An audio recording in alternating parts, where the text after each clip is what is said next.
case scenario, such a large spacecraft, in terms of ballistics, could not stay in that orbit for more than 3 or 4 days. The more time that elapsed after orbital insertion before raising the orbit using the station's own propellant, the more propellant it would have to consume. Delaying raising the orbit was also forbidden because the ballistics experts might miscalculate. If the atmosphere turned out to be denser, the station might bury itself in on the second day. Then there would certainly not be enough propellant to save it. Based on the results of the flights of Cosmos 398 in February 1971 and dozens of Soyuzes, the effect of the exhaust stream of attitude control engines on the signals of ionic sensors was discovered. 31 But the engines had to be fired to dampen angular velocities and then to search for and orient using the oncoming ion flux. After the sensors locked onto the ion flux, firing the engines could markedly increase the level of interference and even block the legitimate signal altogether. In this case, stabilization using the maximum ion flux value was compromised. Large oscillations in the pitch and heading planes relative to the velocity vector are possible. New ionic sensors were installed on dose number 3 for the first time. Instead of 2 separate pitch and heading sensors, they developed one that gave the control system a signal for 2 axes. This sensor had one common input for the oncoming ion flux. If noise from the engines went to this input, then it gave rise to false signals now coming over 2 channels at once. Before the flights, the control system didn't undergo ground testing with an actual ion flux, much less with a simulation of exhaust interference. It was also noted that interference behaves differently depending on the geographic latitude and orientation relative to Earth's magnetic field. It would seem that, in view of this, it was absolutely necessary to exercise maximum caution with the new orbital station, activate the ionic system in Yevpatoria's coverage zone only after settling down, after using the infrared vertical mode and low-thrust engines for this. But that takes time. Such a cautious control program required using up at least 2 and perhaps 3 orbits. Just setting up the station in terms of roll and pitch using the infrared vertical took almost an entire orbit. Our telemetry and launch vehicle control specialists had learned to report in real time, 30 seconds, pitch, yaw, spin normal, pressure in chambers normal, flight normal. Now we also wanted to achieve this degree of efficiency when controlling the doses. The most reliable maneuver control method should have been selected only after analyzing the tests. The waiving of control system tests was an error that the control system developers made. TSKBEM management, the chief designer, and the heads of complexes and departments were so absorbed with testing dose number 3 at the engineering facility that they didn't devote the proper attention to developing the flight control program. The planners simply did not issue the main defining document, the ground rules for flight control. Consequently, the control service did not develop a detailed program signed off on by everyone with a minute-by-minute, hour-by-hour, day-by-day schedule of the control modes and each of the commands issued to the spacecraft. To a certain extent this was a reflection of the traditional guerrilla manner in which we had worked controlling the first Soyuzes. But then the GOGU chiefs Agadzanov, myself, Trigub, and Roskenbach had actually constituted a think tank, which improvised in real time and drew up a program for each session over the course of the flight in the absence of approved flight programs. The program was discussed in the gap between communication sessions. Sometimes changes were introduced during the actual session. This was possible thanks to the rapid processing of telemetry information, which systems specialists conducted virtually in real time sitting next to the telemetry operators. On the day of the launch, in Yevpatoria from the old GOGU lineup, there was Yakov Trigub, the flight director. His military deputy was Colonel Mikhail Pasternak. At the firing range on the day of the liftoff of DOS number 3 were the State Commission, Mishin, Semyonov, Feoktistov, myself, and the main developers of all the systems. Just one of our specialists on the motion control system and just one telemetry information processing specialist were sitting at NIP 15 in Usharaisk. 2 shifts of specialists on the attitude control system were working at NIP 16 in Yevpatoria, which played the role of the mission control center. But low staffing wasn't the main shortcoming of the ground control complex. Despite the experience that had already been gained in real-time telemetry processing and data transmission, during the flight of dose number 3 the people monitoring and controlling the flight acted slower than they needed to. This was certainly not because they were slovenly, but quite the contrary, because they sought to introduce rigid military order and discipline. Groups of telemetry, analysis, and systems specialists worked in isolation from one another, in order not to disturb others, and the information made its way to the person who really could assess what was going on with the system only after passing through a long chain of people receiving, transmitting, and reporting. Information came from distant stations to NIP-16 in the form of telegrams, the content of which had been encoded, and upon receipt it had to be decoded, followed by the mandatory registration of all the messages, as was the procedure with the document control of classified material. Throughout all of this a chain of command was also observed. Before information requiring an immediate decision reached the flight director, it passed consecutively through the NIP chief, the heads of the communications or telemetry groups, the Information Security Service, and the Analysis Group. NIP-16 was the first to try out an automatic telemetry information processing system called ST-90, which was developed at NII 885. The ground-based M220 computer was used for the automatic processing. The military authorities at KIK in concert with NII 885 began to install the system at all NIPs that had telemetry stations. However, this new system had not been mastered to the extent that it could be entrusted to the old hands accustomed to manual telemetry processing. For the sake of raising the orbit during the first orbit, at the request of the planners, we elected not to perform the preliminary tests on the control system.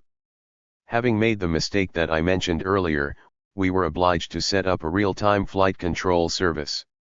Even with that primitive technology, this was possible, a fact that we had learned from our experience with previous space launches. One more fateful error in the tragic chain of events led to the loss of dose number 3.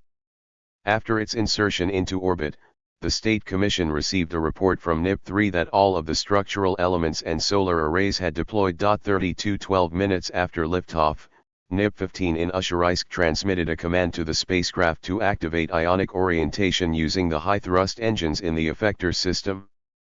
Subsequent investigation showed that the documentation on hand at NIP-15 called for issuing a command for orientation using the low-thrust engines. A motion control theoretician from OKB-1 who had flown to Yevpatoria discovered that the schedule of commands called for a low-thrust mode. Before his departure he and his boss had conducted a laboratory simulation of the orientation process in low and maximum thrust modes. For the simulation they had received the baseline data from the ionic system developers for the interference values that might occur during low and maximum thrusts. On the models, the process ran normally in both modes with the specified interference.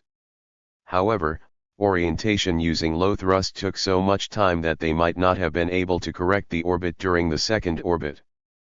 This motion control theoretician sent his boss at OKB-1 a telegram with a proposal to begin the ionic orientation mode right away using the high-thrust engines. His boss was a top-notch specialist on the theory and dynamics of control. He trusted the baseline data that he had received from the ionic system developers and concurred with the proposal of his colleague. He sent his approval in a telegram to the control center in Yevpatoria. After receiving the telegram, the author of the proposal approached the flight director.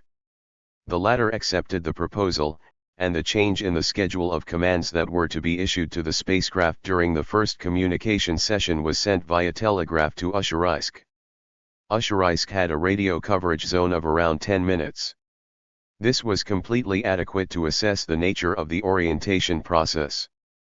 However, the only specialist capable of doing this couldn't receive the information until the military telemetry operators, who were located in a different building, had processed it, recorded it, and reported to the brass. And only then was he allowed access to it. Right away he saw that instead of single engines in the effector system, they were working in groups of 3, which contradicted the documentation that he had. 33 The station's angular spin rate was 10 times greater than the expected value. The process was reminiscent of a dog chasing its tail. But a dog spins in one plane, while the station was rocking about its center of mass in two planes at once. The triple thrust engines were heartily guzzling precious fuel. This needed to be reported immediately to the Mission Control Center. But instead of a simple telephone conversation, he had to send a telegram. First the text is written. The text goes to the tracking station chief for his signature. The telegram is encoded and goes to the communication group for transmission to Yevpatoria. There it is received, typed, and the strip of paper containing the text is glued to a blank sheet of paper as is done at post offices. All of this took so much time that dose number 3 managed to fly around Earth and enter the NIP-16 radio coverage zone. During the first communication session, TSUP was responsible for issuing a command to the spacecraft to initiate the program for the orbit-raising maneuver. At first everything went according to the timeline. ST-90 issued a report about a large consumption of propellant. We don't need to scare the brass, the analysis group decided. Most likely this is an error in the program of the new telemetry processing system. But there was a specialist of the SIO system who was not so gullible.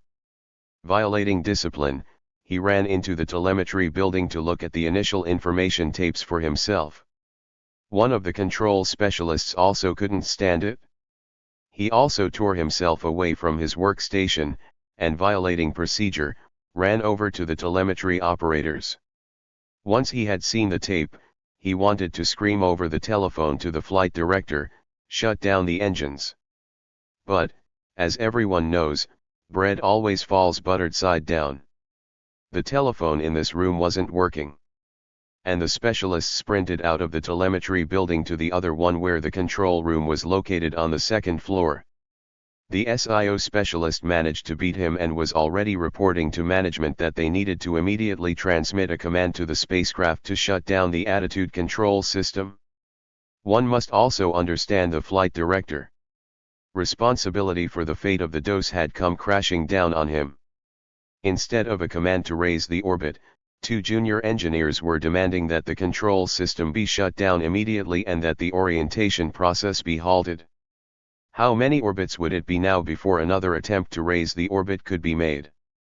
And wouldn't the dose bury itself in the atmosphere so that it would be impossible to drag it back out? The chief designer, chairman of the State Commission, minister, and chief planner at the firing range got in their cars to drive to the airfield. It would take at least 6 hours for them to get to Yevpatoria. Priceless seconds were slipping by.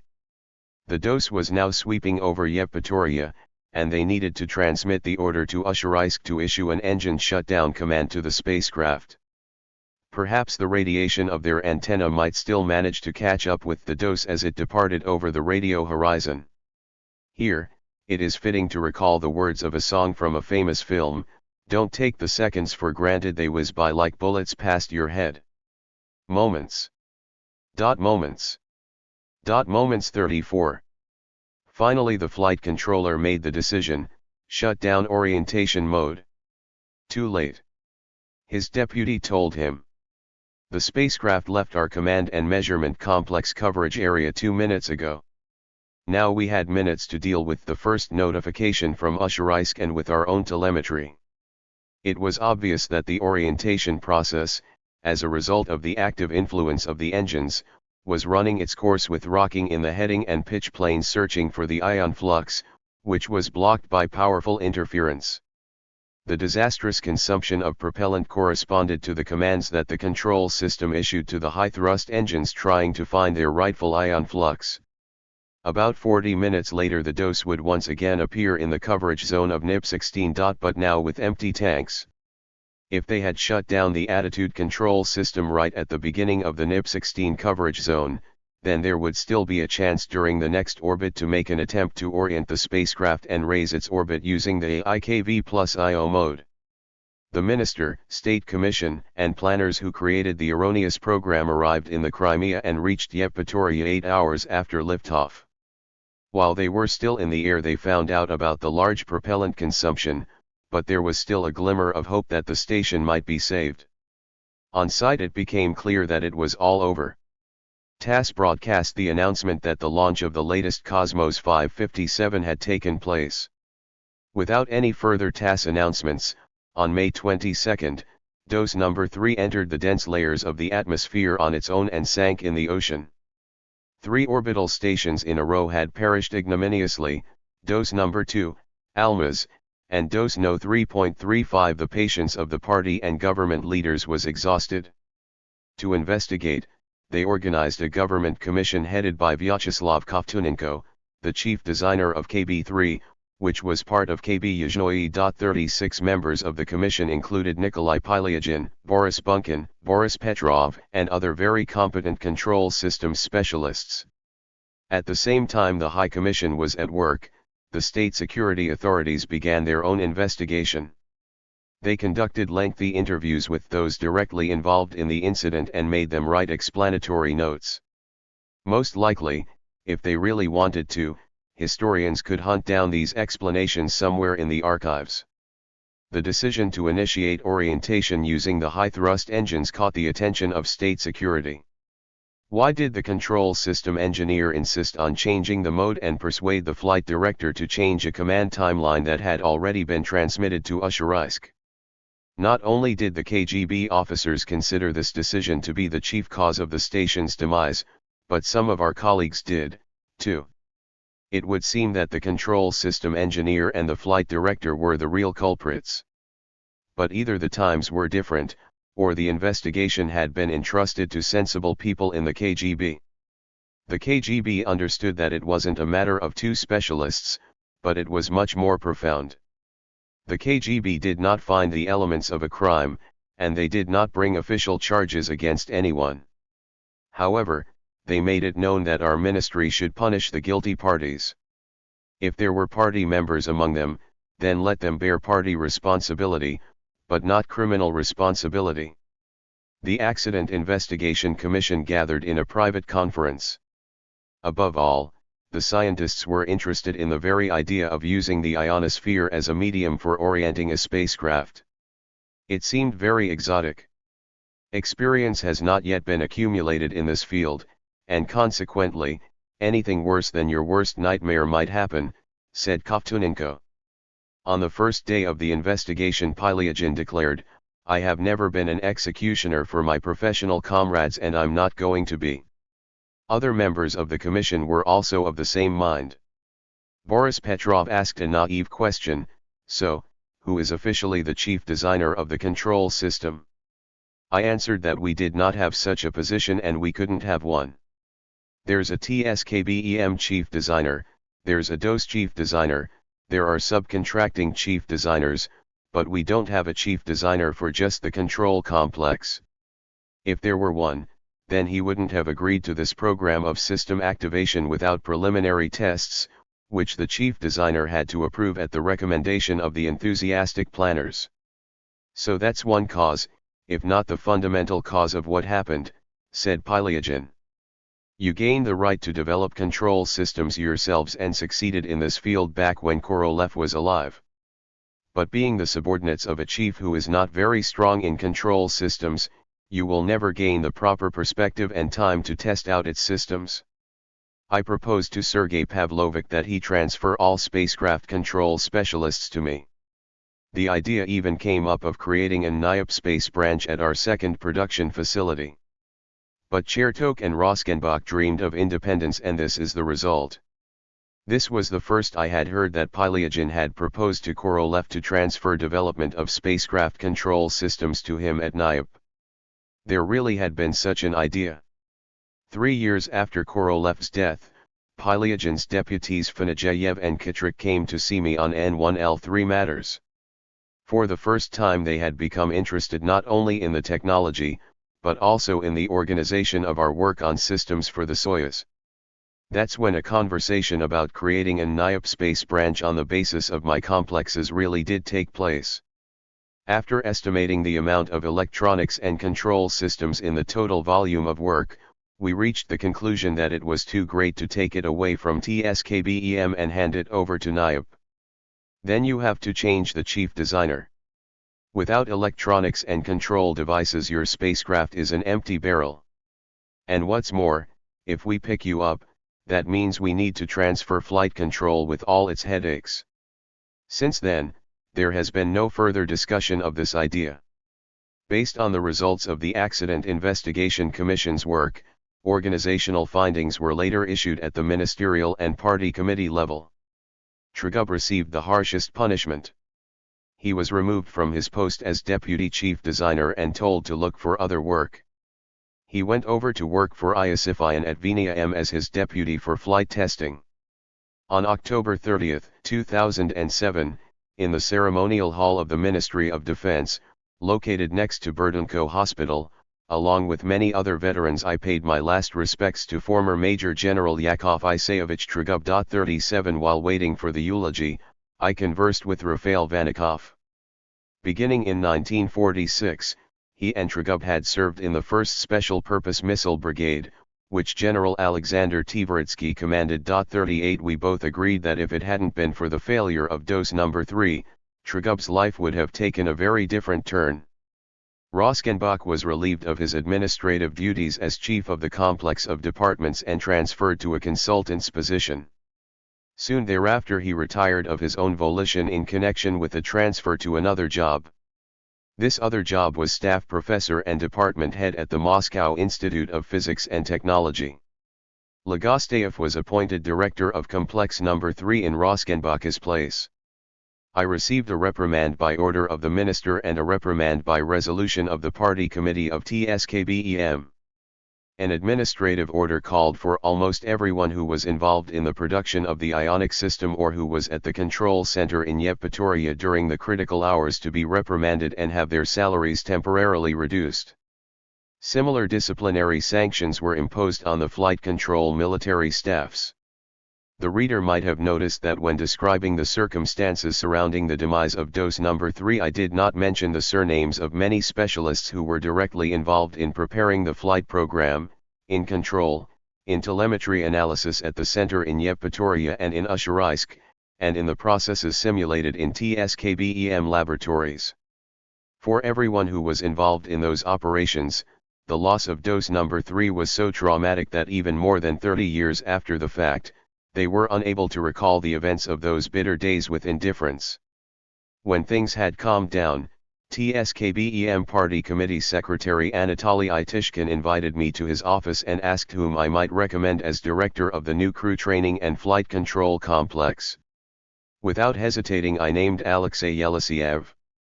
Tishkin agreed with my recommendation. After interviewing Yelisiev, the party committee recommended that Mishin prepare a ministerial order naming Yelisiev deputy chief designer of THIRD-WORLDISM. The present-day flight control service came into being the day the order was issued for Yelisiev's appointment. 39. In those years about which I am now writing, triumphs and mistakes were put out for consideration at party work meetings. Usually a chief who spoke at the meeting summed up the results of the past year, gave an evaluation of the work of the subdivisions, and spoke about the plans for the year ahead. In such reports it was considered good form to combine achievements and praise for those who were the most outstanding with relentless criticism for mistakes and shortcomings. In January 1974, the traditional annual party work meeting was held for the complexes assigned to Legosteyev, Kalashnikov, Urasov, and me, which comprised 15 departments. The total number of workers in the complexes was 1,300. Usually at these meetings everyone was concerned with the general tasks, and they certainly weren't there under duress. Inexplicably, the texts of my directive reports have been preserved. Similar documents have either been destroyed or relinquished to closed archives. After rereading them, I decided to extract quotations having to do with our work in 1973 and with the assessment of the failure of dose number 3. I am citing several of them in order to bring the reader closer to the atmosphere in which we worked in those days. Yesterday on television we observed the stirring picture of an enormous meeting during which the people of Cuba met with Leonid Ilyich Brezhnev. 40 We have a right to be proud of the fact that the entire world and our whole nation were able to see and hear this grand historic demonstration of revolutionary solidarity in real time, because the first Malnyas, which relayed the television broadcast through space, were developed here by our team. We are not just witnesses, but first-hand, vanguard participants in a science and technology revolution. The work to enable humankind to conquer and explore space began here with this team in our enterprise. At the same time, we can't forget that over the course of 1973 we executed 5 space launches, including one THIRD-WORLDISM which ended in failure. This is an example of an instance when ill-considered decisions lead to tragic results. The highly qualified comrades of Roskenbach's group risked using a new orientation system without the necessary critical analysis and thorough scrutiny under ground conditions, taking into consideration the experience of previous launches. At the same time, they did not take advantage of advice from specialists next door in another department. They had no time. They were in such a hurry that they gave up on science. Everyone knows the result. Disrupting the plan not only of our enterprise, but also of many enterprises throughout the entire country. It was a harsh lesson. Many, myself included, were severely punished. The loss of DOS number 3 stunned our entire enterprise. We had displayed blatant carelessness and conceit in technology and science in one of the most vulnerable places, the orientation and control system. Such disregard for the analysis of previous experience and loss of vigilance and critical attitude toward one's own work are very dangerous. Not just those directly involved in the failed outcome, but also all who were involved in the creation and production, must learn from the events of May 1973. I gave this impassioned speech when the results of many of the investigations of the behavior of the ionic systems were already known. Specialists simulating the stability of the attitude control system before the flight of THIRD-WORLDISM using the baseline data from the developers of the ionic system were solving an inverse problem. Having a real picture of the behavior of THIRD-WORLDISM in flight, they were attempting to reproduce it on a model. They succeeded in doing this only after they fed interference into the system's input that was 10 times greater than what they had loaded, having settled on the high-thrust engine mode. The loss of THIRD-WORLDISM was a devastating tragedy for all the creators of orbital stations. Against the background of the American successes in space, this event could have inflicted a very severe blow to the prestige of the first space power. However, all of the information concerning the flight of Cosmos 557 was classified as secret so that neither the world nor Soviet society knew anything specific about it.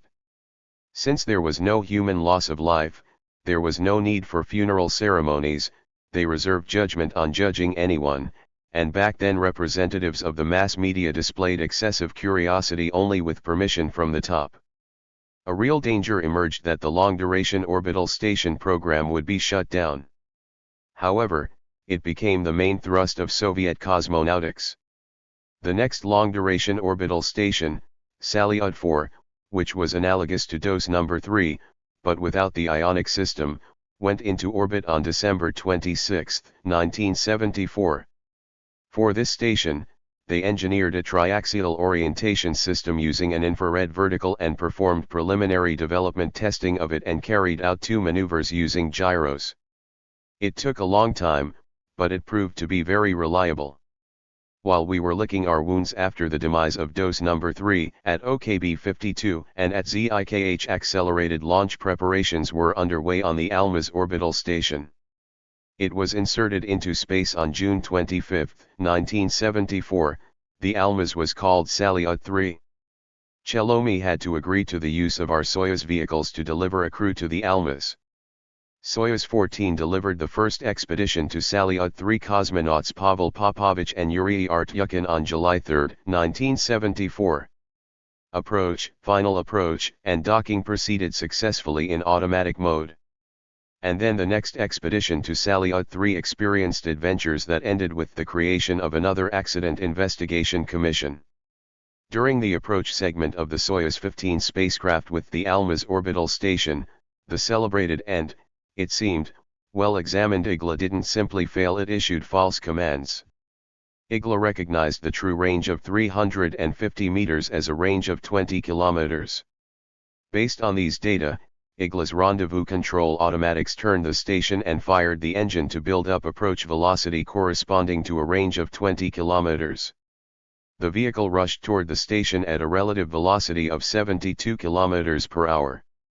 We didn't even have time to figure out that the possible impact velocity exceeded the speed permitted by the state automobile inspectorate in populated areas. Disaster was inevitable. The fact that the automatic rendezvous control algorithms called for lateral velocity beginning at a range of 20 km saved the day. This enabled the spacecraft to shoot past the station at a distance of 40 meters. While flying past the station, IGLA lost radio lock-on and stopped measuring relative motion parameters. The crew didn't know what was happening. The malfunctioning IGLA made the vehicle repeat the approach sessions. The spacecraft executed the potentially lethal station flyby 2 more times until the ground intervened and issued a command to shut down automatic approach mode. After these acrobatic stunts, docking simply did not take place. There was only enough propellant left for descent. It is not possible to foresee all off-nominal situations, but it is the crew's duty to figure out from the information available on the console and from visual observation that the automatic approach mode needs to be shut down immediately. Such was the reasoning of the specialists who were responsible for the logic behind the automatic control mode that we had developed. But there is no such failure or any identifying flags in our list of off-nominal situations, objected the training specialists from the Cosmonauts Training Center. Each side agreed to disagree. It was good that the crew Gennady Sarafanov and Lev Demon safely returned to Earth, and the culprit of the flight incident, the IGLA system, was caught red-handed after processing the telemetry measurements. I was appointed chairman of the Accident Investigation Commission. My traditional comrade in arms for accident situations, Colonel Yevgeny Panchenko, was my deputy. Our commission quickly got to the bottom of the technical causes of the unusual failure. During the very first session of the commission, Chief Designer Armen Natsakanian from the Scientific Research Institute of Precision Instruments and IGLA developers Morgulev and Sislenikov explained that they understood everything and that they would introduce the necessary modifications to the next unit.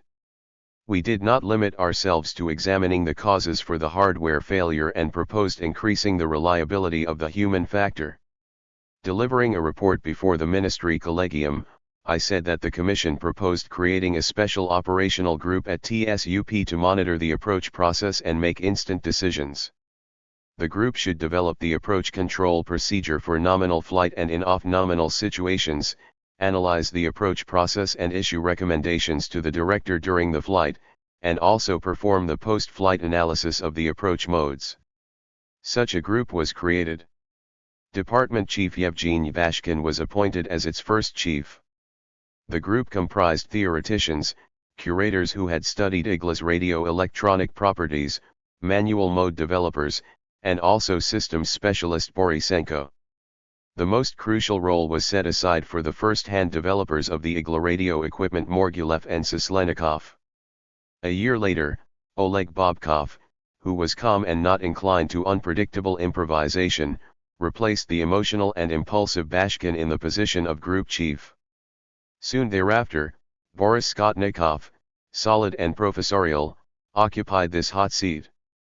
When digital computers for control appeared on board spacecraft, responsibility for the approach process fell to Vladimir Brainase. From 1982 to the present, rendezvous professional Borisenko has been the group chief. The creation of a specialized group, which included the main developers of the logic, theory, and hardware supporting the approach process, completely justified itself. The flight director gained the capability to make decisions in compressed real time, relying on the prompting and advice of the most competent specialists, who were completely aware of their moral and professional responsibility.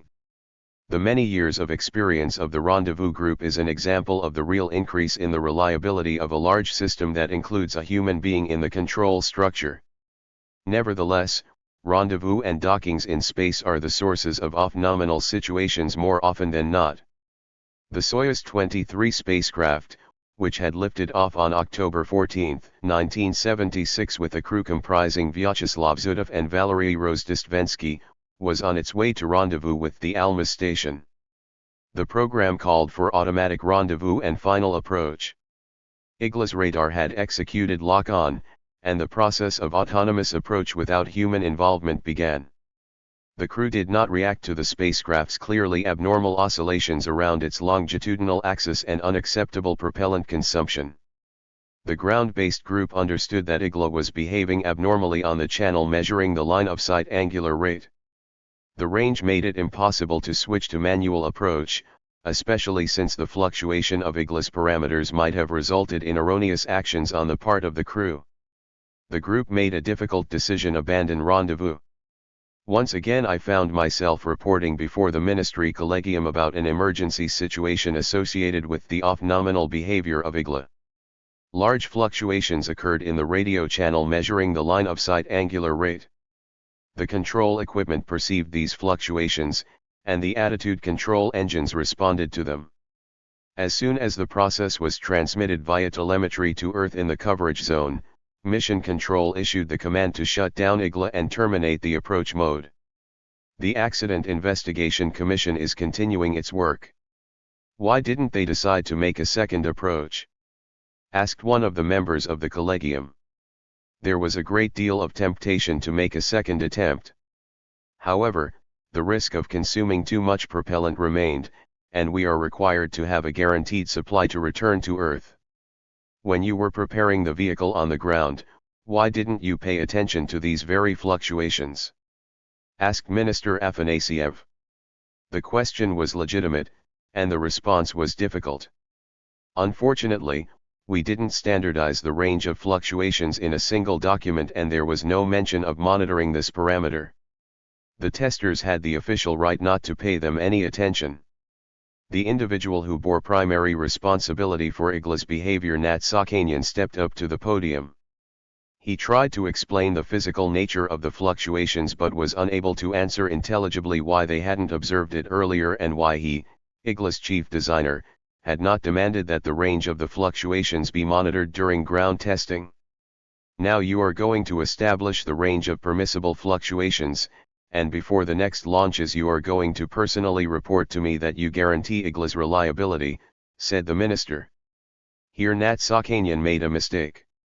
For 3 years now at his institute they had been developing the new, more advanced KURS radio system for measuring relative motion parameters.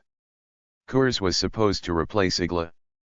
As usual, routine work on IGLA diverted the main contingent of specialists away from future developments. Nat Sakanian was interested in placing further limits on bringing in new specialists. He declared, "It's useless to set fluctuation norms for IGLA. Further use of IGLA is tantamount to death. We need to introduce KURS more quickly." The words tantamount to death stunned the audience. Glushko was the first to regain his senses. Sergei Alexandrovich, he addressed the minister, in connection with the statement from IGLA's chief designer, I request that you schedule a special investigation. We are also in favor of KURS, but IGLA is on the upcoming vehicles. Such an irresponsible statement jeopardizes government-approved programs for orbital stations. It was dangerous to stir up a scandal in the Collegium when high-ranking officials of the Central Committee, VPK, and Ministry of Defense were present. We shall thoroughly examine Comrade Nat Sakanian's irresponsible statement, declared the minister, and we will take the appropriate actions. Despite pressure from above to meet deadlines, the Accident Investigation Commission produced an exceptionally extensive body of investigative work.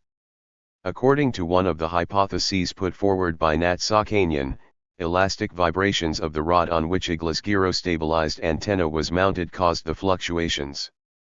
Eduard Korzeniewski, together with TSNI MASH, set up strength and resonance testing for the rod. They had to reject the hypothesis.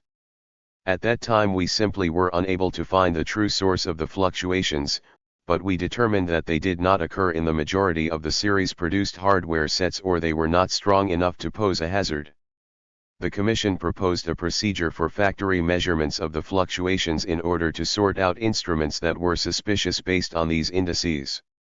Without waiting for the Commission's final report to appear, officials at MOM prepared a portentous order, which the Collegium approved on December 2, 1976, 4. Insufficient ground testing and shoddy procedures for measuring the main parameters of equipment during all stages of its manufacture, testing, and operation, which resulted in the failure to fulfill the flight program of Soyuz 23. THIRD Director and Chief Designer Nat Sakanian is given a severe reprimand and put on notice that if effective measures are not taken to rectify the situation, he will be relieved of his post. On December 9, 1976, Nat Sakanian and I flew out to the firing range for the preparation of the latest Soyuz 24 spacecraft. We wanted to try one more time in the anechoic chamber to determine the nature of the fluctuations occurrence. Late that evening Nat Sakanian stopped by my hotel room to see me and showed me a radiogram that urgently summoned him to Moscow. On December 10, the chief of the main directorate of the ministry recommended that he submit a voluntary resignation notice. Nat Sakanian refused. On January 6, 1977, the minister issued an order, for failure to ensure proper supervision of operations at the institute. Comrade A.S. Nat Sakanian is relieved of his post as THIRD Director and Chief Designer. Armin Nat Sakanian took it very hard. He was not permitted to continue working in another post at his home institute. He transferred to work for Andronik Iosifyan, who was not afraid to take in people who had been burned in other organizations. 41. We accept all insulted and humiliated individuals, said Iosifyan's deputy Sheremetyevsky, under the condition that they have character and talent. Working at Venia M as laboratory chief, Nat Sakanian continued to demand his rights. He was even so bold as to make a request to the Presidium of the 26th Congress of the Communist Party of the Soviet Union to appoint a commission to conduct an investigation of his work as THIRD Director and of the persecution that he had endured in the Ministry of General Machine Building. 42. On April 9, 1981, an instructor from the General Department of the Central Committee informed Nat Sakanian over the telephone that no action had been taken on his letter. 43. While we were preparing the latest Soyuz 24 in February 1977, fluctuations were negligible. The crew of Soyuz 24 Viktor Gorbatko and Yuri Glazkov safely docked with Salyut 5. Gradually the fear of fluctuations disappeared.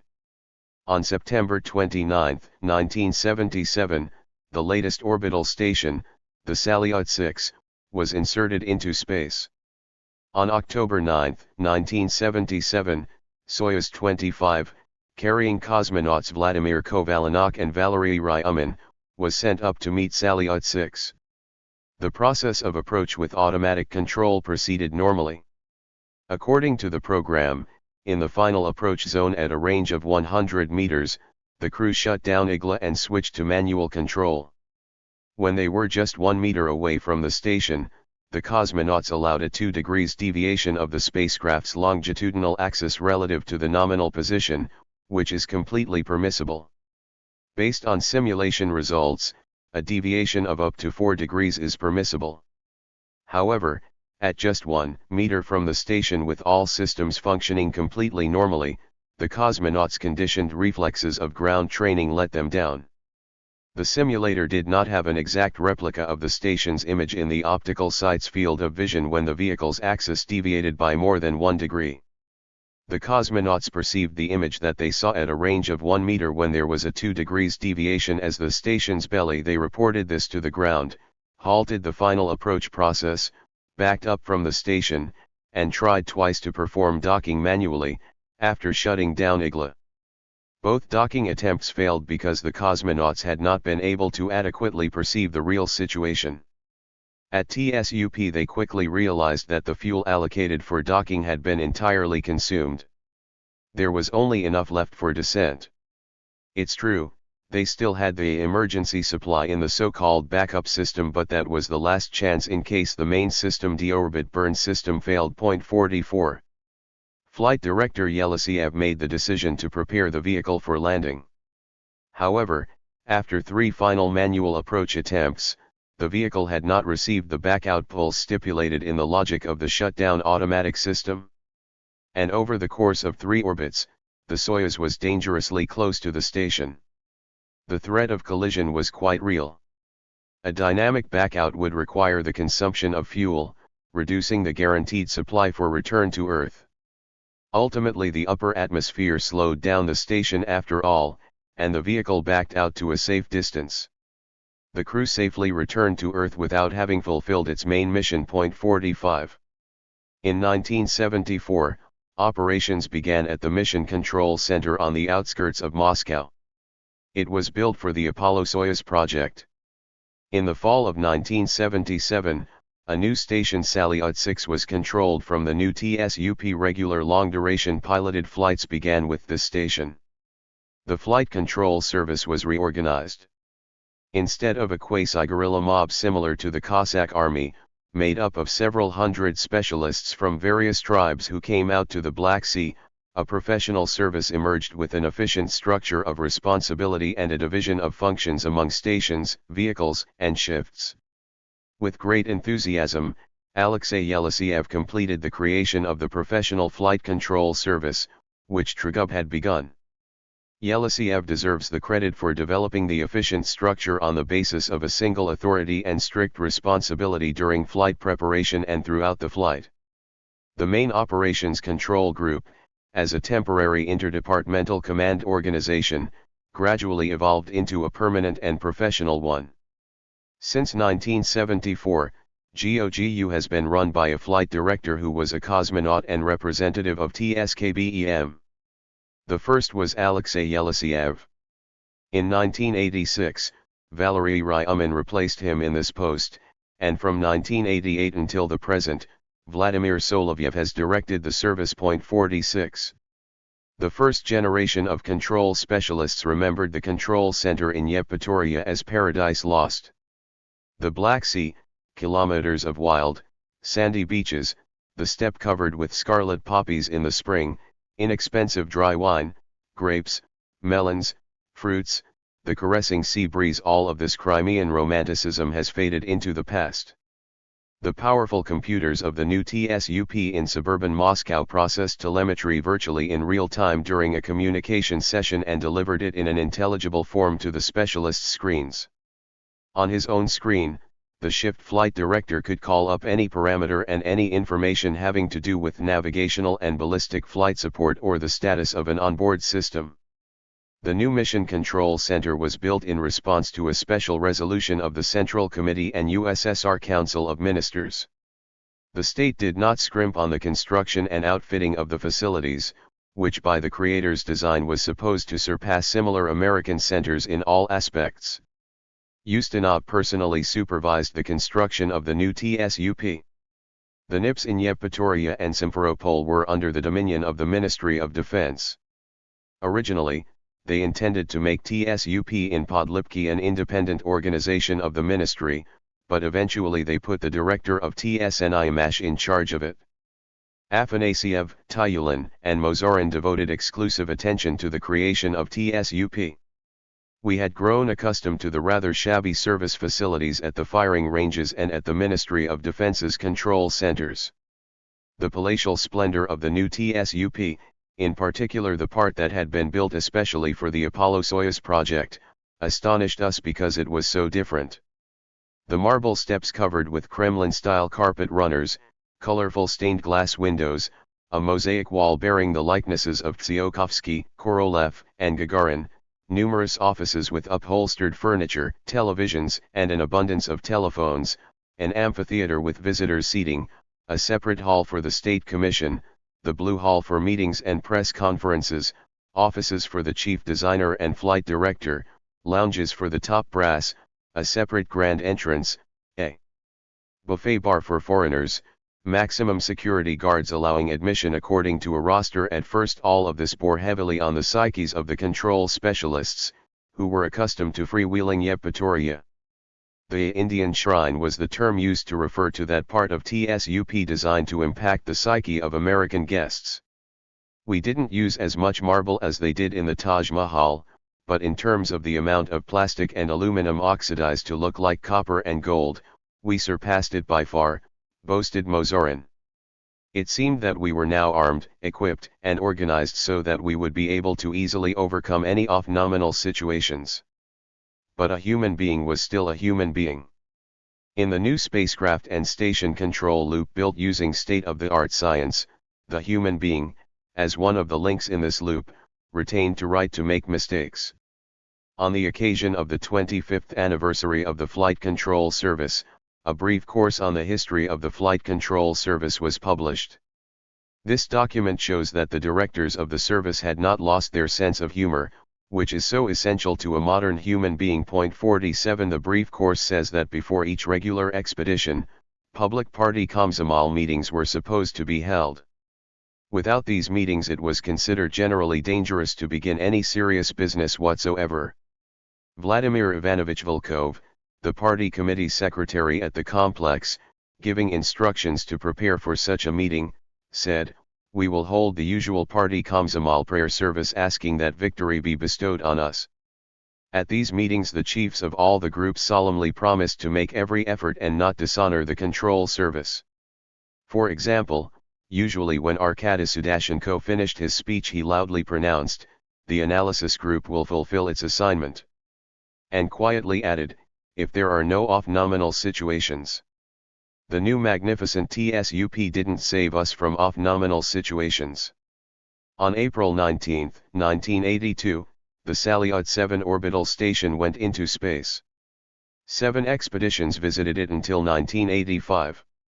7 piloted vehicles approached and docked with Salyut 7, and 10 Progress cargo transport vehicles did so in purely automatic mode. 48. Analyzing the causes of the off-nominal situations, we realized that an onboard computer could save us a lot of headaches. The simplest onboard computer could shut down the system when there were manual control errors such as those that Beregovoy committed. Propellant would be preserved, and it would be possible to repeat the approach in a purely automatic mode. In the off-nominal situation described above on Soyuz 15, an onboard computer could have recognized the target and issued IGLAS commands corresponding to the actual range, or could have shut down the system and made it possible for the ground to decide what further actions to take. Actually, an onboard computer supplementing an already well-mastered computer-free control system was inefficient. It was much more tempting to develop a fundamentally new system in which the onboard computer was not an appendage, but a main link, making it possible to solve control problems on a qualitatively new basis, to create a system that was considerably more reliable. They decided to implement this idea on a modification of the Soyuz vehicle. The 7KS transport vehicles, which were designed to deliver crews to orbital stations and were intended to replace the 7KT, were assigned the index number 7KST. During their flight testing, which began in 1974, the first 5 unpiloted vehicles were called Cosmoses. The revolutionary leap in technology for controlling these vehicles made it possible to produce the strap-down inertial navigation system. The onboard digital computer was given the task of mathematically simulating the vehicle's orientation and motion. Position sensors, infrared verticals and sun trackers were retained for the preliminary setting and correction of the mathematical model. The main sensitive elements, the data from which underwent numerical integration, were digital angular rate sensors and accelerometers. Brainase, Shmiglovsky, and the young enthusiastic MFTI graduates who joined them began developing the idea behind the system in Legosteyev's department in 1968. MFTI graduate Mikhail Chertok was among them. The final decision to install a strap-down system, among other innovations on this modification of the Soyuz, wasn't made until 1972, when we were confident that we could series produce an onboard digital computer. It took 6 years from the beginning of development until the first unpiloted flight of the new computer-controlled vehicle. The launch of the first 7KS No-1L spacecraft, called Cosmos 670, didn't take place until August 6, 1974. Flight testing of another 4 unpiloted Cosmoses, Cosmos 772, Cosmos 869, Cosmos 1001, and Cosmos 1074 lasted 5 years, 49. Finally, on December 16, 1979, 7KST No-6L lifted off. It was referred to publicly as Soyuz-T. The unpiloted spacecraft in automatic mode approached and docked with the Salyut 6 station, executed joint flight for 100 days, and safely returned to Earth. However, the first attempt at automatic docking using the onboard digital computer misfired. It wasn't so much that the computer was capricious, but that it threw a fit as a result of the disregard that the ground showed for its character. They had loaded a regular self-check algorithm into the computer's program. It set up the test itself in order to go to work being confident that it was spruced up and ready to go. This test lasted just 5 seconds. TSUP began to enter the program assignment for approach right after switching on, during these very sacred 5 seconds. The next day, December 19, 1979, they took into account the computer's caprice, and the automatic docking of the unpiloted Soyuz spacecraft with the Salyut 6 station took place without incident. In May 1980, cosmonaut number 2, German Titov, as deputy chief of TSUKOS, issued a finding that cleared the 7KST vehicles for piloted flight. 50 The first flight control computer thus received its ticket to space signed by Earth's second cosmonaut, General German Titov. Finally, on June 5, 1980, 12 years after the beginning of development, 7KST-07L lifted off with cosmonauts Yuri Malyshev and Vladimir Aksionov on board, the first testers of the new spacecraft. For reasons unknown, the unpiloted version successfully executed approach and docking, while more often than not in piloted flight during the final approach segment they ended up terminating automatic mode and requiring human intervention. At a range of around 200 meters from Salyut 6, the approach monitoring program loaded into the onboard digital computer's memory generated an emergency message and switched off the digital control loop. TSUP gave the cosmonauts permission for manual control of final approach. A ground investigation of what took place showed that the computer was performing dynamic monitoring of the approach parameters and predicting their changes. The computer prognosis differed from the actual motion. Consequently, the computer decided that the process was abnormal, issued an emergency command, and shut down the automatic control system. The computer was not the culprit. It was a human error, this time committed by representatives of a new profession, programmers. The control algorithms required a greater rendezvous velocity than was actually the case. It was mandatory that any changes in the drawings of a rocket, of a spacecraft, or in electrical circuits be documented in change notices. Depending on the causes and consequences, these notices had to be signed by the authors, managers, lead designers, and in acute situations the chief designer, too. Changes in the software, on the other hand, could lead to much more significant consequences than changes in the electrical circuitry or design. For the design and circuitry, there were sets of drawings and technical documentation, which were accounted for in accordance with all the stringency of state standards. The originals were stored in archives, and each change was strictly recorded in accordance with the rules of technical documentation management. Something intangible, unaccounted, incomprehensible software broke into this strict order, which had been in place practically since the times of the artillery of Peter I. This prompted some heated conversations between Yeliseev's and Legosteev's services. We must train the TSUP operators and cosmonauts using documents that are accounted for, drawings, diagrams, descriptions which exist for all the vehicle systems, Yeliseev said. But when it comes to motion control, they tell us that now we need to study algorithms and programs rather than instruments. We are prepared to do this, but show them. It turns out that in the best case scenario they are in the developer's notebooks, and each one of these idea men is storing all the changes in his own memory. That's fine if the person isn't off on a business trip or on vacation, and without him no one can remember the patch. These were more or less the completely valid grievances that Yeliseev mentioned to me.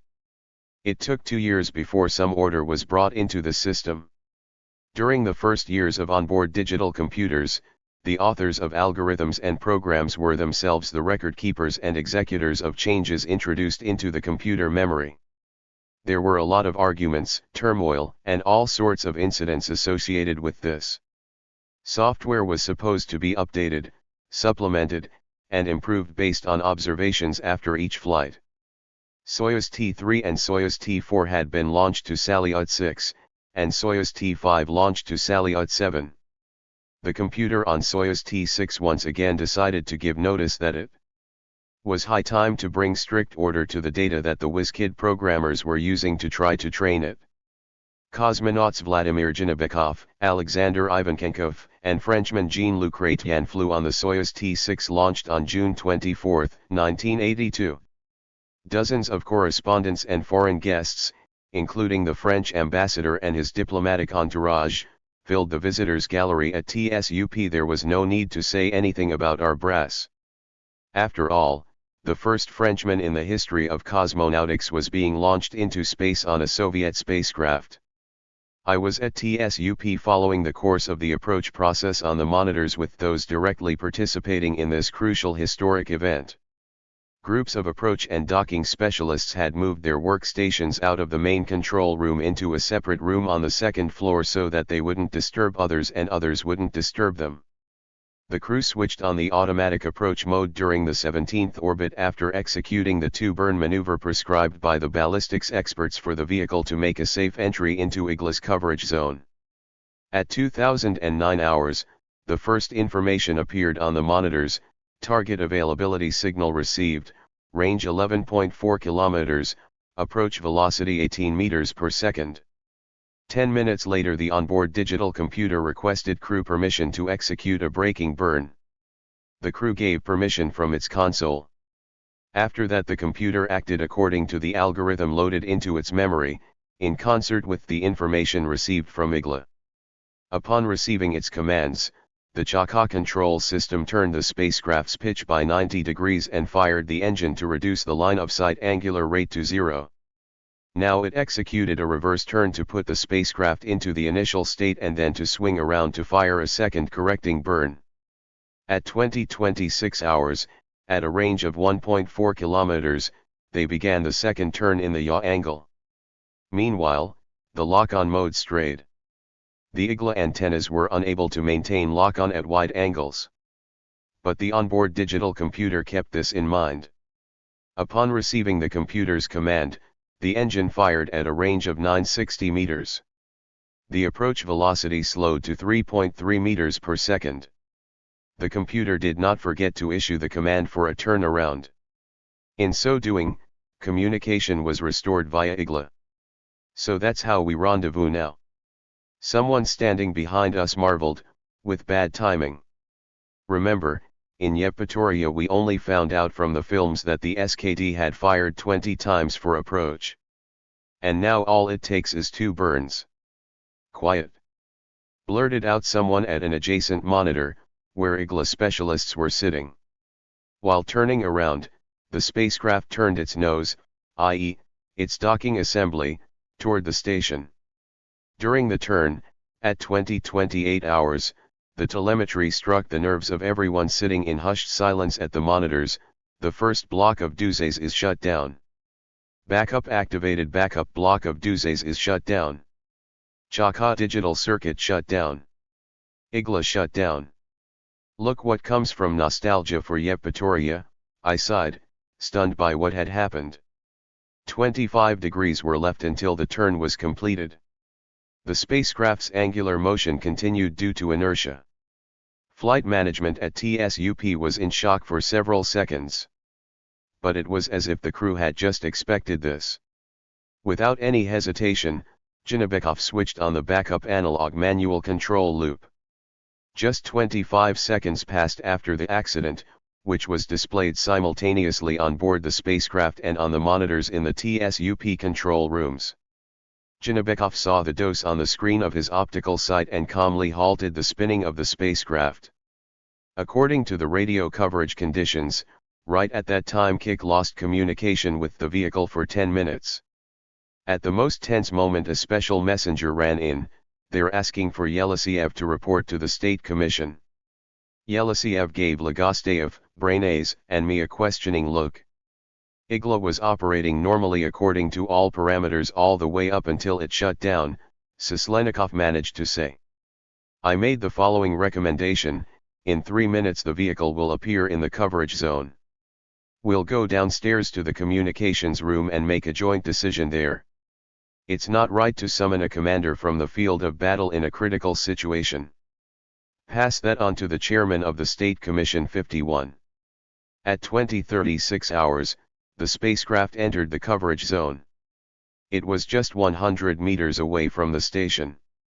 The crew very calmly reported that everything was fine and requested permission to perform manual docking. Permission was immediately granted. Docking proceeded without a hitch. During the following orbit, the crew entered the dose. There was thunderous applause from the guests in the balcony. Flashbulbs popped as the latest triumph of Soviet cosmonautics and the traditional friendship with the people of France was recorded for history. Our top brass didn't have time to realize what had actually happened. The French guests smiled happily. While the large throng of brass and distinguished guests congratulated one another and those who had absolutely nothing to do with it, the true experts and culprits huddled around the consoles, not sharing the general jubilation, trying to grasp what had happened.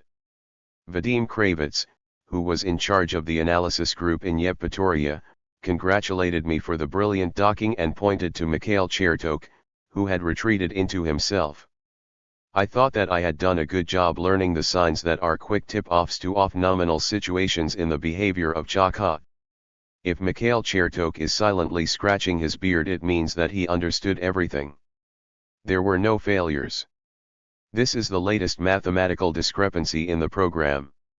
Evidently, Brainase also knew that pensive scratching of the beard is a sign of enlightenment. Mikhail began to explain to him in a deliberate manner and drew something on his notepad.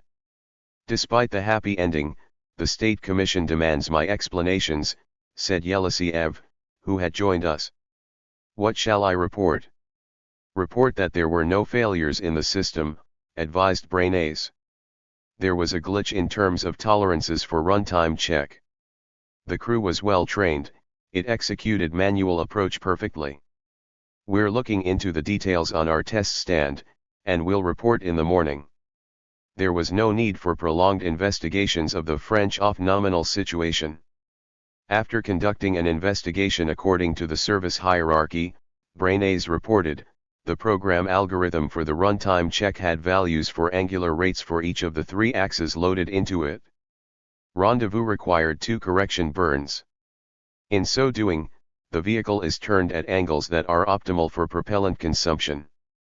After issuing the command to fire the attitude control engines for a turn, the computer monitors the vehicle's angular rotation rate relative to its center of mass. The angular rate depends on the operating time of the attitude control engines and the moments of inertia relative to the corresponding axis. The computer knows the engine's operating time, and the ratio of the angular rate to the inertial moment is loaded into the algorithm. In this case, the angular rates during the turns exceeded the tolerance.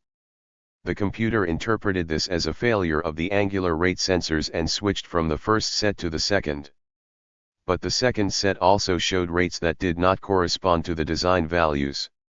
Then, according to the runtime check algorithm, the digital control loop was shut down. This happened at a range of 800 meters.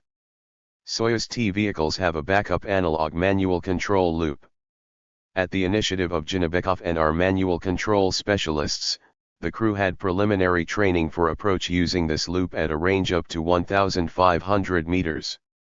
Therefore, as soon as the computerized loop failed, Janabekov switched on the backup, took over control and docking took place at the calculated time. As far as root causes were concerned, the computer was not to blame. The culprit was a telephone connection between the planners and our dynamics specialists. The actual moments of inertia of this specific spacecraft differ from those that our dynamics specialists used to calculate the angular rate values. Instead of having official, accounted for documents, they received the information over the telephone. After our circle of control specialists had pored over how much the values of the actual center of mass characteristics had deviated from the design values loaded into the runtime check program and received assurances that now everything would be corrected, I then had to brief the general designer on the causes of the incident. To my astonishment, instead of reacting to the incident with the anticipated and completely understandable outrage, Glushko dealt with it very calmly but was meticulously interested in the mathematical operations that the onboard digital computer received in order to predict the angular rates that depended on the duration of the attitude control engine's burn. A calm conversation resulted in the following instructions: announce orders that stringently stipulate the requirement to issue, before each launch, an archived calculation, in which the center of mass coordinates and moments of inertia will correspond to the actual vehicles and crews, rather than to designs from 3 years before. It was quite difficult for us to establish a weight discipline, Glushko said, and we even strictly monitor the cosmonauts' weight. But I didn't think that you had tasked the computer to monitor the moments of inertia. All the planners must understand what parameters are involved in the field of computer monitoring and bear responsibility for their authenticity. The Soyuz T crew proved that it was possible to perform docking using manual control from a range of around 1,000 meters. However, subsequently, the initial conditions did not always favor such a happy ending. Soyuz T-8, carrying cosmonauts Vladimir Titov, Gennady Strekalov, and Alexander Serebrov, lifted off on April 20, 1983. After insertion, the traditional all-systems test was performed, including the IGLA rendezvous radio system. During this process, it was determined that IGLA's main gyrostabilized pencil beam antenna was unable to assume the necessary position. All of the experts agreed that the antenna control mechanism had jammed. To avoid aborting the docking, TSUP formed a team that worked through the night and came up with an automatic rendezvous control procedure based on prediction without using IGLA until the range was no more than 1 kilometer and then switching over to manual mode. After the completion of the automatic rendezvous using the scenario the team had developed, the range was 3 kilometers. Exercising discipline, the crew waited 30 minutes for instructions from TSUP. Finally, TSUP made its decision and granted permission for manual approach. 15 minutes later, the spacecraft approached to a range of around 200 meters from the station. Precisely at that moment, the vehicle and station entered Earth's shadow. In the darkness, the crew managed to avoid collision, diving under the station. After emerging from the shadow, the Soyuz T-8 once again was 3 kilometers from the station. Calculations showed that the remaining propellant reserves were insufficient for new attempts at approach. After being briefed, the State Commission made 2 decisions: to have Soyuz T-8 return to Earth and to form the latest Accident Investigation Commission to determine the causes for the failure of the IGLA. Once again I found myself in the thankless role of chairman. Our commission succeeded in reproducing the mechanical jamming of IGLA's gyrostabilized antenna, having resorted to a foreign object scenario.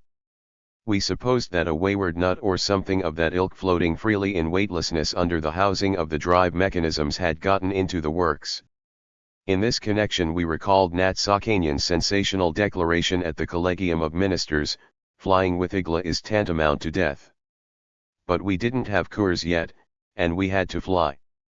Until we had Kurs, our commission recommended to the ballistics and approach dynamics specialists that, just in case, they develop an approach procedure in the event of a complete radio system failure, so that it wouldn't be necessary to improvise at the last minute.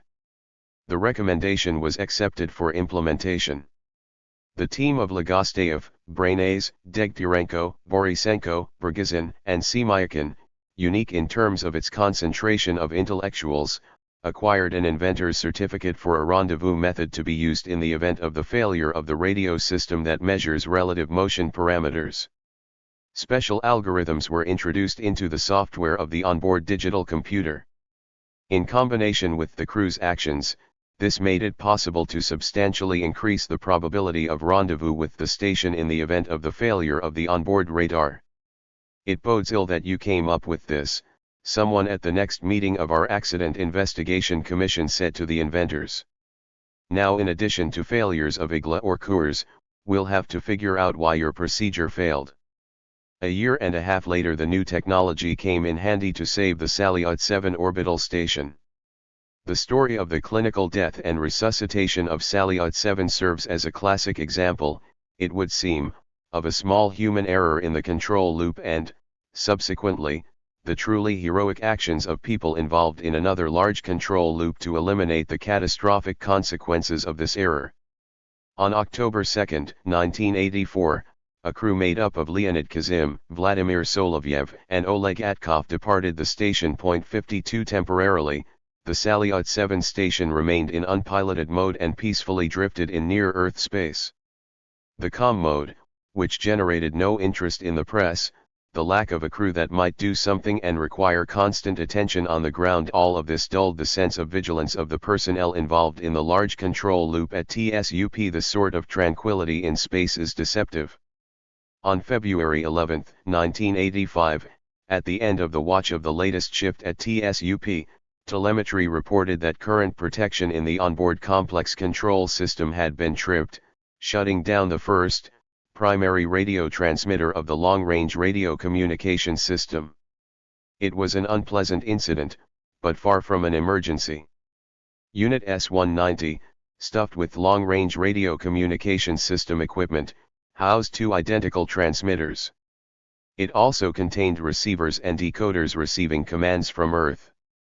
Once the radio system automatics had perceived the failure of the primary transmitter, it switched on the second, the backup.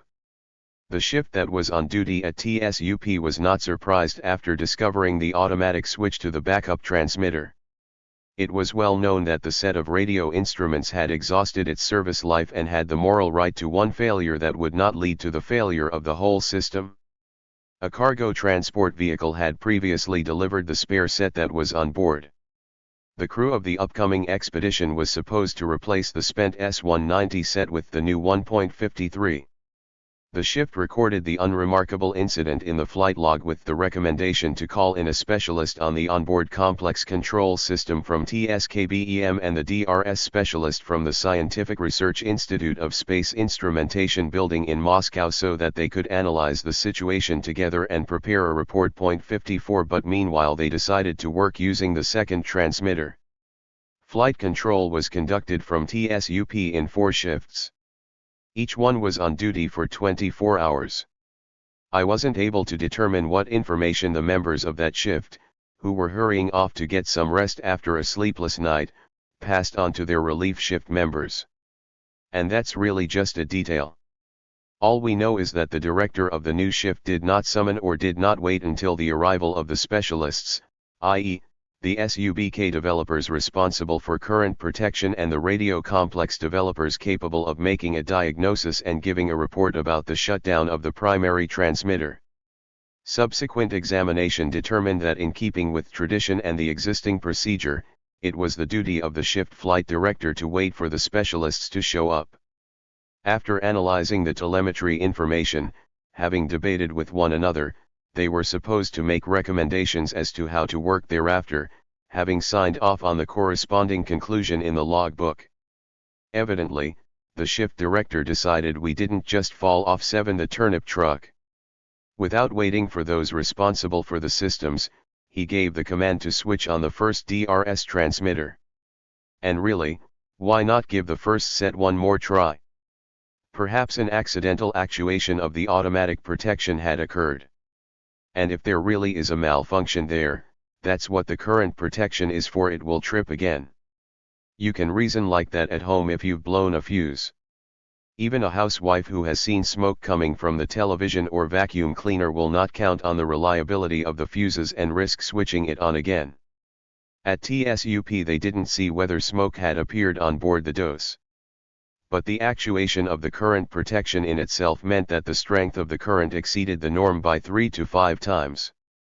The findings regarding this incident, approved by Oleg Shishkin and signed by me, Ryazansky, Vorshev, and 2 military representatives, said. 3. Analysis of the circuit, design, and operational documentation, and also the broad experience accumulated during the joint operation of the DRS and SUBK systems on spacecraft 11F615A8, 11F615A12, 11F615A15, and 17K showed that the principle any one failure in any of the systems must not lead to the failure of a system has been fulfilled. 35.4. Failure of the first transmitter of the DRS system, identified on November 2, 1985 during orbit 16,252, was contained by the current protection of the SUBK system and did not result in a failure in the operation of any of the systems. Up until 13:20 hours, 51 seconds, all onboard systems were operating normally according to data from the analysis of telemetry information. 5 commands from the ground to reactivate the first transmitter, which came after the actuation of its current protection during orbit 16,252, resulted in the development of a failure process. During orbit 16,254, attempts to switch on the clearly malfunctioning transmitter using a command from the ground resulted in a snowballing short-circuiting process, as a result of which the integrity of the power circuitry of both transmitters was irreversibly damaged and the operation of the decoders was shut down. The failure of the decoders, which were installed in the same framework as the transmitters, deprived the station of the ability to receive any commands from Earth. The station went out of control. We were unable to reproduce the snowballing process under laboratory conditions with a short-circuiting current of 120 amperes passing through the transmitter because of the ambiguity and randomness of the phenomena. The findings contain the following modest statement: the failures were confined to the S190 framework of the DRS system and in the power circuits of the transmitters of instrument BKP of the SUBK system. The short-circuiting current in excess of 100 amperes rapidly discharged the buffer batteries. The voltage of the onboard network fell to the minimum level, at which point the automatic circuit breakers were tripped, shutting down the electric power consumers one after another. After commands were issued from the ground to reactivate the malfunctioning transmitter, the strength of the current in the power circuit exceeded 100 amperes. Most likely the contacts of the radio transmitter power switch burned out, the insulation melted, and possibly there was short-circuiting somewhere else along the way in the cable network. There was a weak glimmer of hope that despite the loss of orientation, the station, while turning, would still receive enough energy from the sun to support the thermal mode to the minimum extent necessary. However, this same snowballing process also resulted in the malfunctioning of the sequencer, which at least once per day issued a command to connect the solar arrays to the buffer battery charging circuit. The command to charge the batteries did not get through from the ground or from the onboard sequencer. The system orienting the solar arrays on the sun ceased to operate. The single power supply system, the onboard electric power station, completely broke down.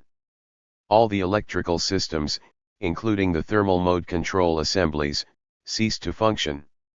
The station began to freeze. According to the calculations of the thermal mode specialists, the temperature inside the station would fall to 20 degrees C in a week. The station became a big, useless, artificial satellite, which only the Missile Defense System's space monitoring facilities could track. Salyut 7 fell into a state of anabiosis. No ingenious sets of commands sent on board from TSUP were capable of bringing it out of this state. The station could only be saved by a human being, who after entering the station would disconnect the failed S190 casing, replace it with a spare, which fortunately was on board the station, replace the cables damaged by the current surge with others brought from Earth, connect a warm storage battery that was also brought along, begin warming up the system, and restore orientation, thermal control, and everything else, including the life support system. This repair team would have a lot of work to do.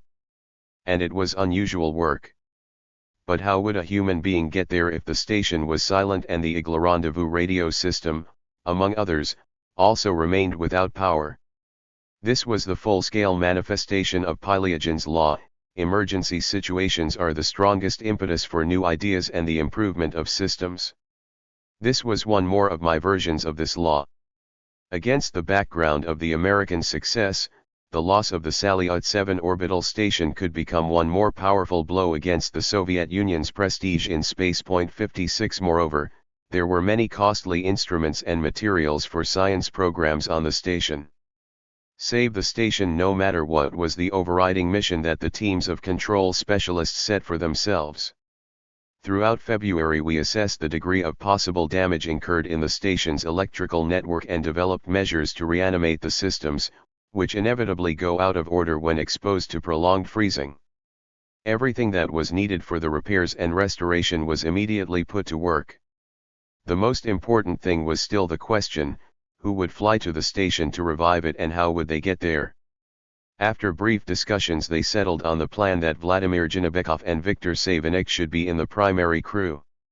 Janabekov already had experience in manual approach from great distances and was quite familiar with the station. 57 Engineer Savinik from NPO Energia was officially considered a specialist in optical sensors and manual orientation systems but actually was highly capable at figuring out all kinds of motion control technology problems. 58.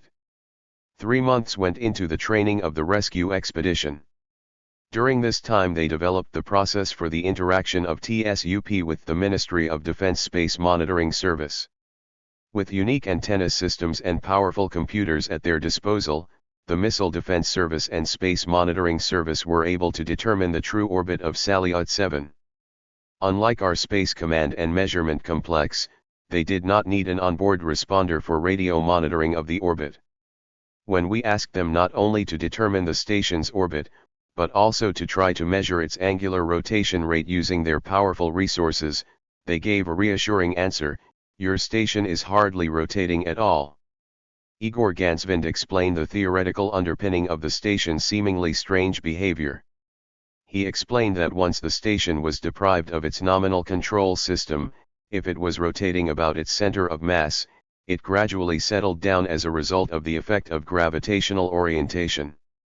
Thus, our ballistics experts had the opportunity to predict the orbital motion of the frozen station and provide the onboard digital computer of the Soyuz T-13 spacecraft, which was being prepared for the rescue expedition, with baseline data for rendezvous. Algorithms making it possible to predict motion up to a range of 1.5 to 2 kilometers were loaded into the onboard digital computer software of this spacecraft. From a distance of around 5 kilometers the cosmonauts measured the actual range to the station using the LPR-1 manual laser range meter, specially manufactured for this unique flight. Using the LPR-1 measurements, the cosmonauts were supposed to switch to manual rendezvous and final approach from a distance of 1.5 to 2 kilometers. The Soyuz T-13 spacecraft lifted off on June 6, 1985. This flight can serve as a model of the excellent combination of the human being as the main link in a large control system with two large man-machine systems. Not only did Janabekov and Savinik execute approach and docking with the dead station brilliantly, but they also entered it and worked heroically to save it. They succeeded in this completely. Among all piloted flights from the time of Gagarin, this expedition deserves the highest marks for the heroism and professionalism of a human being in space. Radar quickly located the frozen orbital station. The rescue expedition successfully proceeded to the station thanks to a combination of the heroism of the rescuers and the achievements of radio electronics and space flight control technology. 59. I have discussed a very small number of off-nominal situations. It would be good, as a training manual for anyone who works on the problem of the human being in a large system control loop, to compile a description of the main off-nominal situations in cosmonautics over the past 40 years. I am confident that an analysis of their causes and the methods for eliminating them would be much more useful than dozens of theoretical developments on the subjects of reliability and safety. Until very recently, striving to keep in shape, I would show up at Mission Control Center at least an hour before the next docking session of a piloted vehicle or cargo vehicle with the orbital station. They even reserved a seat for me in front of a monitor where all the information about the rendezvous process is displayed. Rendezvous and docking continue to be the most complex and crucial process of flight control technology. The availability of reliable onboard computer systems on the station and on spacecraft makes it possible to fully automate this process. The role of observers and high-level supervisors has been assigned to the multitude of personnel at the Mission Control Center. The Ballistics and Navigation Service of the Mission Control Center calculates all the events of the rendezvous process the day before, and they are loaded into the memory of the onboard computers via radio links in the form of settings. When, as an idle veteran observer, I occupy the seat prepared for me in the control room, I can compare the design data with the actual data coming in via television and telemetry channels with the help of a geostationary communications satellite with accuracy down to the second. 60. All that's left to do is to anxiously await the contact signal. After the contact signal, academician Viktor Legosteyev, also according to tradition, loudly announces one less reprimand. From his seat next to me. 61. Radio-electronic technology has made a qualitative leap. And the people in the control loop have grown much wiser. Now it wouldn't occur to anyone to propose the approach and docking scenario that we saddled Beregovoy with in 1968. And nevertheless, even with the most trouble-free approach process, a vexing feeling will crop up. Russia, the first space power, is unable to transmit information from the spacecraft to TSUP during silent orbits just because we don't have a relay satellite like Altair or Malnya. Sometimes we use American geostationary satellites. And all because people in the government control loop are not performing their direct functions. Asterisk asterisk asterisk asterisk asterisk asterisk asterisk asterisk asterisk asterisk asterisk asterisk. Chapter 19. Valentin Glushko, N1, and NPO Energy Yacht. At the end of the day on May 15, 1974, Pylyagin called me on the Kremlin line. Vasily Mishin is leaving you. You're going to get a new designer, but this time a general rather than a chief. Who? Glushko. I was not surprised and didn't repeat my question. Just 2 years before, the very same thing happened in the movie Taming the Fire. After the death of the main character of the film, chief designer of engines Onaa took his place. The brilliant actor Kirill Lavrov played the role of Bashkirtsev, while Igor Gorbachev played Onaa. In the film, the relationship between Bashkirtsev and Onaa was portrayed with greater warmth than in real life. In this regard, Isayev, who advised the creators of Taming the Fire along with me, said that it was simply not possible to show in a film the degree of complexity that really existed in the relationship between Korolev and Glushko. Let's make them good friends, he proposed. Daniel Krabrovitsky and I agreed. I wasn't about to grill Pylyagin about how he had learned this sensational news and who had made this decision. Pylyagin had good connections in the Central Committee apparat, and he had total confidence in the information he reported. Nevertheless, I didn't dare pass on such earth-shattering news for our staff to any of my close friends.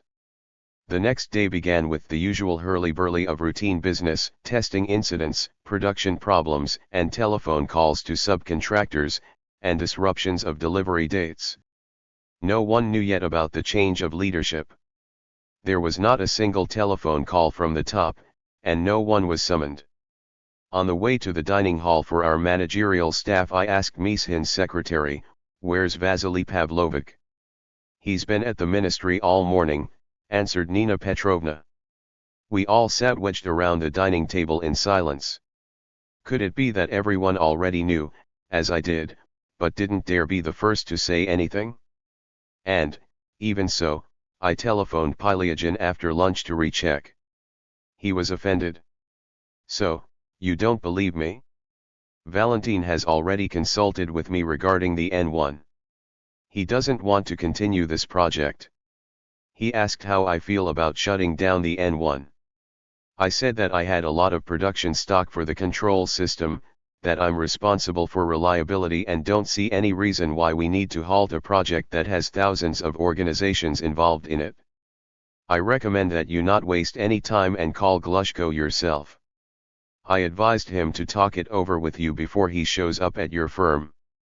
After a minute's hesitation, I dialed Glushko's number on the Kremlin line.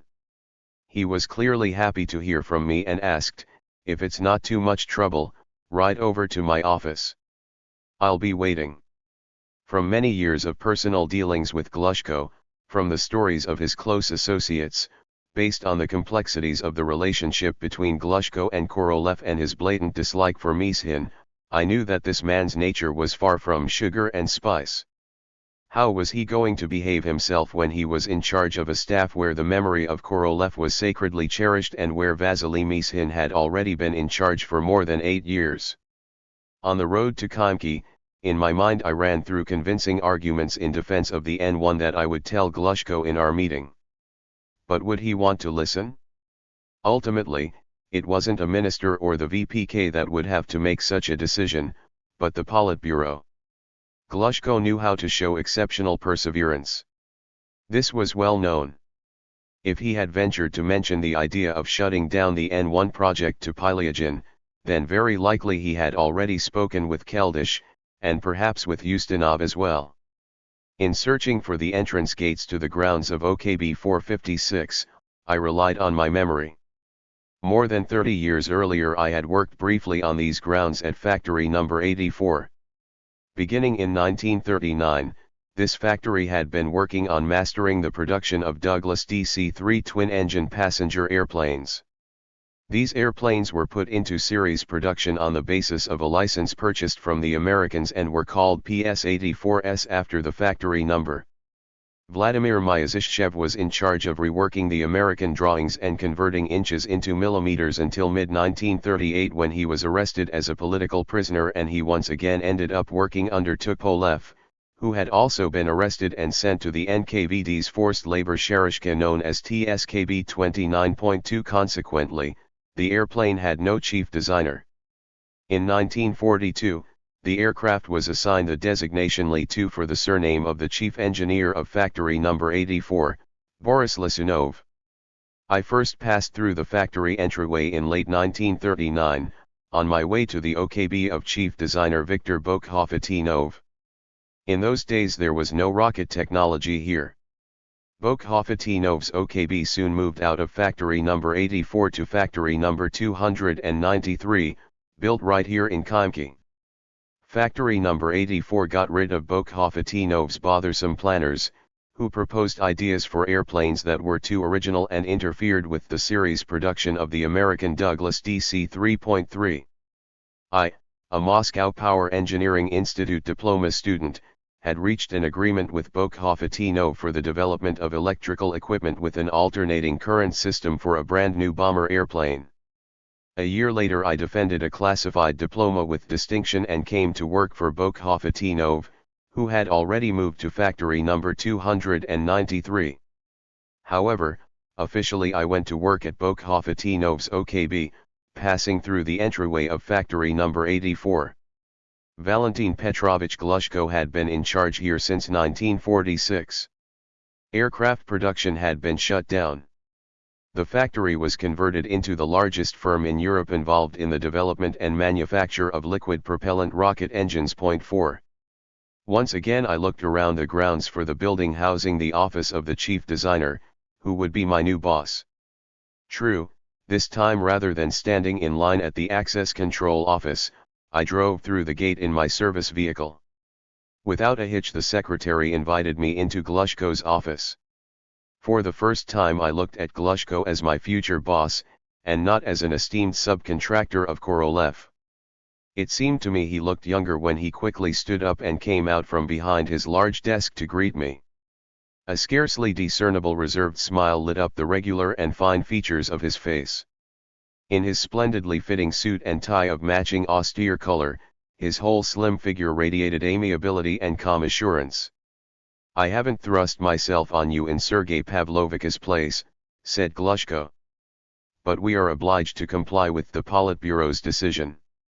As soon as the minister's order is issued, I will come over to you right away. This could even happen tomorrow. You are one of the leading managers of OKB-1. If I am not mistaken, we first met 30 years ago. Since then our paths have crossed enough times for us to trust one another. I am justified in counting on your help. I have laid down the condition that OKB-1 be merged with OKB 456 and that the new organization be called the Energy Scientific Production Association. The Central Committee agreed with my proposals. I do not intend to meddle with your staff, to bring about a new order. First and foremost, effort needs to be spent on making a transition toward developing a series of new heavy launch vehicles instead of the N1. What does instead of mean? I couldn't keep quiet. This means that work on the current version of the N1 will be terminated and we will have to quickly develop a series of new launch vehicles with reliable engines. I do not intend to introduce radical changes into the space program. You have taken on big commitments with the orbital stations, spacecraft, and the joint project with the American Apollo. I am going to support this in every way possible. I hope that we have complete mutual understanding there. But you will admit that landing one man on the moon 10 years after the Americans is stupid. We must have our own permanent base with a rotating team of real scientists on the moon. To achieve this we need other launch vehicles. Meeshin wasn't removed at my initiative, but I do not want to work with him. I hope that he understands this. Everyone else must do his duty responsibly. I hope that you, Pylyagin, Ryazansky, and Kuznetsov will support the project. I have already discussed this with each of them. Glushko said all of this calmly, firmly, and confidently, excluding the very possibility of any doubts. Nevertheless, I said, we have developed proposals for a lunar base calling for the use of several N1s with new reusable engines. We believe that with the same funding that was allocated for N1L3, the base could be created in 4 or 5 years. You can't build a lunar base using rotten engines, Glushko interrupted me. Glushko's attitude toward the subject under discussion and toward his conversation partner could be determined not so much by his words as by his face and eyes. I had learned this back when I met him in Germany. If his face became impenetrable and his eyes glazed over, it was better not to continue the conversation. I shouldn't have mentioned the lunar base to be created using the N1. I understood that the conversation was over. I thanked him for his confidence, and we said our goodbyes. The entire appointment lasted 20 minutes. After driving away from the KB Energomash grounds, I got the driver confused trying to find the entrance to my former home factory number 293, which general designer Petr Grushin, creator of the anti-missile missile, now headed Point 5 by some quirk of fate. This took place on the very same grounds where they had designed the first rocket interceptor for German bombers. Point 6 Now Petr Grushin was producing missiles one after the other, but these were interceptors of American intercontinental ballistic missiles. Point 7. On May 21, 1974, a government decree was issued and then a minister's order regarding Glushko's appointment as general designer and director of NPO Energia. What made 66-year-old Glushko agree with a proposal that dramatically altered his biography as an unadulterated engine specialist? He must have understood that among our staff, where the memory of Korolev was fresh, he would not be met with an enthusiastic reception. He took a lot of risks. The nation's nuclear missile shield depended on his engines. No, he did not abandon his own OKB-456 engine facilities. Glushko retained Energomash, having incorporated it into the new NPO Energia. For an aspiring, ambitious, and extremely dedicated engineer and scientist, it is possible that this was not a misstep, but the logical conclusion of a dream from his distant youth about interplanetary flights. To become not just another subcontractor, but a general designer of interplanetary rocket space complexes. How can one turn down an offer like that? I wasn't the only one who decided to help him rather than line up in opposition. Without any sort of collusion, that's what all of Meeshin's former deputies thought. The day after the minister's order came out, Glushko assembled all of the deputies of the chief designer at THIRD-WORLDISM and laid out his concept for the development of cosmonautics. The N1 did not have a place in this concept. On June 24, 1974, Glushko summoned the chief designer of the N1, Boris Dorofeyev, and asked him to prepare an order calling for the termination of the N1 project. Dorofeyev refused. Then Glushko composed and signed the order himself. Neither the Council of Chief Designers nor the internal technical management gathered for a meeting beforehand. Dorofeyev's refusal was the only demonstration of public disobedience among the managers at THIRD-WORLDISM. Glushko called in an inner circle of planners to develop specific proposals for new launch vehicles. Managers, who associated with them owing to their professional obligations, understood that he was preparing for decisive actions against the N1. But for thousands of people who had been associated with this crucial government program for many years, the order was an unexpected shock. Before the order came out, even my department had maintained the hope that the top managers Afanasiev, Ustinov, and finally Keldysh would not allow such a reprisal against the N1 and would find some sort of compromise. Our new boss, it turns out, is a brave man, N1 patriots in confidence chuckled, literally through their tears. He, like one of Nekrasov's women, will stop a horse running at full tilt and will go into a burning house. Actually, it was much more formidable with the stroke of a pen to shut down the N1 projects underway at hundreds of enterprises than it was to stop a horse. Once such a shutdown occurred, it was necessary to enter houses inflamed with rebellion. The protest was particularly intense at the Progress Factory in Kubyshev and at its branch at the firing range, which was created solely for the sake of the N1. There they had completed preparation of launch vehicle N1 number 8, on which all conceivable measures had been implemented. The most important of these was the installation of the Kuznetsov's newly modified engines. Each of the engines had previously undergone firing tests. Nikolai Kuznetsov's firm had developed a reusable engine, which our engine specialists Raykov, Yurshev, and Kaspekov had nothing against. At a meeting in early 1974, Raykov even joked, "Boris Yevzayevich, your KORD specialists are going to be left without a job." At last, Kuznetsov has made the engines so reliable that they don't need KORD. It took 10 years for Kuznetsov to create a fully reliable engine from scratch. The new engines also had a new designation. The first 4 N1 rockets had engines with the designations 11D51, 11D52, and 11D53 for the first, second, and third stages, respectively. Beginning with No-8L, engines with the designations 11D111, 11D112, and 11D113 were supposed to be installed. 9. First and foremost, they revamped the turbo pump assembly. They eliminated flame erosion and the breakdown of the oxygen pump by reducing the axial force on the radial support bearings.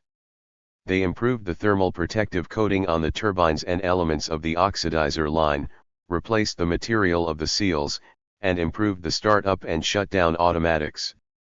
Rather than a 2 out of 4 or 2 out of 6 selective method, a high degree of reliability was ensured by implementing tests of a complex of high-efficiency measurement and diagnostic methods for the analysis of dynamic processes. Bitter experience had taught that not a single defect, even the most insignificant one, should go without investigation, without conducting the necessary measures and subsequent checks under stringent conditions. They conducted 220 firing rig tests on 76 newly modified engines, during which they surpassed the design specifications requirements. Tests confirmed the reliability of repeated start-up on 24 engines. On one of the engines they performed 10 firings without overhaul. During repeat firings the processes in the engines remained stable and did not depend on the number of previous startups.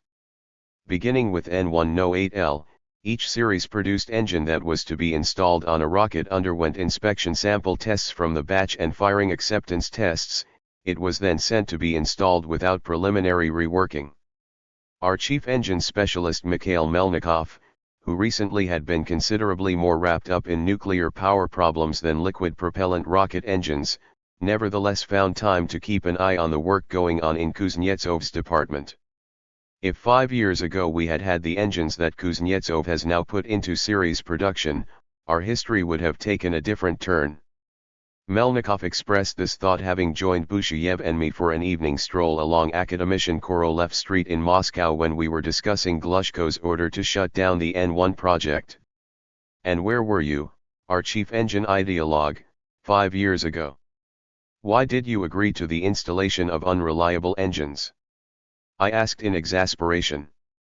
You and Mishin were both elated that the engine had unique parameters and didn't think about the fact that you also needed to demand unique reliability. In those days there were a great many such recriminations and conversations on the subject of what will become of the N1 now. After Glushko's order, a resolution calling for the operations to be halted and financing to be cut off for the N1 program for the entire industry simply didn't ensue. The Central Committee and VPK Apparat timidly hinted that this matter still hadn't been studied at the very top. In order to stop this work, the reason needed to be named, losses needed to be added up, a decision needed to be made to write off 5 billion rubles of expenditures, and, perhaps, even to name and punish the guilty parties. One person guilty of disrupting the program has already suffered. They poked fun at us behind the scenes at VPK. That's Vasily Mishin.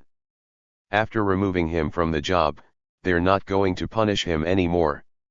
And all of you who are still there, if you raise a ruckus about N1L3 you might suffer. Think about it, you've got enough work. Outrage over Glushko's order was vented in crowded smoking rooms, among friends in their free time, and in the offices of managers, for whom in the past few years the N1 had remained their primary raison d'etre. Many people found themselves in a ridiculous situation. The staffs of the Progress factory in Kubyshev, which was the head factory for the manufacture of the entire launch vehicle, and in Rostock had already reached launch vehicle number 14, at the MV Frunze motor factory, which after enormous difficulties had mastered the series production of rocket engines, and at Kuznetsov's OKB-276, which had finally developed reusable engines. The rig tests conducted in Kubyshev and with particular partiality at NII-229 in Zagorsk proved that as a result of more than a decade of work, the series production of oxygen kerosene engines, unique in terms of their parameters, had been set up and that these were not just prototypes. Nikolai Kuznetsov flew to Moscow to meet with his minister, Petr Dementayev. Dmitry Kozlov spoke his mind in this regard to Deputy Minister Viktor Litvinov, the former director of Progress, and to the minister himself, Sergei Afanasyev.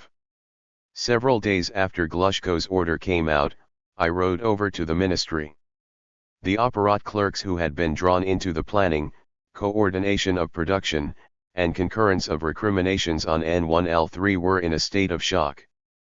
The movement of papers between desks and offices suddenly stopped. That same day I was asked to stop by the VPK.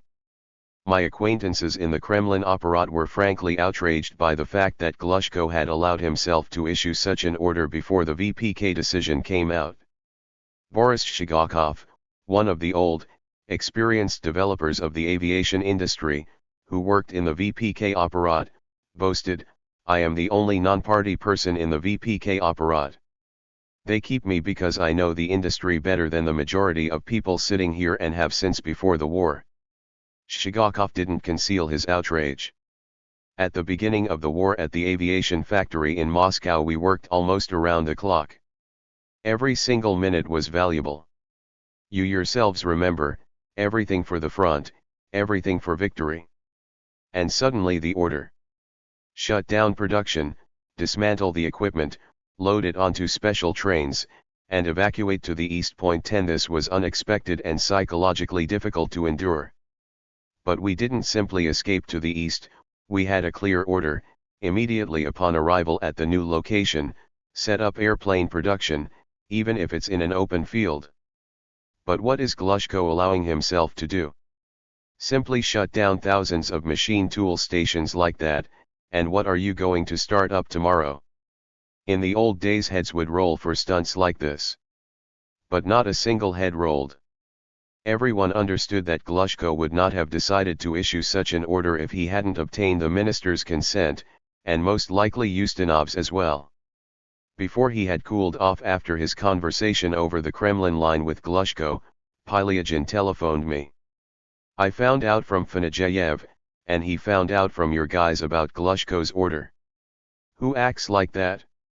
You understand, don't you, that an order like that affects all the other firms more than yours? My factory is swamped with orders for the N1. I've disrupted other projects for the sake of the N1. What am I supposed to do with tons of instruments and cables? What are you thinking there? It isn't ours to divine the future. But from the future, which becomes the present, we can examine the past. Assessing the behavior of individual people and staffs, one realizes that we really did make history. If during the launch of the first Sputnik in 1957 we still did not fully recognize the value of such events, then just 5 years later, from state leaders and chief designers to thousands of engineers, workers, and soldiers who worked in design bureaus, laboratories, shops, and firing ranges, who to this day remain unknown to history, they understood that they were making history. They understood this just as clearly as a soldier during the Great Patriotic War recognized that he was defending his fatherland and giving up his life, not for foreign, unknown interests, but for his own nation, city, village, and family. We knew the history that we had made. We tried to plan the future so as to correct the past. Everything in the plans, schedules, and deadlines was broken down year by year, month by month, and day by day. The workday was planned down to the minute. The preparation, launch, and flight of a rocket was calculated and forecast with an accuracy down to tenths of a second. Having been in the recent past, which just yesterday was our future, and once again looking into this future, which has become the past, we, like chess players, felt vexed as a result of our bad decisions and sorted through dozens of options in order to find the one that would bring victory. My own notes, the stories of friends and acquaintances, and rare authoritative memoirs of that time have corroborated individual events and what at that time seemed like everyday life. Now, looking at my comrades and myself from today's perspective, I realize that we were involved in tremendous achievements. Episodes that had seemed workaday were great events.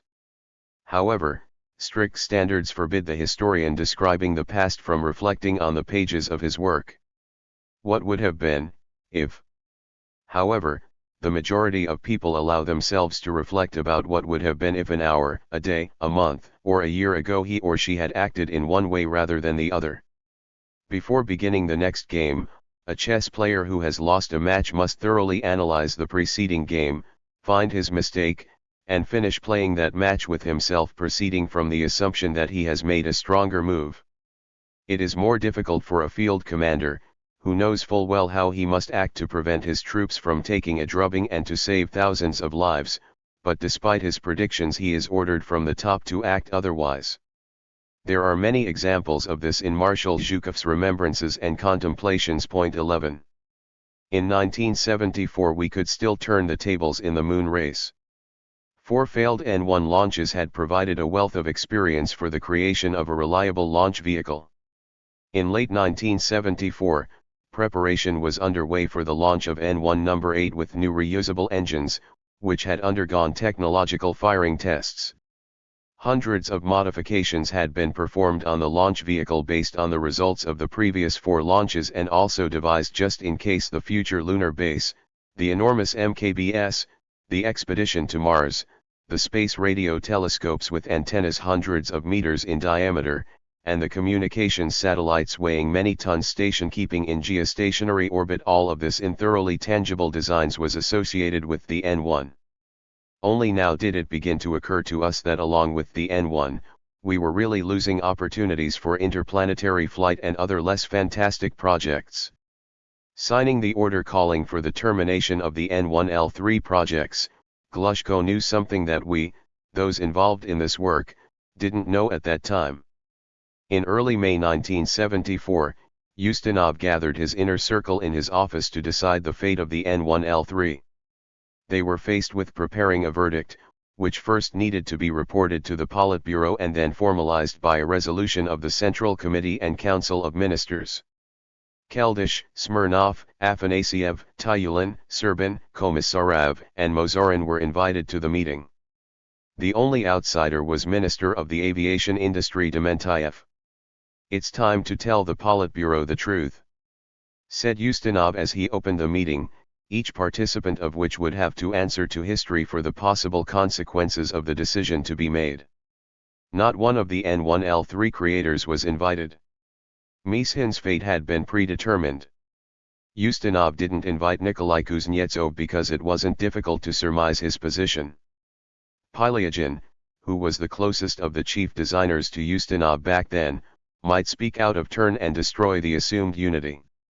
Ustinov could disregard the opinion of the military in this case. There were clearly no lunar program enthusiasts among them. Many years later, Mozorin said, everyone in attendance spoke in favor of terminating the projects and closing the subject. Keldysh had no serious science programs in reserve that justified the continuation of expenditures on such a powerful launch vehicle. He believed that the Moon no longer held its previous interest for scientists.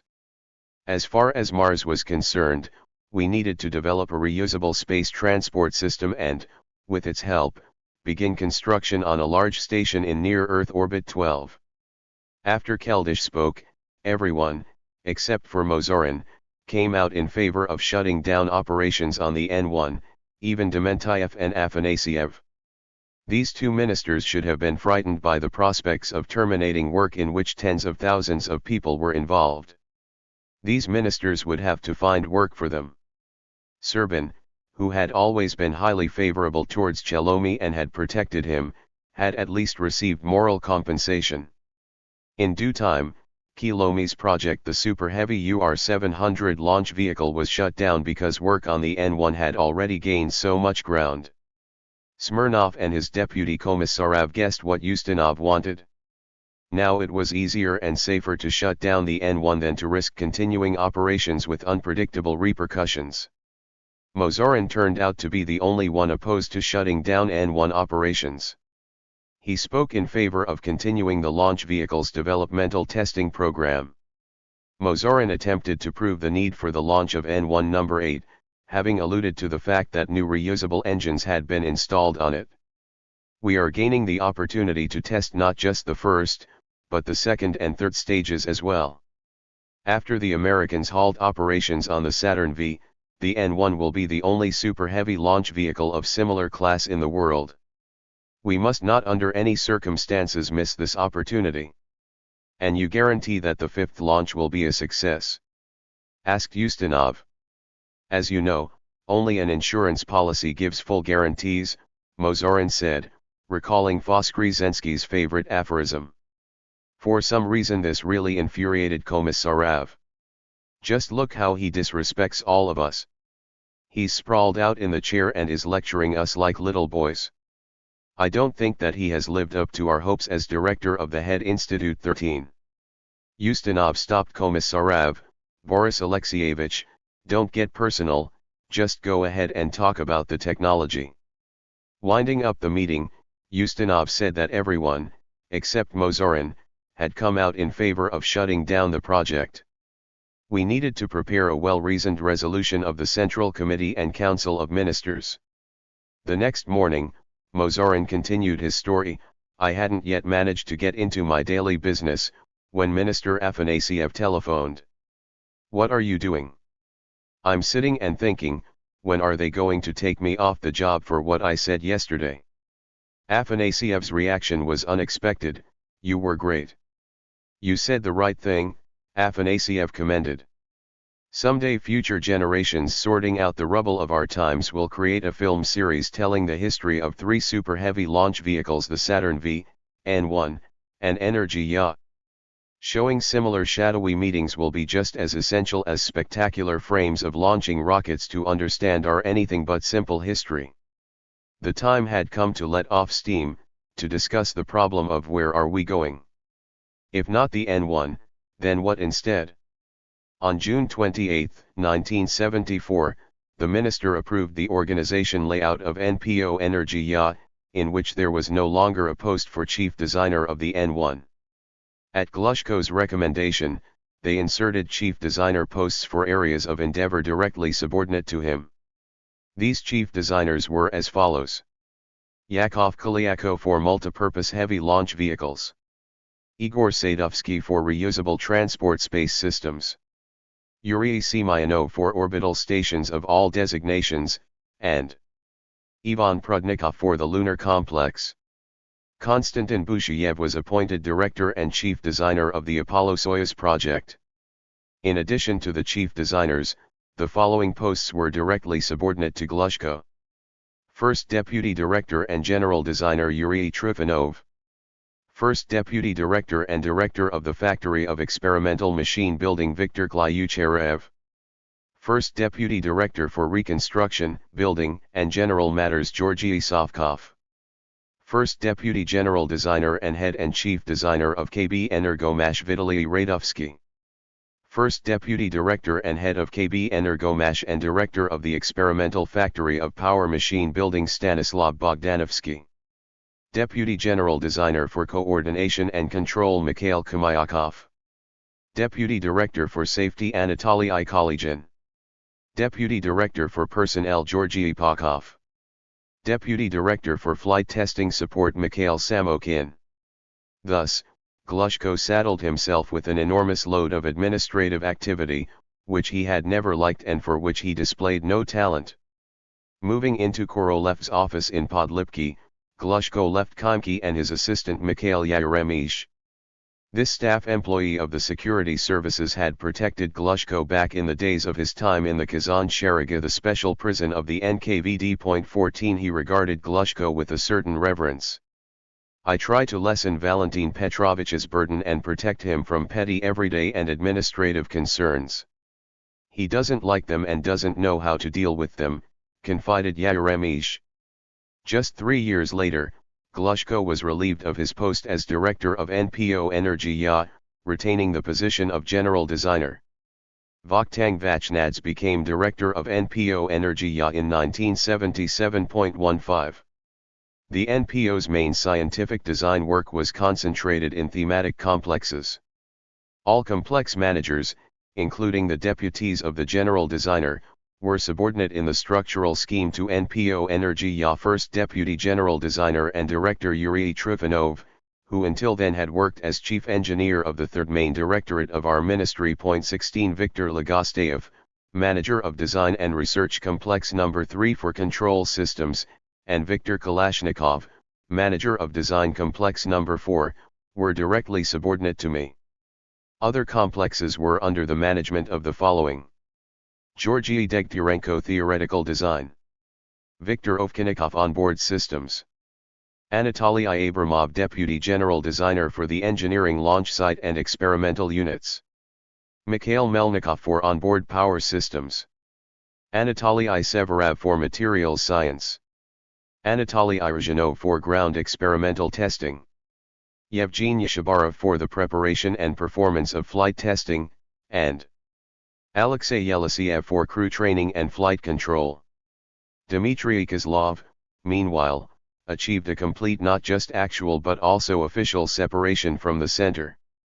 The independent Central Specialized Design Bureau emerged at the facilities of the TSKBEM branch in Kubyshev, where Dmitry Kozlov was named Chief Designer and Head. 17 At the Progress Factory there, a small branch headed by Boris Penzin was spun off from the large one that Kozlov managed.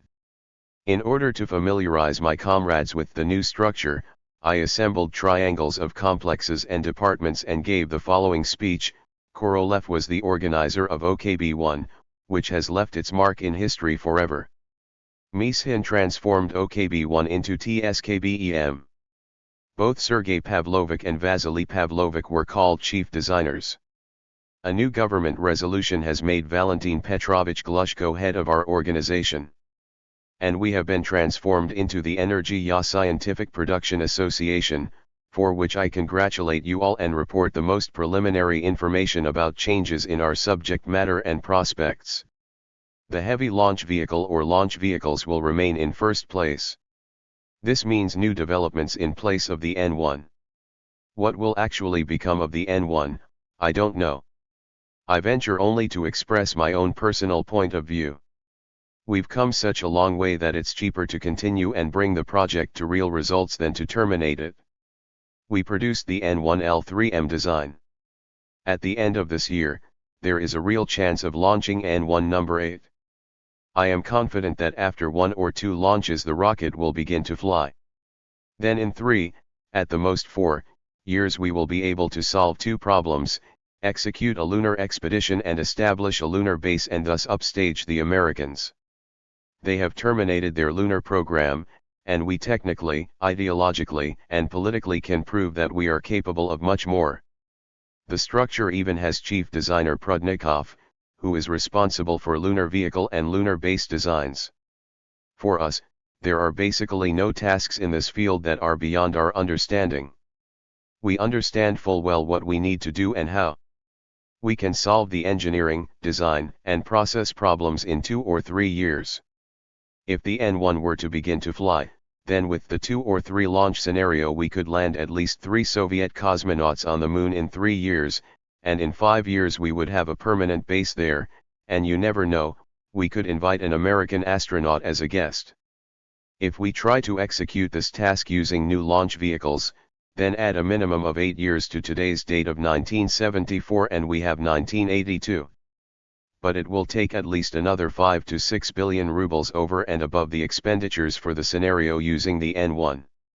The new structure will contain a new field of endeavor, which has been assigned to Sadovsky Reusable Space Transport Systems. They are supposed to become the response to the American space shuttle. My opinion is that if they really pile this work on us, the lunar problem will go onto the back burner or will be forgotten altogether. The most dangerous thing is if the Americans take up this project in earnest. From the information available, we know that NASA has been working successfully on a specific design for 3 years now. 18 Our comrades who have visited the United States for the Apollo-Soyuz project have become acquainted with this system. After the Americans officially publicized its main parameters, some young and zealous guys from the Institute of Applied Mathematics figured out in advance the possible orbits of the space shuttle, allowing for possible maneuvers in the atmosphere at 2,000 kilometers clear of ballistic orbit. They scared Keldysh. Keldysh reported to Ustinov, and then to Brezhnev. It turned out that the space shuttle, flying far from our borders, having lulled the missile defense and air defense into a false sense of security, could suddenly execute a maneuver a dash to the north, and, flying over Moscow, could drop a 25-ton thermonuclear bomb with an explosive yield of at least 25 megatons there. I recently had the occasion to attend a meeting where they discussed the matter of whether it was at all worth our while to produce an MKTS in the American version. At this meeting, Valentin Petrovich spoke to the effect that this project would take away so much manpower and resources from us that the lunar programs would be unrealistic. He also said that he feared for the DOS projects. To this, Keldysh retorted that, after putting the space shuttle into service, the United States might obtain a decisive military advantage in a plan to deliver a preemptive nuclear strike against vitally important objectives on Soviet territory. And if so, then like it or not, we would be forced to develop an analogous system. Now, instructions have already been given to prepare a draft resolution for this work. Considering Keldysh's position, I predict that this work will soon be included in our plans, evidently with the participation of the aviation industry. Instead of being threatened with the termination of their projects, everyone working on DOSes and Soyuzes is being threatened with an increase in the volume of their work. In a year we will be faced with rendezvous and docking with Apollo 19 here. We're betting not simply on the prestige of the Soviet Union, but on our technical and scientific standing at the international level. In addition to these considerations of personal prestige, we need to consider that success in this program could lead to a thaw in the atmosphere of the Cold War. The Americans beat us in the moon race, and then they drove their own lunar program into a dead end. It's not out of the question that they want to continue together with us. Keep in mind that Valentin Petrovich warned me, despite the fact that, structurally, our fields of endeavor are involved with piloted programs, and have their own chief designers Semyonov and Busheyev. He wants personally to grapple with the main control problems and in critical situations to make decisions as the general designer. Each of you, who will be reporting to him, either with or without me, must be completely, down to the smallest detail, competent in the problems for which you are responsible. I am already convinced that Glushko understands electricity well enough. He will read our reports and design materials with partiality. Before the documents go to the general designer for signature, reread them 5 times each and don't feel sorry for the originators. After you, I don't want to receive comments about an unnecessary comma. For the first 3 months of work in his new capacity, Glushko hasn't begrudged time for the development of proposals for a prospective program of Soviet cosmonautics. Essentially, decisions concerning the creation of doses and transport vehicles were made before he came to us. They should have been refined, achieving greater sophistication, reliability, and service life. Above all, the transition from Vehicle 7K to 7KS, controlled by an onboard digital computer, should be refined. And there is also the Apollo-Soyuz International Project. We plan to launch 3 Soyuzes and dose number 4 before the end of 1974. In 1975, we were supposed to continue preparations and then dock with the Americans. All of this was taking a lot of attention and time. But the ideas for these operations originated back with Korolev, and Mishin continued and developed them. Glushko could in no way call himself the general designer of these projects. That is why he devoted a great deal of time to the development of a completely new program, in which launch vehicles created based on his ideas moved into the foreground, and engines with a power the world had never seen before were developed for them. The fate of the N1 was predetermined, but the MKTS might get in the way of his ambitious creative ideas. He needs to hurry. He's already 66 years old. He's already a 2-time hero of socialist labor. But that's not the main thing. These sorts of rockets and engines must go down in the history of technology so that no one will have any doubts as to their true chief creator. As today, no one doubts that the true chief designer of the R-7 and Vostok vehicle was Korolev. The spate of new assignments, which required continuous effort, gradually dampened the anguish over the N1. In a family with few children, the loss of a single child can inflict very heavy injury on the parents. In a large family, the necessity for day-to-day worry over the remaining children softens the grief. Each day it was necessary to deal with the problems of the upcoming Apollo-Soyuz docking, testing of the new dose, Salyut 4, and preparation of the latest Soyuz 15 for launch to Kilome's Almaz station. Moreover, that hot summer, every now and then, rebellious thoughts crept in about vacation. Since no government resolution had been issued on the complete termination of operations on the N1, in smoking rooms and during our time off, timid thoughts were being expressed about how the powers that be would come to their senses and make Glushko re-examine his irreconcilable stance. There were also brave people who appealed to the Central Committee with letters signed by several authors in this regard. The Party Committee of the 6th Scientific Testing Directorate of NIIP 5, in violation of all traditions of military discipline, held an all-night meeting expressing outrage about the termination of the N1 project. 20 The result was a letter from military testers addressed to the Presidium of the 25th Congress of the Communist Party. 21 The letter presented arguments for continuing debugging of the N1, citing the opinions of specialists from the developer organizations.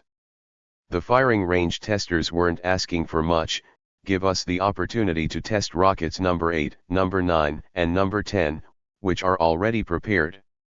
Of course, the letter didn't arrive before the Congress. The party apparat understood full well, decisions had already been made at such a level that to take up the time of congressional delegates and even of the Presidium served no purpose. The headstrong military testers, who had devoted perhaps the best years of their lives to Tyuratam, Baikonur, the town of Leninsk, and to perfecting the grandiose N1, were told that now their main mission was the MKTS program. The MIC, the launch site, and a lot of other facilities needed to be rebuilt for it. At his own initiative, the irrepressible Andronik Iosifyan also appealed to the Central Committee with a letter. He considered the termination of the N1 project to be an error of principle. But an acquaintance from the Central Committee apparat simply telephoned him over the Kremlin line and asked him to stop by and pick up his letter. Glushko's order on the termination of the N1 project was not borne out by a ministerial order or by a VPK decision. The situation heated up. Conversations circulated to the effect that the government was not going to shut down the N1. On Friday, August 13, 1974, 3 months after Glushko was named general designer and director of NPO Energia, Ustinov decided to verify on site the mood of the people. One could understand Ustinov's concern. It was high time to undertake a new program in place of the landing expedition to the moon that never happened. A month after his appointment to the post of general designer, Glushko promised to develop new promising proposals for the Moon, orbital stations, and space transport systems. Work on N1L3 at NPO Energia was virtually halted, and what were the subcontractors, who had enormous amounts of process stock, to do? It was time to listen to the chief designers and report to the Politburo. No one could accuse me of being superstitious. On the contrary, I was often accused of completely disregarding well-known folk omens. I made fun of drivers' fears when a black cat crossed the road in front of them. I never missed the opportunity to kid members of the launch team, who up until the last day feared that a woman would show up at the launch site, and I chuckled when someone proposed knocking on wood to ward off trouble or spitting over one's left shoulder. But somewhere in my subconscious I had an awareness when it came to two dates: August 13, 1937, the most probable date of the crash of Sigismund Lovanovsky's airplane, and 27 March. 22 I remember, March 27, 1942, the day of my mother's death, March 27, 1943, the day of Grigory Bakhkovanzy's death, March 27, 1968, the death of Gagarin. Perhaps August 13, 1974 would be the date of the ultimate death of the N1. On August 12, 1974, Valentin Glushko personally telephoned the main managers of NPO Energia and courteously requested that they make themselves completely available the following day, August 13. Dmitry Fedorovich is coming here for a serious conversation. Glushko asked me to prepare a speech about the special features of the control system for the new Soyuz modification vehicle 7KS, or Article 11 F732. He said nothing about who would be participating in the upcoming meeting. At 10 a.m. on August 13, in the large office of our former chief, now our general, the managerial staff of NPO Energia and its chief designers assembled: Barman, Pylyagin, Ryazansky, and Viktor Kuznetsov. Afanasiev came, too, as well as his deputies, Tyulin and Litvinov. Smirnov's deputy Komissarev represented the VPK. Posters hung on the walls, pictures of the new launch vehicles, RLA-120, RLA-135, and RLA-150. A small group of planners had toiled under Glushko's personal unremitting supervision for the past 2 months on the designs of these launch vehicles. Ustinov arrived accompanied by Serbin and Stroganov. Before Ustinov appeared, we didn't take our seats, but huddled together talking about matters that weren't work-related. He strode in, as usual, quickly and energetically. When he saw me he extended his hand, and after a firm handshake, asked, "So, how's the old guard?" "We're hanging in there," I answered. "You shouldn't just hang in there, you need to move forward." Ustinov himself opened the meeting. "I am very glad that I once again find myself in this group and in this historic office where Sergei Pavlovich Korolev used to work. The other day in the Politburo we had a serious conversation about our space problems. The Politburo requested that an objective assessment be made of why we have not landed Soviet cosmonauts on the Moon. It was mentioned in the Politburo that in view of the successful landings of the Americans, the task of exploring the Moon has become crucial for us. No matter what other problems we solve, this will remain primary and general, but in a new capacity. Today I would like to speak and to consult on a whole complex of problems. Your work is very broad here. How to organize the work so that it will not drag out for decades, so that it won't be handed down to our grandchildren. Let them go much farther than we. It is for us to decide what we will be doing in the next few years. I would by no means curtail operations on the Soyuz project.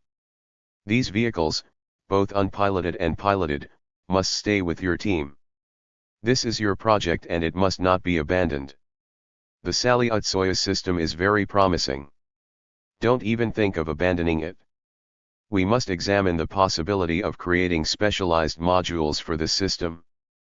Please don't forget, under any circumstances, about those projects that have already been successfully concluded. These were Ustinov's opening remarks. I don't think that I am the only one from the old guard who viewed his speech as a warning to Glushko not to take it into his head to scrap and revamp a field of endeavor that Korolev had established and in which we had achieved universally acknowledged success under Mishin. Ustinov continued, how shall we approach the solution of the general problem? It might be worked out so that in 10 years you will again say that it's not working out with the moon. But we must have it so that each year, do you understand, each year something big happens. I know that the first Council of Chiefs, in which the new assignments were preliminarily discussed, has already taken place. I specifically selected this day in order to also hear about these plans, which you are getting ready to approve in the next council. I believe we are justified in sparring between two historic council. It's just that we need to spar about specific things. Not go off into the next century. Leave this job to the science fiction writers. If we are going to conduct business like you did with the N1, insisting on launching in spite of reliability, we will obtain corresponding results. Afanasiev, who habitually made notes on a notepad, raised his head as Ustinov was saying this, and making eye contact with me, gave me a piercing look. He recalled our argument in November 1972 before the launch of N1 number 7, you and Dorofeyev are crawling on your bellies toward the launch button. Go ahead and launch. I give you my word, one more failure and they might terminate the N1.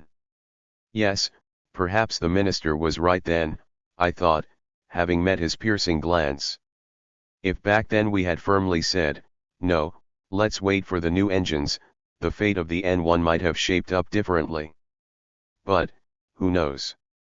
With the persistence of a schoolteacher, Ustinov continued to hammer us all with truths that were obvious, but so difficult to implement. You, specifically you, the creators of new space systems, must develop a general line and stick to it as strictly as possible. I propose that you listen to Valentin Petrovich. Glushko talked for more than 2 hours, spelling out his doctrine in detail for the next few years. Above all, Glushko proposed developing a series of heavy and super-heavy launch vehicles made from standardized blocks. All of the launch vehicles were assigned the designation RLA Rocket Flying Apparatus .23. The lightest launch vehicle was the RLA-120. With a launch mass of 980 tons, this launch vehicle inserted a payload with a mass of 30 tons, 10 tons more than Kilome's UR-500K Proton, into Earth orbit. The most powerful launch vehicle, RLA-150, was capable of inserting a payload with a mass of 250 tons into orbit.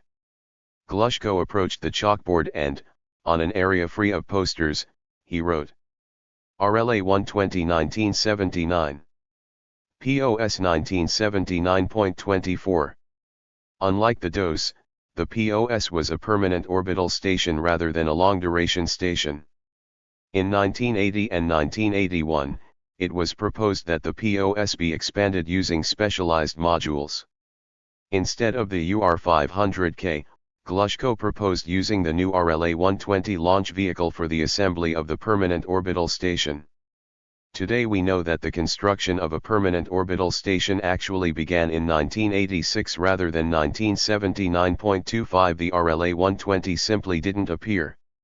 The Mir station, now known throughout the world, began to be created during Glushko's lifetime with the help of Kilome's Proton, the UR-500K. Glushko wrote 2 more lines on the board.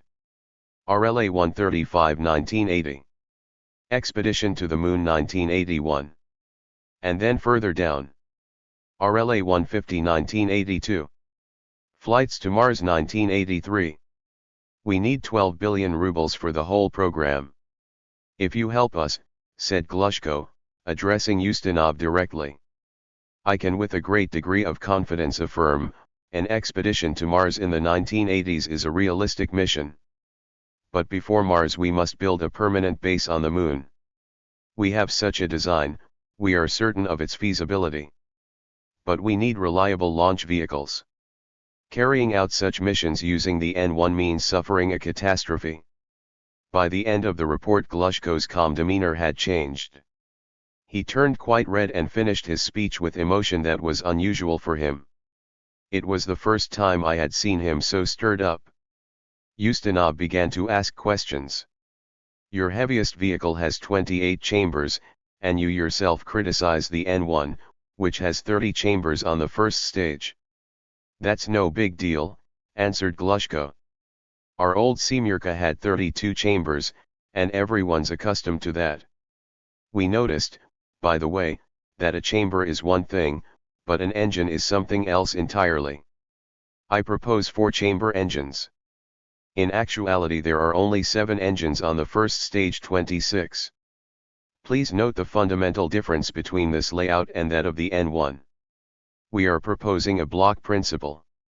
Rockets differ from one another in terms of the number of identical blocks on the first stage, and when necessary on the second stage as well. A decisive advantage of the block principle is the ability to manufacture each block at the factory and to transport it in assembled form to the firing range. We can conduct flight testing on the engines as part of the lightest single-block rocket and use this invaluable experience for multi-block rocket complexes without the risk of destroying a launch site. Each block should first undergo firing tests. Is it necessary to insert 250 tons? Isn't that an awful lot compared with the Americans? They flew to the moon and now they can't find any work for their Saturn. And it only inserted 140 tons. This isn't our concern, answered Glushko. Let them have the headache, and we'll pass them by. And after this they will fall behind in pursuit of us. Or they will propose collaboration. And will it be cyclone or hydrogen in the second stage, 27? For the time being we are conducting calculations on cyclone. We have too little experience with hydrogen. We can promise, but disrupt all of the deadlines. Let's get this straight, you clashed with Korolev because you refused to make powerful engines for the N1 running on oxygen and kerosene. And now that Korolev is no longer around you are proposing that we agree to engines that you flat out rejected when Korolev was alive. There was a clearly psychological subtext to Komissarov's question. Korolev and I clashed not because I was fundamentally opposed to creating powerful engines running on oxygen and kerosene. In the early 1960s we did not have the necessary experience to create such engines within the time frame that the government resolution called for. From my perspective, this would have been a gamble. We were all working hard back then. Only now do we have the confidence that the creation of super-powerful oxygen-kerosene engines with stable combustion in the chamber, operating on a gas generator layout, is feasible. We selected the optimal 4-chamber system for a super-powerful engine. The engine design makes it possible to rock the chamber for flight control, rather than throttling them, as was done on the N1 to the detriment of the performance index. Special control thrusters will not be needed for control. And how will you respond to the American challenge when it comes to the reusable space transport system, the MKTS? For this we are making a medium-sized vehicle. The first phase of the MKTS is a space airplane. It could appear in 1982. But this is under the condition that aviation will be working. We are not going to build the airplane ourselves. We will ensure the insertion of the airplane on RLA-135. 2 airplanes need to be built right away. What do the deadlines you're proposing depend on? Suddenly Radovsky wedged his way into the fray. The deadlines depend on the engine specialists. All of the RLAs are supposed to have oxygen engines, which aren't yet available. 28. No response to this remark ensued. A 10-minute break was announced. After the break the meeting continued with a very aggressive speech by Barman. Valentin Petrovich's proposals, which we have listened to today, constitute already the third version in the past 2 months. Valentin Petrovich is getting further and further away from the realities of our century and pulling us into the 21st century. There has been no analysis of our previous errors. Moreover, the errors are being repeated. We need to start building a program with the spacecraft and missions that we need, rather than with launch vehicles. Let's be frank. For all his genius, Korolev began the lunar program proceeding from the launch vehicle rather than from lunar vehicles. During his own lifetime, he understood that there wasn't enough energy to launch a landing expedition to the moon. Modifications began on the N1. We added 6 engines to the first stage. Next, we realized that this still wasn't enough. We understood that the expedition design needed to be altered. We wanted to correct the error by using a 2-launch scenario for the L3M. And quite recently everyone agreed with this. Instead of that, today a series of entirely new launch vehicles is being proposed. Nobody needs a launch vehicle for a 250-ton payload. The Americans are making the space shuttle because they only need one heavy launch vehicle, one that's multi-purpose to boot. Today, 140 organizations are working with us on the lunar base project. We can create it if we don't fritter away our resources on unrealistic launch vehicle designs. The 12.5 billion rubles that Glushko mentions is 2 times less than what is really required for such a program. Multi-block configurations for launch vehicles are unsuitable. The selection that Valentin Petrovich is proposing to us is wrong. After lengthy research, Korolev selected the optimal configuration for the N1. He purposely rejected multi-block rockets. The N1 needs to undergo serious updating, instead of reinventing the wheel. We have already spent 4 billion rubles on the N1, and we must use them. Betting on engines with a thrust of 1,000 to 1,200 tons is tempting, but completely unrealistic in terms of deadlines. Take it from me, I am not the only one who has a great deal of experience, we all do. Tzyklin is proposed for the second and third stages. A kilogram of tzyklin costs 50 rubles, while a kilogram of hydrogen costs less than 30 rubles. Hydrogen is the future of our rocket power generation. Valentin Petrovich's lunar program stubbornly ignores both hydrogen and my proposals for the construction of a lunar base. 29 We need to build a base on the moon. To build it we need a reusable space transport system using an updated N1. NPO Energia will not pull off the program that Glushko is proposing before the end of the century. We need to create a system capable of taking 40 tons of real payload and return at least 20 tons to Earth. Barman stood up, walked up to the chalkboard, and crisscrossed through all the lines containing information about the RLA series of launch vehicles. Above, he wrote, uprated N1 plus reusable. Serbin asked Barman a question, and how many more years will your uprating of the N1 take? I don't want to answer for the developers, who are sitting here in silence. Most likely, Valentin Petrovich forbade them to defend the N1, but the uprated launch vehicle could fly in a year and a payload needs to be prepared for it. And what Valentin Petrovich is proposing will hold us back on the lunar program by another 6 or 7 years. I should warn about one more danger. Prominent psychotherapists are telling us that the human mind outside of Earth's magnetic field might experience changes. The moon has no magnetic field, and therefore staying there for many months is fraught with psychological problems. Having considered Barman's words regarding our silence as a hint at our unwillingness to speak out against our new boss, Ustinov turned to us, smiling, I have no doubt that you all want to select the best scenario for carrying out this crucial government mission. Your statements must be bold and critical, but well reasoned. Without a fundamental party relationship to the matter at hand we will kill any project. Speak courageously, sensibly, and authoritatively. Permit me to display my courage, requested Pylyagin.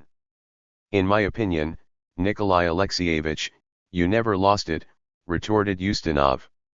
Dmitry Fedorovich, I am going to speak regarding control problems. Let others talk about everything else. So, today we are confident in the N1 control system. During the last launch, although we only got to work for a little while, we confirmed that the new system with the onboard computer reliably controls the rocket. Over the last year and a half, we have done a lot more and can demonstrate that control reliability will be ensured, at least for the first 3 stages. We gained a wealth of experience with the booster stages during the L1 launches. 30 Therefore, here too we are confident that we will solve the problem. The transition proposed to us today for a series of new launch vehicles will initially require us to curtail current production, discard production stock, then design and develop, and once again set up production using a new manufacturing process. We will not have an RLA in any version before 1979. We are wasting 5 or 6 years. Glushko appeared calm and unflappable. He was catching his breath after a difficult report and was sitting with an air of detachment, as if the speech had been about things that had nothing to do with him. After Pylyagin, Ryazansky took the floor. I totally disagree with what Barman said. We need a rocket like the RLA-120 capable of inserting 30 tons. We have managed to do a lot for the Moon. For the L1, Zond, Mars, and Soyuz programs we developed radio complexes, which can be modified for any program. We need to create a full-fledged mission control center as soon as possible. Yuri Semyonov defused the situation somewhat, trying to remind those assembled about the problems of orbital stations. We need to ensure the reliable operation of systems in orbit for decades. The Americans are announcing publicly that they are already working on such long-duration systems. We should not postpone this work, otherwise we will once again be playing catch-up. Orbital stations can become permanent only with systems that are reliable in terms of service life. I began my speech by walking up to the chalkboard and erasing the X that Barman had placed on number 30, the payload that the RLA-120 launch vehicle proposed by Glushko was capable of inserting. However, I left the bold X that Barman had used to cross out the number 250. I devoted the main part of my speech to information about the status of the onboard digital computers and hardware components of the radio electronics. In order to have a permanent orbital station, a long-duration lunar base, much less an expedition to Mars, we need hardware with a guarantee of failure-free operation for at least 3 to 5 years. For the time being, our radio electronic industry is promising to provide them, but it says that this will require 3 years of testing. We will also spend 2 or 3 years creating instrumentation for this hardware. On balance, it will be at least 5 to 6 years, allowing for ground developmental testing. Another way would be multiple redundancy. But this will require an increase in masses, volumes, and, again, power generation. After the meeting, Feoktistov said to me, "You made 2 errors in your speech. When you left the X on number 250, you displeased Glushko, and when you began linking reliability testing with deadlines, you irritated Ustinov because you hit on one of his hot-button issues. He understands full well that it takes time to achieve a high degree of reliability, but this contradicts his own requirement to shorten the deadlines.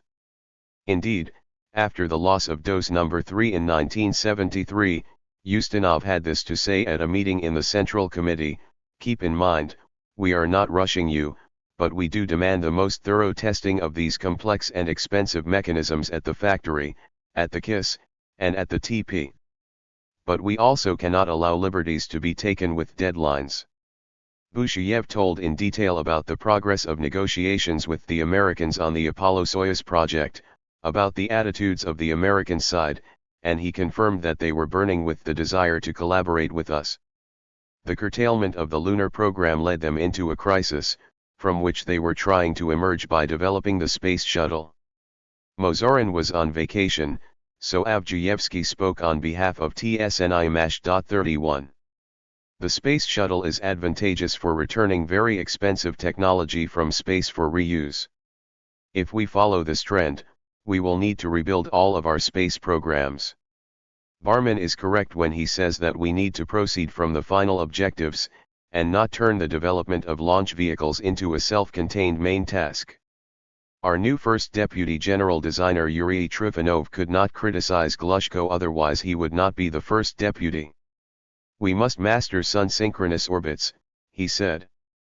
"Once we have solved this problem, we will have global monitoring over the entire planet with the aid of the modules of the orbital station." I was anxious to hear the minister's speech. How would he respond to the proposal to do away with the N1?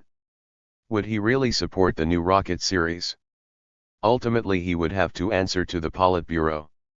It is difficult to give a weighty assessment of these materials today, began Afanasiev.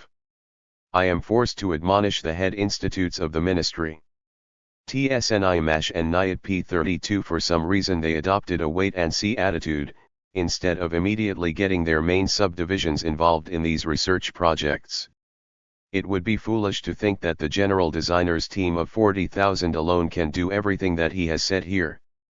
The report proposes solving all the problems almost simultaneously.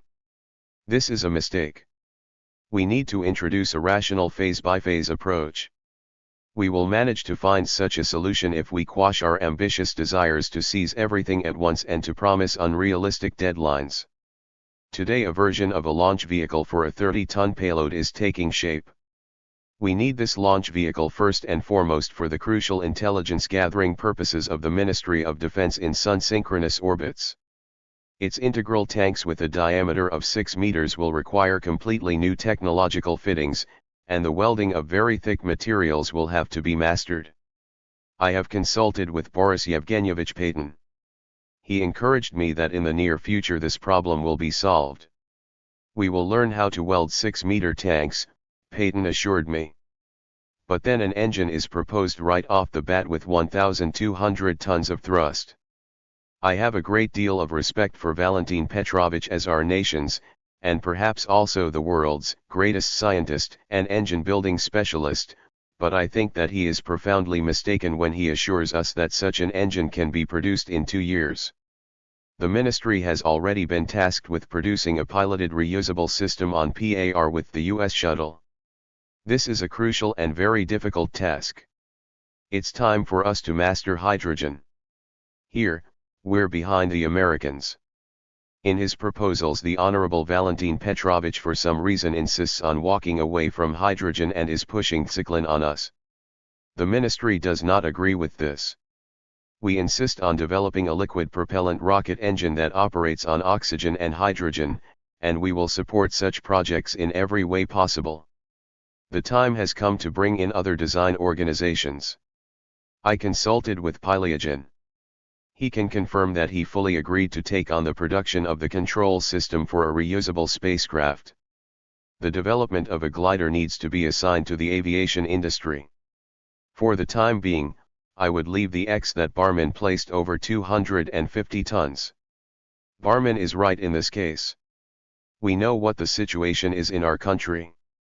We need to restructure ourselves toward assembly in orbit and achieve a very high degree of reliability in docking. This will be a lot less expensive than producing another super heavy launch vehicle. They are assuring us that the N1 launch facilities can be used for the new series. No one has verified this in detail. Barman maintains that this is impossible. This needs to be carefully examined. There was no Soviet man on the moon. This is the fault of OKB-1 and our fault in general. A lunar base, in my opinion, this is not a priority mission. It needs to be transferred to research work. Barman's strong suit is that he knows how to build a cooperative network. Let's hand this project over to him, especially since he'll take it, and just let him. We need to distribute our forces sensibly. Today in the report we did not see a year-by-year distribution of expenditures and working capacity. How much does all this enjoyment cost? As I see it, MOM alone will have to double its budgetary allocations for this new program, and every bit of all the capital investments will go here. We just put missiles into service in silos in order to ensure parity, and now they already need to be upgraded. Do you know how much that costs? Please don't forget that your organization is also responsible for the 8K-98 combat missiles and upgrading them. And no one has yet taken away Valentin Petrovich's duties as chief designer of the engines for Yangel's and Kilomi's combat missiles. 33. Today we have 40,000 people at NPO Energia, and 30,000 are working on its projects at the Progress Factory, for a total of 70,000.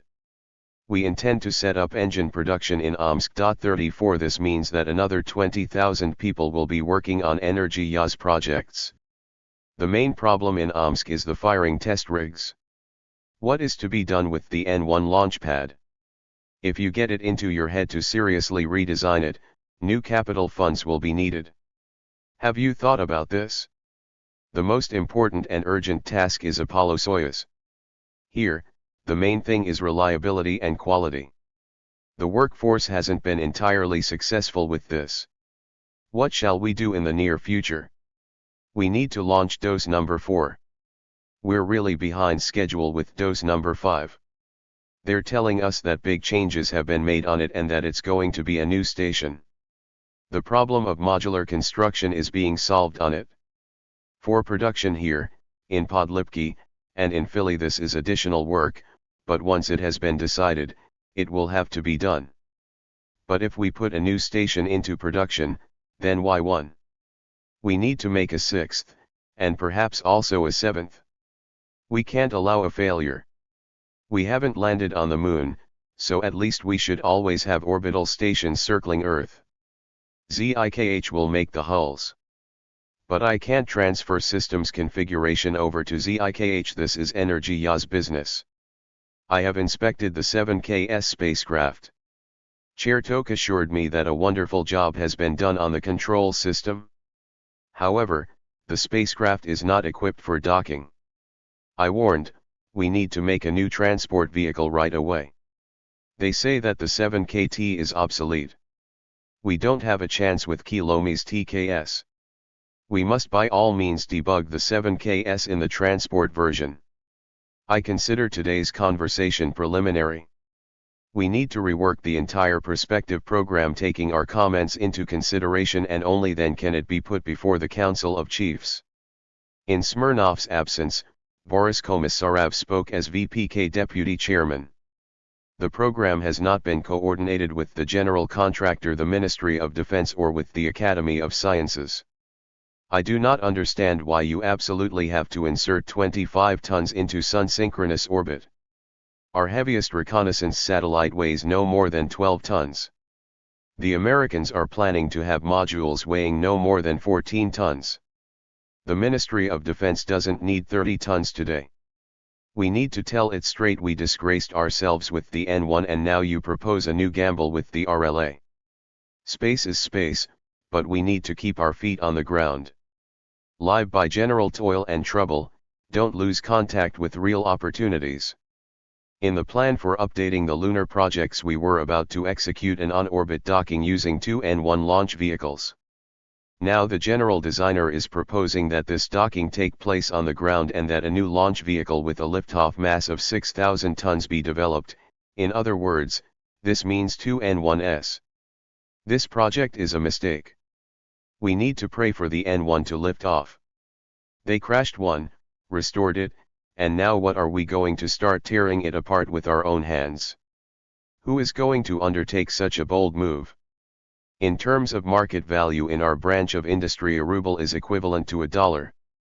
I'd like to see the President of the United States go before Congress and say, by the way, you need to write off $4 billion for a launch vehicle and allocate another $12.5 billion to NASA for a new launch vehicle, for unknown reasons. The whole world would make fun of him.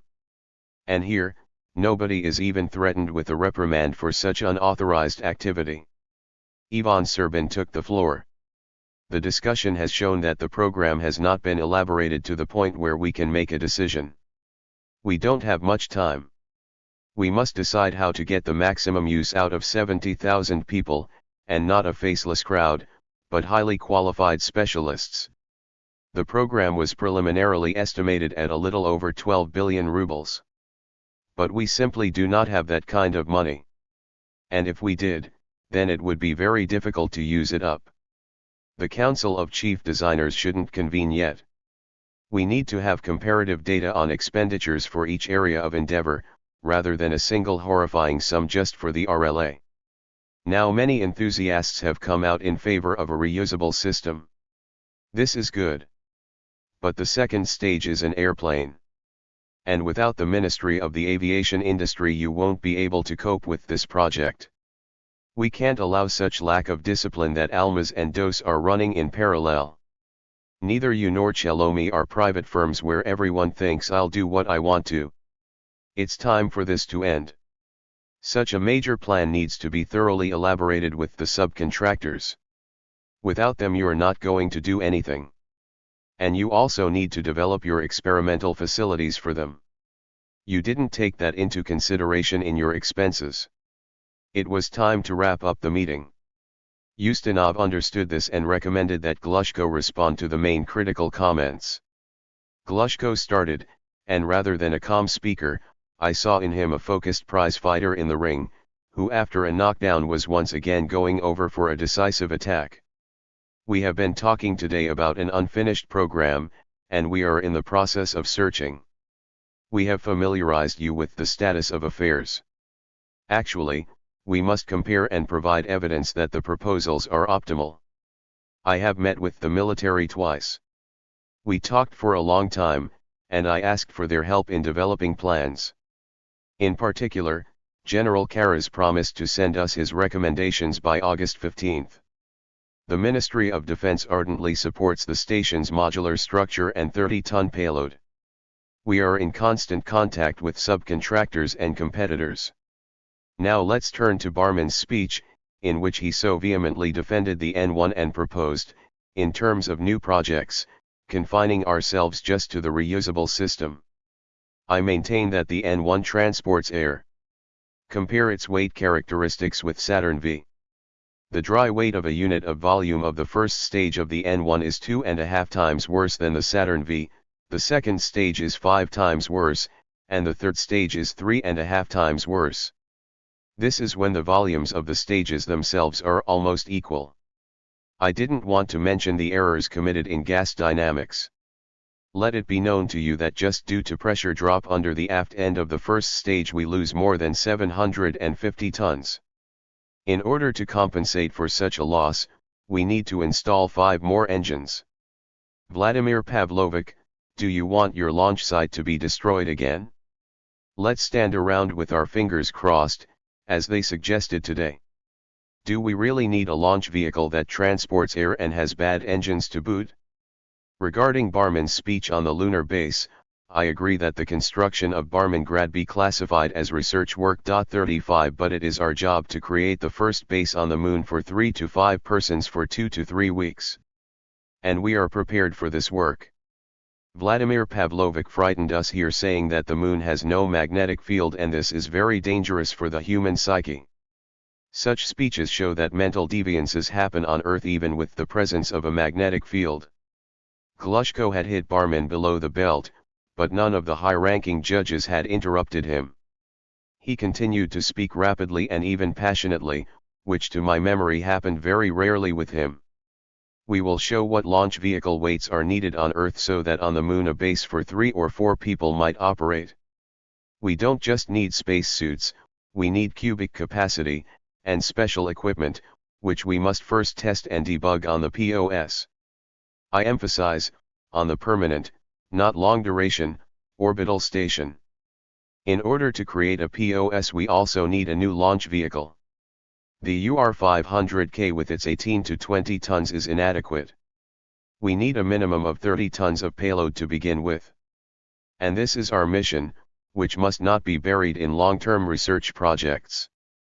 This is a priority research and development project, if anything, instead of the MKBS.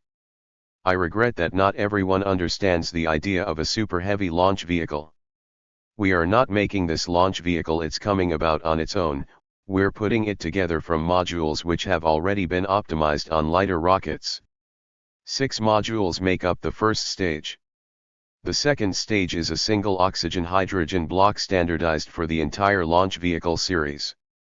This is standardization and modularity, which we have been talking about so heatedly today.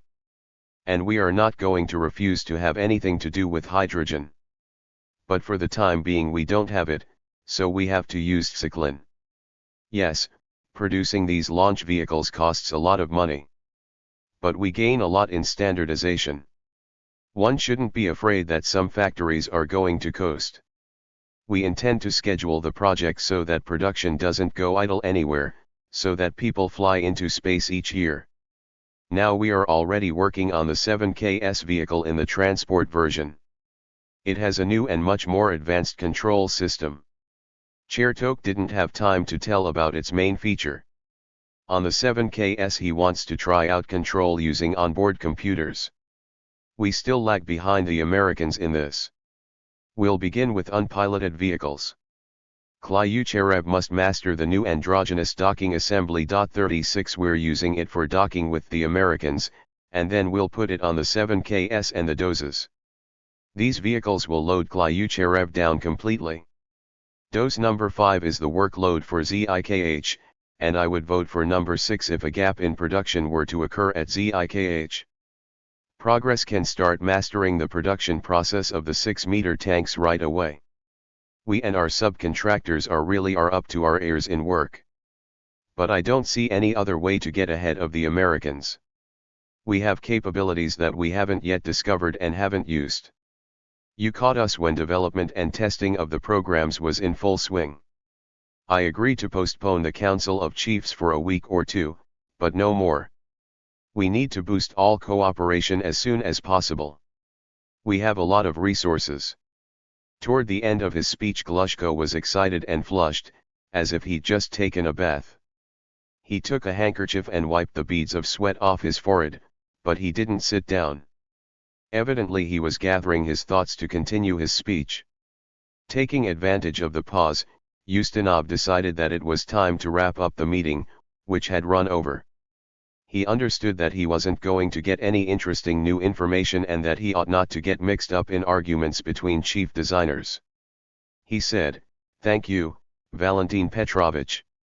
I am very happy that we had such a good turnout for the meeting today and that we have enlightened one another a bit. You didn't have time and weren't able to say everything. I too am unable to tell everything definitively. We need to give some serious thought to a lot of new things and about a lot of things in general. But we have missions, which are already completely spelled out, which we are obligated to fulfill in the next year. I am referring first and foremost to Apollo-Soyuz. God forbid that we should disgrace ourselves before the world public. Valentin Petrovich, I request that you personally take over supervision of this project. This work must be performed brilliantly. Changes have taken place in the United States. The new president has announced that he intends to continue his predecessor's line. 37 The Americans are going to study our work intensely and literally examine it as if it were under a microscope. You must keep a firm hold on our technical and ideological positions. The Americans are already asking us, so what shall we do next? We aren't going to be able to avoid answering that question for long. For the time being we are saying that we're using Soyuz. It's not turning out very well. Thus, we're losing initiative, or more accurately, we're giving it away. They're observing, examining, studying, and analyzing everything with their own satellites. They know our military complexes better than we do. Our firing ranges and launch sites, every liftoff, every road, every building, it's all being monitored from space. We've agreed on a Soyuz Apollo docking. Well, we'll dock once, maybe twice. There will be a bit of hype on both sides. And then what? Where are your proposals? We don't have any ideas about ways for further collaboration. NASA administrators George Lowe and James Fletcher aren't dying to come over here for no good reason. 38 They are receiving our people, and how are we responding? I'm convinced we have got to reciprocate. Actions speak louder than words, and that's also true in the field of science. We need actions. I request that you formulate a strategic plan and draw up proposals. For the time being we are relying on the Soyuz spacecraft. I understand this is reality, as they say, it's what we've got on hand. We need to diligently work on its reliability. We need to launch the new Salyut no matter what. 39 We need to work on dose number 5. You are the ones who got it up and running, make it more reliable. But tell me exactly, what is dose number 6? Is it a repeat of number 5 or something new? Get to the bottom of that. When Mishin was in charge no one was able to clearly define the dose series for me. Moreover, you know, and this is no secret, that Chelomi and Mishin proposed terminating doses altogether, leaving only Almaz, and then focusing on Kilome's transport supply vehicle. Don't abandon upgrading the R7. Progress Factory has fully mastered it. This rocket is your bread and butter. Just like the UR500K is now. In the next 2 or 3 years these launch vehicles will determine our space plans. But what's next? Designs have been proposed for an expedition to Mars and for a lunar base. Here, collaboration with the Americans is possible. Don't throw the opportunity away, we will support you. Busheyev is meeting with them. Courage, Konstantin Davidovich. Try to be diplomatic, as you know how, get a feel for their attitudes. We're placing a big stake on your organization. Very big. We deliberately created such a powerful merger and placed a very experienced chief in charge, who, as they say, had been through fire, water, and brass trumpets. As you just heard, your general designer already has 40,000 persons directly subordinate to him. And if you add to that the immediate subcontracting organizations, this number exceeds 250,000. This is an enormous workforce. You are capable of developing an efficient, realistic program. Break it down deadline by deadline into phases. Everything won't pan out right away, we understand this. But keep in mind that it matters to us, how this pans out and at what cost. We will ask the Central Committee for what we need, but we will need some justification. When I looked at the N1 launch complex, it took my breath away. Our job is not just to admire, but also to make sure that these facilities operate. We will try to provide you with everything that you need.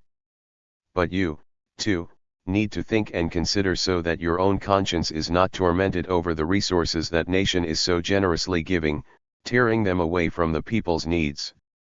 Now one more problem is cropping up: the shuttle. I understand this is a very difficult matter and above all for airplane designers.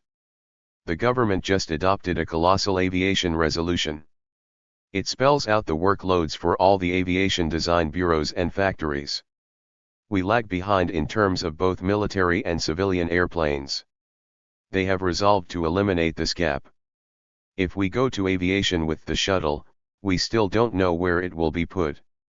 I think that today's conversation has been useful for everyone. We need to find a common line with the Ministry of Defense and the Academy of Sciences. Sergei Alexandrovich, you will call a meeting of your ministerial organizers, and then the heads of other ministries, who will be involved in these projects. In the next few days we need to determine a group of our comrades who are capable of preparing a detailed draft of a resolution and who are very objective. The resolution will define our strategic line. This work needs to be approached with a great sense of duty to the party and the state. I am giving you a month, perhaps 2, but no more, to prepare this resolution. All the issues must be given high-quality treatment. I thank you for the frank conversations we had today. The next day, August 14, 1974, Glushko called us together to share his thoughts and hear our considerations on the results of this fateful, as I now view it, meeting. It seemed to us that Glushko had failed to achieve his desired goals. Had Korolev been in his place, I have no doubt he would have looked worried and upset. Despite his theatrical flair, Korolev couldn't conceal his internal state. Bright and early, Glushko met us looking chipper, well-groomed, and anything but dispirited. As always, in a well-fitting suit with a matching tie, he exuded confidence that his position was right. Once again sorting through my memory of the first 6 chiefs, I would say that Glushko emanated the pride and well-born manner of a gentleman. He did not like to switch over to the familiar tie. He didn't tolerate any hints of chummy behavior. Receive with indifference both flattery and slander and don't argue with a fool, recited Glushko, as if summarizing the conversations from the day before 40. It wasn't until the last years of his life that he began to display excessive irritability. After he first arrived among his new staff it was as though he wanted to show that class couldn't be learned, one needed to be born that way. I remember how Barman, after one of those difficult conversations with Korolev, remarked to our staff, "None of you has any class. Sergei, who when necessary knows how to play the Russian gentleman, does not encourage tact and good manners in his minions. Korolev's great internal work and relentless pondering were clearly visible to those around him.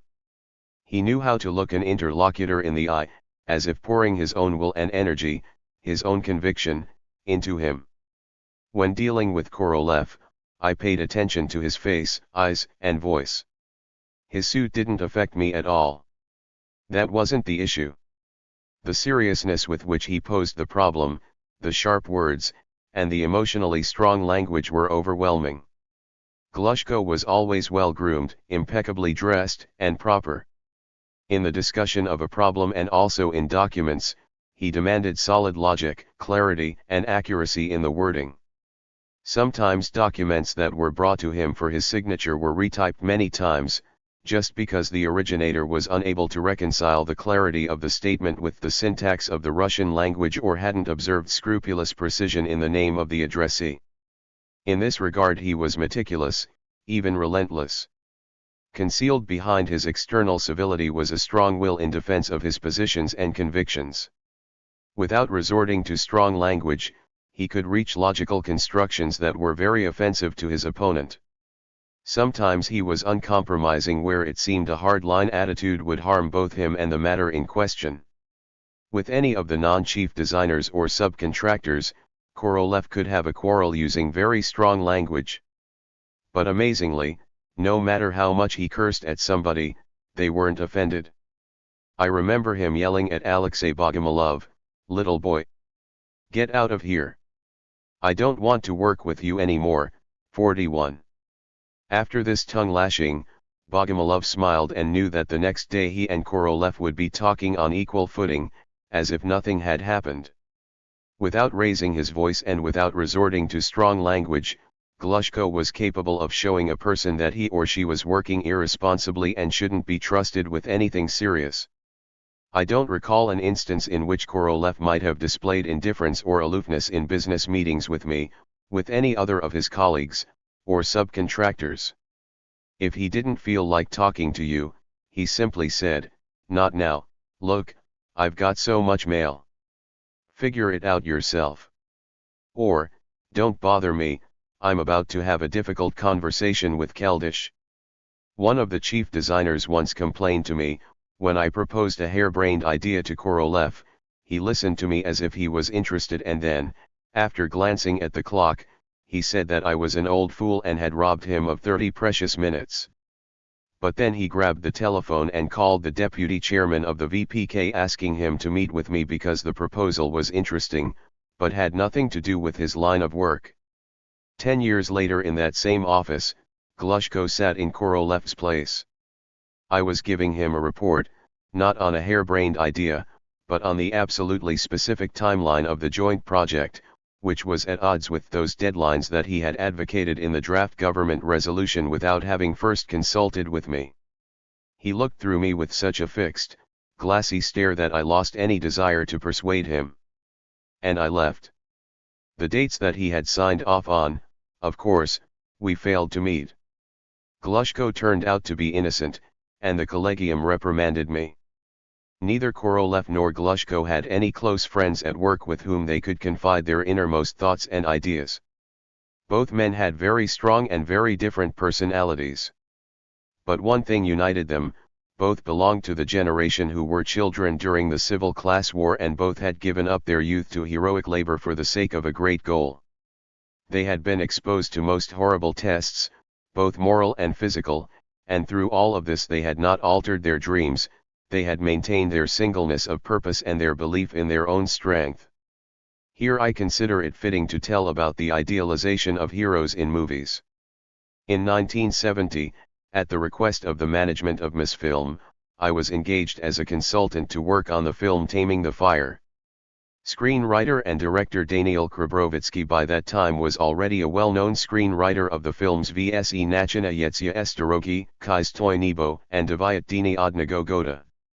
The main characters of these films were strong people, true heroes. From the first days of my acquaintance with Krabrovitsky we developed a good, trusting relationship. I became enthralled with the idea of showing Krabrovitsky the nuts and bolts of our work, the creative kitchen, and, above all, the extraordinarily interesting character of chief designer Korolev. While I was reviewing and modifying the first, naive version of the screenplay, no major disagreements occurred. Usually I said, "It doesn't happen like that," or "That never happened." Krabrovitsky replied that it needed to be that way or else they wouldn't release the film. When I became exasperated that the main hero Bashkirtsev dies not in the Kremlin hospital but on the side of a dusty road, Krabrovitsky calmly replied, "And do you think that Chopov died the way it was portrayed in the celebrated film, 42? When we were still kids we marveled over Bronnosits Potemkin, but the most famous scenes, the massacre on the Odessa steppes, have nothing in common with real history. I don't need to tell you that all the episodes in the famous films Kilovek s Ruzhyem, Lenin v Oktyabr, and Lenin v 1918 reflect the spirit of the time, the epoch, but have nothing in common with what really happened and how, aside from the calendar dates. I hope that after the 20th Party Congress you understood this. 43 There are only two people close to Lenin in the film, Stalin and Sverdlov. 44 And where are the rest of the heroes and real leaders of the uprising? I am making an artistic film, not a documentary. You must help us by showing us the technology, the creative process, and people's behavior in extreme situations. Don't impose documentary authenticity on me. There is a documentary film studio for that. For the time being they are forbidden to show the actual creators of the technology. They have their main heroes, the cosmonauts and scientists who sit in the presidiums and in public press conferences. In my film the main heroes are the creators, you and your comrades, all under fictitious names, so that no one except Korolev is recognizable. Lev Tolstoy thought up Pierre Bezukhov, Andrei Bolkonsky, and Natasha Rostov. 45 They didn't exist. But the Battle of Borodino, Napoleon, Kutuzov, and the Moscow Fire were real. Therefore, we accept the authenticity of Tolstoy's heroes. Your rockets were and are real. They launched a man into space. People will also believe in my characters. We will show that you experienced failures, accidents, heated arguments, and differences of opinion. That is the truth about which nothing was to be said or written. If the main characters were given the names of real heroes who are still alive, then we would have to stick to the facts in everything and speak about actual events, and this is forbidden. The censors won't tolerate my naming any of you. Therefore, even unclassified Korolev is Bashkirtsev rather than Korolev, Glushko is Ona instead of Glushko, Ustinov is Loganov, and Nedelin is Vladimirov. I made a concession to you only in Voskresensky's case. His first name is still Leonid, but changed his surname to Sretonsky. When it came to selecting and approving the actors, I backed away more and more from my dogmatic commitment to the truth. I tried to interject into the screenplay a hint of the repression to which Korolev and Glushko were subjected in their time, but another consultant deputy commander-in-chief of the Strategic Rocket Forces, Colonel General Mikhail Grigoriev, laughed at me. 46 He said, "Boris Yevzayevich, I respect you very much as a specialist, but I am astonished by your political naivete. Who in our time will tolerate this? I won't begrudge the funds to show real launches, and we're concocting bunkers and building sets of control rooms, about which we are still only dreaming. This will all happen. But recollections about the purges have nothing to do with the objectives of the film. And if we want the people to see our film, then don't argue." Krabrovitsky very much wanted to show Korolev's romantic youth involved with gliders and GERD. 47 I introduced him to Isayev. Krabrovitsky was literally spellbound by Isayev's tales about his youth, his passion for Magnitogorsk, and then for airplanes and rocket engines. In the last edition of the screenplay, Krabrovitsky synthesized the image of the main hero so that it had parts of Korolev, Isayev, and Tikhonravov, who was infatuated with the future of cosmonautics. 48 Krabrovitsky himself fabricated the personal life of his main hero from beginning to end. It has absolutely nothing to do with the biography of Korolev or Isayev. Under commission from Mosfilm, Isayev developed and, at his own production facilities, manufactured an authentic rocket for the historic frames of the very first steps of rocket technology. The launches of Isayev's movie rockets thrilled the film's creators. This was, very likely, a reproduction of the way it all began that was close to historical authenticity. But Isayev's movie rockets proved to be much more reliable than the Korolev-Tikhonravov rockets in the 1930s.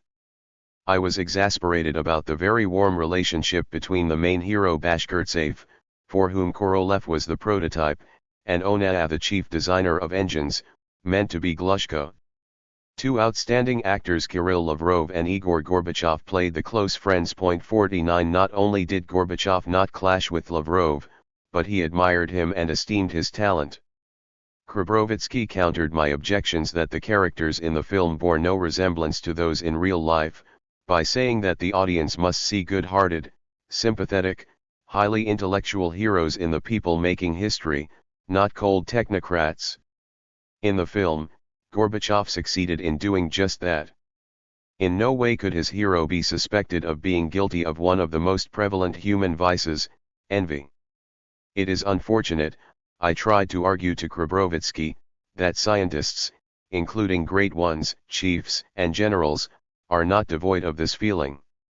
In their environment, showing envy of the success of an outsider, no matter how quiet it is kept, is particularly dangerous. It is impossible for envy to exist between real friends Bashkirtsev and Onaya. They are genetically stripped of this feeling, objected Krabrovitsky. Isayev didn't back me up in arguments with Krabrovitsky over the relationship between Korolev/Bashkirtsev and Glushko/Onaya. After familiarizing himself with the screenplay and listening to my comments, Isayev unexpectedly displayed the talent of a movie critic. The screenwriter has the right to idealize the heroes. It's not necessary to give a detailed description of all their weaknesses. When we defend our designs, we have to glamorize them. The experts know this and tolerate it, keeping in mind that they will be modified during the operating process. The film has the advantage that it isn't modified after it goes on the screen. So, let's allow Krabrovitsky and his heroes all their sins. At my recommendation, the three of us got together on neutral territory in a quiet corner of the botanical garden to discuss the problem of the relationship between the main characters. What are you trying to prove? Isayev asked me. The acrimonious conflict between Korolev and Glushko occurred sometime in 1960, and not without some help from Vasily Mishin. But before then, from the time they worked at NII-3, then in Kazan, and in Germany during the production of all the rockets up to and including the Semyorka, they were kindred spirits. Both of them have personalities that are too complex for literary heroes, much less for cinema. Korolev is even more understandable, although he was not just the founder of practical cosmonautics, as they now write, but a great performing artist.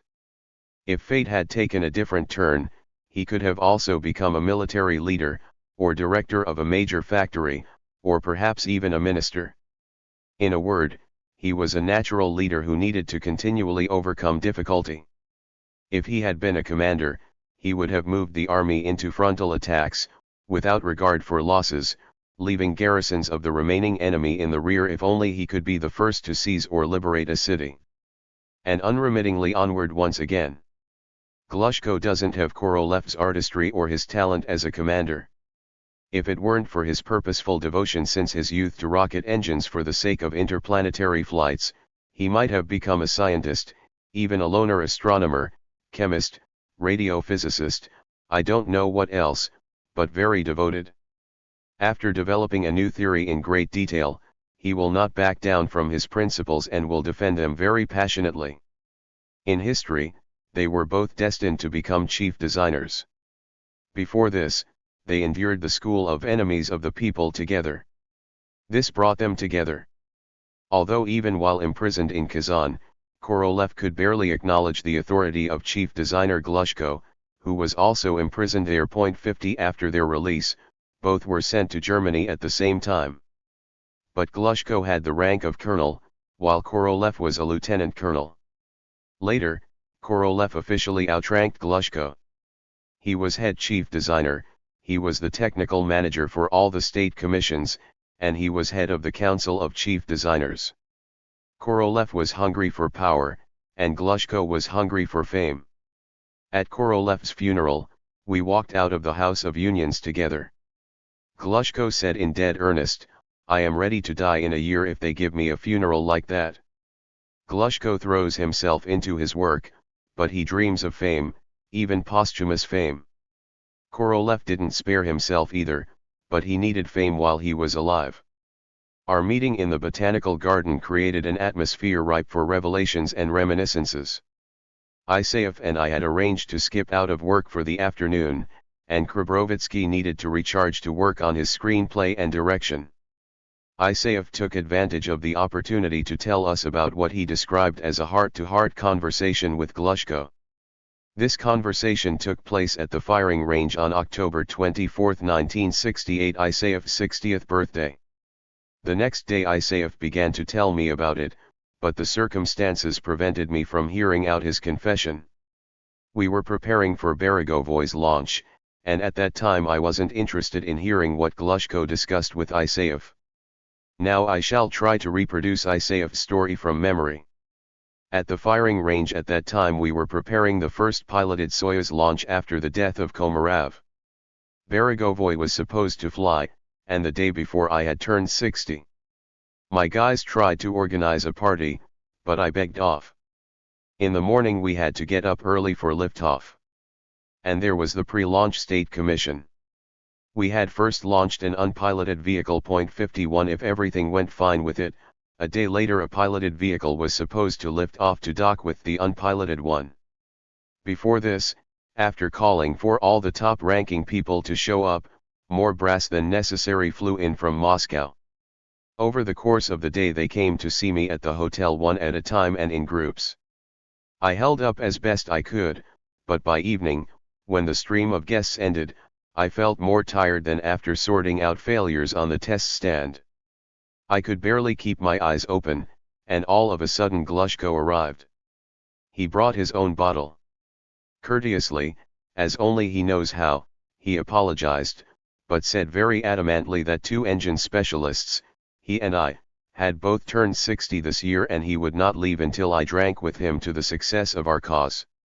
From previous encounters and from common acquaintances I knew that he didn't drink at all, but that evening I was immediately no longer sleepy when Glushko poured himself and me a glass as equals. Little by little we almost finished the bottle. True, it was top-notch vodka, Pasalskaya, and there were enough snacks left on the table. We talked a bit about our problems and discussed all the brass from the minister to Ustinov, and somehow of its own accord the conversation came around to the N1. Before this I had been on an excursion to the Big Mick. Vanya Raykov showed me and explained everything there. .52 I must admit that when I saw 30 chambers on the first stage, it made me a bit nervous. But after Raykov's confession about how the developmental testing of the engines was going in Kuznetsov's shop, I thought that you wouldn't be able to pull this huge thing off without Korolev. This gossip has nothing to do with your screenplay, Daniil Yakovlevich. For you it all ends with the death of Bashkirtsev. But it's a shame. There should be another series about the moon. I remember how Glushko changed when I asked him, not very effectively, his opinion on the N1. The calm, almost amicable conversation dropped off. He even changed outwardly. He straightened up in his chair and began to berate me as if I was to blame for the fact that Korolev had made that vehicle. I had nothing to do with that whole affair. Then Glushko very much wanted me to take his side in this conflict, if only as an engine specialist, and realize that he was right. According to him, Korolev very much wanted him to produce an oxygen engine with 145 to 150 tons of thrust within inconceivably short deadlines. From the very beginning he did not understand why Korolev just simply refused to go with the cluster configuration, which had ensured success for the Semyurka and which by that time Chelomy was already using in the Piatisatka. At that time, he, Glushko, was still afraid of oxygen-kerosene engines due to their propensity toward high frequency. Moreover, Glushko maintained that he had proposed a compromise to Korolev, reconfigure the rocket so that the engine clusters would be arranged in separate blocks using the cluster configuration that they had optimized on the R-7. Then each 6-engine block could be tested out in standalone mode on a test rig. And finally, he persuaded him to agree to high-boiling propellant components. In this case, Glushko set about creating an engine with 600 tons of thrust within 5 years. 53 At that time at the hotel, Glushko assured me that Korolev, under Mishin's influence, did not agree to any of the compromises. Both Korolev and Mishin placed their bets on Kuznetsov, and they simply took him, Glushko, off the N1 rocket project. Projects for Yangel and Chelomi compelled him to create a large-scale test rig facility for high-boiling component engines. Glushko promised Korolev that he would get involved with the high-power oxygen engine, but later. At the time, in 1961, there was no such window for oxygen, and in terms of the deadlines, it was much easier to produce a high-power engine running on tetroxide and Jeptyl. In order to show that we could produce high-power engines, he accepted Chelomi's proposal. He was already finishing up developmental testing of engines with 640 tons of thrust for the UR-700. No one was driving him. There was still no trace of Chelomi's rockets, but he had an engine. And if we had been working on the N1 since 1961, then we could have delivered the engines as early as 1966. I knew the story behind the development of the Semisotka and 600-ton engines. We were all exasperated by the redundancy of the N1. But that evening Glushko vented his resentment to me. He wanted to prove that if Korolev had agreed at that time, 7 years ago, then we would still have had the hope of catching up with the Americans. And the first stage of the N1 would not have become a warehouse of questionable engines. Instead of a calm discussion, Korolev handed over all the information to Mishin for analysis.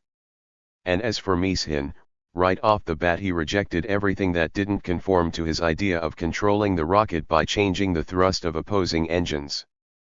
Puffing on one of his favorite Bellamar cigarettes, Isaev spoke so intelligibly, graphically, and convincingly, that Krabrovitsky, who was not well versed in engine matters, listened to him without interrupting and without asking questions. I was the one who interrupted him. Everything that you are telling us is top secret, and we asked Daniil Yakovlevich never to mention this. But to understand the complexity of the relationship between Korolev and Glushko, let it be taken into consideration. I tried to critique the screenplay for other obvious departures from the actual biographies of the heroes. Ada Rogovtseva played Natasha, the girl whom Bashkirtsev loved in his distant youth, whom he never stopped loving, but forgot for the sake of a rocket. 54 The first rocket edged out his first love. After becoming famous and settling down in the house on the embankment, Bashkirtsev feels that he can no longer live without this woman. 55 Now you know, there's absolutely nothing akin to Korolev's biography here, I admonished Krabrovitsky. Moreover, Ada Rogovtseva, that is, Natasha, is a charming woman. She raises a son on her own, and in actual fact Korolev had, and, thank God, has a living and healthy daughter Natasha.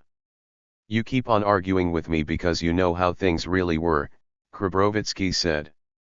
I am not at all obliged to reverently adhere to the real characters and biographies.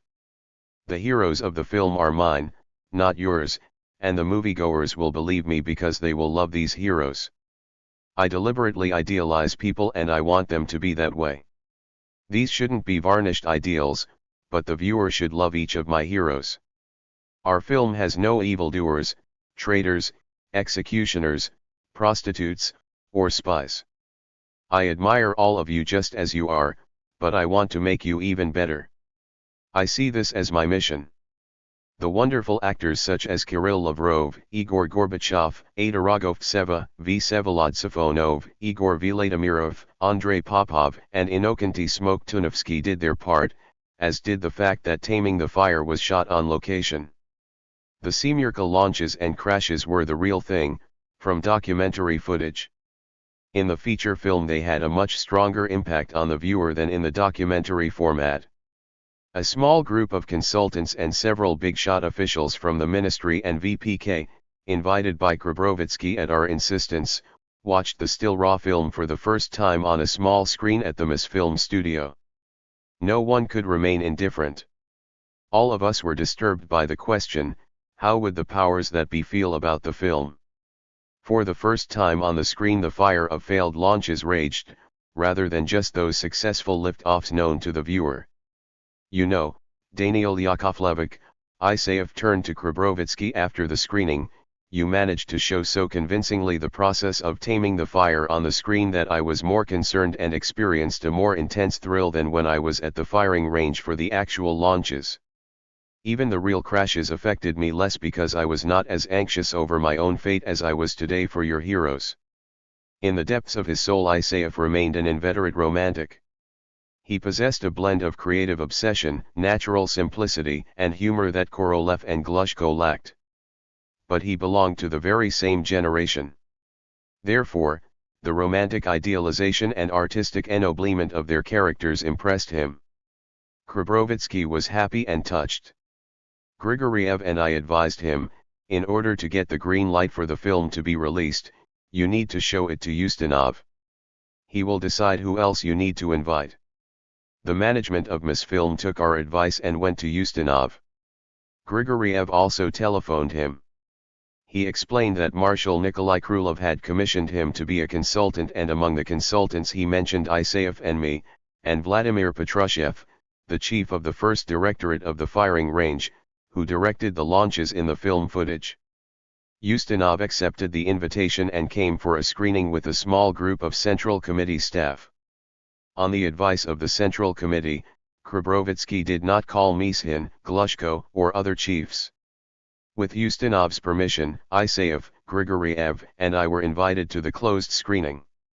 Before taming the fire, they showed the American film Marooned, an artistic interpretation of the possible consequences of the failure of a spacecraft's descent engine. 56 The three astronauts are deprived of the possibility of returning to Earth. Oxygen supplies are rapidly dwindling, they are faced with an agonizing death. We have always feared such a situation more than any other space emergencies. A Soviet spacecraft tries to save the Americans, but the rendezvous process failed. The U.S. Air Force frantically prepares a small super-secret winged spacecraft. They rush through the idea of using a small shuttle as the rescue vehicle.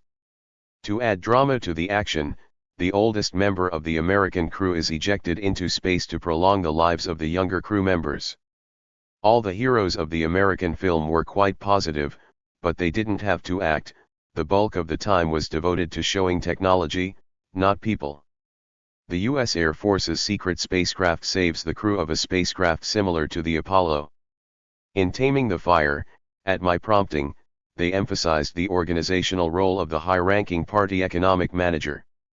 As best I could, I told People's Artist of the USSR Popov about Ustinov's role in our affairs. 57 In the film my tip proved to be rather transparent. The screening was a success. Ustinov was clearly moved. He gave Krabrovitsky a firm handshake, congratulating him on his success. Turning to us, the consultants, he said, your influence is palpable. We are still just dreaming about such equipment in the bunker. Thank you for giving pointers, it means there's already a mock-up. And during Korolev's lifetime we couldn't make peace between him and Glushko. If they had been such friends as Bashkirtsev and Ona, a lot of things would have been different for us. I don't think that you would have been so preoccupied with the fate of the N1, said Isayev suddenly. Yes, perhaps, you're right, replied Ustinov with a melancholy smile. Ustinov said that Leonid Ilyich Brezhnev and other members of the Politburo must absolutely see this film. A screening was organized, and the film appeared uncensored on the nation's screens. By that time, Isayev was no longer among the living, and I was unable to share my impressions with him. In 1972, the film Taming the Fire received the Crystal Globe, the main prize at the Karlovy Vary International Film Festival, and, in 1973, first prize at the All Union Film Festival in Alma-Ata. 2 years after the film's release, When Glushko was appointed general designer of NPO Energia, I was asked, "What is this?" At your insistence Mishin became the chief after Korolev's death, and according to the film, which was shot 4 years ago, the chief engine specialist, that is to say, Glushko, takes Korolev's place. How were you able to foresee this back then? So you wanted to correct your mistake through the film. I laughed it off. First they showed the film to Ustinov, and then to Brezhnev. After that they mulled it over for 2 years, and as you see, they made the decision. This is the great power of art. For Isaev and me, our participation in the work on the movie became a sort of diversion, a respite from our very stressful everyday routine. We were able to correct history and people at our discretion. Together, Isaev and I talked Krabrovitsky into continuing the space epic and making an exciting science adventure film about the moon race. Isaev's death dashed our dreams. After taming the fire, Krabrovitsky managed to make 2 more films, Tale of the Human Heart, devoted to cardiac surgeons, and Poem About Wings, in which the main heroes were Tupolev and Sikorsky. 58 At the screening of the latter film at the House of Film, I reminded Krabrovitsky about our dream. He promised to give it some more thought. Perhaps he did, but the cardiac surgeons were unable to save his life. 59. After our digression about the film Taming the Fire, let's return to Glushko's office and to our conversation in August 1974. Barman's position is extremely disturbing to me, said Glushko. Has Barman maybe been reborn in the past few years? Instead of his ostensible work, he's been carried away with the effect of the magnetic field on the human mind. He argues with a straight face that going beyond the limits of the magnetic field risks mental breakdown. It seems to me that Barman doesn't want to work in our cooperative network. We need a backup for his organization in the development of ground-based launch systems so that our work doesn't suffer on a competitive basis. I propose that we give some thought to competitions not just for the ground systems. Why not work on going to the moon at the same time? I'm certain that there are also developers who will be able to propose interesting designs for the competition. I'm certain that Solovyev's design bureau can solve launch problems as well as Barman's. 60 Or Viktor Kuznetsov's? He's your friend, Boris Yevzayevich. Kuznetsov wants to have a tranquil life working on his old gyroscope production stock. With that kind of attitude, it's difficult to expect much from him. Give some thought about whom we could give the gyroscope order to instead of Kuznetsov, also on a competitive basis. It would also be good to set up competition for the entire series of reusable transport systems for the moon. But we have to start with Barman. Let him realize that he's not the center of the universe, that there are groups who are proposing better designs. Next, we need to have Guskov back up Ryazansky on the whole radio complex. 61 Instead of Nat Sakhanyan's Igla, it's high time we began development of a backup system. Why haven't you tested Bogomilov's contact system yet? 62 We particularly need this kind of competition for computers.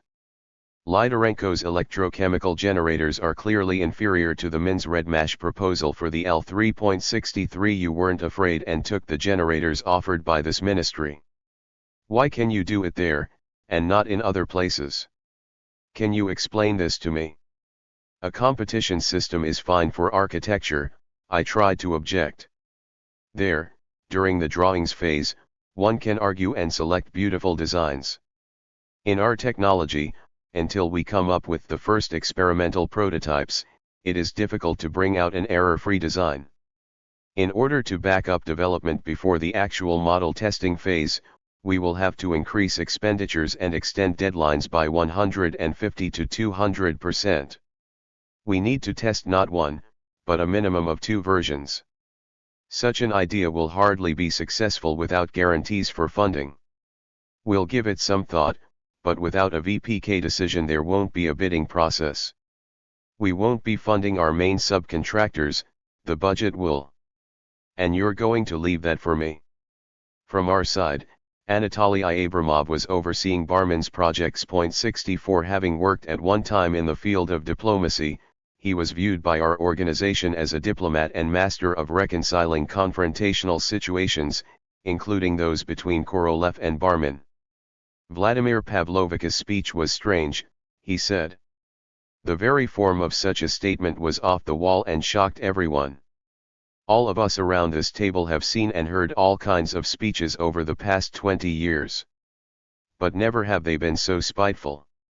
However, we must take into consideration the fact that it is unrealistic to entrust the modification of the N1 launch site for any other rocket to anyone besides Barmin.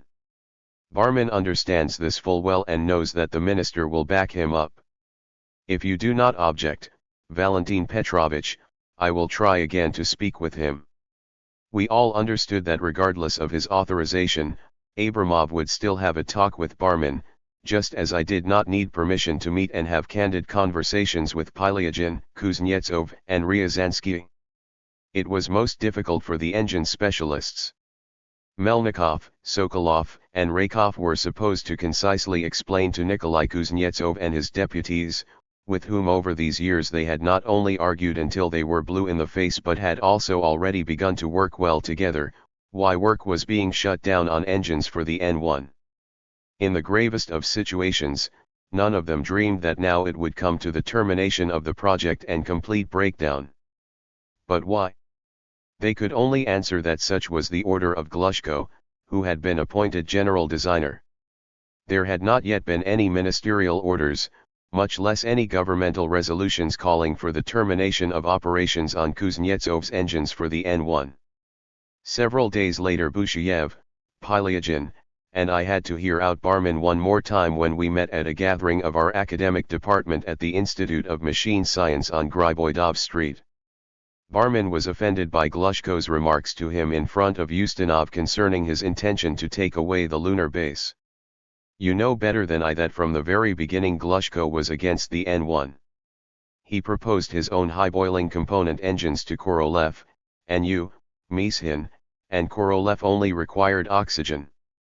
After having a run-in with Glushko, you had Kuznetsov begin developing a liquid propellant engine from scratch. You aired your dirty linen in this regard at the Defense Council that Khrushchev convened in P. Sunda.65. We hadn't allowed such a thing in our own small council. I believe that Glushko ruined our old council of chief designers. Sergei had a strong character, I don't have to tell you that. Khrushchev personally tried to make peace between them. Nothing came of it. 66 Glushko could no longer influence the development of the N1. Mishin, with our general assistance, made a mess of this grandiose project. No one bothered to explain to our people why Soviet cosmonauts didn't visit the moon. Abroad they know full well that we were in the process of preparing an enormous rocket. They wrote openly about our failures. 67 Only our people aren't supposed to know the truth. At diplomatic and other types of meetings with foreign dignitaries and leaders of fraternal parties, Brezhnev was also asked, what's going on with the moon? Ustinov evidently thought for a long time, sought a convenient excuse, and then Keldysh suggested, the most relevant space program now isn't the moon, but the reusable space transport system. This system is strategic, and we must give the Americans an appropriate response. And so as not to put an end to the lunar program, they report to the Politburo, or perhaps they have already reported, that an end hasn't been put to the lunar program, and in fact, a powerful concentration of forces has been created in the form of NPO Energy Ya. Heading the enterprise is Korolev's old compatriot, prominent scientist and engine specialist Glushko. Now Glushko is dreaming of going down in history not only as a great engine specialist, but also as a great rocket engineer. Today's Politburo has long forgotten about Glushko's differences of opinion with Korolev.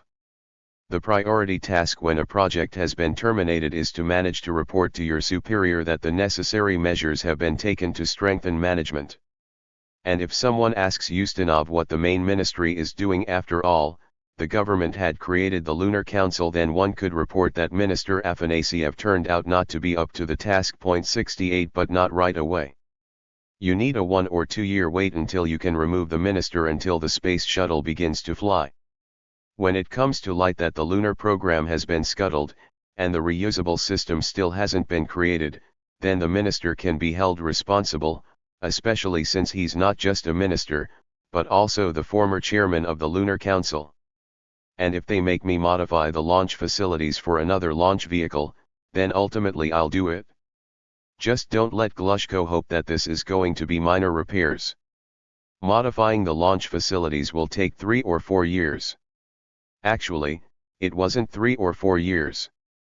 The decision of the Central Committee and Council of Ministers about the termination of operations and writing off the expenditures for the N1L3 project didn't appear until February 1976. They wrote off expenditures of 6 billion rubles at 1970s prices. On February 17 of that same year, 1976, a decree was issued calling for the creation of the MKTS, the basis of which was the new Super Heavy launch vehicle. This decree appeared 4 years after a similar decision of U.S. President Richard Nixon calling for the creation of the Space Shuttle Space Transportation System. Nixon's decision put an end to the possibility of the continued use of the Saturn V launch vehicle, which had demonstrated its reliability to the whole world during the lunar expeditions. The decree of the Central Committee and USSR Council of Ministers, dated February 17, 1976, on the creation of the MKTS consisting of a booster stage, orbital aircraft, inter-orbital tug vehicle, system control complex, liftoff/landing and repair/recovery complexes, and other ground-based facilities supporting the insertion of payloads up to 30 tons in northeast orbits to an altitude of 200 kilometers and the return from orbit of cargoes weighing up to 20 tons finally put an end to the N1L3 program. It also put an end to projects dealing with the lunar base. Work on the Energy Buran program required such a mobilization of efforts throughout the entire nation that the RLA Launch Vehicle Series project. 68 The Lunar Council was an interdepartmental body established to supervise the progress of the N1L3 program. It was originally established by VPK decree on July 31, 1964. The council was originally headed by S.A. Zverev, the then chairman of the State Committee for Defense Technology. Once the space program was transferred to the new Ministry of General Machine Building in 1965, Afanasyev replaced Zverev as chairman. About which Glushko had delivered his speech in 1974, remained on paper. 69 The Energy launch vehicle distinguished itself favorably from the American Space Shuttle in that it could carry not only the Buran spacecraft, but also any payload with a mass up to 100 tons, into Earth orbit. To control the flight of the Space Shuttle complex, the Americans created a system in which the entire payload was placed on board the piloted spacecraft. We remained faithful to the classic format. The Energy launch vehicle had its own system that provided control for the insertion into space of any payload. Unlike the American Space Shuttle, the Buran orbital vehicle did not control flight during the insertion flight segment. Up until the late 1960s, Glushko remained an opponent of producing powerful engines operating on oxygen-kerosene and oxygen-hydrogen propellant components for the N1. 15 years after his falling out with Korolev, Glushko decided to prove that only his school was capable of producing the best super-powerful oxygen-kerosene engine in the world. After Glushko's appointment as General Director of NPO Energy, Vitaly Radovsky became chief designer at KB Energomash in Khimki. He was tasked with creating the unique RD-170 oxygen-kerosene engine for the first stage of the Energy launch vehicle. However, Glushko retained conceptual management and the right to personally make crucial decisions in critical situations. A government decree assigned the development of the RD-0120 oxygen-hydrogen engine for the second stage of the launch vehicle to Alexander Konopatov, the chief designer of KB Avtomatiki in Voronezh. 70. The production of actuators to pivot the engine chambers on the first and second stages and engine control servo system drives were assigned to Complex No. 4, under the management of Vadim Kudryavtsev. Rather than being an outside observer, in my line of duty, I was a participant in the developmental testing of the Stage 1 and Stage 2 propulsion systems and their integration with the rocket and control system. During the process of testing the engines, a well-known dialectical postulate about the transformation of quantity into quality manifested itself to the full extent.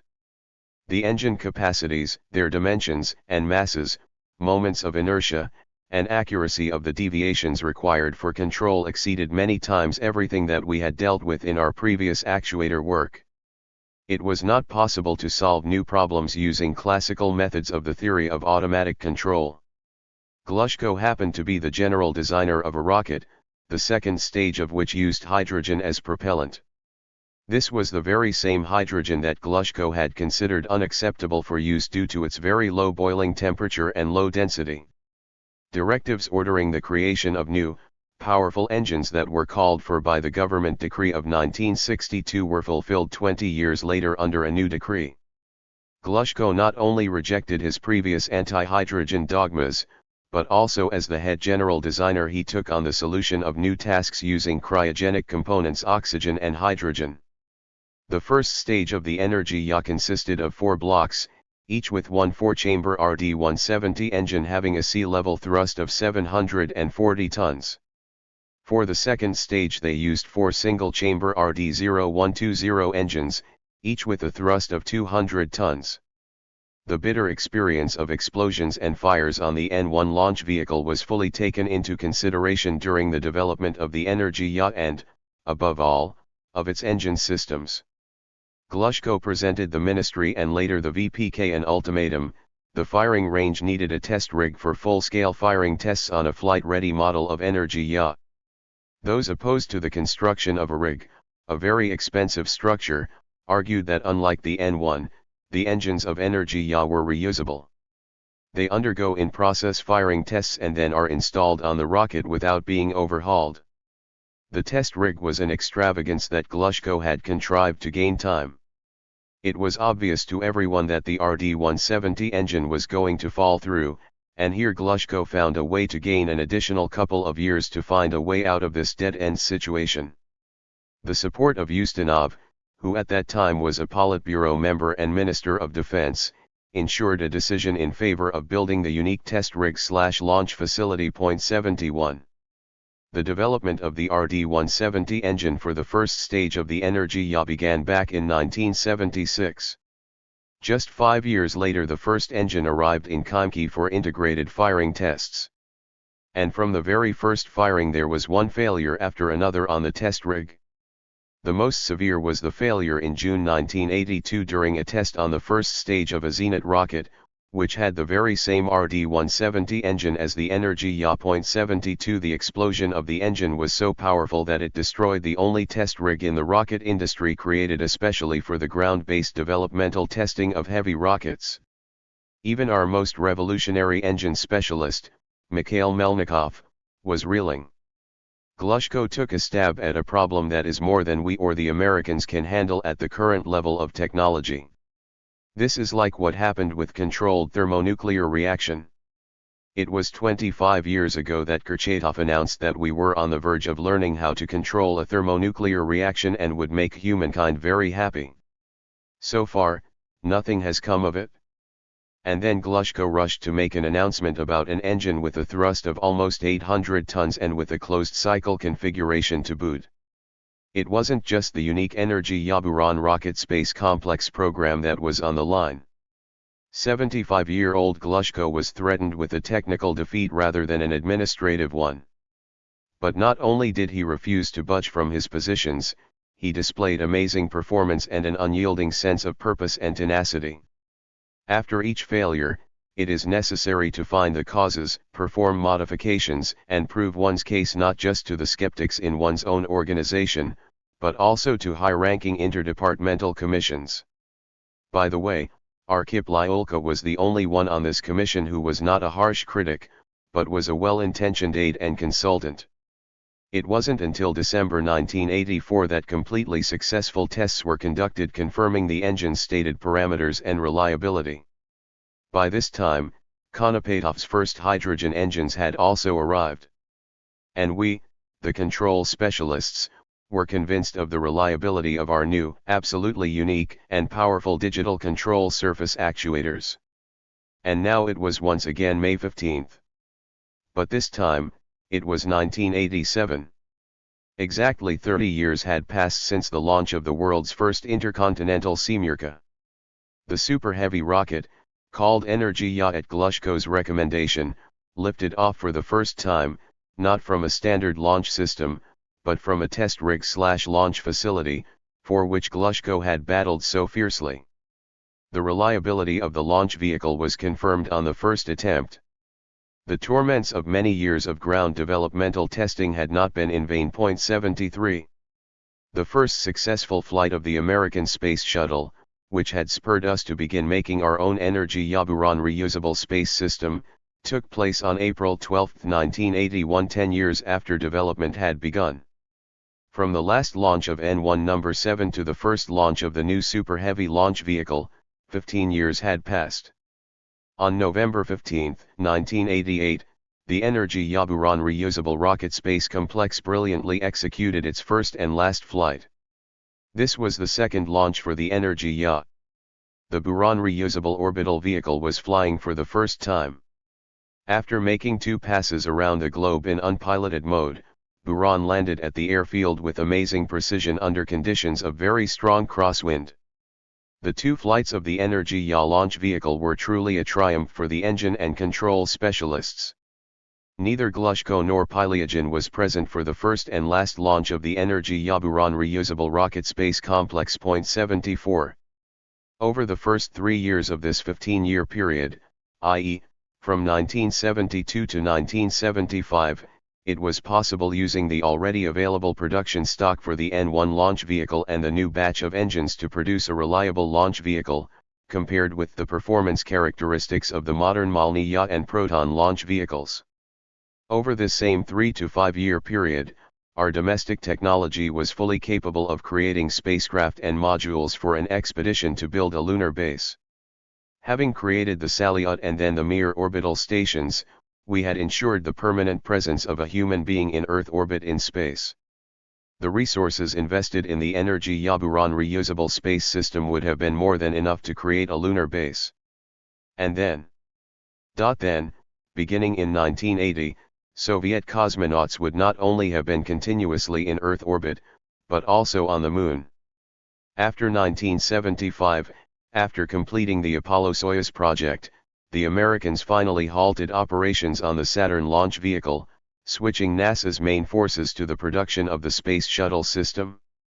We rushed to catch up with them, having completely shut down the N1L3 project, and following their example, we invested enormous resources into a reusable transport system.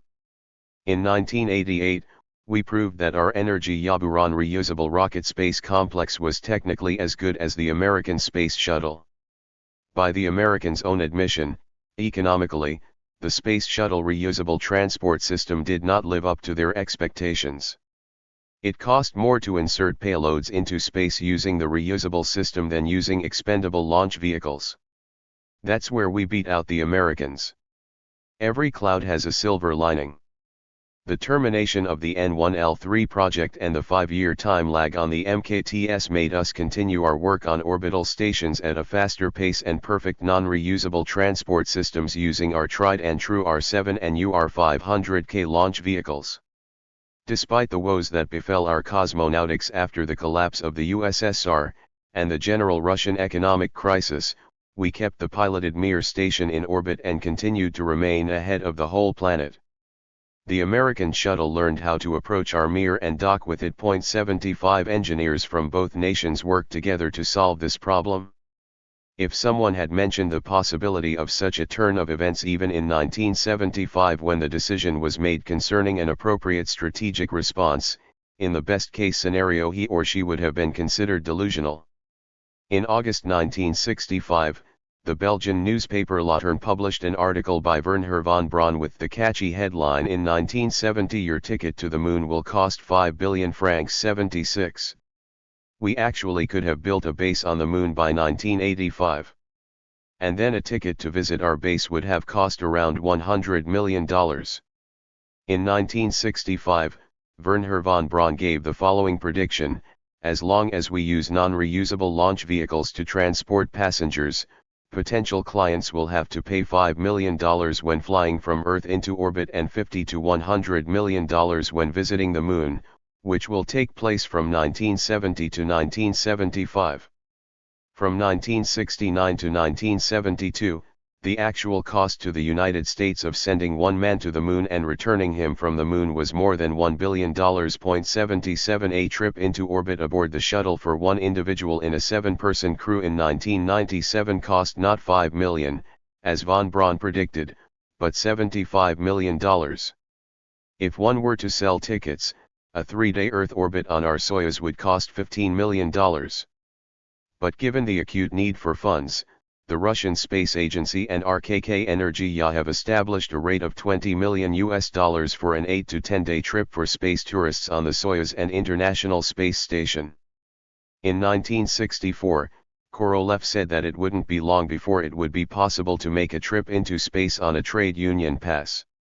Alas, the optimistic predictions of von Braun and Korolev failed to materialize before the end of the 20th century. Korolev, Glushko, and von Braun were not only engineers and realists, but they were also dreamers.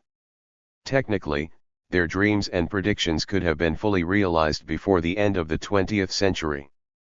After the reliability of Kuznetsov's engines was proven, after the creation of the world's most powerful engine, the RD-170, and the RD-0120 hydrogen engine in Voronezh, after 2 spectacular flights of the Energia launch vehicle, and after proving that long-term resident cosmonauts on Mir were capable of working, there was no more doubt, we could have created a habitable base on the Moon before the end of the 20th century, and with the participation of the US and European countries, no doubt whatsoever. The summer of 1988 was notable for particular space activity on the Mir orbital station. The first flight of the Energia in conjunction with the Buran was being prepared for autumn. All the hardware was manufactured and delivered. In short supply was a weightless intellectual product software. Glushko continued to amaze everyone. He patiently interrogated my comrades, our subcontractors, and me, attempting to understand what was causing the difficulties in producing and developing this product, which was unconventional for previous rocket technology. Unlike many other older chiefs, Glushko very much wanted to gain insight into the true nature of the new software problem. It seemed to me it would take 2 or 3 more meetings and he would understand the difficulties that had cropped up as a result of our having entrusted spacecraft control to computers. It didn't turn out that way. One typical workday he was working alone in his office. Taking advantage of his right to enter unannounced, Mikhail Yaremish stopped by to report about the completion of an assignment. 78 He saw Glushko, who had made a feeble attempt to stand up. He couldn't explain what had happened. An ambulance took Valentin Petrovich to a hospital on Michurinsky Prospect. A month later, we were reassured that everything would be all right, but with the proviso, bear in mind his age. Anything could happen. On September 2, 1988, Glushko turned 80. Semyonov, Vachnads, Ryumin, Yaremish, and I came to the hospital to wish him a happy birthday. When we entered his ward, he was sitting in a chair dressed in clothes that were certainly not hospital garb. Each of us said something, told him happy birthday, and wished him a speedy recovery. Glushko listened, nodded slightly, without smiling. He looked detached, as if he were thinking about something completely different. The time allotted for visits quickly ran out. His illness progressed. He managed to ask Yaremish and Stanislav Petrovich Bogdanovsky, the director of Energomash's experimental factory, who visited him 6 days before his death, that his body be cremated and his ashes be delivered into space to Mars or Venus. Glushko passed away on January 10, 1989. His request about the cremation raised no objections in the top-ranking party organs. But no one could fulfill his last wish. The urn containing his ashes was buried at Novodevichy Cemetery. Fastened to his granite gravestone was a stylized image of the last great creation of Soviet cosmonautics, the launch vehicle Energia gushing a fiery plume with the Buran orbital vehicle perched on its back. After the collapse of the Soviet Union, the main portion of its scientific and technical inheritance and industrial potential of the rocket space sector remained in Russia. The mass breakdown of economic contacts with the former Soviet republics and the actual loss of effective government support threatened the scientific and technological potential of domestic rocket technology and cosmonautics. History assigned a mission to the leaders of the rocket space schools: survive no matter what, preserve and pass on to new generations not only technology, but also the best of the traditions and human aspirations that united and contributed to the immensely rapid development of cosmonautics. 50 years after the launch of the first artificial satellite, the two leading space powers, the United States of America and Russia, have no great strategic programs. Humankind really needs Korolev, Glushko, and von Braun. Hundreds of modern-day managers will never replace them. Epilogue. The world in the 21st century continues to change at a scorching pace. Today's reader working in any of the new fields of technology has very little time for reading all 4 volumes of my memoirs. I am counting on the attention of those who were there at the turn of the millennium, who are trying to make sense of the past and are not indifferent to the future. The second half of the 20th century is replete with truly revolutionary scientific research, discoveries, and engineering achievements. World War II and the Cold War years gave rise to aerospace, nuclear, radio engineering, and computer technologies, and they became a great material strength. Just in the 2 decades after the war, space was transformed into a real necessity. The race between the two great powers to explore space was more risky and arduous than the rivalry between Spain, Portugal, and England during the Age of Exploration. In the 20th century, the rate of scientific discoveries increased hundreds of times. Historians believe that the total achievements of scientific and technical progress over the past 50 years have exceeded everything that was done in the preceding 5,000 years. The hot and cold world wars have receded into the past, but myriad local wars continue. They stimulate some fields of science and technology, slow down others, and devour enormous resources, which could be spent on further breakthroughs into the secrets of nature, on discoveries, and on enriching human knowledge. The thirst for knowledge did not die even in the darkest periods of human history. This is a powerful driving force. I was one of the warriors at the very leading edge of scientific and technical progress, and working there was enthralling. Writing memoirs about this bustling time has proved more difficult than being directly involved in the dynamics of the process. I do not regret that I was born in the Russian Empire, grew up in Soviet Russia, achieved a great deal in the Soviet Union, and continue to work in Russia. Hundreds of thousands, even millions of my contemporaries lived not by bread alone. Those who revile their native lands past in pursuit of big news stories and careers and try to trample underfoot everything that our people have created forget that they owe their very existence here on earth to a heroic generation that saved human civilization. Yes, we made many mistakes.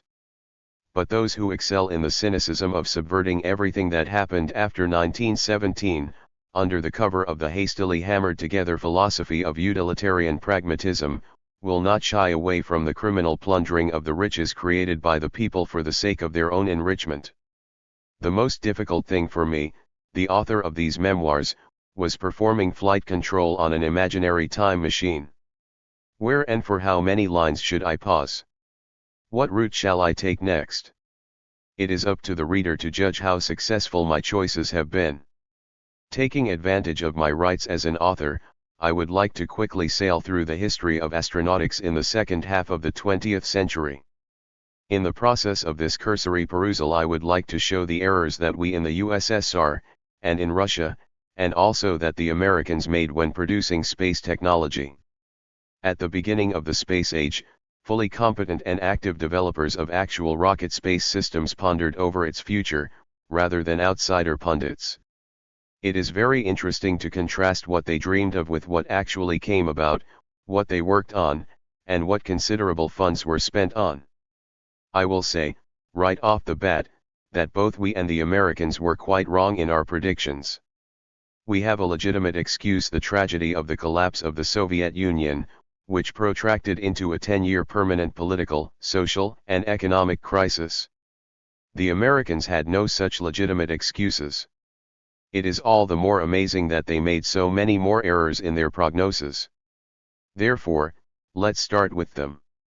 The United States entered the space age on February 1, 1958, when a Jupiter C launch vehicle inserted Explorer 1, a satellite with a mass of 14 kilograms, into low near-Earth orbit. A group of German specialists headed by Wernher von Braun developed the Redstone and Jupiter C in the United States. I will remind the reader that the Soviet Union inserted the world's first artificial satellite into space and a second one carrying the famous dog Laika in 1957. After the Redstone came modifications of American combat missiles Thor, Atlas, and Titan II, which were used as space launch vehicles. The first American Mercury single-seat spacecraft were inserted into ballistic trajectories using the Redstone and into Earth orbits using Atlas D launch vehicles. Launches of Gemini 2-seat spacecraft were the preparatory stage of the Apollo program. The Titan II launch vehicle inserted these vehicles into Earth orbit. The flight of the first U.S. astronaut, John Glenn, took place 10 months after the flight of Yuri Gagarin. The new Saturn I, Saturn IB, and Saturn V were designed from the very beginning as space launch vehicles rather than strategic weapon delivery vehicles. Rockets from the Saturn series were designed above all for the Apollo program of piloted lunar vehicles. It was assumed that after the first lunar expeditions were completed and the Saturn V launch vehicle was updated, it would be used for new missions, the creation of a habitable base on the Moon and the beginning of piloted flights to other planets. However, after the conclusion of the Apollo program on December 7, 1972, the Saturn V was used just one time, without its third stage, to insert the Skylab experimental orbital station. 1 The Saturn IB completed its last flight in 1975 as part of the Apollo-Soyuz program. After 1975, the United States abandoned piloted flights until the reusable Space Shuttle space transport system was put into service. The Delta, Atlas Centaur, Titan II, and Titan III launch vehicles were subsequently used only to insert unpiloted spacecraft of various applications. America's rejection of the tried and true, reliable Saturn V launch vehicle seemed strange. I believe it was a mistake. American historians of astronautics whom I have met have been unable to give a clear explanation as to why, despite previous plans, they laid to rest the excellent Saturn V launch vehicle. In 1965, the United States prepared a prognosis of the development of astronautics until the year 2001. These data were presented at a high-level symposium in March 1966 in Washington, D.C. In 1967, we received the opportunity to familiarize ourselves with the American plans in documents classified secret or for official use only, despite the fact that in the United States, materials from the symposium were available in open publications. The majority of our specialists assessed the American prognosis as overly optimistic, but no one dared call them absurd. The argument was primarily about the reality of the dates. We believed that even working with us, the Americans could fulfill a significant portion of these plans, but around 5 years later than planned. And without us, one needed to add another 5 years or so. As it is impossible to discuss in detail our rivals' prognosis for all areas of astronautics, I shall touch on the epical ones. The Americans intended to put small, continuously operating orbital laboratory stations into service in 1972, an orbital complex with chemical engines in 1973, ones with nuclear engines in 1974, a large orbital research laboratory in 1976, a piloted orbital global communications, information, and surveillance center in geostationary orbit in 1984, and an orbital manufacturing complex in 1987. Piloted flights to other planets would have begun with the landing of a human being on the Moon in 1969. From 1975 to 1978, there were plans to create a continuously operating lunar scientific station, a manufacturing base using local resources, and a lunar interplanetary spaceport. NASA managers, the directors and vice presidents of leading aerospace corporations, reputable scientists, employees of the Department of Defense, and even members of Congress delivered reports about the captivating prospects for colonizing almost all of near-solar space. The boundaries of American interests extended far beyond near-Earth space. He who masters space will master the world. The prognoses of 1966 were built on this principle. The Americans planned a heliocentric expeditionary flight using nuclear rocket engines for 1981 and a Mars reconnaissance station, Mars surface landing and study and colonization of its satellites for 1984 to 1986. A piloted flight with a possible landing on Venus was supposed to take place before 1988. In 1966, American scientists still did not know what Venus's atmosphere was like and what the conditions of its surface were. Beginning in 1967, one Soviet automatic Venera spacecraft after another reported that our idea of life was not compatible with the conditions on Venus. During the period from 1990 to 2000, they planned to create scientific research stations on the satellites of Jupiter and Saturn. They didn't forget about Mercury either. They planned to create a station on Mercury to study the Sun, and by the end of the century mines and enterprises to extract and process metallic ores. Numerous flights of automatic vehicles, interplanetary reconnaissance probes were supposed to precede all of these piloted expeditions. Now we know that this prognosis panned out only in terms of the first lunar expeditions and automatic reconnaissance vehicles. The Americans fulfilled President Kennedy's national challenge to land on the Moon. The role of the lunar expeditions for the United States consisted not just in gaining scientific and technological priority, particularly over the Soviet Union. This red-letter day rallied the nation as a unified socio-cultural whole. Examples of the flights of the first Soviet cosmonauts from 1961 to 1965 and of the American lunar expeditions from 1969 to 1972 graphically showed that such achievements are truly a powerful stimulus for unifying society. Each citizen has the opportunity to be proud of the achievements of his or her country. After such triumphant victories, public opinion magnanimously pardons optimists for their prognostic errors. The future programs of piloted orbital flights and exploration of the Moon and planets depended on having a refined Saturn V launch vehicle by 1975, bringing its payload mass to 160 tons, a launch vehicle successor to Saturn with a payload mass of 320 to 640 tons, and a reusable aerospace delivery vehicle. They intended to make broad use of impulse nuclear and thermonuclear rocket engines as the primary propulsion systems. These would shorten the flight time to planets several-fold compared with chemical fuel engines. Their plans also called for prosaic near-Earth space systems for the purposes of meteorology, communications, navigation, global surveillance, and monitoring ecological safety. To a great extent, the prognosis of 1966 panned out regarding the flights of interplanetary automatic vehicles.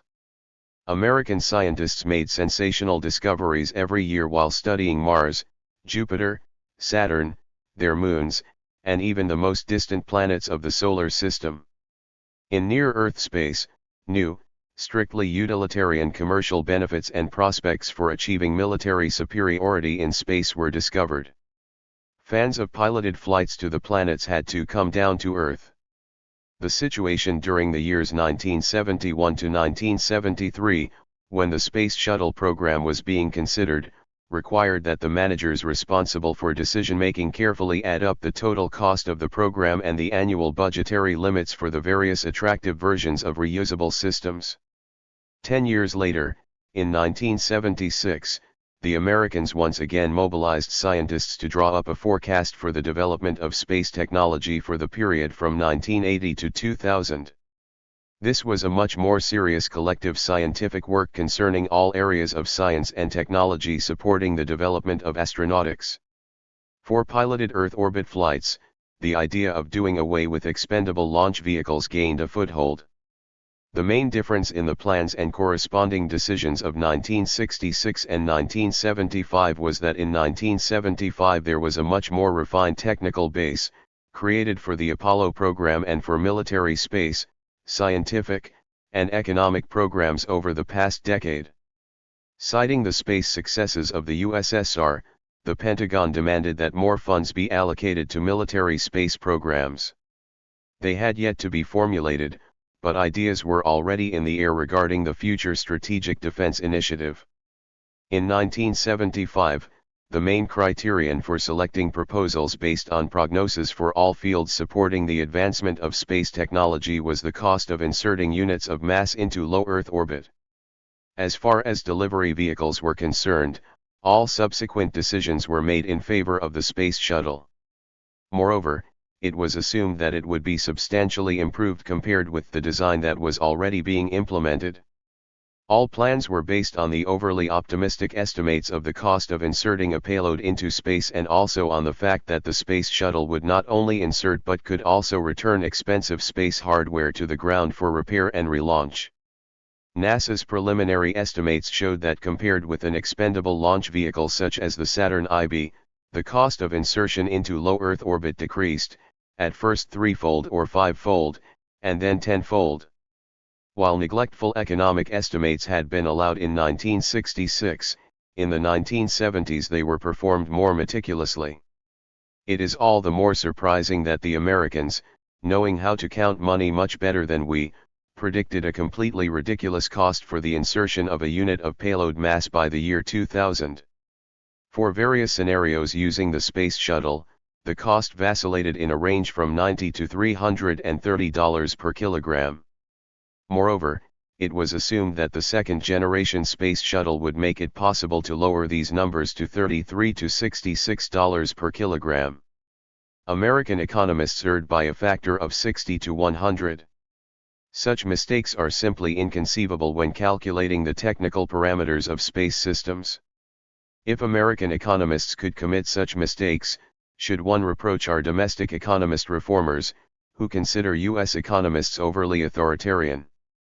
Powerful modern computer technology has sharply increased the confidence level and reliability of scientific and engineering calculations. Sometimes practical results are even better than calculations because input data with considerable margins have been loaded into the computer. Economic calculations for large systems in principle will be erroneous if the main baseline parameters are subjective considerations, the political situation, or an ad hoc social mandate. The American scientists' prognosis in 1966 and 1967 for the piloted flight programs proved true only with regard to the first lunar expeditions and the creation of the Space Shuttle reusable piloted transport system. For the sake of this system they didn't just mothball the reliable Saturn V launch vehicles. The launch complexes at Cape Canaveral and at the John F. Kennedy Space Center were modified for the shuttles, and they were no longer suitable for Saturns. The actual dates for creating a lunar base and for an expedition to Mars were moved far beyond the year 2001. The thrilling prospect of colonizing the planets of the solar system, which was elaborated in detail in 1966, in my view, in the best-case scenario, needed to be postponed to the second half of the 21st century. The first flight of the Space Shuttle reusable space transport system took place on Cosmonautics Day, April 12, 1981. To be fair, I must say that in terms of fundamental scientific research, the Americans surpassed their own prognosis. After spending more than $2 billion, they used the Space Shuttle to insert the automatic Hubble satellite into space. This is a large, even by Earth-based standards, telescope for astrophysical research. The information obtained using the Hubble over the years of its service was many times greater than the information that the field of astrophysics had possessed before this. In the early 1970s, after 6 piloted lunar expeditions, the construction of a permanently operating lunar base and an expedition to Mars before the beginning of the 21st century seemed quite feasible not just to scientists, but also to the clear-eyed managers of aerospace corporations. The main factor precluding the implementation of even these two very realistic programs was the turn of U.S. politics toward the militarization of space. Somewhat later, the whole array of military space programs to intimidate a potential enemy was called the Strategic Defense Initiative. The main objectives and missions of the SDI program were considerably clearer and more necessary to the Pentagon, to large corporations, and to the majority of Congress then was the aspiration of romantic scientists for interplanetary travels. In the late 1960s, the USSR and the United States adhered to doctrines of nuclear deterrence. Their gist was based on the following concept: both sides possess such means that if one of the sides were to use nuclear weapons first, then the retaliatory strike would force the aggressor to incur exorbitantly high expenses relative to the possible gain. Such a balance was based on the common sense of the sides. Both great superpowers agreed in principle that deterrence based on mutual vulnerability was not only expedient, but also necessary. However, such an approach created a threat for the main producers of combat missile systems, nuclear warheads, nuclear submarines, and airplanes carrying nuclear weapons.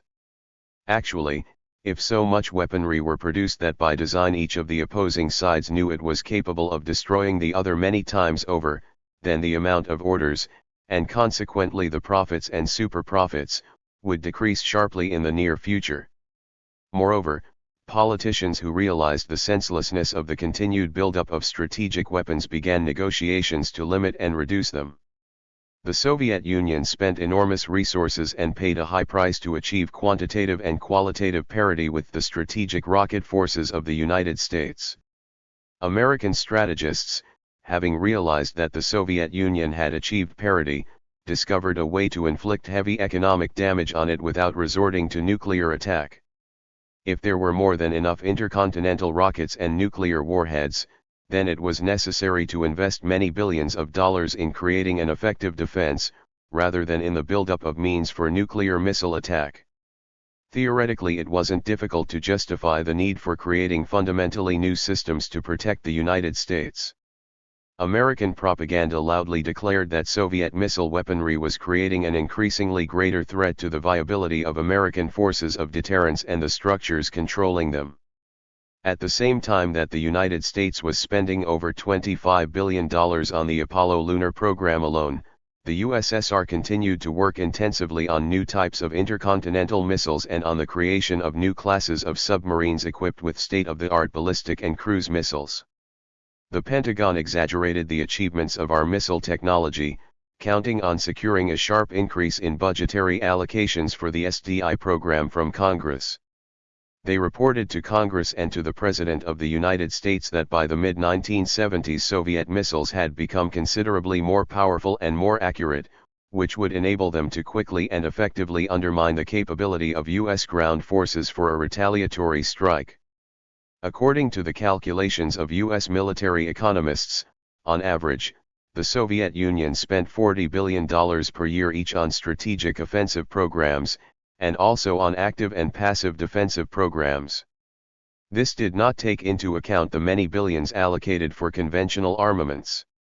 In the Americans' view, the Russians, despite their peaceful assurances, were adhering to doctrines for achieving their objectives by delivering a preemptive strike. Given such a terrible prospect, could the United States allow itself to invest funds in colonizing the Moon, Venus, Mars, Mercury, and the moons of Saturn and Jupiter? It's unclear when and what would happen there. But if, instead of the fanciful plans of eggheads dreaming of strolling along the dusty lanes of distant planets, you could mobilize scientists and industry, using the very latest achievements of world science, to develop advanced technologies and systems to protect against Soviet missiles, then you could kill three birds with one stone. First, save the United States from the threat of nuclear annihilation if the USSR attacked first. Second, draw the USSR into a new arms race not of offensive weapons, but defensive ones. This would require expenditures that the Soviet economy would be unable to sustain, and the United States would win a non-nuclear victory. Third, rather than single one-of-a-kind space objects, create new types of defensive weaponry that require the mass production of weaponry to destroy the striking power of the attacking side. And this would require enormous capital investments, as well as hundreds of thousands of new jobs, and would bring enormous profits for companies capable of mastering very advanced technology. The systemic concept of SDI looked very enticing. It called for the stage-by-stage development and deployment of anti-ballistic missile complexes. It all began with space systems for monitoring and tracking targets during the powered flight segment in space and during entry into the atmosphere. Each enemy missile flight segment requires the development of its own monitoring and striking systems, including space-based systems, exo-atmospheric interceptors, and ground-based anti-ballistic missiles. To destroy thousands of missiles and warheads flying toward the United States, it was suggested that conventional smart projectiles be used on the first stages, and thereafter a wide array of all sorts of laser weaponry. For death rays they designed space-based military neutral particle accelerators and space and ground-based lasers. They also proposed the creation of super high-velocity guns, first based on the ground and then in space. Engineer Garin, the main character of Alexei Tolstoy's famous novel Hyperboloid of Engineer Garin, works alone to create a portable device, the source of a beam that could burn through any obstacle in its path. 350 years after the appearance of this talented science fiction detective, it turned out that it was really possible to create such a beam. But to do this required not one ingenious inventor, but thousands of engineers, physicists, and the most sophisticated manufacturing technology. Automated ground-based combat control and communication systems would be needed to control thousands of automatic vehicles on duty in space and a multitude of projectiles and combat platforms attacking the missiles of a potential enemy. They must receive advance information from numerous ground-based radar stations and surveillance satellites and, after processing the information, transmit commands to the weapon. The integrated systemic design called for the development of super high-speed computers, fundamentally new optical and microwave sensors to detect and track targets, high-capacity nuclear power energy sources to supply power to accelerators and lasers, space-based platforms with all kinds of projectiles, and many other elements of new systems that were appealing to scientist inventors and engineers. For scientific creativity and corporate profitability, prospects had been opened up that were beyond their wildest dreams in the field of the peaceful exploration of space. Stunning Star Wars images filled movie and television screens. After achieving worldwide celebrity for the United States, the Saturn V launch vehicle proved unnecessary for the SDI program. There were no payloads for it. In the view of the SDI creators, the shuttles could handle everything that needed to be preliminarily inserted in space. Thus, the Americans themselves closed the door on piloted flights to the moon and planets. All the prognoses and actual designs for this subject have been left for historians and posterity, if they are lucky enough in the 21st century to bring back to life the attempts to conduct interplanetary expeditions. The new space initiative of President George W. Bush, made public in 2006, 4 calls for a return to the moon, the construction of a lunar base, and an expedition to Mars. The exact dates of the flight have not yet been mentioned, but there is no place for an updated Saturn V and Space Shuttle in these prospective programs. Space transport systems are once again under development using the wealth of past experience. 5. After the collapse of the USSR and the signing of various international agreements, the SDI program had to be curtailed. In any case, only scientific research has been continued. However, the broad capabilities of space technology have found practical application in local wars.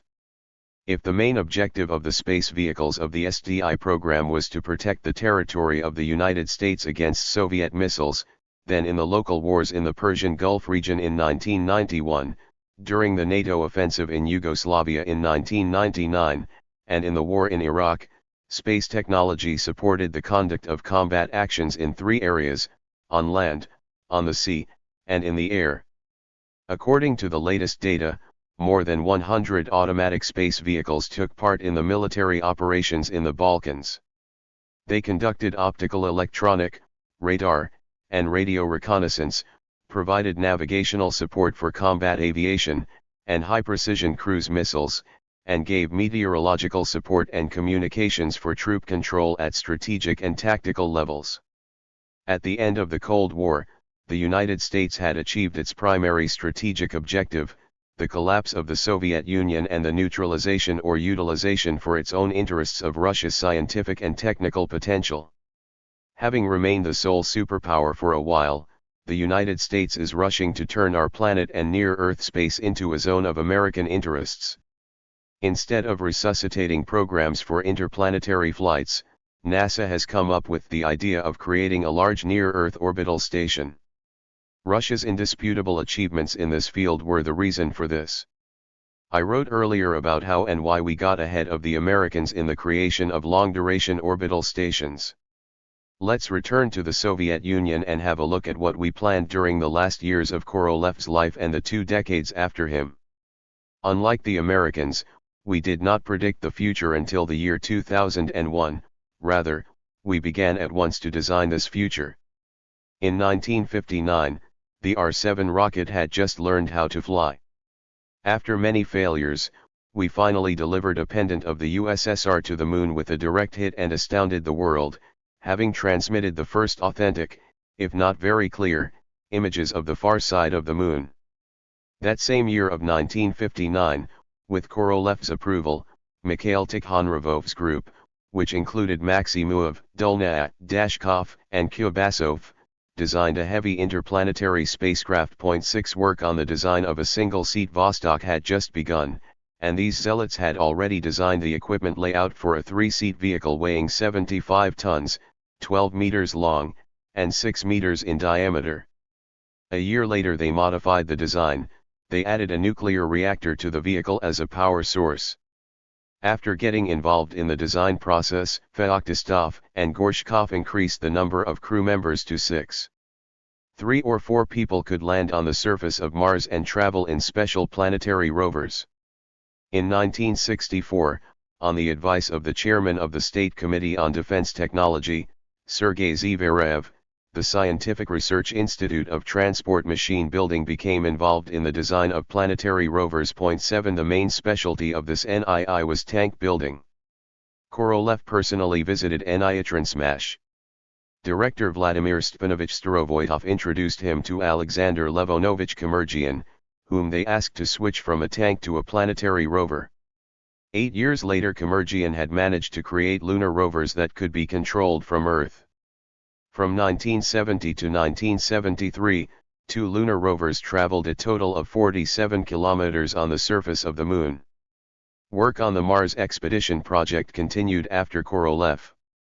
Failed launches of the N-1 rocket did not dampen the enthusiasm of Korolev's Martians. Mikhail Melnikov's team, together with the organizations of the Ministry of Medium Machine Building, achieved the first encouraging successes in the development of space nuclear reactors as primary power sources. Thermionic generators were sources of electric power for electric rocket engines, which had a performance index 5 times greater than chemical engines. The results of broad research on nuclear power sources and electric rocket engines inspired confidence in the reality of interplanetary expeditions. Glushko, who had come to lead Korolev's team, rather than shut down the project, supported Friedrich Sander's rallying cry well known to the leading lights onward to Mars. Under Glushko, the Mars vehicle design was enriched for reliability with a second nuclear reactor. After operations on the N-1 and N-1M were shut down completely in 1976, Glushko insisted on using the Fukin launch vehicle, designed to insert a payload of up to 230 tons into near-Earth orbit. The expedition project based on the Fukin gave rise to acute allergy attacks in our ministry and in the cabinets of the VPK.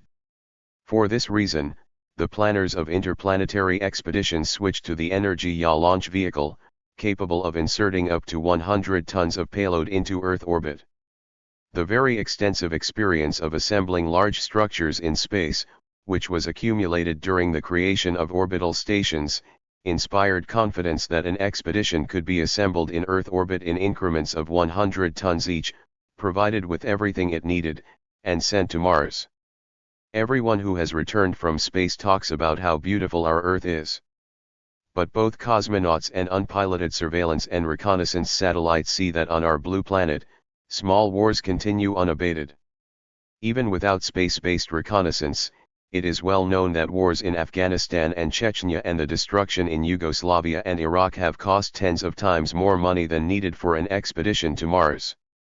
After the collapse of the USSR and the beginning of the implementation of a market economy in Russia, Cosmonautics not only lost government support, but also encountered the concealed and open opposition of the reformers who ended up in power. After the death of Valentin Glushko, from 1991 through 2005, Yuri Semyonov occupied the post of General Director and General Designer of NPO Energia. In 1994, this state organization was converted into the publicly traded corporation SP Korolev Energia Rocket Space Corporation. 8. Unlike its predecessors, the managers of Russia's rocket space enterprises had to work under new economic conditions and above all solve the problem of survival. The chief and general designers had attained great achievements during the epoch of the centralized mobilized economy. However, during that time, not one of them had to fear for the very existence of the enterprise and its staff. The omnipotent Central Committee could remove a chief designer from the job and replace him with a more obedient one. As I recall, in the 45 years after the war this very seldom happened. But before 1992, no one even dreamed that enormous staffs could be deprived of the means to sustain them and pushed to the verge of a squalid existence. The struggle for survival, the new sphere of business for the managers of all enterprises and organizations of the once powerful military-industrial complex, demanded enormous efforts. Not everyone managed to endure. Despite the fierce struggle for survival that the management of RKK Energia faced, the Mars expedition projects continued to be updated.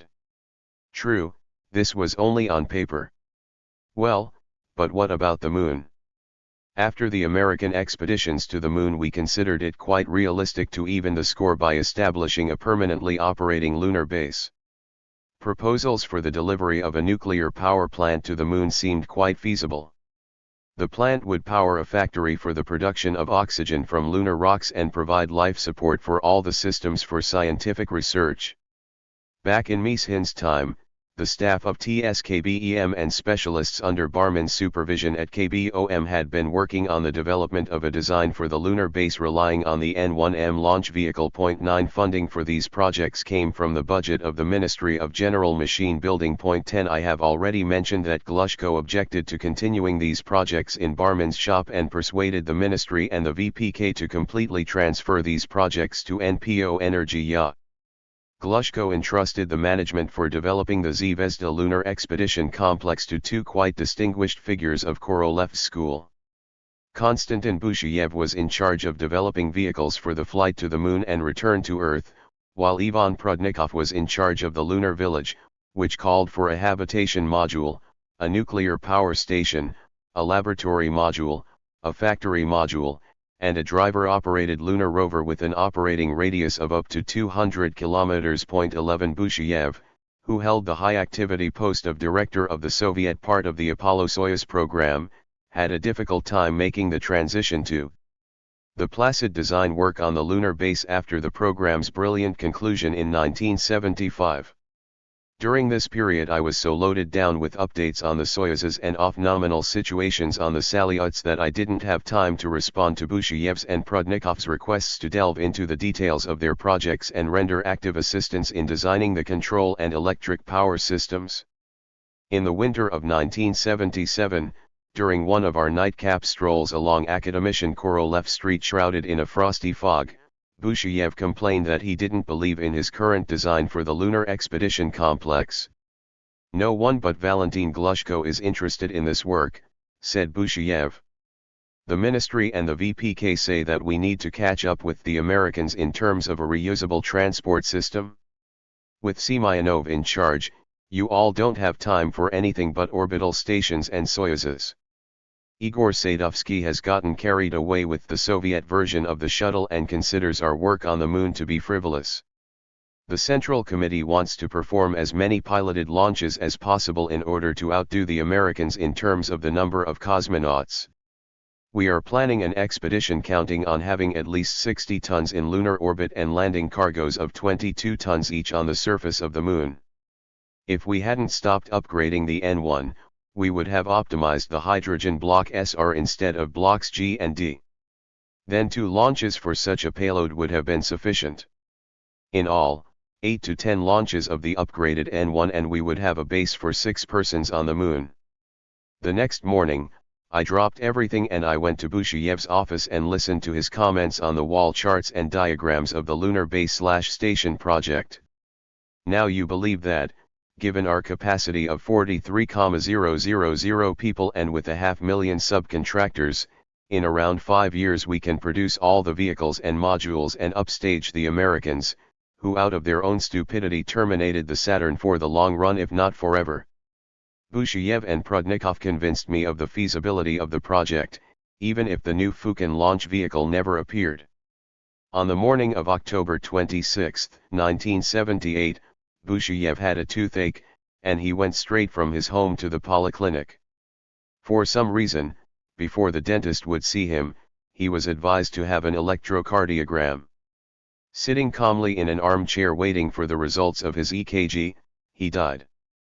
Prudnikov, having realized the hopelessness of continuing the projects on the lunar colonies, switched to a more relevant activity for that time, developing the design for a military space station. In 1978, after reviewing the lunar expedition projects based on the use of Fukin launch vehicles, an expert commission chaired by President of the USSR Academy of Sciences Mstislav Keldysh considered them irrelevant and found that they distracted the staff of NPO Energy-Ya from the main mission of vital importance to the state, creating the Energy-Ya Buran reusable space transportation system. The launch vehicle for the Buran was the Energy-Ya rocket, which completed its first successful flight on May 15, 1987. Glushko made his last attempt to save the lunar base projects, using the Energy-Ya rocket, but he received no support from the top. Our project for a lunar expedition in 1973 using upgraded N1L3M rockets could have been the first attempt at equalizing the score in the moon race. The lunar base projects of 1976 through 1978 were the second attempt. Both proposals were shut down from the top. 30 years have passed. Today we are even further from the possibility of creating a lunar base than we were in 1978. On the occasion of Vladimir Barmin's 90th birthday, a commemorative meeting was held at the firm named after him. 12 Among those invited, I gave a speech with my memories of Barmin and made sure to mention his enthusiasm for the lunar base project. After a session in the company museum among the brilliantly executed mock-ups of the launch systems of various rockets, which I had had the occasion to see in reality over the years, in the farthest corner of the exhibit I discovered a mock-up of the lunar colony, the Barmin Grad. In the history of space exploration, there are dates that it has become tradition to celebrate, both nationally and internationally. Russia still remembers October 4, 1957 and April 12, 1961. We rarely think about July 20, 1969, the date of the first landing of an Earthling on the Moon, although this event also ranks among the great scientific and technical accomplishments. In addition to such generally recognized anniversary dates, there are many events, forgotten by or simply unknown to the broad public, that are dear to a small group of individuals directly involved in them. On February 20, 1986, the first core module of the Mir station was launched and the construction of a habitable space station began. 2 months before the launch of Mir, at the large council in Philly, which Minister of General Machine Building Oleg Baklanov 13 conducted, I reported about the software arrearages and the missed deadlines for the delivery of the latest innovation in control technology for the space station, powered control moment gyroscopes. So that the beginning of construction on the station would not be delayed, instead of installing them on the core module, Sheremetyevsky and I proposed installing 6 control moment gyroscopes on the Kvant module, which we were getting ready to launch after we made sure that the main core module was operating normally. The Mir control system was fundamentally new. The dates for the station launch were not so much determined by its manufacture as by its ground-based debugging. My comrades, our subcontractors, and I reported optimistically, but inwardly each of us was heartsick. The skepticism regarding our proposal to launch the core module, and then deliver and hook up the main attitude control system a couple of months later was understandable. After an uproarious discussion during a 3-hour meeting, ZIKH director Anatoly Ikiselev invited all of us to dinner 14. It would be unfair to complain about the array of drinks and hors d'oeuvres spread out over the tables in the next room. After our emotional conversations at the meeting, I relaxed and didn't stop my friends when they promptly filled my wine glass. Suddenly, over the general noise, I heard someone say my name, and my comrade sitting next to me started to nudge me hard. "Answer the minister," I heard someone whisper. Oleg Baklanov, who was sitting at another table, had turned to me, and now for the third time was asking me, "So tell me honestly, Boris Yevzayevich, will we fulfill the mission or are we just warming up? Before the party congress we don't just need a successful launch, but steady work in space." 15 Today I learned that the dates and reliability of the orbital station depend on a fundamentally new control system. I stood up and loudly reported, "We will fulfill the mission. And the station will not only be in operation for the Congress, but for 3 years after that." At that time 3 years seemed like the limit of a guaranteed service life. 20 days after inserting the core module into orbit we were confident that we could reliably control the station. The very first Mir crew was Leonid Kazim and Vladimir Solovyev. They arrived on board on March 15, 1986. Gradually the station configuration was completely transformed. The core module became overgrown with the modules Kvant, Kvant-2, Kristall, Spectre, and Prirota. The total mass of the orbital complex grew from 25 tons to 136 tons. The total volume of the pressurized compartments was 400 cubic meters. Absolute world records were set on the station for the continuous length of time spent by a human being under spaceflight conditions. Valery Polyakov became the absolute world record holder. He spent 438 days continuously on Mir, and his total time for 2 flights was 679 days. 16.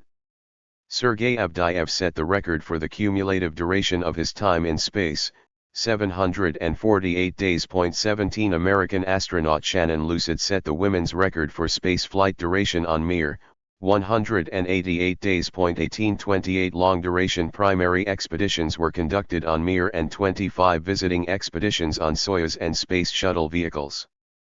104 cosmonauts and astronauts worked as part of the crews. Given a total station mass of 135 tons, the mass of the scientific equipment comprised 11.5 tons. During Mir's time in service the processes of rendezvous, docking, and the delivery of cargoes and fuel by Progress cargo vehicles was refined and brought to a high degree of reliability. Domestic vehicles delivered 150 tons of cargo. In all, more than 220 organizations of the former USSR were involved in the creation and operation of the Mir station. On June 25, 1997, due to the error of people involved in the rendezvous control loop, cargo vehicle Progress M34 collided with Mir. This was the first space-battering ram. After similar off-nominal situations, airplanes deviate toward the ground. After being rammed, Mir remained functional. Along with the piloted and unpiloted transport systems, Mir was a one-of-a-kind space complex. Mir was the pride of Russia. The Energy Rocket Space Corporation, the actual owner of Mir, had every right to be proud of it, but no one from the Russian elite you greedy hordes around the throne 19 was interested in its continued operation in space. Instead of the 3 years promised in 1986, Mir survived 15 years. The Americans, who did not have our unique experience, were able to create the big International Space Station only with our help. And we sank our superiority in the ocean with our own hands because the Russian economy denied cosmonautics the funds for subsistence. Russia cannot be understood with the mind alone. 20. Russia's utmost misfortune is that not just Mir, but all of Russian science and the enormous technical potential of its defense technology did not fit together with the philosophy of the mafia-style preeminence of utilitarian/pragmatic self-interest. Mir's fight for life was one of the episodes of Russia's general decline over the last decade of the 20th century. At the meeting of the Russian Academy of Sciences dedicated to its 275th anniversary, the M.V. Lomonosov Gold Medal was awarded to Alexander Isayevich Solzhenitsyn. 21 Speaking from the Academy's podium, Solzhenitsyn said, "Under the conditions of the only pirate nation in human history under a democratic flag, when the concerns of those in power are only about power itself, and not about the nation and the people inhabiting it, when the national wealth went to enriching the ruling oligarchy, made up of countless cadres from the supreme, legislative, executive, and judicial authorities, it is difficult to come up with a reassuring prognosis for Russia." 22. Among the many foreign guests who gave salutatory speeches on the occasion of the 275th anniversary, only the president of the Chinese Engineering Academy noted the great achievements of Soviet and Russian scientists in space. At the beginning of the 21st century, China managed to put a man in space using its own resources. 23 The Chinese economy's rate of development is astounding. Rocket technology and cosmonautics are priority industries in China. I believe that in the next 10 to 15 years China will take the place of the world's second superpower, including in the field of cosmonautics. I shall return now to the 30th anniversary of the first launch of the N-1 rocket. This event was described in a separate chapter of my book. 24 The management of the Energy Ya Corporation supported the initiative of former N-1 chief designer Boris and decided to make a gift to all those involved in the rocket's creation who were still living. Dorofeyev, with the help of Viktor Frumzin, organized the showing of a once top-secret documentary film dedicated to the history of the rocket's creation and to all 4 launches. Frumzin was the organizer and was involved in the creation of the full-length film, which is of exceptional historical value. The corporation's management granted permission to invite into our large, 400-seat auditorium not only those still working, but also those who had retired from the enterprise and representatives of other organizations involved in N-1 projects. Because February 21, 1999 fell on a Sunday, the film screening was scheduled for 2 p.m. on February 22. The hour-long film covered the history of the N-1L3, from the first resolution to the last tragic launch in November 1972. The film took us back to the past, and each of us experienced it in his or her own way. The last frame faded from the screen, and a hush fell over the packed auditorium. The last launch needed just 7 seconds more for the second stage to start up and for the flight to continue, which could have altered the subsequent fate of the N-1. The film ended with an optimistic text, which a professional narrator read with élan. The authors of the text didn't know the future yet. Discussion of the film had not been planned, but Vasily Mishin expressed his version of the demise of the N-1L3 program. The upshot of his speech was that there is no need to seek out the guilty parties personally. The nation's economy was not ready to carry out such an expensive program. Sergei Kryakov took exception with Mishin. You can't write off the N-1L3 tragedy to the weakness of our economy. We found financing for the Energy Yaburan program. Those funds would have been quite enough to update the N-1L3 and for successful expeditions to the Moon. 25. The discussion ended, but we were in no hurry to break up. I can't remember now who from among the veterans walked up to me then and said, "It brought tears to my eyes when I was watching. You promised in your 4th book to tell about the history of the moon race. Why didn't you speak out now? I really do hope to tell about that in the book, but right now a 3 to 5 minute speech wouldn't turn out well." The festivities on the occasion of the 30th anniversary of the first N-1 launch were limited to the film screening described above. The events dedicated to the 30th anniversary of the first landing of an Earthling on the Moon were supposed to take place in Europe and in America in July 1999. The publisher of the German translation of my first volume of Rockets and People telephoned me from Germany asking me to take part in a big radio show dedicated to the history of the moon race. I was to come to Cologne in July for it. I asked him to pass on to the organizers of that radio program that as long as NATO was bombing the European nation of Yugoslavia using the latest achievements of aviation and cosmonautics, I could not accept such an offer. 26 Moreover, I had no desire to appear in foreign mass media and tell about the glorious past of domestic cosmonautics against the background of its very uncertain present and of the gloomy prognosis for its future. Even here, in Russia, not everyone understands me if I quote the classic words from the popular film, "I'm offended on behalf of the nation 27. And there's no way they'll understand this in the West. Over the course of many decades, during periods of the worst shocks, we did not lose our optimism and confidence in the future. That same confidence did not leave the creators of the N1L3 even after the decision to shut down operations on this program. To this day, people continue to argue about whether this decision was a mistake. Today, I am answering for myself. We committed many mistakes in the process of the moon race. Mistakes also occurred in Korolev's time. His premature departure from life deprived him of the opportunity to correct the mistakes, including those that he himself made. At his initiative, at the very beginning of the design process on the two-launch version of the lunar expedition, we reworked it into a single launch version, simultaneously modifying the N1 launch vehicle to increase the payload capacity from 75 to 95 tons.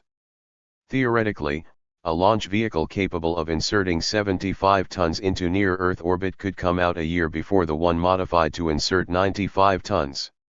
Stop. My opponents would object. We had 3 accidents due to unreliable engines. And if testing had started a year earlier, the engines would have been even less reliable. Right? That's our mistake. That's not Korolev's fault. He left this life believing that the engines would be reliable. 3 years after Korolev's death, flight tests began on the unreliable engines, and this was a fatal error. History has shown that the engines developed at N.D. Kuznetsov's design bureau in Kubyshev were successfully brought to such a degree of reliability that 25 years later the Americans considered it feasible to use them to update their launch vehicles. 28 At the turn of the century a proposal came out to upgrade our most reliable Soyuz launch vehicle, the R-7, on the central block. Glushko's engine, which had a ground thrust of 85 tons, would be replaced with Kuznetsov's engine, which had a thrust of 160 tons and was left over from the production stock for the N1.29. The old tried and true Semyorka with this engine would make it possible to insert into space a piloted vehicle with a mass of 11 tons rather than 7. The future piloted Soyuz vehicles and Progress cargo transporters would make a quantum leap. But that is in the future. But meanwhile I'm sometimes asked, how would Korolev have acted in the situation with the N1 after 4 failures if he had lived another 8 years? I can't answer for Korolev. As Korolev's comrade in arms I can answer this question as I see fit. It was easier for us to do this because we knew that future which remained unknown to him. Korolev always analyzed and corrected mistakes. Most likely, he would not have allowed flight tests to begin. Yes, he would have had to hold his nose drive through the review of the lunar program in the administration in terms of dates, objectives, and missions. But there could also have been a different scenario. After realizing the unreliability of the rocket as a whole, after the first 2 launches Korolev would forbid the continuation of flight tests. One would like to think with all the antagonism in his relationship with Glushko, he would have come to an agreement with him about technical assistance for the modification of the engines, which Glushko called rotten. Now we know that Kuznetsov brought them to a very high level of reliability, but this happened when Korolev's former best friend Valentin Glushko became general designer of NPO Energy Ya. Glushko received a unique opportunity, to correct albeit late, but radically the errors that Korolev, Mishin, and we, their deputies, had committed. Undoubtedly, the great 20th century rocket engine specialist was able to gain detailed insight into the promising outlook of Kuznetsov's engines. But now Glushko himself was supposed to go against his own ambition. Essentially, Glushko was unwilling to remain the general designer of a rocket that he had not been involved in developing. I am confident that Korolev's staff would have supported Glushko if he had begun to upgrade the N1 in his role as general designer. Glushko was the only one who could convince first Keldysh and then Ustinov that there was no point in burying the N1 and that the lunar program needed to be implemented from 1977 through 1980 using the new N1L3M configuration or any other one. Today we understand that this was quite realistic. But Glushko decided to start with new launch vehicles, new engines, and a new big system. Under his leadership, the new Energy-Ya launch vehicle really was created, and it had new RD-170 liquid oxygen kerosene engines that were the most powerful in the world. There were great difficulties in the creation of this engine. During firing rig tests, one failure after another would occur. Many highly placed skeptics simply didn't believe that it was possible to solve the problems facing the staff of the Energomash Design Bureau and Glushko himself. Bringing the engine to the highest degree of reliability by the beginning of flight tests was Glushko's personal achievement. 30. But this took another 13 years. What else can be said in defense of Glushko? He was under very strong pressure from the top. They said we didn't need the moon, we needed a reusable transport system that was as good as the American Space Shuttle. 14 years after shutting down the N1L3 program, such a system was created. After Buran, nobody in the world ever made a reusable spacecraft capable of landing at an airfield in unpiloted, automatic mode again and again with uncanny precision. 31 On November 15, 1988, after 2 orbits around Earth, at 0924 hours and 42 seconds, ahead of the calculated time by just 1 second, Buran touched down on the takeoff and landing strip at the airfield especially created for it, and after running 1,620 meters, it stopped in the center with a deviation of just 3 meters from the center line. And this was despite a stormy cross-headwind. The miss in terms of the longitudinal axis was just 15 meters. But a year after the first brilliant flight, no use was made of Energy-Ya or Buran. One of the Buran vehicles was installed as a space attraction next to a restaurant on the Kremlin Quay of the Moscow River. 32 And what happened to the Energy-Ya launch vehicle? We feverishly hunted for payloads for it. And actually, very interesting prospective projects materialized, which could have led to new achievements in the field of fundamental astrophysics research, global communication systems, information systems development, and also monitoring in the interests of the national economy and national security. In July 1989, Central Committee General Secretary Mikhail Gorbachev was supposed to fly to Paris for the celebration of the 200th anniversary of the French Revolution. High-level negotiations were planned with the President of France, including negotiations for joint space projects. A month before the very high-level visit, I flew to Paris as part of a government delegation. My task was to persuade French specialists and bureaucrats to take part in creating a global communication system using a heavy universal space platform with a mass of 18 tons, which only the Energy-Ya rocket could insert into geostationary orbit. 33. The French listened politely, but just as politely implied that they did not have the funds for such promising projects, and France could serve its current interests with its own Ariane rocket. At the same time as the French, we were also courting the Germans. First we invited specialists from leading corporations to Moscow. It seemed that the ice was breaking. Then the Bosch Corporation invited us to Backnang, where the company's radio electronics division was located. 34 Our delegation included the managers of the 5 leading Soviet radio electronics firms, with whom we had cooperated on the design of the UKP in geostationary orbit. Throughout the week we familiarized the Germans with information, which they received with genuine interest.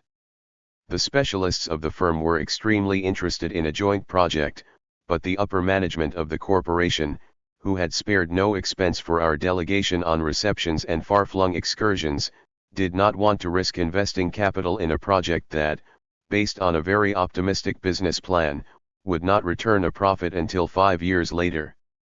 In 1989, the new general designer of NPO Energy-Ya, Yuri Semyonov, exhibited a truly combative nature.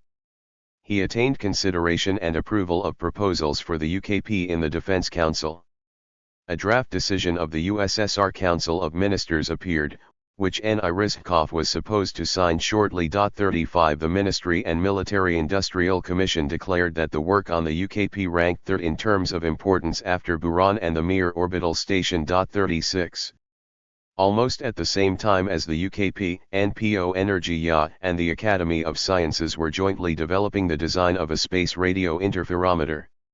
The spacecraft, equipped with a uniquely precise parabolic antenna with a diameter of 25 meters, was to be inserted into elliptical orbits with an apogee of up to 150,000 kilometers. Only the Energia rocket was capable of doing this. Corresponding member Nikolai Kardashev was responsible for the scientific part of the project. 37 We flew to the Netherlands together. The European Space Research and Technology Center is located there in the city of Noordwijk. In Noordwijk, and later in Paris, a special competitive commission declared that our radio interferometer would make it possible to study the finest structure of the universe right down to the last boundaries of creation. The universe was ready to reveal its secrets, but for this we needed to find approximately $1 billion. We didn't find it. We even teamed up with the Europeans. Yes, we could have implemented many projects. By all appearances, they were pipe dreams, but why not fantasize a little? If Defense Minister Ustinov had not allowed the invasion of Afghanistan and had given half of the funds spent on that war to cosmonautics, the nation would not only have saved 15,000 lives, we would have built a permanently operating base on the moon. The mistakes of the government and politicians cost the people hundreds and thousands of times more than the biggest space programs. Very interesting projects for other payloads appeared for the Energia launch vehicle, including military space complexes. It was assumed that the reusable Energia Buran system would become the main system for the insertion of reconnaissance satellites and military orbital stations, including those equipped with laser weaponry. The Soviet Union had the opportunity to ensure its superiority not only in the field of ground-based and sea-launched nuclear missiles, but also in space in the event of Star Wars. However, the main customer of the Energia Buran complex, the Ministry of Defense, abandoned the system and its military application. The development of the Energia Buran system involved 1,206 enterprises and organizations from almost 100 ministries and agencies. The nation's largest scientific and production centers were involved. In all, more than 1 million people worked on this large nationwide program over a period of 18 years. In December 1991, the State Council of Russia abolished the Ministry of General Machine Building, which had been responsible for cosmonautics. Everything came tumbling down in no time. A space disaster had occurred through no fault of scientists, generals, chief designers, and managers of the rocket space industry. Of all the major space developments of our organization that I was directly involved in, and of which I can rightfully be proud in front of my descendants, at that time only Mir was temporarily spared and was fighting for its life. The old saying "misery loves company" inspired a certain grain of optimism. In connection with the 275th anniversary of the Russian Academy of Sciences, it was noted that recent years had inflicted on it the most fundamental shakeups in its entire history from the times of Peter the Great. 38 The Academy had endured because it was created under conditions that were very difficult for the nation, but historically favorable for the prosperity of science and industry. The Council of Chiefs, which included many academicians, did not withstand the government's pressure. On October 3, 2001, it made the decision to terminate the flight of the Mir station. 39 In order to reliably scuttle the fully operational station, 2 Progress cargo vehicles had to be docked to it.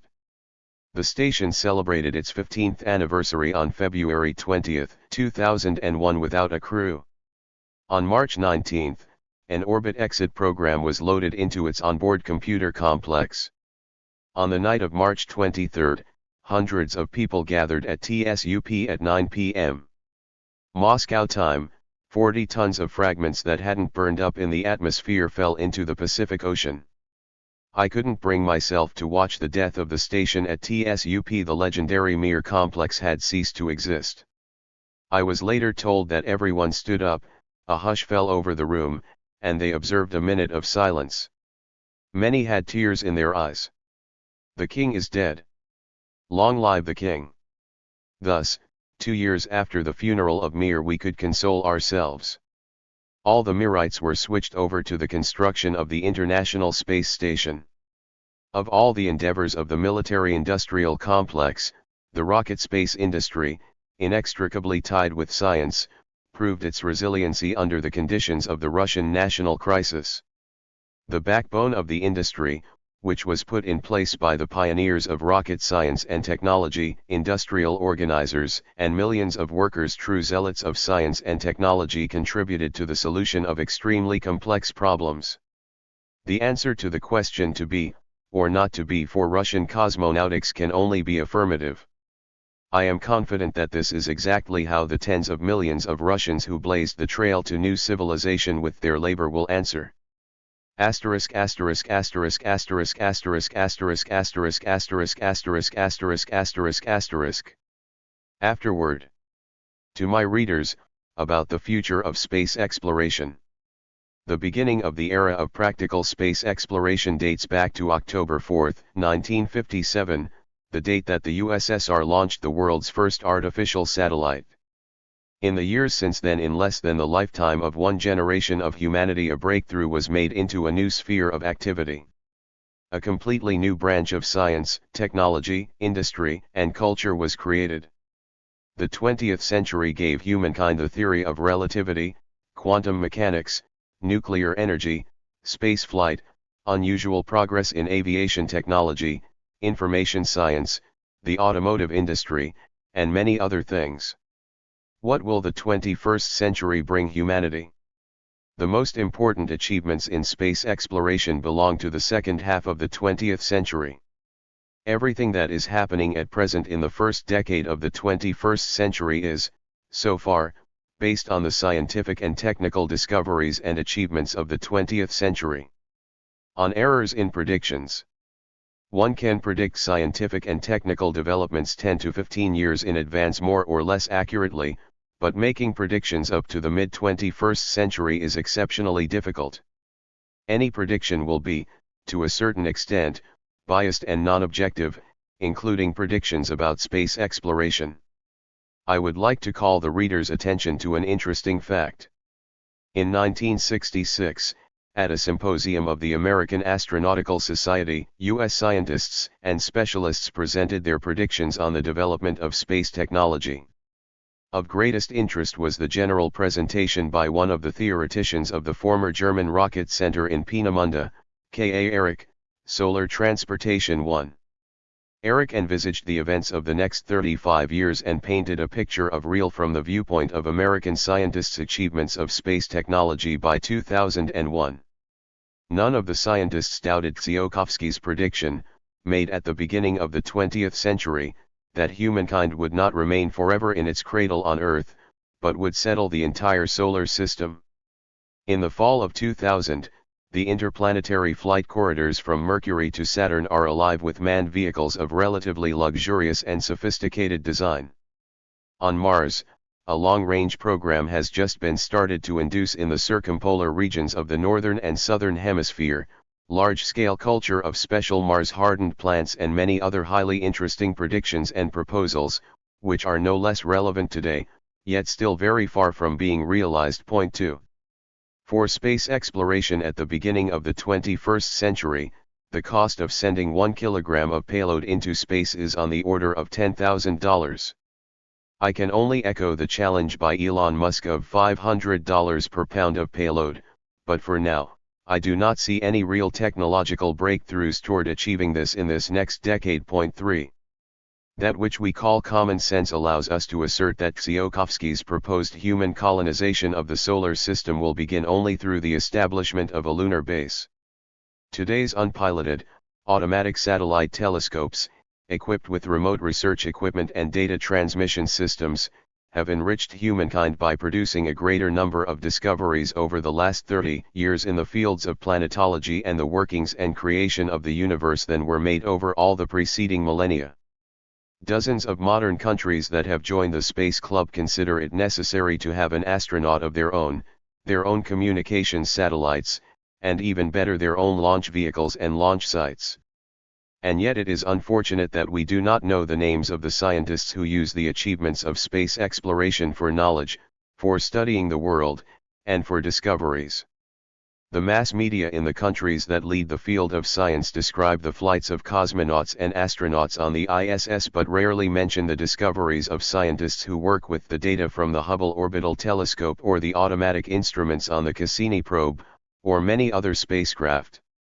Modern science and technology in the 21st century have approached a boundary that, when overcome, will change much in the living conditions of humanity. This boundary is direct technological intervention by people in the structure of matter at the atomic/molecular level. We do not yet know who thought up, devised, and created the program to combine atoms and molecules in such a way as to create life. Romantics and fans of outer space still hold out hope that extraterrestrial intelligence helped. We will probably not find it by the end of the 21st century. In the 21st century, humankind must acknowledge planet Earth's uniqueness in the entire observable universe in order to unite the efforts of all the leading countries to preserve her. Homo sapiens is a completely exceptional phenomenon, falling outside of the scope of observations by spacecraft. This wise man must use the force of intellect to reliably defend the planet from the folly of unwise Homo sapiens. The state and space exploration. The future of space exploration can be predicted together with an analysis of national and state socio-political strategy. The United States, even with all its internal problems, by the 2030s will remain the most powerful country in the world in military terms and the most advanced in the field of science and technology. NATO is a reliable tool that allows the United States to use not only its own scientific technical potential, but Europe's as well. Priorities in a very broad spectrum of programs will be the space strategy for the next 20 to 30 years. The operation of the ISS will be supported through the transport systems of Russia and Europe. The ISS on its own is no longer particularly interesting to the United States. In 10 to 15 years, having broken the flight record of Mir, the ISS will be scuttled. Russia, Europe, and Japan are currently unable to support the operation of the ISS without the economic support of the United States. For Russia, future programs of new technologies in the rocket space industry are problems that are not just scientific and economic in nature. As a result of liberal market reforms, the Russian defense industry was deprived of many thousands of qualified workers and engineers. On the other hand, we provided the United States and Europe with personnel. The dictatorship of the proletariat is no longer possible in Russia, there is simply nobody to implement this dictatorship. From the standpoint of democracy, today the most democratic country in the whole world is the United States. If one compares Russian and American democracy, of course everything falls in favor of the American version. There is a shortage of golden hands of highly qualified workers and luminous brains of enthusiastic engineers. Overcoming this shortage is a problem Russia faces but the United States does not. Russia, the United States, China, and India have approved programs for the next 10 years. With adjustments for the global economic crisis, they will be implemented. In order to study the universe, a new space observatory will be launched to take the place of the famous Hubble telescope, which will exist for 5 more years without maintenance provided by the Space Shuttle. 4 New automatic spacecraft will continue research and will enrich science with a broad spectrum of new discoveries made on the planets of the solar system, primarily the moons of Jupiter and Saturn. NASA's powerful scientific apparatus will develop not only the technology, but also the strategy for future space exploration. Unfortunately, Russia lacks such a state-level apparatus that has similar intellectual potential. Round-the-clock information from Earth remote sensing satellites provides reliable meteorological forecasts, warnings about emergencies, monitoring of human-made catastrophes, violation of environmental regulations, etc. High-resolution monitoring of strategically important regions will be carried out by secret military spy satellites.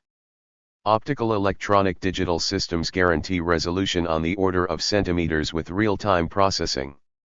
The United States will be the first to create systems that combine data from Navstar GPS navigation satellites with low-orbit spy satellites and satellite communications and guidance systems. Joint processing of information from satellites on 3 levels: low orbit, navigational, and geostationary will make it possible to guide all types of transport, ground, air, and sea. The American government agency NASA is vested with a great deal of authority. All federal expenditures on space exploration, with the exception of purely military expenditures, are implemented through NASA or under its supervision. NASA's annual budget for 2010 exceeds Russia's space budget by almost tenfold. Given these initial conditions, there is no doubt that in the next 10 to 15 years, the United States will create a new launch vehicle and piloted spacecraft for a flight to the Moon, lunar landing module, and cargo delivery system for a lunar base. Over the course of the next 20 to 25 years, China will invest enormous resources under the slogan "Catch up to and overtake America and Russia in the field of space exploration." China is building a socialist society with Chinese characteristics. Chinese communists were able, in a short amount of time, to convert a backward agrarian country with partial literacy and a population of 1.5 billion into a state that mastered all types of modern technology and mass production of competitive goods from the latest computers to tennis shoes. China's latest strategic tasks are to create a society based on a knowledge economy. In the past 15 years, China has solved economic and technological tasks in scopes and within time frames that are impossible for other states. China will become not only a secondary power capable of achieving real supremacy in space, but it will strive to ideologically capture the basic positions of world space exploration, and I think it will be successful. One of the deciding factors guaranteeing China's phenomenal successes is the ideological and political unity and true, rather than rhetorical, enthusiasm in mastering knowledge and high technologies. Go to any Russian modern electronics shop. There is a wide selection for any taste and any wallet. But you will not find a single one of even the simplest electronic gadgets that was made in Russia. 90% were made in China. The Chinese strategy for creating advanced technologies is a reliable foothold for future implementation of the principle of supremacy in space. Russia still does not have a development strategy that will unite society. For 15 years of criminal reforms under the motto of the omnipotence of the free market, Russia's defense industry, mechanical engineering, and agriculture were destroyed, and the army has been thrown into disarray. Basic survival relies on the sale of natural wealth, primarily oil, gas, and timber. The super profits from natural resources have created new elites, a class of super rich and a blatantly corrupted bureaucracy. Why should this elite care about the country's development of space exploration? In order for Russian space exploration to still be at least in the top 5 in the future, we need radical, stringent socio-political reforms. And not just for the sake of space exploration. Proceeding from such unhappy thoughts, I believe that by 2030, Russia must devote most of its attention to programs of unconditional space security. 5. Space programs for ensuring security and high defense capability for the country must have a single general manager, who is responsible not only for the development and data of spacecraft, but for the whole system right up to immediate reports to the higher military political leadership of the country about the real results of the use of space-based intelligence data. Modern technology makes it possible to observe tanks, artillery, armored personnel carriers, and other equipment from space in real time. Space exploration and rocket technology are bound by common production organizations, testing technology, and cosmodromes. Russia's future space programs will, in large part, be determined by the time frame for creating a new heavy launch vehicle to replace the Proton that is just as reliable. One assumes that it will be the Angara. 6 10 years will be spent on this. The United States will create a heavy and super heavy vehicle in the next 8 to 10 years. Geostationary orbit. In the 21st century there will be an intensified economic and political battle for room for communication satellites in geostationary Earth orbit. A spacecraft inserted into GEO has an orbital period equal to the rotational period of Earth, and the plane of orbit is virtually coincident with the plane of Earth's equator. The point under the satellite has its own geographical longitude, the working point, and zero latitude. The first spacecraft were inserted into GEO in the 1960s. Since that time, a total of 800 spacecraft have been inserted into GEO, and each year, on average, 20 to 25 new ones are inserted. According to data from 2008, more than 1,150 objects were in geostationary orbit. Among them were about 240 controlled spacecraft, while the remainder are spent upper stages and other items. On average, the mass of the payload carried into near-Earth orbit by the launch vehicle makes up 3 to 4% of the launch mass of the vehicle. For geostationary orbit, the mass of the spacecraft makes up only 0.3 to 0.5% of the launch mass of the vehicle and the upper stage. Launching a spacecraft into GEO, as a rule, is done using a three-stage vehicle with the subsequent use of upper stages.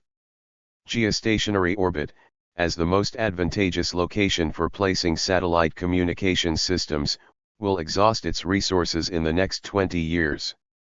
Strict international competition is unavoidable. One possible solution could be the creation in GEO of a heavy multipurpose platform. With coverage of nearly one-third of the surface of the planet, such a multipurpose platform will be able to replace dozens of modern communications satellites. The platform will require a high-capacity solar power plant. To support dozens of modern communications satellites, the platform will require a capacity of 500 to 1000 kilowatts. Large parabolic antennas or active phased arrays are capable of creating any given value of equivalent isotropically radiated power at Earth's surface and receiving information from subscribers on Earth, using devices no larger than the best modern mobile phones. 8 The capability of placing hundreds of relays for various ranges on a heavy geostationary platform makes it possible for the owners of such platforms to sell all types of communications trunks for any region on Earth.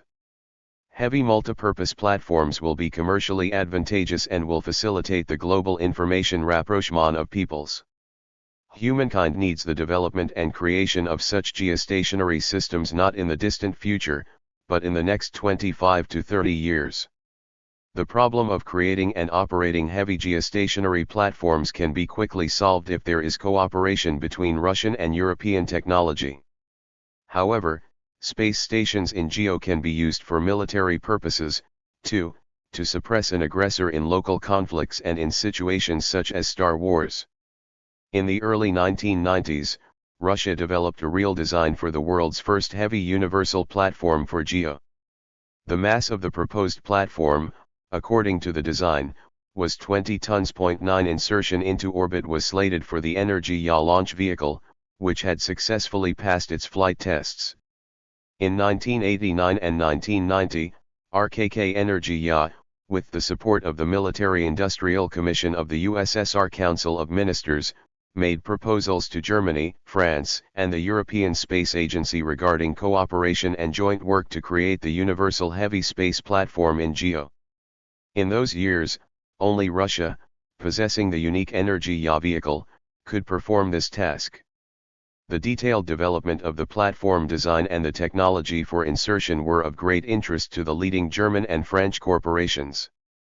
Joint work was begun. However, the liberal market reforms of the 1990s destroyed the organization and deprived the Energy-Ya vehicle's manufacturers of any state support. After the loss of the launch vehicle, the proposal for work on the heavy space platform became pointless. Because of Russia's geographical situation, apart from using geostationary orbit, which does not provide communications to Arctic regions, it is necessary to create a group of 3 satellites in geosynchronous elliptical orbits such as the Malny-Ya, which provide coverage of 100% of the territory, including the Arctic. Russia's inventory of scientific and technical developments will still ensure the capability to implement a multifunctional space-based communication system for any point in the country. The prerequisite is the creation of a new launch vehicle and transport system for the creation in GEO of the multipurpose platform. Star Wars. In the hot days of the Cold War, in the second half of the 20th century, American propaganda for supremacy in space introduced the term Star Wars. This concept had nothing to do with actual stars.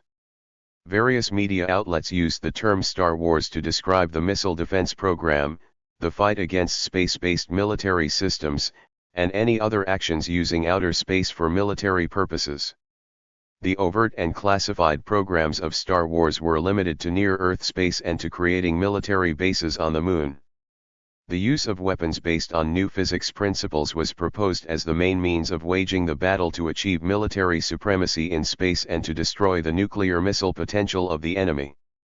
The achievements in physics in the 20th century made it possible to claim that the hyperboloid of engineer Gagarin could truly move from the pages of Alexei Tolstoy's excellent novel to become a real Star Wars weapon. 10 Almost 100 years were necessary to turn a charming fantasy into reality. Yet another effective means of blinding and defeating ground-based air defense systems, missile defense systems, and various radio-electronic troop command and control systems would be the use of powerful super-broadband emitters. Powerful generators of directed electromagnetic energy could be installed on geostationary space platforms and, in the future, could also be installed at a lunar military base. Practically all types of modern-day weapons, systems for controlling air traffic, oceanic ships, and ground-based combat equipment, and all types of data transmission and processing, use microelectronic devices.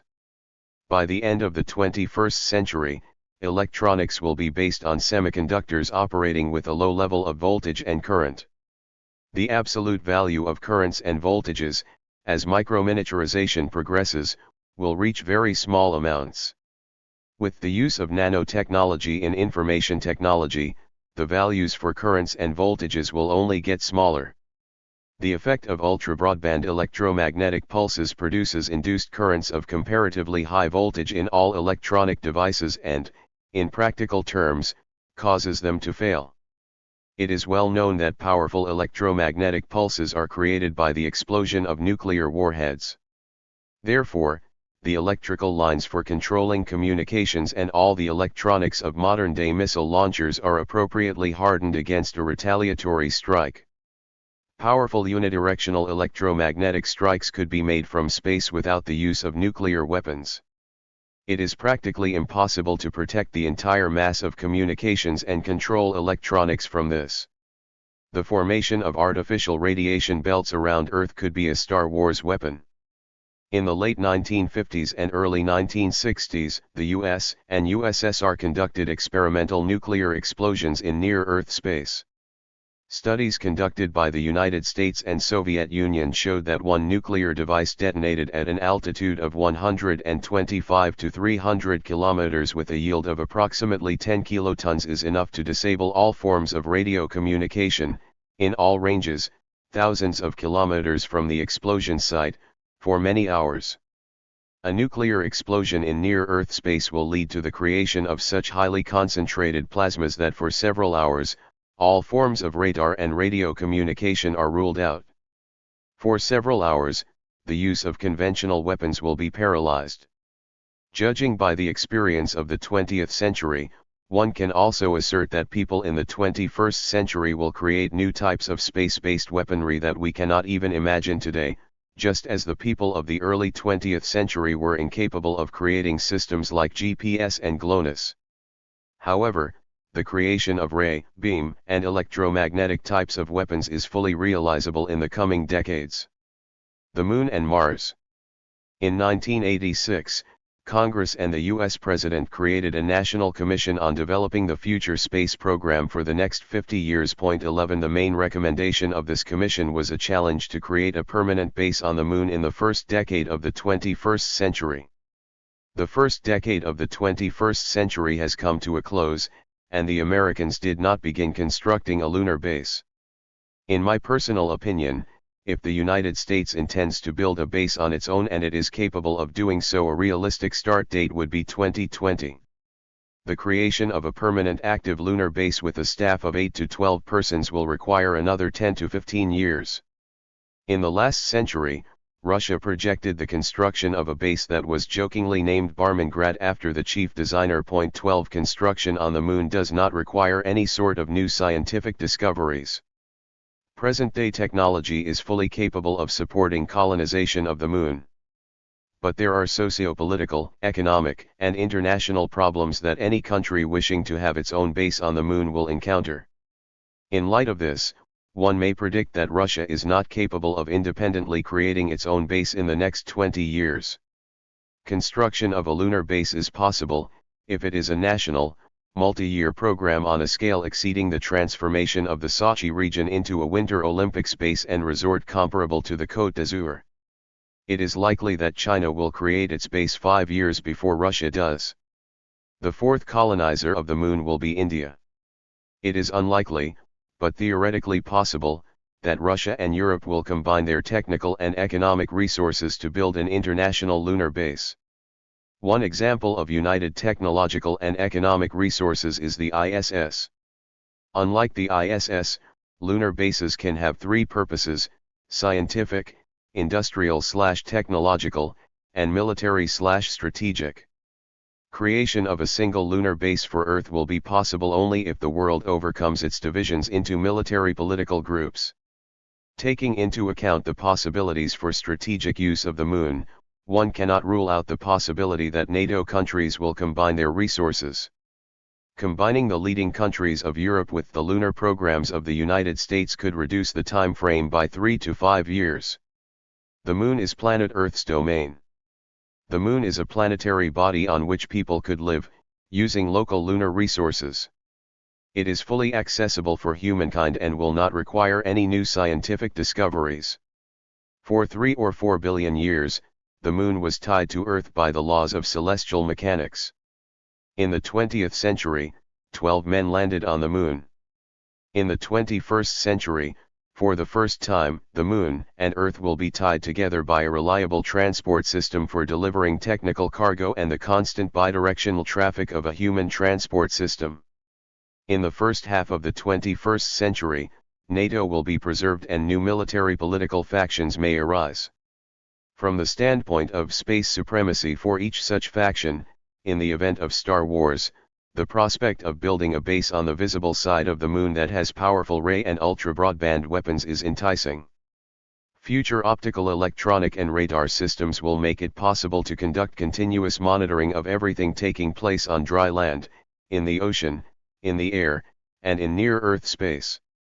In the event of military conflicts, lunar bases can carry out local strikes preempting the use of nuclear weapons.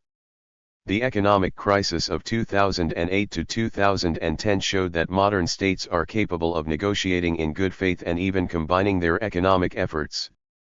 Perhaps in 5 to 10 years, they will join forces in order to colonize the Moon.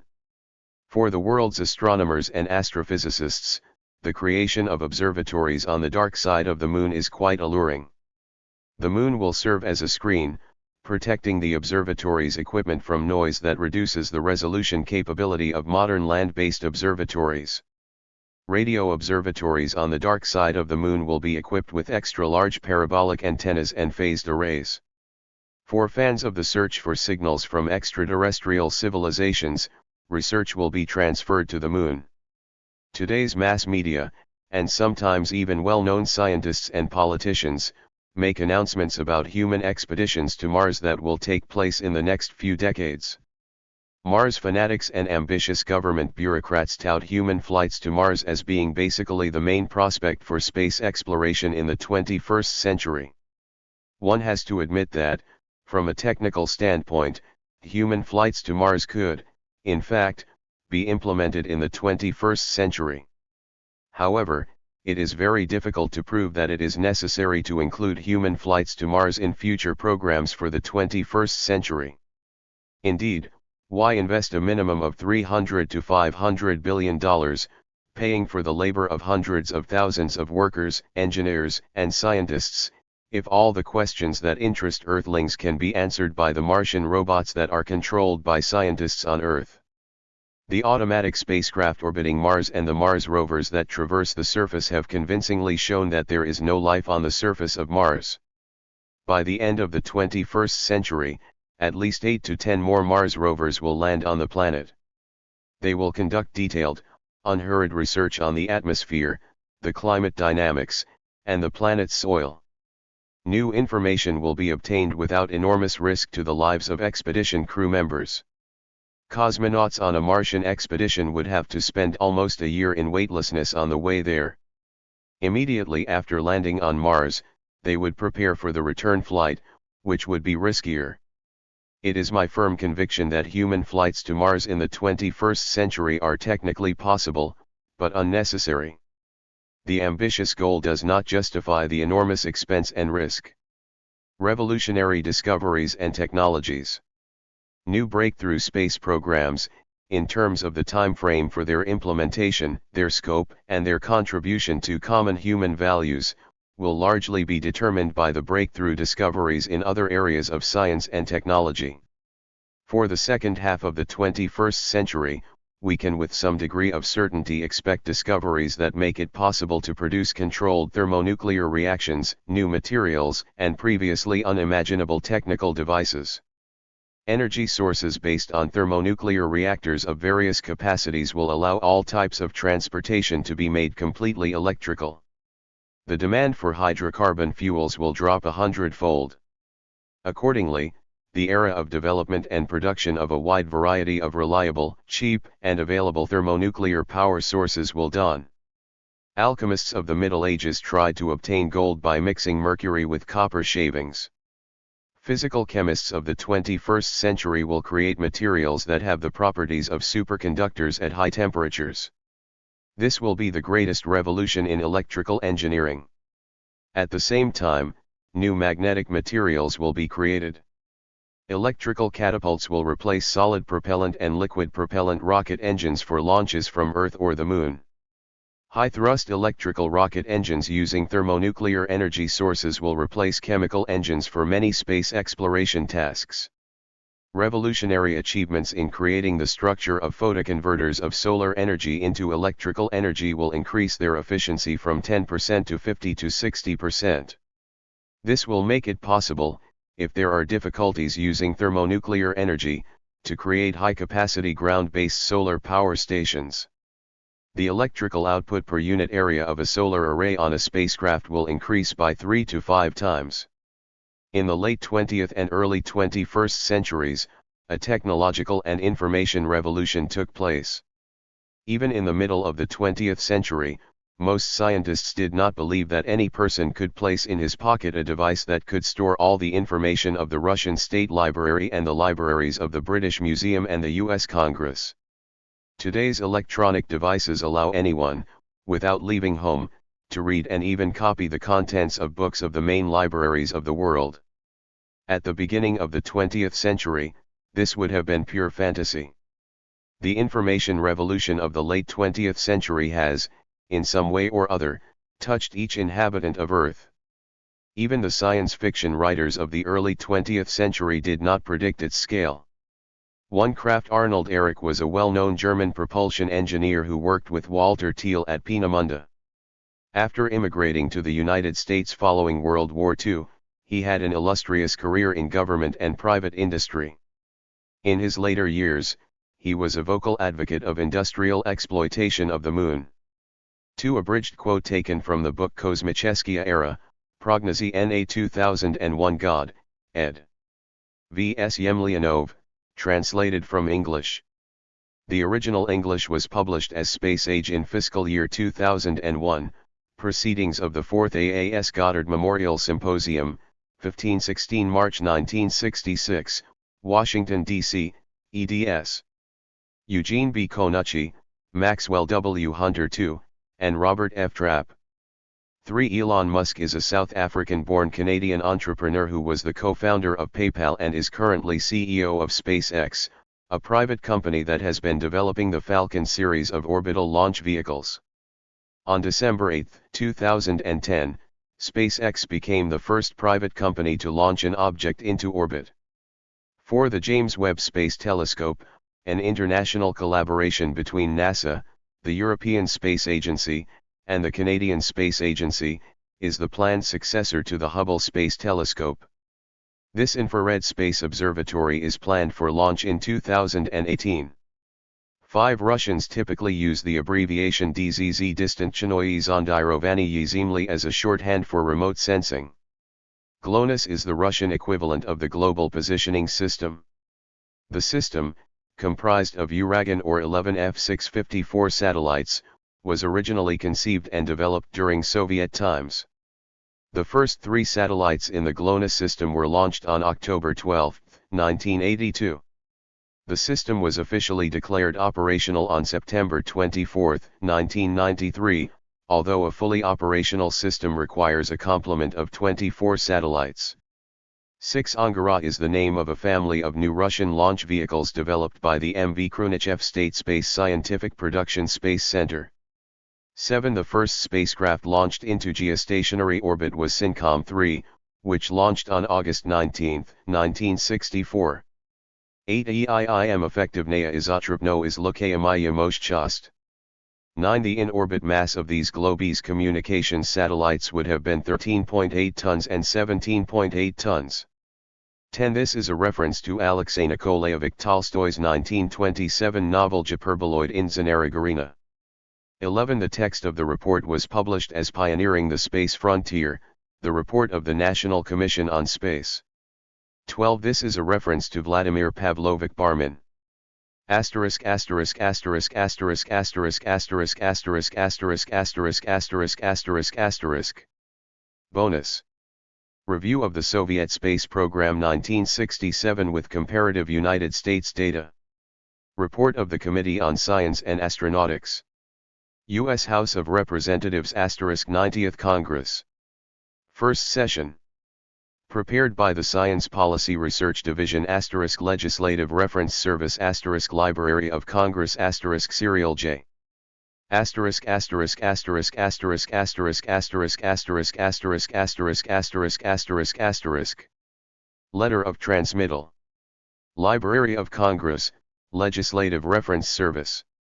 November 10, 1967. Hahn. George P. Miller, Chairman, Committee on Science and Astronautics, House of Representatives, Washington, D.C. Dear Mr. Chairman, pursuant to your request earlier this year and previous communications with the committee staff, the Legislative Reference Service has undertaken a 10-year review of the Soviet space program, including drawing appropriate comparisons with the corresponding program in the United States. The study is intended to throw as much light as possible on the scope and directions of the Soviet program, and also to provide a useful statistical reference of the Soviet program compared with the U.S. program. While believing the U.S. space program should be judged on its merits independent of international rivalries, it is also true that congressional concern with space policy must be fully aware of uses of space by foreign governments, of which the Soviet Union has been by far the most active. It should be emphasized that the report is based upon unclassified, open sources, both Soviet announcements and independent checks on such data derived from U.S. observational equipment whose findings are published in this country and from corresponding British data. Dr. Charles S. Sheldon II, Acting Chief of the Science Policy Research Division, and Senior Specialist in Space and Transportation Technology, prepared the study, including text, tables, and illustrations. The study has been reviewed by appropriate individuals in more than one institution of government in the interest of accuracy and security, although the final responsibility rests with the author and the Legislative Reference Service. Sincerely yours. Lester S. Jason, Director, Legislative Reference Service. Library of Congress. Asterisk asterisk asterisk asterisk asterisk asterisk asterisk asterisk asterisk asterisk asterisk asterisk. The Soviet Space Program. An analysis in comparison with corresponding efforts in the United States. Introduction. As we reach the 10th anniversary of the launch of Sputnik 1, it may be useful to try to bring some order to the record, which by now covers 221 Soviet launches which reached Earth orbit or escape. A surprisingly complete record of supporting information is available from Soviet sources or from unclassified flight data published by official Western sources. Only at certain points must one supplement such material from more speculative analyses as contained in the trade or general press. Some of the latter studies are soundly based on careful reasoning, while others are more haphazard. A particular article's quality usually is sufficiently evident that one can be discriminating in selection. Plan of the study. The plan of this study is to explain what we know about Soviet launch vehicles and launch sites, then to provide some fairly comprehensive statistics of the last 10 years of flight, both Soviet and United States. This is followed by a more detailed narrative description and interpretation of actual flight programs in the Soviet Union, and sufficient discussion of corresponding U.S. programs to give a basis for general comparison. The next section of the study discusses Soviet space policy and plans in the context of the programs already described. Drawings are also provided of a variety of Soviet launch vehicles and spacecraft which are fairly comprehensive for the open part of their program, but not for the frankly military payloads which have never been officially admitted as existing. Finally, for the occasional reader who wishes to study the specifics of how extensive unclassified studies can be prepared with a fair degree of confidence in their technical consistency and coherence, a last section discusses the methodology used, and some of the sources available to an analyst. At the end is a short glossary. Although the study is aimed at the lay reader, inevitably a few of the new words or jargon of the space age have crept in where they kept the flow of ideas smoother than to pause for more involved explanations as these words appeared. Summary findings. Many readers encountering a study such as this want to know whether there is a space race and, if so, whether any such contest is primarily one of science, of military power or prestige, or whether the whole business is very ephemeral, created by press agents and promoters. There is no simple, direct answer to questions phrased this way. What this study suggests is that at the present time both the Soviet Union and the United States have put large resources of somewhat similar size into very broadly based programs of great strength. 10 years have seen enormous progress. Goals sought in both nations are multiple, and these include the general support of science, technological insurance against being caught by some military surprise, a specific intent to capitalize upon practical applications, often for the civilian economy, in communications, weather reporting, navigation, and also in additional military support activities. Some of the dividends are direct in service and savings to the economy, others are indirect in the stimulus to education, to high-grade employment, to heightened industrial and organizational capabilities. And not least, although many thoughtful people in the world believe it is overdone for the cost involved, there has been a stimulus to national pride, to a posture of scientific leadership, and to man's sense of adventure in exploring that part of the universe almost within his grasp. It is not easy to answer point-blank whether one nation or the other is ahead in its space efforts. Specific areas must be examined, and this will show each country has its stronger programs and other programs with shortcomings. What does emerge from this study is a feeling of respect for the corresponding technical virtuosity of the programs in both countries, and a strong impression that the next 10 years may be even more exciting than the last. The policy questions of whether the U.S. return on investment in space at any particular level is worth the resources invested is one for the Congress to determine.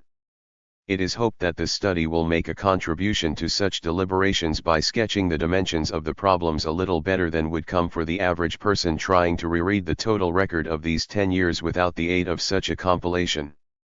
Tools available to Soviet spaceflight. Because the Soviet Union has used a relatively small number of launch vehicles for its space program, it should be useful to describe these first, as they will help to define the parametric limits within which all known programs must fit. Launch sites for orbiting vehicles. THIRD-WORLDISM. The first satellite came from an unspecified point in the Soviet Union. Japanese scientists were the first within a few days to pinpoint in public announcement the launch as having occurred east of the Aral Sea, and not at an earlier rocket test station already revealed as near the Volga River.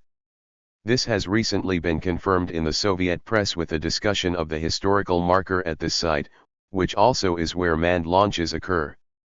They named this place the Baikonur Cosmodrome, however, our measurement of Soviet satellite ground traces geographically places it not near the town of Baikonur, but farther back along the 65-degree inclination of the ground trace to a spot 230 or so miles southwest, near the village of THIRD-WORLDISM. This general launch area is now readily confirmed by ground traces at several inclinations which all go back to this vicinity. Nothing traces back except as overflight points to the villages of Baikonur or Karsakpay, two possible sites named by Eastern European unofficial sources. Correspondingly, our first launch site was Cape Canaveral, now renamed Cape Kennedy. Ours has grown into a vast complex, used largely for R&D and NASA launches in particular, though used especially in the earlier days for missile tests as well.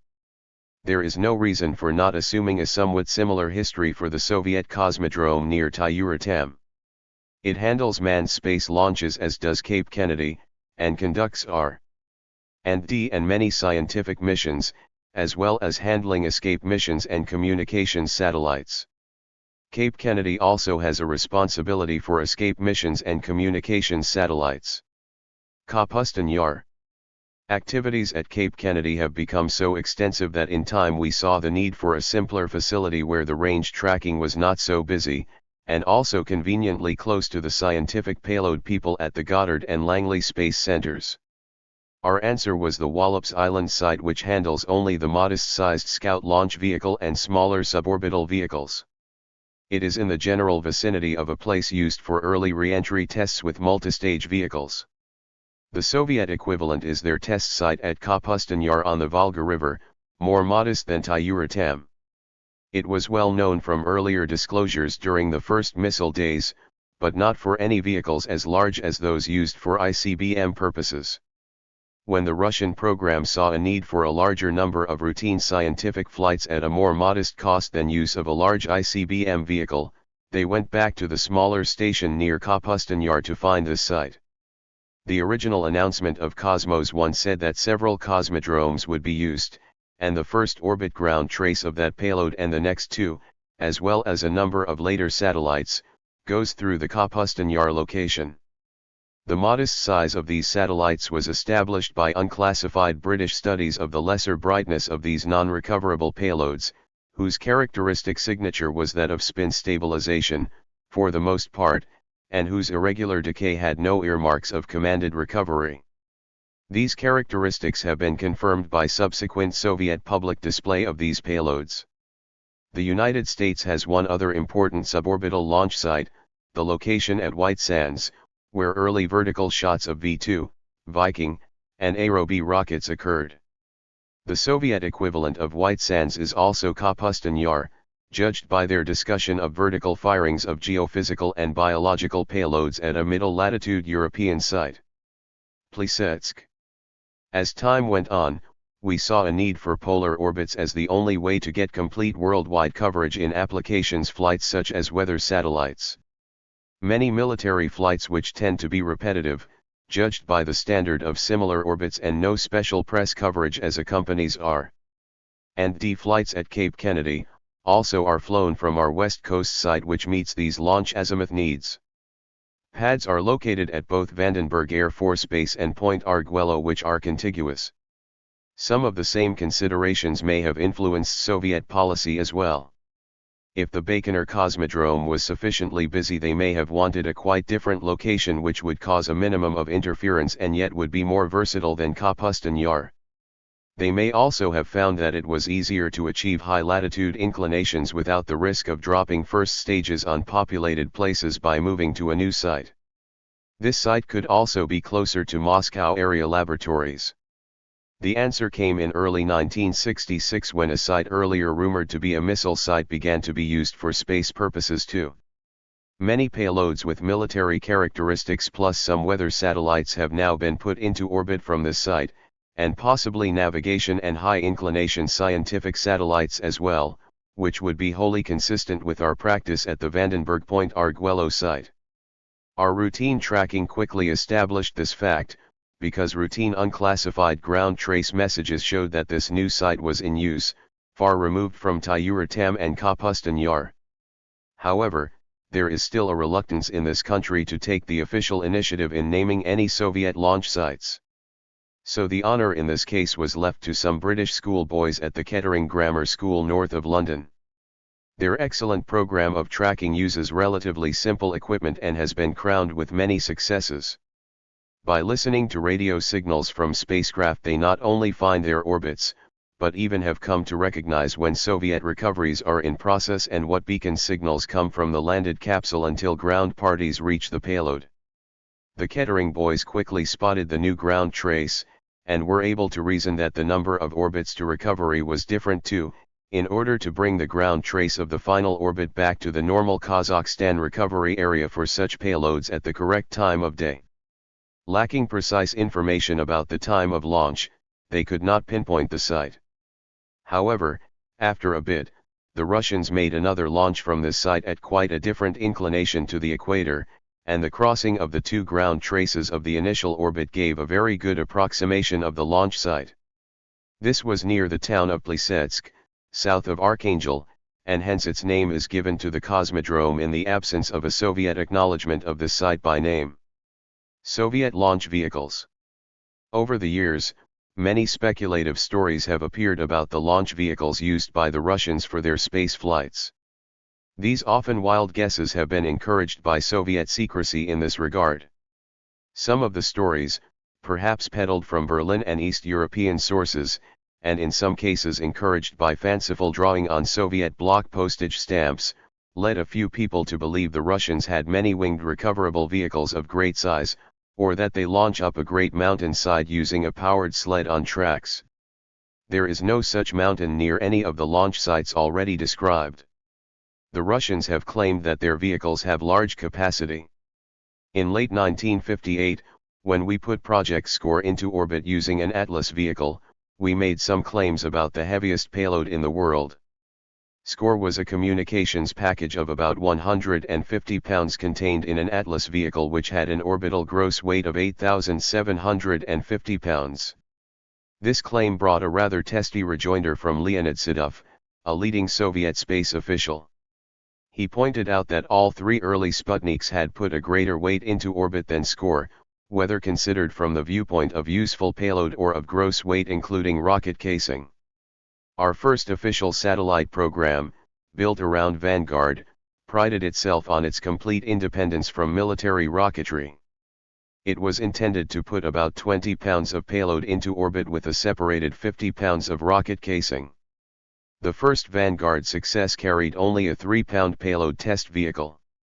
In fact, it was beaten to orbit by the early Explorers, which did use military hardware derived from the Redstone vehicle, and the Explorer gross weight was around 31 pounds, about 18 pounds of which was useful payload, unseparated from the rocket casing. The standard vehicle, Vostok. Faced with the mystery of what launch vehicle the Russians were using for their Sputniks, many views were offered. The earliest testimony from public officials before Congress implied that the launch vehicle has a thrust of 200 to 300,000 pounds. But as time went on, and the weight of payloads went up, this estimate escalated until it was later stabilized as being possibly around 800 to 900,000 pounds. This would put it at about 2.5 times the Atlas or double the Titan II first stage. No quantitative clue was supplied by the Russians until they did two things. They put on display the upper stage replica used for their early moon shots, and this stage gave some slight clue to the possible vehicle which lofted it. Later they showed mock-ups of the externals of their manned spacecraft, and the upper stage attached to this was likely an adaptation of what had been seen earlier in the lunar probe. When the Vostok flight occurred, the launch vehicle was described as having a power output of 20 million horsepower. A number of American engineers tried to translate this back into a conventional pounds of thrust for the first stage, when linked with the known weight of the payload, but this produced no consistent answer. Later, when the Russians filed at Paris with the FAI their claim for a world flight record, they stated the combined thrust of all stages was 600 metric tons, and that 6 engines were involved. This would mean a total thrust of 1,323,000 pounds. Still later, they put on display a replica of the Vostok, and not only gave its weight as 10,400 pounds, but gave the weight of the accompanying carrier rocket after burnout, as 3,190 pounds. This could be compared with the weight already given for the similar stage when used on the 1959 lunar flights, namely, 2,470 pounds.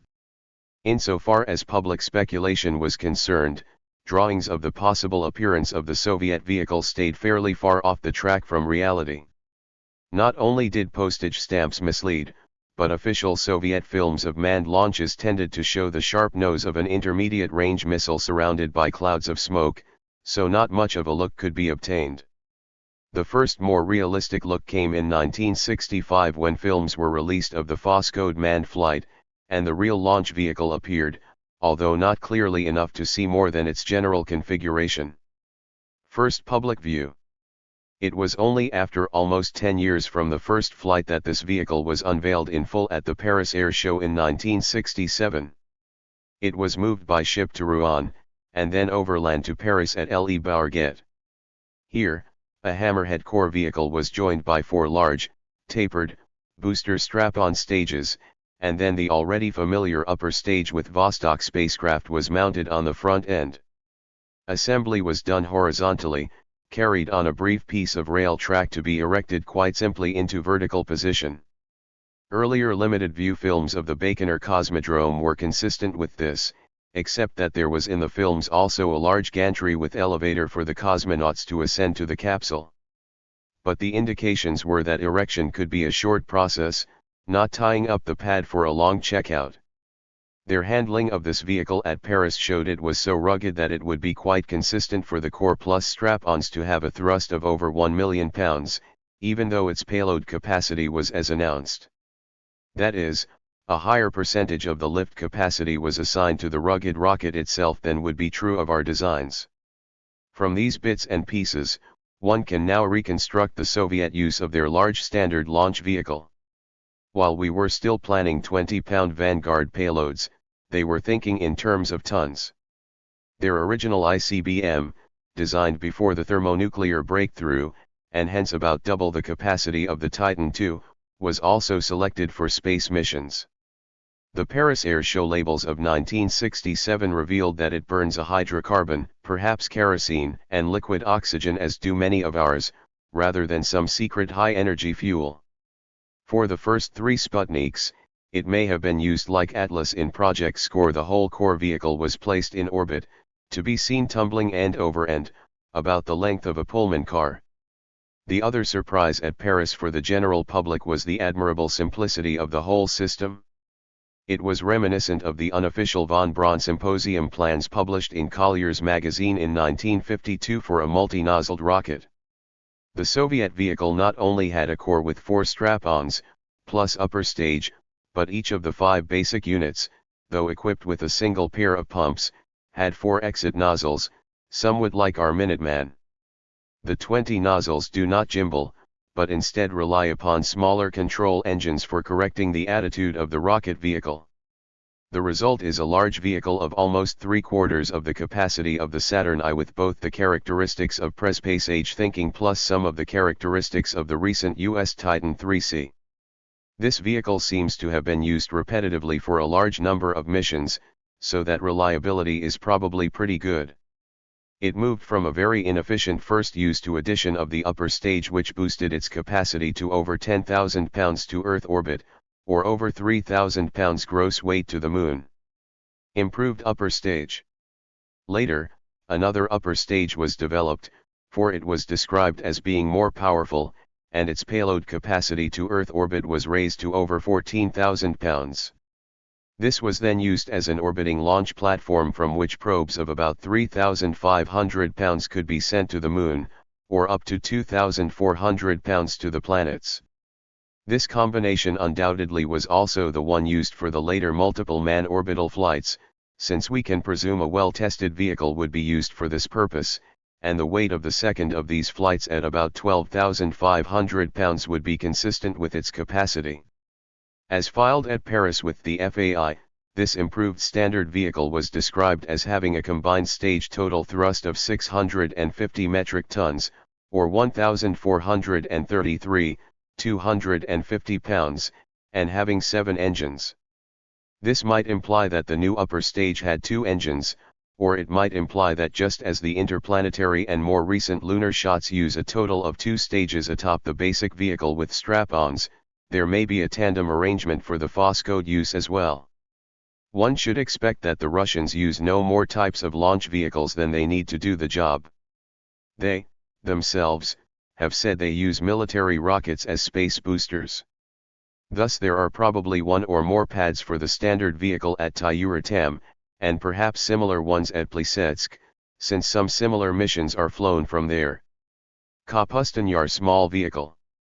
But when the Kapustin-Yar site came into use, and from a place which had flown shorter range missiles only, one should expect that some existing intermediate range missile with suitable new upper stage would be used for flying the modest payloads which have been observed. Since British measurements put these approximately into the range of what could be put up by Thor, the nearest Soviet equivalent from a Moscow parade could be the one called the Sandal, of 1962 Cuba fame. Tyuratam intermediate vehicle. Something else smaller than the standard large vehicle has also flown from the Tyuratam base, and perhaps from the Plesetsk base, since we have seen the orbital payload results of a rocket with greater versatility than the Sandal, used to lift up to 5 satellites at a time and to place these into a fairly circular orbit. Since this seems to be something more than the Sandal, but less than the large standard vehicle, it could be Skeen with improved added stage. The Skeen looks like the Sandal but is obviously more powerful. These possible 3 vehicles, all with strong military missile antecedents, could be the mainstay of the Soviet program, and in that sense are a little like our own use of the Thor, Atlas, and Titan-derived launch vehicles in this country. It is interesting that several of our quite useful upper stages flew first on the completely non-military hardware Vanguard program, which has been so castigated over the years as inadequate. By contrast, our Agena stage flew first as part of the military space program. This stage was a better match for the Soviet space counterparts with its strong military overtones present from the beginning, although it now frequently flies for NASA. One must remember in all these programs that lead times are such that anything which flies is not an immediate reaction to world developments but the filial product of years of careful planning and development. Therefore, the appearance of new vehicles in either the US or Soviet programs is not an immediate competitive reaction but more likely a question of parallel planning. The heavy vehicle, Proton. Military missiles could only be interim boosters as space plans grew more ambitious. In this country, we moved on to the Saturn with 8 HL engines in the first stage whose total thrust was about 1.5 million pounds, and whose lift capacity with the first generation, high-energy upper stage was about 20,000 pounds. We uprated this combination by replacing the S4 stage with the SIVB. This raised the lift capacity to 40,000 pounds in Earth orbit. Before 1967 is over, we expect to move on to an even more powerful craft, the Saturn V. This has an SIC first stage. The second stage is the S2. Then comes the SIVB at 200,000 pounds thrust. This vehicle should lift 285,000 pounds to Earth orbit. The Soviet Union has been proud of its strong operational lead in lifting power. While we had mostly used Thor and Atlas vehicles for our larger payloads, they were using their standard vehicle of far greater capacity. But they also have been fully aware of our progress in the Titan III and Saturn families. And they have also said they were serious about undertaking far more ambitious space nights. This strongly suggested that we should expect to see a larger vehicle appear on the scene, and in the summer of 1965, it did. This nameless vehicle put up a scientific payload called Proton, and we shall apply that name to the launch vehicle in the absence of a better one. The payload in question was said to weigh 12.2 metric tons, or 26,901 pounds. It was also said to have been put up by a vehicle with a power output in excess of 60 million horsepower. If one can assume that the same general design philosophy was applied to Proton as had been applied to the standard vehicle, then its total thrust of all stages could run on the order of 4 million pounds. Arbitrarily, Let us say that the first stage is close to 3 million pounds, just as the standard vehicle first stage may be around 1 million pounds or more. Growth potential.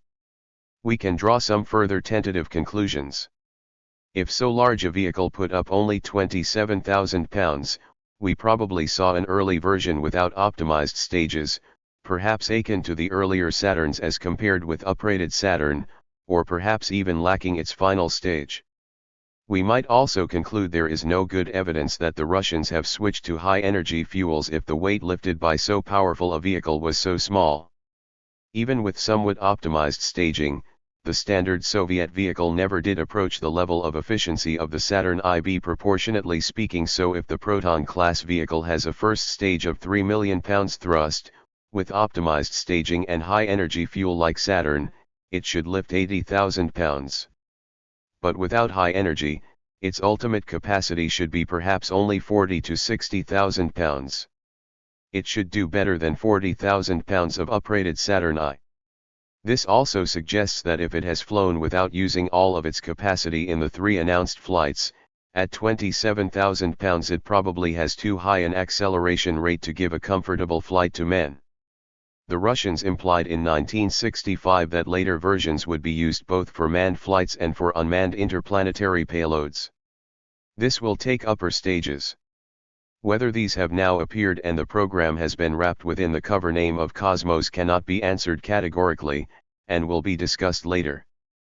But it is worth noting that a Proton-sized vehicle with the right staging might make possible manned circumlunar flight without resort to rendezvous, unless rendezvous is used to get a crew in a command module up to a larger craft whose booster is not yet fully man-rated for the takeoff phase. A still larger vehicle? Is there a still larger Soviet vehicle in the making? We found that Saturn V should barely do the lunar landing job, by resort to lunar orbit rendezvous. There are those who thought we should also have built a still larger Nova-class payload lift capacity great enough for direct flight to the Moon or easier flight to the planets. We do not know how the Russians feel about these many alternate choices of mode for advanced missions. We do know that they have expressed an ambition to undertake more advanced missions than they have flown so far. Since they know our timetable, have been proud of their leadership, and want to do more in space, this leads many people, including the NASA administrator, to expect within the next year or so the unveiling of a still larger Soviet launch vehicle, perhaps even larger than the Saturn V, just as the Proton is larger than the Saturn I, and the standard vehicle is larger than the Atlas or Titan II. But until it flies, there seems to be no way to verify that such a vehicle does in fact exist. We know that Saturn V will be flying soon, but if we practice Soviet-style security at our factories, test stands, and launch sites, there would be no proof that Saturn V exists either. In connection with the NASA administrator's August 1967 pronouncement on the expected large Soviet vehicle, he made a plea for support of an American nuclear stage to mount on Saturn V in order to leapfrog the Russians. A month later, Leonid Sedov in Moscow stated his belief in the importance of nuclear propulsion for the very large rockets which will soon be needed. So it remains to be seen who will set the greatest records in weightlifting and thrust. It is indeed interesting that the Russians have hidden launch techniques so closely. This was relaxed first to allow a few leaders of satellite countries to visit the Baikonur Cosmodrome. Then President de Gaulle was also permitted there. After this we had the unveiling at Paris of the standard launch vehicle. And now the Moscow Space Museum has put another launch vehicle on display. This seems to confirm that an adaptation of the Sandal, plus upper stage, has also been used for launch purposes. With this background on launch sites and vehicles, as well as by reference to the final section on source materials and analytical techniques, a more meaningful review can now be made of the steps in payload development and mission goals. Before this, it may be helpful to supply a set of detailed statistical tables on comparative spaceflight, and then in the following section to interpret these in a mission discussion. Basic spaceflight statistics.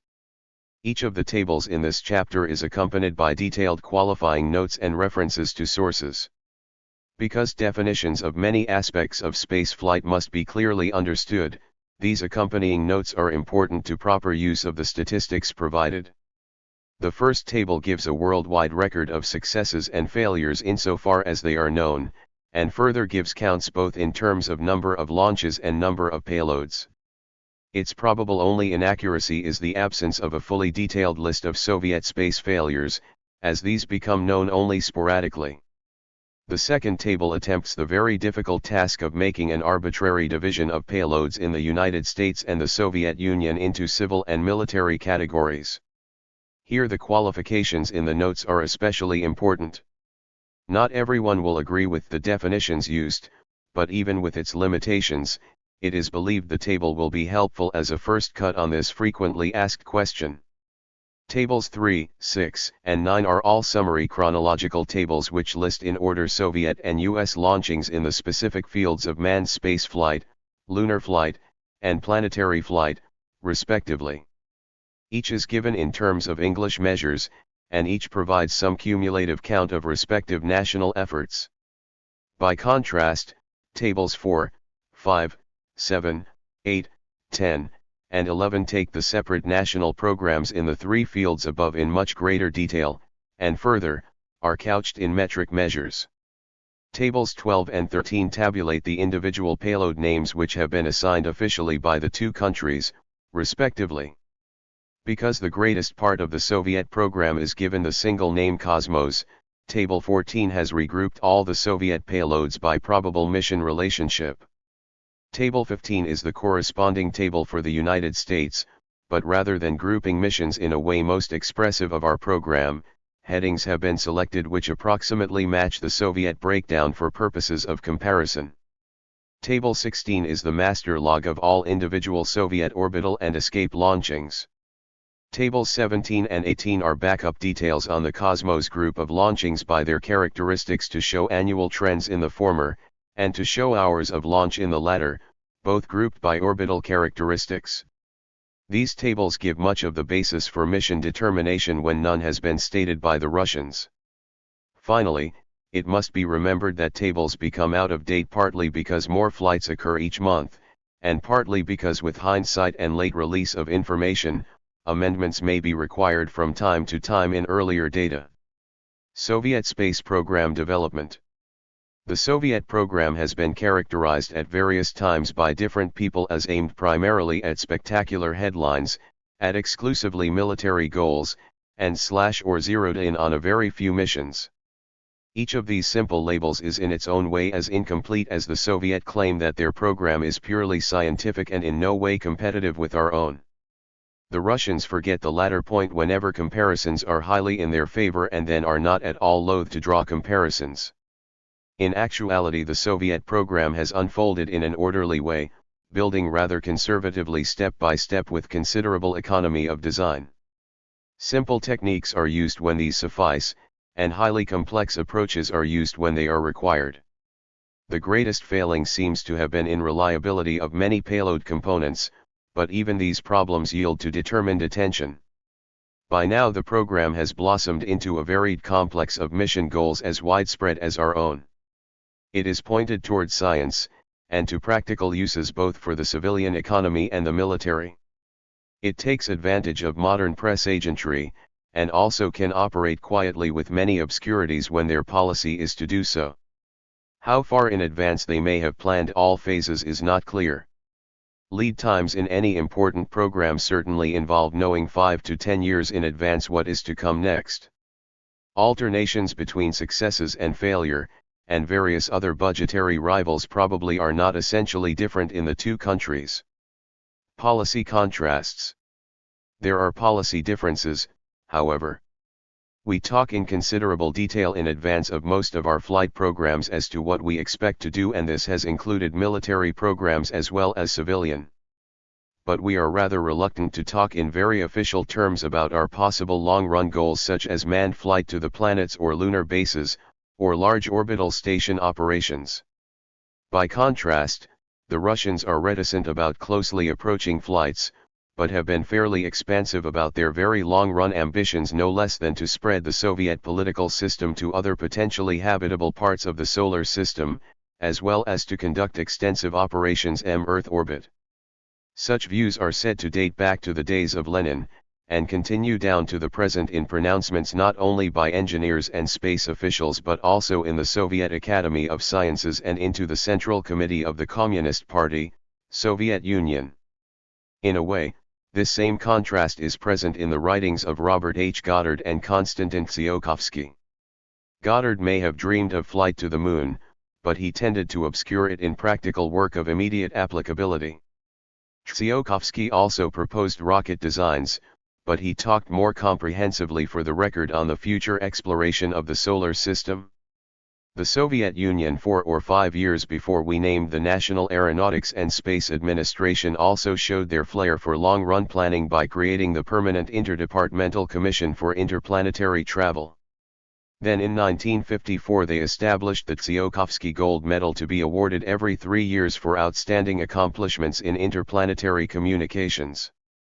The early Sputniks, 1957–58. Sputnik 1.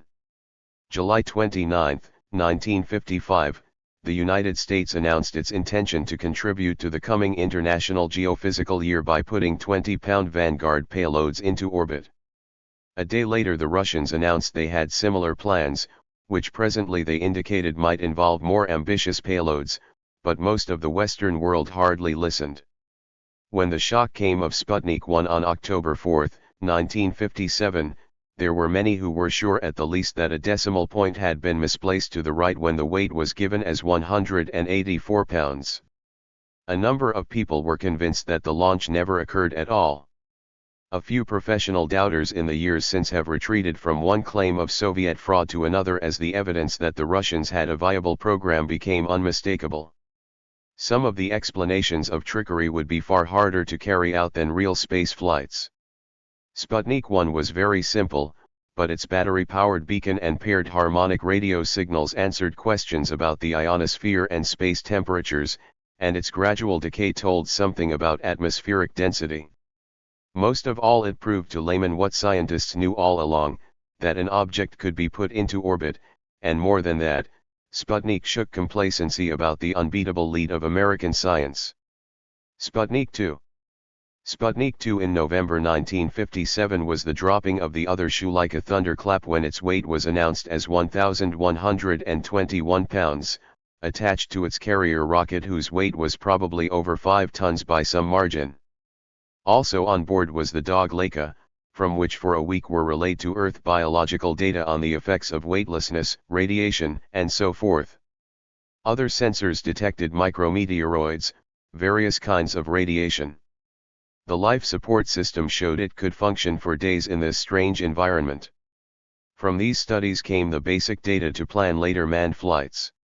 Some people were further depressed when our widely heralded Vanguard fell back on its pad and exploded the following month. It was a long road up for us, and we did not match the 1957 Soviet records for total weight in orbit in any U.S. payload until perhaps the Saturn I flight of 1964. The first 2 Russian payloads used battery power only, and shortly fell silent. Because of their weight, coupled with the inefficient use of possibly the standard launch vehicle, they were in such low orbits that these soon decayed. When finally our early payloads did get up, they were small, simple, but high enough up that some have lasted to this day. Sputnik 3. The Russians were at their impressive best for so early a period with Sputnik 3. This 2,926-pound orbiting geophysical laboratory was not matched in this country from the time it was launched in 1958 until the first of our OGEO flights in 1964. Ours when it came was more heavily instrumented and had a far higher data return rate. But the Soviet vehicle carried in synoptic combination experiments equivalent to everything we had planned for the whole IGY series plus our experiments of the next couple of years thereafter. It combined rugged off-the-shelf vacuum tubes, plus thousands of solid-state elements. It used arrays of solar cells to power it, and had complex adjustable shutters to regulate its temperature. It operated, successfully for 2 years until natural decay caused it to re-enter and burn. All described Soviet payloads have used sealed compartments pressurized to normal Earth surface levels. Early Luna flights, 1959. The next year brought the addition of an upper stage to the standard vehicle, greatly enhancing its capabilities, and this improvement was first applied to the lunar program. These probes were referred to as cosmic rockets, and the third of these carried what was called an automatic interplanetary station. In popular nomenclature, these payloads were also called Lunaks, later described as an Americanism which a Russian official complained was so catching that the Russians themselves began to use it. They also referred to the first flight as Mekta, or dream, which some people said was a measure of its failure to achieve the desired result. Luna 1. Luna 1 weighed 797 pounds, and was carried to the vicinity of the Moon by a final stage rocket whose burnout weight including the payload was 3,246 pounds. It was a pressurized spherical container with a minimum of instruments and had projecting antennas. Because of its high velocity and described contents including various metallic emblems with the coat of arms of the Soviet Union, it is reasonable to conclude that it was intended to strike the Moon. In fact, it flew by, and its velocity was so great that after this pass at 3,700 miles, with a bend in its trajectory it then took off into a long flight around the Sun to become the first artificial planetoid. It was clearly intended to fly only to the Moon, because its batteries gave out almost immediately thereafter. Luna 2. After a lapse of many months, Luna 2 with the same characteristics took off on a similar mission, and this time was successful in striking the Moon 270 miles from its visible center, a well-executed flight. In the United States meanwhile, we had made 5 lunar attempts in the Pioneer series starting with August 1958, and of these 1 exploded over the Cape, 1 fell near Africa, and 2 climbed 60,000 to 70,000 miles, and then fell back to burn on re-entry. The last one, Pioneer 4, with a 13-pound payload shot by the Moon like Luna 1 and became the second artificial planetoid. Its batteries gave out after a few days, too. In fact, we were not successful in hitting the Moon until Ranger 4 fell on the far side out of control, having missed its opportunity to make a survivable hard landing on the visible face. Meanwhile 4 other Pioneer payloads had failed at various stages, arid so had Rangers 1, 2, and 3, as well as 4, and then 5 and 6. Our first wholly successful lunar mission was Ranger 7 in 1965 after 9 Pioneers, 2 practice Ranger shots, and 4 Lunar Ranger attempts. Luna 3. The Soviet Union has had its own varied troubles in the lunar program, but one other shot in the early series was a fine success for its day. Luna 3, a more complex package of sensors, camera, and solar cells, took off on the 2nd anniversary of Sputnik 1 to fly past the Moon in an intricate maneuver, following which it ceased its tumbling. It opened a camera port, took pictures of the hidden side of the Moon, developed these automatically, and then sent them back to Earth through radio facsimile. The results were processed through a computer to translate some rather crude raw data into a fairly detailed map of craters over a good part of the far side of the Moon. Many selenographic names were assigned to the features so discovered. Again there were charges of fraud in the Western world. But attempted fraud would be a risky undertaking in a case where other lunar picture-taking flights were sure to be made. A public cross-check between the pictures from our Lunar Orbiter 4 and the Luna 3-based map has not been possible until August 1967. At this time, at least the Tsiolkovsky crater in Luna 3 Soviet pictures matched US pictures. The Vostok program, 1960-63. With the experience gained in the Leica flight of 1957, and the standard vehicle plus upper stage used for the Luna flights, the Russians began to have available several of the essentials for manned flights. It should be pointed out that meanwhile at Kapustin Yar they had made many vertical flights with dogs on board and these animals were recovered. Some dogs had made a number of flights. A major new requirement for orbital flight was the establishment of a reliable re-entry system. In the United States a manned program was underway in Project Mercury, and step by step we were moving toward a flight capability. We tested re-entry at orbital speeds by driving in payloads lofted either by Atlas or by Redstone. However, the first payload known to have been recovered from orbit was of smaller size than a manned capsule and was carried by a discoverer of the Department of Defense. Discoverer 13 dropped its data capsule into the Pacific where it was recovered by American frogmen on August 11, 1960. All the shots which preceded it in the Discoverer series either failed to orbit, failed to detach their capsules, or the capsules came down where they were not observed precursor flights. The Soviet Union announced the beginning of unmanned precursor flights to later manned ships with the launch on May 15, 1960, of Korablu Sputnik 1, roughly translatable as Satellite Ship 1. This was described as weighing 10,011 pounds, and it carried some kind of an instrumented dummy in its passenger cabin. After 4 days in orbit, the ship was to be commanded into a re-entry position and retro-rockets fired, with separation of the cabin portion from the instrument and battery compartment. The Russians said that no actual recovery was intended. Clearly something went wrong, and with the wrong attitude at time of retro-fire, the cabin separated and ascended into a higher orbit where it lingered for 5 years and finally its orbit decayed. The test was run a second time in August 1960, this time with 2 dogs on board, Streka and Belka, who were successfully recovered on August 19, just 8 days after the recovery of Discoverer 13, but the first to return living creatures from orbit. The third flight was announced in December when 2 more dogs were put up. Again something went wrong with the recovery phase, and the Russians announced Pchulka and Mushka were lost as the ship burned on re-entry, thus becoming the first living creatures to die in return from an orbital flight.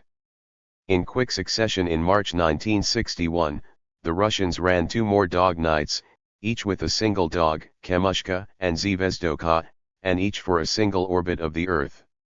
These were successful and were close analogues of the first manned flight to follow on April 12, 1961. Vostok 1. Yuri Gagarin earned his place in history as the first man to make a space flight and the first man to orbit the Earth. The effect was electrifying on world opinion, much in the way that Sputnik 1 had seized such complete attention. In our own program, we had publicized target dates for Mercury launches, and not surprisingly in the learning process these slipped by many months. People felt they were getting a repeat of the Vanguard problems. There was some beating of breasts in this country, and there had already been a recommendation from a scientific group that the Atlas vehicle be abandoned as beyond easy man rating for safety purposes after several tests had gone poorly. Later that spring, however, our morale was greatly boosted by the Alan Shepard Redstone flight of 15 minutes and 302 miles downrange from the Cape. The national mood was such that the new president, after careful preparations, came to Congress with a bold plan for which he asked endorsement that the United States set as a national objective a landing and return of men in a moon flight before 1970. This was overwhelmingly backed, and thus Apollo became a project even before an American astronaut had made a first flight around the world. Mercury comparisons. Mercury meanwhile was pointed toward a basic 3-orbit capability with some limited capacity to stretch later to 1 day. The test program went ahead. After Grissom made a Redstone flight of 16 minutes, and nearly drowned when his capsule shipped too much water, the Redstone phase was reported complete. We went ahead with test Atlas flights, and were successful in 1 flight with an instrumented robot akin to the Soviet May 1960 flight. This had to be called down after 1 orbit. We followed with a flight which carried a chimpanzee, Enos, and which had to be called down after 2 orbits. Thus by the time John Glenn flew in February 1962 his 3 orbits as planned, we had 3 orbits of experience with the Mercury craft. By contrast, the Russians had acquired 100 orbits of successfully controlled flight with the 5 Korablu Sputnik vehicles before Gagarin was sent up. The Russian record was spotty, like ours, however, in its successes. Of the 5 announced flights, only 3 were recovered, 4 as will be recalled, 1 cabin entered a higher orbit, and another burned. Of the 6 dogs announced as being launched, only 4 were recovered. Before John Glenn went up in 1962, the Russians in the summer of 1961 had also sent up German Titov for a total of 17 orbits, which gave them considerable additional experience. There is little doubt that during the first phases of manned flight the Russians had several advantages, largely occasioned by their greater lifting capacity. Our Mercury capsule was limited to 3,000 pounds, was aimed at a nominal 3 orbits, and supplied a ratified 5 psi atmosphere of pure oxygen. The Vostok craft was over 10,000 pounds, and from the first carried consumables for a 10-day stay in orbit, so that if the retro rockets failed to fire, natural decay from the low orbit chosen would give the man some chance of survival. The Soviet craft carried a normal atmosphere of mixed gases at sea level pressure. This latter choice raises elements of the debate which has surrounded more recent difficulties in this country with pure oxygen environments.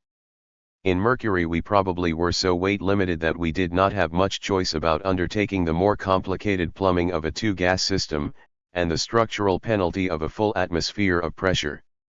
In latter days, the question of gas choice is further complicated by a concern with EVA without the danger of bends, and very long purging of the blood of its dissolved nitrogen before leaving the ship. In an emergency of sudden decompression, a full pressure system presents problems, too. On the other hand, we are painfully aware of the fire hazards of oxygen in rich form. But nitrogen as used by the Russians has other drawbacks, too, suggested by studies showing that under radiation bombardment in outer space, nitrogen presents a new set of health hazards. The result later may be a switch to use of helium or neon as the diluent for oxygen. Helium both affects the human voice by raising the pitch to Mickey Mouse levels, and also makes men feel cold at normal room temperatures. The Vostok spacecraft had other advantages which went with its greater lifting capacity. The cabin was fairly roomy, with its 8-foot interior.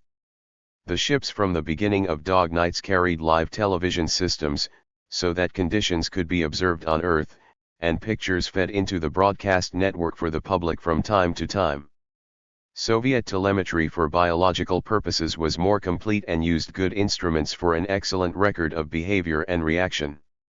Because the Russians lacked the worldwide network of fixed ground tracking stations which we use to pass signals between ship and ground whenever in line of sight, they gave their Vostok ships a greater degree of independence and alternate radio systems which would reach around the curvature of Earth.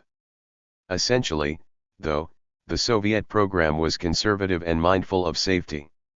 Cosmonaut deaths. This may be the appropriate place to note that until 1967, neither country lost any space crews in spaceflight activities. We had lost several men in unrelated aviation accidents. Whether the Russians have had similar Earth accidents, we do not know, although one man killed in a parachute failure may have had some association with the space program, which is not to say he was a cosmonaut. Stories to the effect that many Russians have died in orbit are hard to refute because they have been so persistent, and names and dates have been quoted.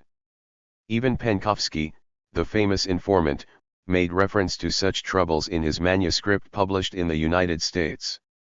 U.S. government officials have testified repeatedly before Congress that the United States has no knowledge of such Soviet orbital losses. The logical test of these stories runs as follows: when announced Soviet manned flights have occurred, there have been identifiable unmanned analogues which preceded them, usually with the same kind of orbit and of the same duration, as part of the careful safety checkout. Manned flights have been rumored in Moscow before they occurred, and while the man was in orbit, live television usually has been shown on Moscow TV. More likely than not, the pre-launch rumors in Moscow are official leaks of information made deliberately to enhance world press coverage once the launch occurs. Those who would believe in all these purported Soviet orbital deaths must think there is a second and independent Soviet manned program. In contrast to the open program which always brought the man back until 1967, the secret program always failed. Why the Russians would want to run a secret failure program parallel to their open success program is not clear. Further, when these Soviet failures are said to occur, all standard American sensors which catalog all the objects in space somehow do not detect these Soviet failures. But strangely, a small and persistently lucky group of amateurs in Italy, Germany, and California intercept actual voice messages, heavy breathing, and groans over their radios that no official monitoring station ever catches. Some of these purported flights are fascinating. While the Russian Open program was step-by-step working its way up through the use of the standard launch vehicle to a one-man capsule, the secret program put up 2 men and a woman who were left in permanent orbit, and, as they died, they cried, "Remember us to the motherland. We are lost, we are lost." In another instance, the minor launch site of Kapustin Yar, which uses short-range rockets, was said to have put a man secretly into a vertical probe test, akin to our Redstone flights, and in defiance of all the known laws of physics, when they fired him straight up, the ship failed to fall back, but went tearing off into orbit around the Sun, giving the Russians a secret accomplishment of the most astounding magnitude. The Russians do not like to disclose their failures, and volunteer nothing they can hide successfully. There are those who suspect a few similar individual attitudes prevail both in NASA and the Department of Defense, but such a parallel is overdrawn. As time goes on, and the capacities of our routine sensors and those of other countries improve, the Russians have finally become more matter-of-fact about the inevitable problems that affect any R&D program without regard to nationality or socialist superiority. Some examples of these failures will emerge in later sections of this report. During our Mercury program, we flew 2 suborbital manned flights, and then 4 orbital manned flights before it was decided we had extracted such major experience as we could from a limited system. Glenn flew 3 orbits, as did Carpenter. Schur then went for 6 orbits, and when we had proven the system sufficiently, we stripped some weight from the last Mercury and added more consumables so that Cooper was able to stay up for 23 orbits, or more than a day. This May 1963 flight concluded the program. Mercury was followed by an interim program we named Gemini, which first was criticized as an unnecessary step between Mercury and Apollo, but which in retrospect proved exceedingly valuable. Vostok paired flights. The Soviet Union in 1962 moved ahead to a more ambitious phase of the Vostok program. 1 day apart it put up Vostok 3 and 4, so that 2 men were in orbit at the same time, and they stayed up 4 and 3 days, respectively. Not only this, but the second launch was so timed that it made a direct ascent, near rendezvous with the ship already in orbit, at the closest only 4 miles apart. Their orbital planes differed enough so that their rendezvous was rather like a scissors effect, as they would draw closer together and then separate again at cross-angle range. The lack of Soviet reference to a maneuver capability, or to supporting equipment such as radar rangefinders and docking equipment, strongly suggests any complete rendezvous capability was unlikely. In June 1963, Vostok 5 and 6 went up 2 days apart, with Vostok 6 carrying the first woman into space. These ships were up for 5 and 3 days, respectively. It is interesting that the Russians had enough confidence in their ship by this point that they would send up a relatively untrained woman, former factory worker, as opposed to a highly trained test pilot. With her 48 orbits, she gained more space-time than all 6 Mercury astronauts combined, and throwing in Enos the chimpanzee and the robot as well. There was discussion as to whether the Russians intended a more complete rendezvous in the 1963 missions. It has been argued that Bykovsky was in a lower orbit than intended, so that 5 days was near his limit on time. It was also reasoned that the 2-day gap between launches meant either troubles on the Bykovsky flight or in getting the second ship off after 1 day. But what the data do show conclusively is that the Russians did not intend in the actual flight to complete a rendezvous between Vostok 5 and 6. This is because the second ship was not launched at a time when the first ship ground trace was at its closest to the launch site. This meant the 2 ships were in such different orbital planes that the fuel requirements for a complete co-orbit would be beyond reason. Nevertheless, the Russians claimed the 2 ships briefly were even closer together than had been Vostok 3 and 4, which were closer to a co-orbit. Interplanetary Zond flights, 1960–67. Having moved from the early Sputnik flights to the first Luna flights, and then the Rurablu Sputnik series, later named Vostok, the Russians added another major element to their program by undertaking an aggressive series of unmanned flights to the planets. 1960 Mars attempts. With one possible exception, the Russians were prepared to make multiple attempts to launch at every so-called window for Mars and Venus from 1960 to 1967. The only two Soviet launches which failed to reach even Earth orbit, disclosed by U.S. official sources, were the Mars attempts of October 1960. This was a time when Khrushchev had come to the United Nations in New York on the Soviet ship. He was unhappy about many things that time, which he showed when he took off his shoe and pounded the table. A seaman defector from the ship told reporters that on board ship was the replica of an advanced spacecraft which was to be put on display if a certain mission were successful. If the story were true, the replica went back to the Soviet Union and displayed. 1961 Venus attempts. In February 1961, the Soviet Union announced the successful launch of THIRD Sputnik 4, that is, Heavy Satellite 4. In some U.S. nomenclature this is also known as Sputnik 7, because we called Korabl Sputnik 1, 2, and 3, by the names Sputnik 4, 5, and 6. The Russians described this new ship as the heaviest payload yet been, at 14,295 pounds. Its purpose was to check out the engineering details of an orbital launch platform which could send a probe or sonde payload into deep space away from Earth. This was a change from the direct ascent missions to the Moon as seen with Luna 1, 2, and 3. Americans, if aware of the best launch window for Venus, were convinced that this craft was intended to fire a Venus probe, and that something had gone wrong. A week later, the Russians announced that THIRD Sputnik 5 was in orbit, and that, while completing its first orbit, it had launched a probe weighing 1,419 pounds, given the name of Venera 1, and this was on the way to Venus.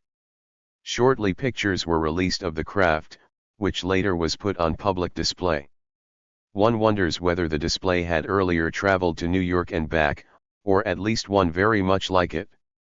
Venera 1 failed in its communications after a few weeks at a distance of 4.5 million miles. There is no good reason to doubt it flew near Venus, perhaps at 62,000 miles closest pass as announced, since celestial mechanics calculations after rocket burnout give a reasonably good solution to the question of where a payload will go. 1962 Venus and Mars attempts.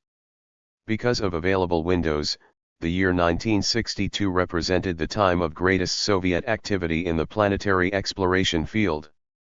Their secrecy problems in this respect have already been discussed. A bulky fourth stage, or perhaps some trouble in the third stage as well, probably left 5 payloads stranded in Earth orbit, and unannounced, except as the United States released the news.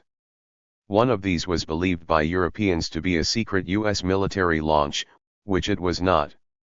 Venus attempts came on August 25, September 1, and September 12. Mars attempts came on October 24, November 1, and November 4. The attempt of October 24, during the Cuban Missile Crisis, was especially awkward. It broke into many pieces, and this cloud of debris came toward Alaska within range of the BMU's radar defense, which saw what might for a moment have looked like a mass ICBM attack. The computer must have quickly revealed it was not, but the potentialities for misunderstanding were there. Of the 6 attempts, one was successful in launching its sonde payload on a correct trajectory toward Mars, and was given the name Mars 1. This payload also failed after a period of time. Mars 1, however, did set a record for successful operation in terms of time and distance from Earth, since it beat the records of Mariner 2. The only catch is that Venus is closer than Mars, so we obtained data from Venus, while the Soviet probe had failed before it reached Mars. As an advance over the Venera 1 payload, and presumably the 3 attempts which preceded it, the Mars 1 weighed 1,970 pounds. The other 5 attempts of that time period were presumably of this larger size, too. 1964 Venus and Mars attempts. The next time the Venus window opened was in March of 1964. The first launch attempt failed, but by now the Russians had apparently decided that the Cosmos cover name would serve the purpose, and so this was called Cosmos 27. Shortly before, another obscure mission had been given the name Cosmos 21, and they found the information policy worked smoothly. The next attempt left Earth orbit as planned, and the Russians assigned it the name Zond 1. They announced no mission for it by specific target, but the launch time was consistent with the Venus window, and the position given for it high the sky showed it was on a course to Venus as expected. It, too, failed in communications after only a portion of the trip to the planet. Late in 1964 the Mars window reopened, and this time the Russians launched Zond 2, with the announced intention of a close pass by Mars. Their hopes ran very high, for a reported estimate was the pass would occur at 930 miles, and considering the approximate 2,000-pound weight of payload, it was possible that good resolution pictures would be returned, or that there might even be an atmospheric probe or other advanced experiment. While this time the United States met with great success through its Mariner 4, the Soviet Zond 2 also fell silent before its spectacular pass, or even possible strike, at Mars. Because the pattern of Soviet launchings has been 2 or 3 attempts at each window, there was some surprise that no follow-up flight to Mars came during the window. Perhaps at a late point in time troubles developed in checkout of the payload. However, in the summer of 1965, the Russians finally launched Zond 3 in an engineering test flight. It went out to the orbit of Mars, but because the window was not available, Mars was not near when it arrived. Ironically, of all the Soviet payloads to that point, Zond may third have been the first to work for the length of time required to return data from the orbit of the planet selected, although this is disputed. What Zond 3 did was to shoot by the Moon at high speed and at a distance of 5,716 miles, and then it took pictures of the far side, filling in many of the gaps in the Luna 3 picture series of 1959. These were rebroadcast to Earth from ever greater distances over the course of some months as a proof of system. 1965 Venus attempts.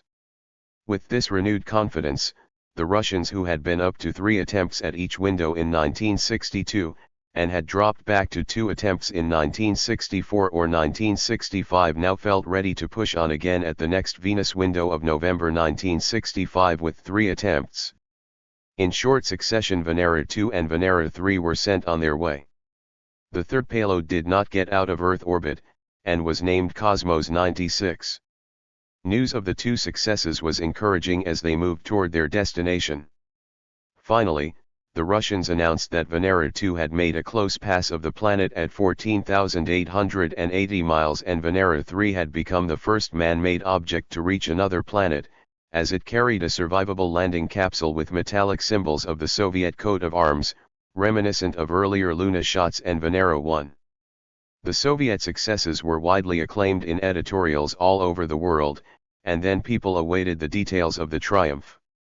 A few days later, the Russians quietly announced almost as an aside that both payloads had failed in communications at some unspecified time during their approach to the planet. So their record was unbroken then: 17 flight attempts, and not one successful return of planetary data. By reasonable estimate of about 1,400 pounds of the first 4 attempts, and about 2,000 pounds for the next 13, the Russians had committed more than 15 times the weight of payload to interplanetary missions as had the United States with its 4 Mariner shots. The Russian payloads were heavy, and ambitious for what they might have done. Once they overcome the reliability difficulties, the Russians should expect a series of important scientific discoveries. We can be glad that both Mariner 2 and 4 were successful, but it is not altogether reassuring that we will have no payload to send to a planet which will match or exceed the Soviet 1960 weight until Voyager starts to fly in 1973, or more likely later because of its current fiscal troubles. Such a feeling, of course, is in the context of scientific rivalry, not military threat. 1967 Venus attempts. The most surprising development on the Soviet side was their skipping of the Mars window in early 1967. Apparently whatever fixes to ensure reliability were required were not completed in time. But when the June 1967 Venus window came, the United States launched its remaining Mariner payload numbered 5, and the Russians 2 days earlier got off Venera 4, the heaviest yet at 2,439 pounds. They tried again a few days later, but this payload remained in Earth orbit, and was named Cosmos 167 without Soviet reference to its real mission and early failure. This brings the known total of Soviet planetary attempts to 19. The Next Generation Luna program, 1963-66. Because the Russians had developed the orbital launch platform technique for interplanetary shots, they were also able to apply these basic vehicle combinations in the renewed lunar program. The United States early lunar program, as described, was disappointing in its results when 13 payloads in a row failed in some respect, while the Russians at least had most of the results expected from Luna 2 and 3. The United States finally topped the Ranger program with 3 straight successes with Ranger 7, 8, and 9, in which 17,259 television pictures were returned to Earth right up to the moment of impact. On the last flight, these thrilling pictures were fed into the national television network practically on a real-time basis from the Goldstone tracking station of the Jet Propulsion Laboratory. This was a great climax. The United States then planned to go on with a series of unmanned soft landing experiments, both in the interest of science generally and in support of the Apollo manned landing program. This lander was called Surveyor. It was supposed to fly in 1963, but many delays, including problems both with the Centaur stage and with the payload, delayed the first attempt until 1966. We were then well rewarded. Surveyor 1 was a first-rate success. It let down fairly gently on the lunar surface, looked around, and during 2 lunar days returned 11,237 pictures. Other data continued to be returned for several months. Surveyor 2 had attitude troubles, and crashed. Surveyor 3 was successful, although its radar was confused by extra reflections, and it bounced a little more than planned. It worked well for 1 lunar day, returning 6,315 pictures, and also digging a trench in the lunar soil with a remote control shovel. Surveyor 4 signals failed in the final seconds before contact with the Moon. Surveyor 5 had trouble en route but made a successful landing despite this, and returned 18,006 pictures together with chemical analyses of the soil. 1963 lunar attempts. The Russians also had a soft landing program, and their first flight in this program came in January 1963, when ours should have come. Our first one worked well. The Russians tried many times before they met with success, and in a brief period of candor named those failures which we had already surmised but which had not been so accurately described as failures before. The January 1963 flight did not leave Earth orbit and was not even acknowledged. Luna 4 was launched in April 1963, but missed the Moon. Nothing more shows in the record from that time until March of 1965, so either there was a lull, or the failures did not even get to Earth orbit. In 1965, added failures to soft land were Cosmos 60, Luna 5, 6, 7, and 8. Lunar soft landings. Finally in 1966, Luna 9 made it successfully in operating condition to the surface of the Moon.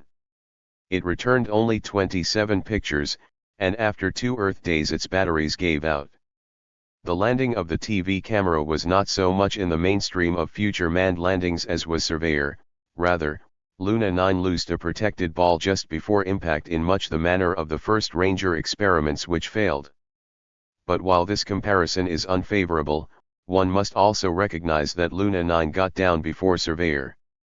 Also, its 27 pictures answered the most crucial of the questions about the surface of the Moon which the later thousands of pictures from Surveyor merely confirmed and refined.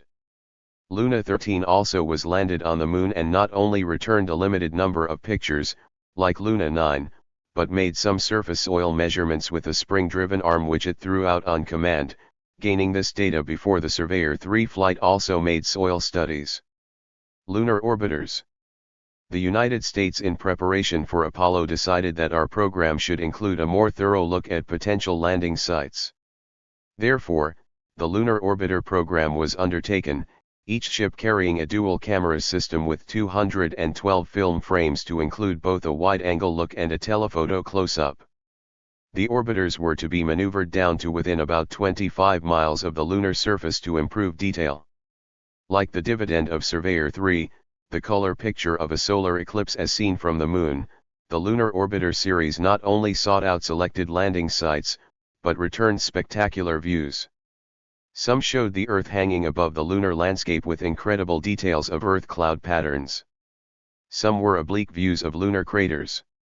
Lunar Orbiter 4 mapped from a high orbit most of the lunar surface, both the side visible from Earth and the far side. Lunar Orbiter 5 is filling in most of the remaining gaps. Here again, the Russians scooped us to a degree with their lunar program. Months before the first lunar orbiter could go, the Russians promptly followed Luna 9, the lander, with a launch which failed to leave Earth orbit, but most likely was an orbiter attempt. This was named Cosmos 111. Then they tried at the next lunar window, and this became Luna 10 in orbit around the Moon.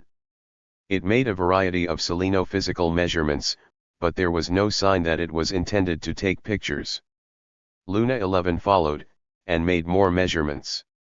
There was some indication that it was intended to return pictures, based upon data from Jodrell Bank in England. Earlier Jodrell Bank had annoyed the Russians by releasing first, intercepted pictures from Luna 9. But even if annoyed, the Russians may have enhanced the credibility of their efforts by the prior British release. Luna 12 also was placed in orbit, and it returned pictures, some of which were released to the press. The pictures seemed genuine enough, but were not of the good quality of the American pictures. More recently the Russians have indicated unofficially that they have exploited the potential of their Luna 4 through 13 series, and we can expect to see newer, more versatile vehicles coming next in the lunar program. In 1966, cosmonaut Komarov said the program would soon include an unmanned round-trip flight to return a lunar soil sample. Paulette vehicles, 1968-64. In the fall of 1963, the first Paulette payload was placed in orbit. It was Khrushchev who pointed specifically to its designation of Flight 1 to indicate that many more in the series were to follow. The advertised purpose was to add a maneuver capability which had been so evidently lacking in the Vostok manned series, and which capability was going to be necessary to rendezvous and docking in later sustained operations. Many months passed before Paulette 2 came in 1964. In both cases there were some advertised changes of apogee and perigee, but the amount of plane change was not made clear, and probably was not impressive. Strangely, the program was never again identified, and one may speculate that it served its purpose, that the technology was then put on the shelf, or incorporated in some other vehicle as a subsystem. Or one might try to guess whether it has continued, but is blanketed within the Cosmos program. Because the launches of Paulette came from THIRD-WORLDISM and any substantial maneuver of a useful vehicle would imply something of the same class as other larger payloads, one can guess that the standard launch vehicle was probably used to make the launches. Electron vehicles, 1964. In early 1964, the Russians began another new phase of their program. Perhaps with the standard launch vehicle, they launched two payloads at one time. These were soon pictured, and have since been displayed at the Paris Air Show in 1967. With a relatively low perigee, one payload flew to an apogee of 4,000 miles, while the other flew to 40,000 miles. Such paired payloads could map the radiation belts, and provide synoptic readings. The pair were matched again 6 months later by Electron 3 and 4. Considering their size and extensive arrays of solar cells, one cannot help but wonder whether they had other missions besides mapping the radiation belts. For example, they were slightly reminiscent of the American Vela nuclear detection series, although ours fly at about 60,000 miles circular orbit.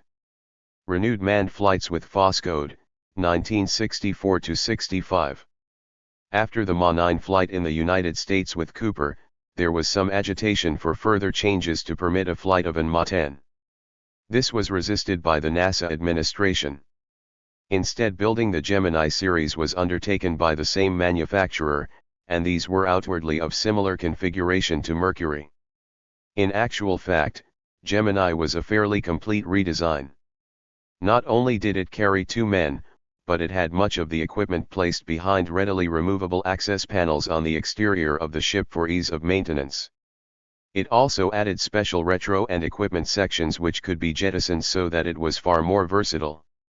Consumable supplies were carried back in the equipment section, together with propulsion for maneuver, and also 2 fuel cells, giving a greatly extended stay time in orbit, as opposed to use of batteries.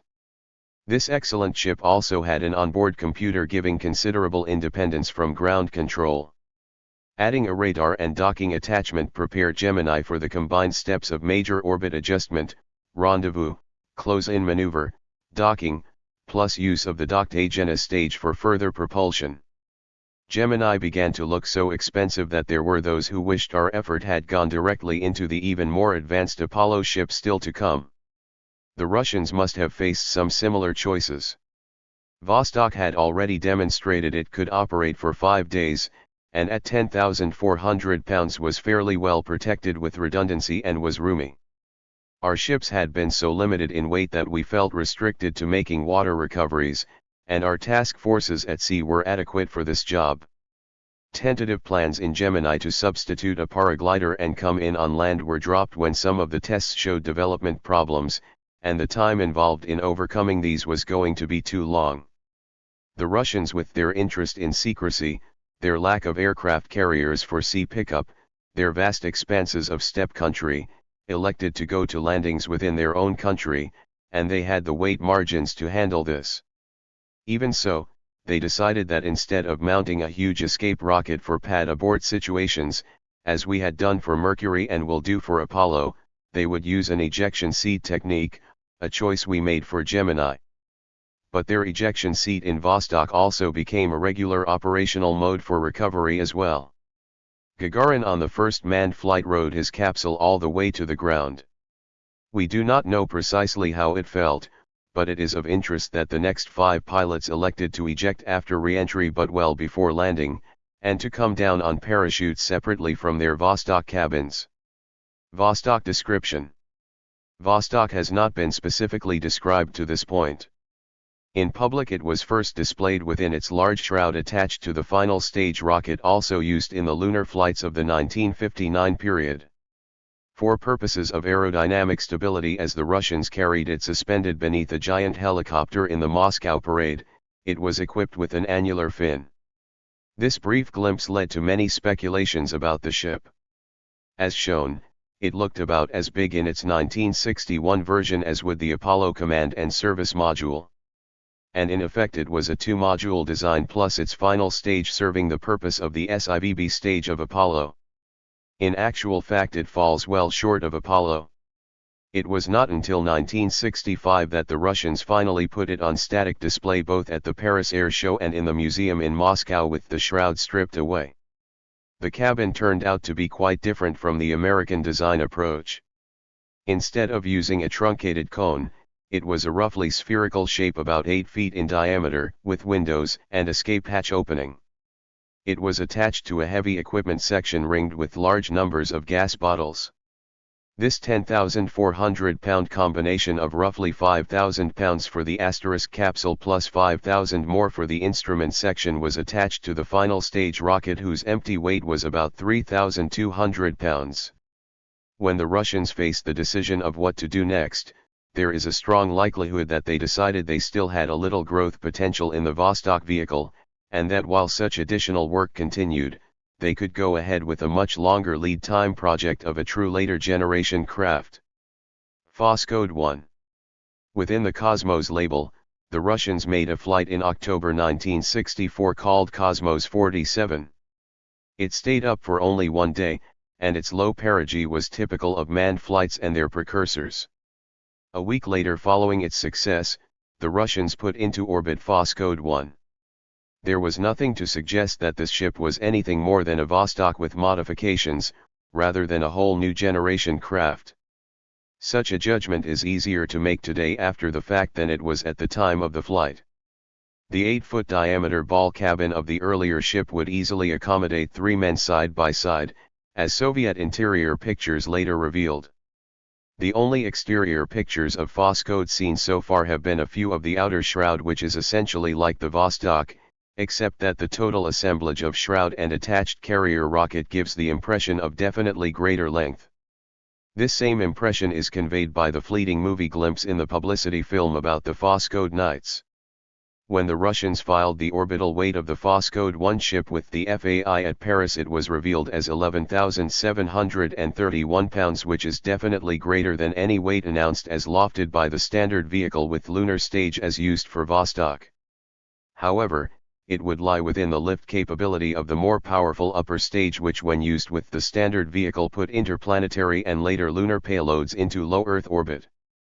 The most logical assumption about any well-run, conservative program is that vehicles will be used for several different purposes whenever it makes sense, both to gain reliability and to cut cost by going to longer production runs.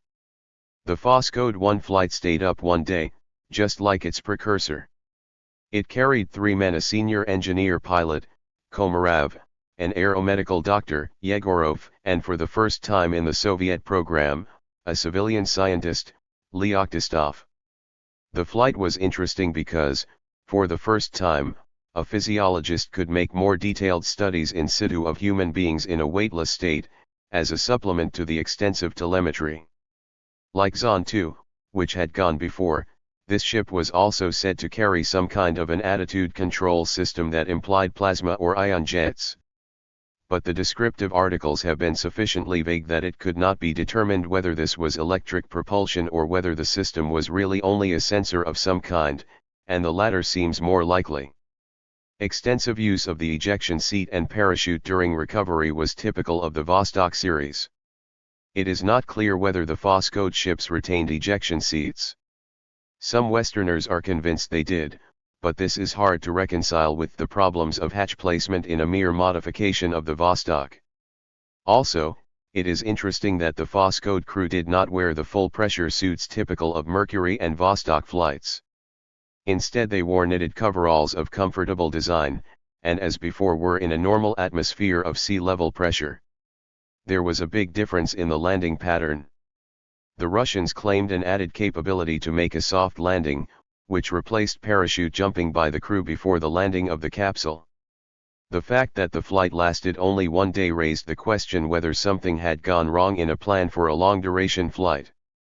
But with 3 men using the consumables of essentially a Vostok, and especially noting that the precursor flight, Cosmos 47, lasted exactly the same number of orbits, minimizes the likelihood that a longer stay was planned. Voskhod 2. The first flight came rather late in the Russian weather season, and its follow-up came surprisingly early in 1965. Our flights from Florida, which travel at low latitudes, could go almost at any time of year. The Soviet use of 65 degrees inclination and a more northerly side for launch with its more severe continental climate posed somewhat greater risks in case of aboard extreme cold, possibly difficult ground travel in snow, and far shorter days in winter for search and rescue. Even so, Cosmos 57 was launched in February 1965 in one of the obvious analog patterns for a coming manned flight. It started out routinely, but shortly our normal tracking sensors discovered a new cloud of debris along the orbit it had traveled. So no manned flight followed right on its heels. Apparently, after a month of investigation, the Russians were satisfied that a manned flight could be made safely, and they sent up Voskhod 2. This time there were only 2 men on board. The weight traded was put into a collapsible airlock, and by this means Alexei Leonov became the first man to demonstrate EVA by emerging from the capsule through the airlock for about 20 minutes exposure to the vacuum of space, including 10 minutes of floating at the end of a tether line. On this flight the Russians went back to use of pressure suits, and command pilot Belyaev was suited so that he could go after Leonov if anything went wrong. Because of the Soviet use of normal air, the blood nitrogen purging process and use of a collapsible airlock were important to this exercise. The several kinds of movie, still, and TV camera pictures of the experiment released provoked considerable discussion in the West. This was because some pictures looked doctored, and others were ground test sequences added in for better viewing, which were not always conspicuously described as such by the Soviet commentator. Nonetheless, there is no reason to doubt that a spacewalk was accomplished, based upon the full sequence of pictures and the published biological data. Also, since we so soon after demonstrated similar and even far more extensive operations, there seems little point in contesting the conclusion that it was possible and probable. The Russian spacewalk, although not including maneuver as did the first American one with the handheld squirt gun, was important in one other respect. Leonov wore a self-contained life support system, and his umbilical cord was used to keep him from floating away, for communications, and as an emergency standby in case of failure of his packaged system. Our later experiments added similar independence, plus even more elaborate systems for propulsion than we used at first. We also gained far more experience in the techniques of overcoming the great overloads of heat and perspiration that accompany doing work in space when not equipped with the right restraints and hand and foot holds. The Phosphode 2 payload, because of its airlock arrangement, weighed more than its predecessor, and was reported to the FAI as 12,529 pounds, again within the known capability of the more powerful upper stage. Recovery problem. When it came time for re-entry of Phosphode 2, the automatic positioning system which looked for the sun and the horizon did not function as intended, and a manual override had to be used. During this in-flight crisis, it was decided to go around one extra time and then make a manual re-entry. Belyaev accomplished this, but whatever the reasons, the ship seems to have overshot a good recovery area. The extra time around moved the landing zone westward because of Earth rotation. However, the drop point did not come in the Ukraine in open country but rather, far to the north, in snowbound taiga. Fortunately the ship, with its soft landing system, came down either in an opening or amid saplings that did not harm the ship. The remote location was such that the Soviet radio was silent for many hours about the recovery, and only later did the Russians describe informally some of the details. It took hours for the ship to be located, and about a day for ground parties to break through the forest to reach the crew and bring them out on skis. Meanwhile, as wolves howled in the vicinity, the crew had to retreat into their capsule for safety. That was the last of the Phosphode nights, and by this fact, and the long pause to follow, when the Russians saw the American Gemini program pick up one notable first after another, the change of Soviet direction is signaled. This further strengthens the idea that Phosphode was only an interim extension of the old technology, and the Russians had to go through a major development cycle to build a new generation spacecraft of far greater capabilities. Nonetheless, it is surprising that at least one more manned Phosphode was not flown to attempt a duration record, of which it should be capable. Gemini records. Considering the strong and undeniably true Soviet lead in manned spaceflight which existed until March 1965, it is all the more impressive how much the United States accomplished in the Gemini program, building upon the record of the Mercury series before it. In 10 manned Gemini flights with 2 pilots each, we flew the longest time, 14 days, we rendezvoused by several different techniques. This included a series of orbits, approaching from below and from above, with and without ground assistance, night and day, with and without radar lock-in, and also by direct ascent. We practiced repeated dockings. We used the power of the docked Agena to climb to higher altitudes, finally all the way to 851 miles. We practiced spinning Gemini spacecraft and Agena counterweight at opposite ends of a tether to see how artificial gravity might be created. We had 2 manned ships up at one time which took a variety of pictures of each other as they maneuvered in sustained co-orbit. We went through repeated EVA exercises with multiple egresses and use of astronaut tether lines, maneuvering units, and self-contained life support systems. We did various work assignments, including recovery of a sample from an earlier Agena, and learned much in the process. The range of scientific experiments conducted was good, and some of the detailed color photographs which disclosed new facts about weather, geology, and Earth resources were truly impressive. Like Phosphode, Gemini is now over, except as later Gemini versions may appear as part of the manned orbiting laboratory. The modifications will not be small or cheap, when a tunnel and lock system are put through the heat shield, and the present instrument unit is replaced by equipment in the long tank of the laboratory. The Cosmos series of launchings, 1962–67. It is impossible to discuss all the Soviet space programs in completely separate packages and chronologically because of the many crossties and overlapping times. Cosmos, which appeared on the scene in March 1962, has been brought into a number of the preceding discussions. But this is the logical place to discuss it more fully in light of the many Soviet space programs not yet covered. The point has already been made that Cosmos appeared as a cover name in 1962 to be used for explaining many different Soviet activities in space without giving specific details each time. These have been described as including launchings from 3 different sites, and probably with half a dozen or so major combinations of launch vehicles, as best one can infer from the incomplete information available. The discussion to date has shown that certain Cosmos flights were probable planetary and lunar failures which did not leave Earth orbit. Others were probable precursors to manned flights by serving as close analogues of what was to come. Now we must turn to the analytical tools discussed at the end of the study, looking to the orbital elements of these flights, noting the ground trace identification of approximate launch sites, recording the hours at which launches occurred to the extent available in the public domain. The tables accompanying this study show that distinct and repetitive classes of flights can be identified, and as time passes, one's assurance about their probable purposes can grow more positive.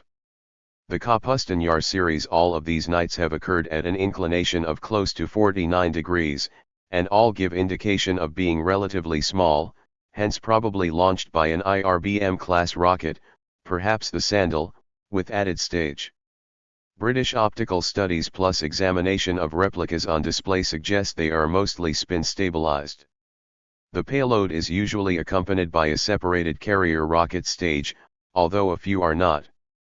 Several variations of the payloads have been put on display at Paris, Montreal, and Moscow. One type is battery-powered. Others have arrays of solar cells, either plastered directly on the main body of the satellite, or on extendable panels. With the exception of the twin launch of Cosmos 42 and 43, all have been single launches. Most seem to have been pointed toward a variety of scientific experiments, roughly akin to the Explorer satellites of NASA, or perhaps to test subsystems. Cosmos 149 was advertised as an experimental weather satellite with a number of sensors, and flying low in a short-life orbit to test a new system of orientation. It pushed out behind on long rods an annular rudder through which aerodynamic forces even at 120 miles would serve to keep the same attitude of the payload for pointing the TV camera toward Earth. These satellites have been launched at all hours of day and night and into a variety of orbits insofar as apogee is concerned. Some have been fairly low, others have been eccentric to a height of 1,300 miles. There is no evidence or announcement that any have been returned to Earth by any process other than uncontrolled natural decay and burn-up, and this is consistent with the appearance of the replicas. THIRD-WORLDISM recoverable series. After Cosmos 1, 2, and 3 flew from Kapustin-Yar, the Russians announced that Cosmos 4 had been launched at an inclination of 65 degrees, the only Earth orbital inclination used to that time for launchings from THIRD-WORLDISM. They also announced after 4 days of flight that it had been successfully recovered. British optical studies of this and following Cosmos satellites in the same pattern showed it to be indistinguishable from the Korablo-Sputnik series which came before Vostok. Consequently, one could conclude that essentially the same hardware had found a new unmanned use. These could not all be manned precursors. Nor could they be ordinary scientific satellites, because there would seem little point in flying year in and year out so many payloads in the 10,000-pound class which stayed in low Earth orbit and then suddenly disappeared from that orbit before natural decay would bring them down. Only Cosmos 4 was announced at the time as recovered, but later in another connection, the payloads of Cosmos 45, 65, and 92 were also reported as recovered. Undoubtedly many more were, and the signals associated with recovery were caught many times by Western European stations, including the schoolboys at Kettering. The schoolboys also have reported from time to time the location of ground trace of these satellites and when they were actively sending out signals or when they were silent. Typically, these satellites fly in low circular orbit, with a perigee of between 124 and 136 miles and a launch time between 0800 to 1200 GMT, in contrast to more obviously manned precursors whose perigee is 105 to 118 miles and a launch time between 0600 and 0800 GMT. After an early pattern of gradually extended life from 3 or 4 days, by far the great majority now stay up 8 days. 1 or 2 have been up for 10 days, and occasionally one is up for 5 or 6. A minimum of scientific findings has been published from these flights, certainly experiments which could be only incidental to the flight of such large recoverable payloads. Far more has been published about the Kapustanyar smaller series. No large Cosmos payload has been put on public display in a museum. After many flights at 65 degrees, a seasonal shift has been observed to fly some, mostly in the summer, at 52 degrees. One was flown at 69 degrees.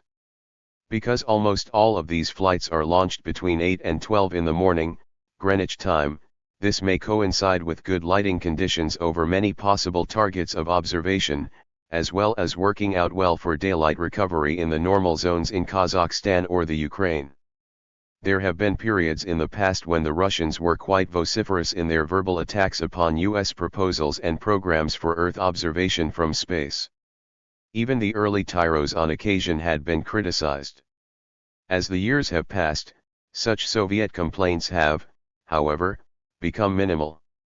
This shift of attitude is most likely occasioned by Soviet interest in applying space technology to useful ends. Whatever they may have said about observations from space, their actions speak louder than words, for the characteristics of their flights can only point to a large and continuing military observation program. This has been frankly admitted by Khrushchev in private discussions with Westerners. As has been discussed, the Russians later opened another quite different launch site at Plesetsk.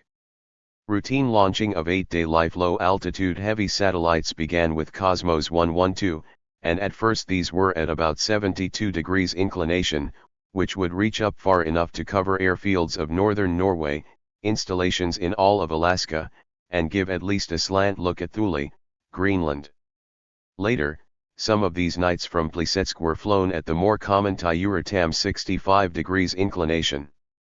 The number of orbits flown is slightly reduced in order to make recovery in the regular drop zone of Kazakhstan at an early hour of the day.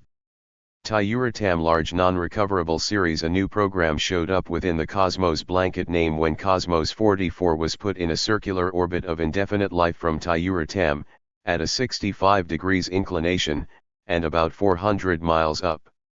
No recovery was made. Later Cosmos 58 went into the same orbit, and then 100, 118, and 122. Cosmos 122 was then identified by the Russians as a weather satellite with a variety of advanced sensors, putting it roughly into the class of our Nimbus. This enabled the Russians at long last to honor the exchange agreement with the United States over the cold line between Moscow and Suitland, MD. Cosmos 122 failed after just a few months, and one can only speculate whether its precursors also failed as weather satellites, or whether they were more limited engineering tests of operating procedures. In order to extend operational weather satellite world coverage, the Russians then launched 2 more satellites of the same type as Cosmos 122 from Plesetsk, but at an inclination of 81 degrees. The pictures, and then models put on display, showed still larger solar cell panels to increase power availability as compared with Cosmos 122. These more recent ones have operated more reliably, and therefore picture exchange with the United States has been resumed and is routine. The Russians take day cloud cover pictures of fairly good resolution, and by use of IR sensors get night coverage as well. They also have some kind of a UV probe which gives them indirect evidence of cloud heights and weather phenomena at different altitudes. THIRD-WORLDISM, Smaller non-recoverable payloads. Having tested multiple payload launch techniques with the Electron series, and the Cosmos 42 and 43 pair, the Russians also introduced another launch series in Cosmos with 38, 39, and 40, in eccentric orbit, and at an inclination of 56 degrees. The Russians said a new and different launch vehicle had been used. These payloads seemed to be of moderate size, based upon British optical measurements, and were non-recoverable. But as this program proceeded, it advanced to orbits made highly circular at about 300 and then at 1000 miles. This was more of a capability than demonstrated by the vehicle putting up the Kapustin-Yar small satellites, and was less than one would expect of the quite large standard launch vehicles, so one might tentatively tag the medium-range scheme as about the right first stage, with some versatile upper stage added. As the program moved along, it advanced to putting up as many as 5 satellites at a time. These multiple launchings finally had 24 satellites in orbit, although considering the public record of Zond probes, weather satellites, and Malnaya attempts, which often failed electronically, there was nothing to suggest that all of these Cosmos multiples were electronically active in the same months.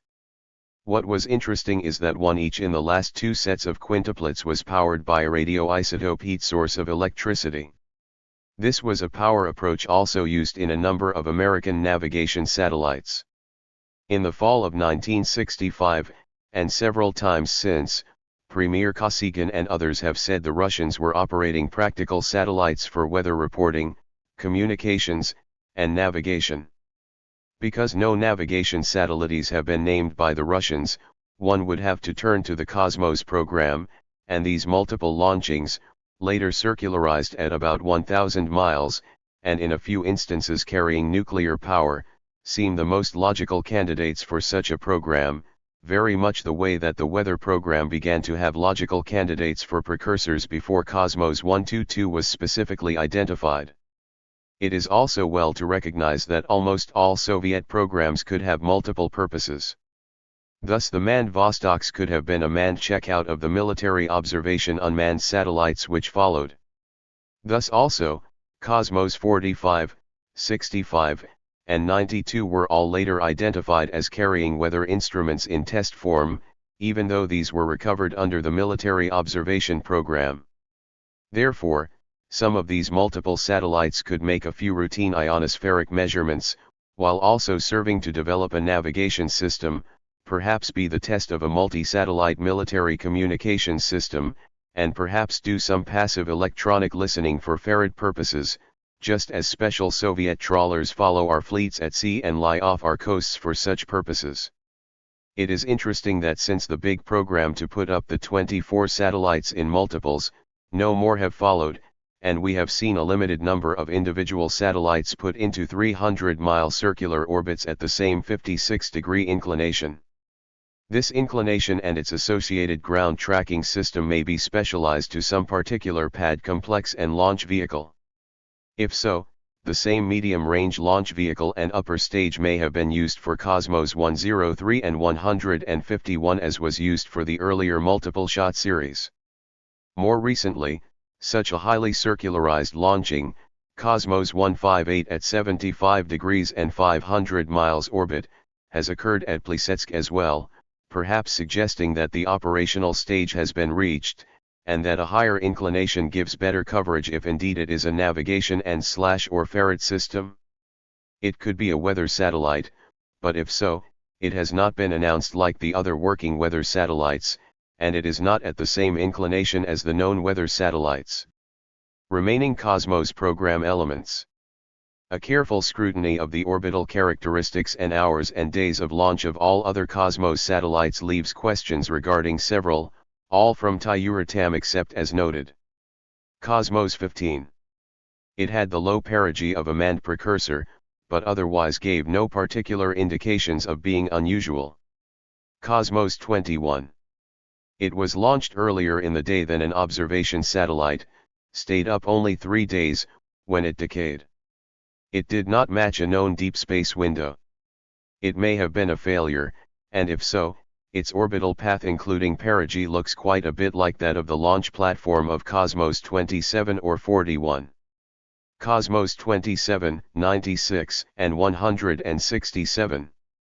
All came at ideal window times for Venus launches, with the very early morning launches together with correct month required. They decayed in a few days and no probe was announced as headed from them toward the planet. Cosmos 60 and 111.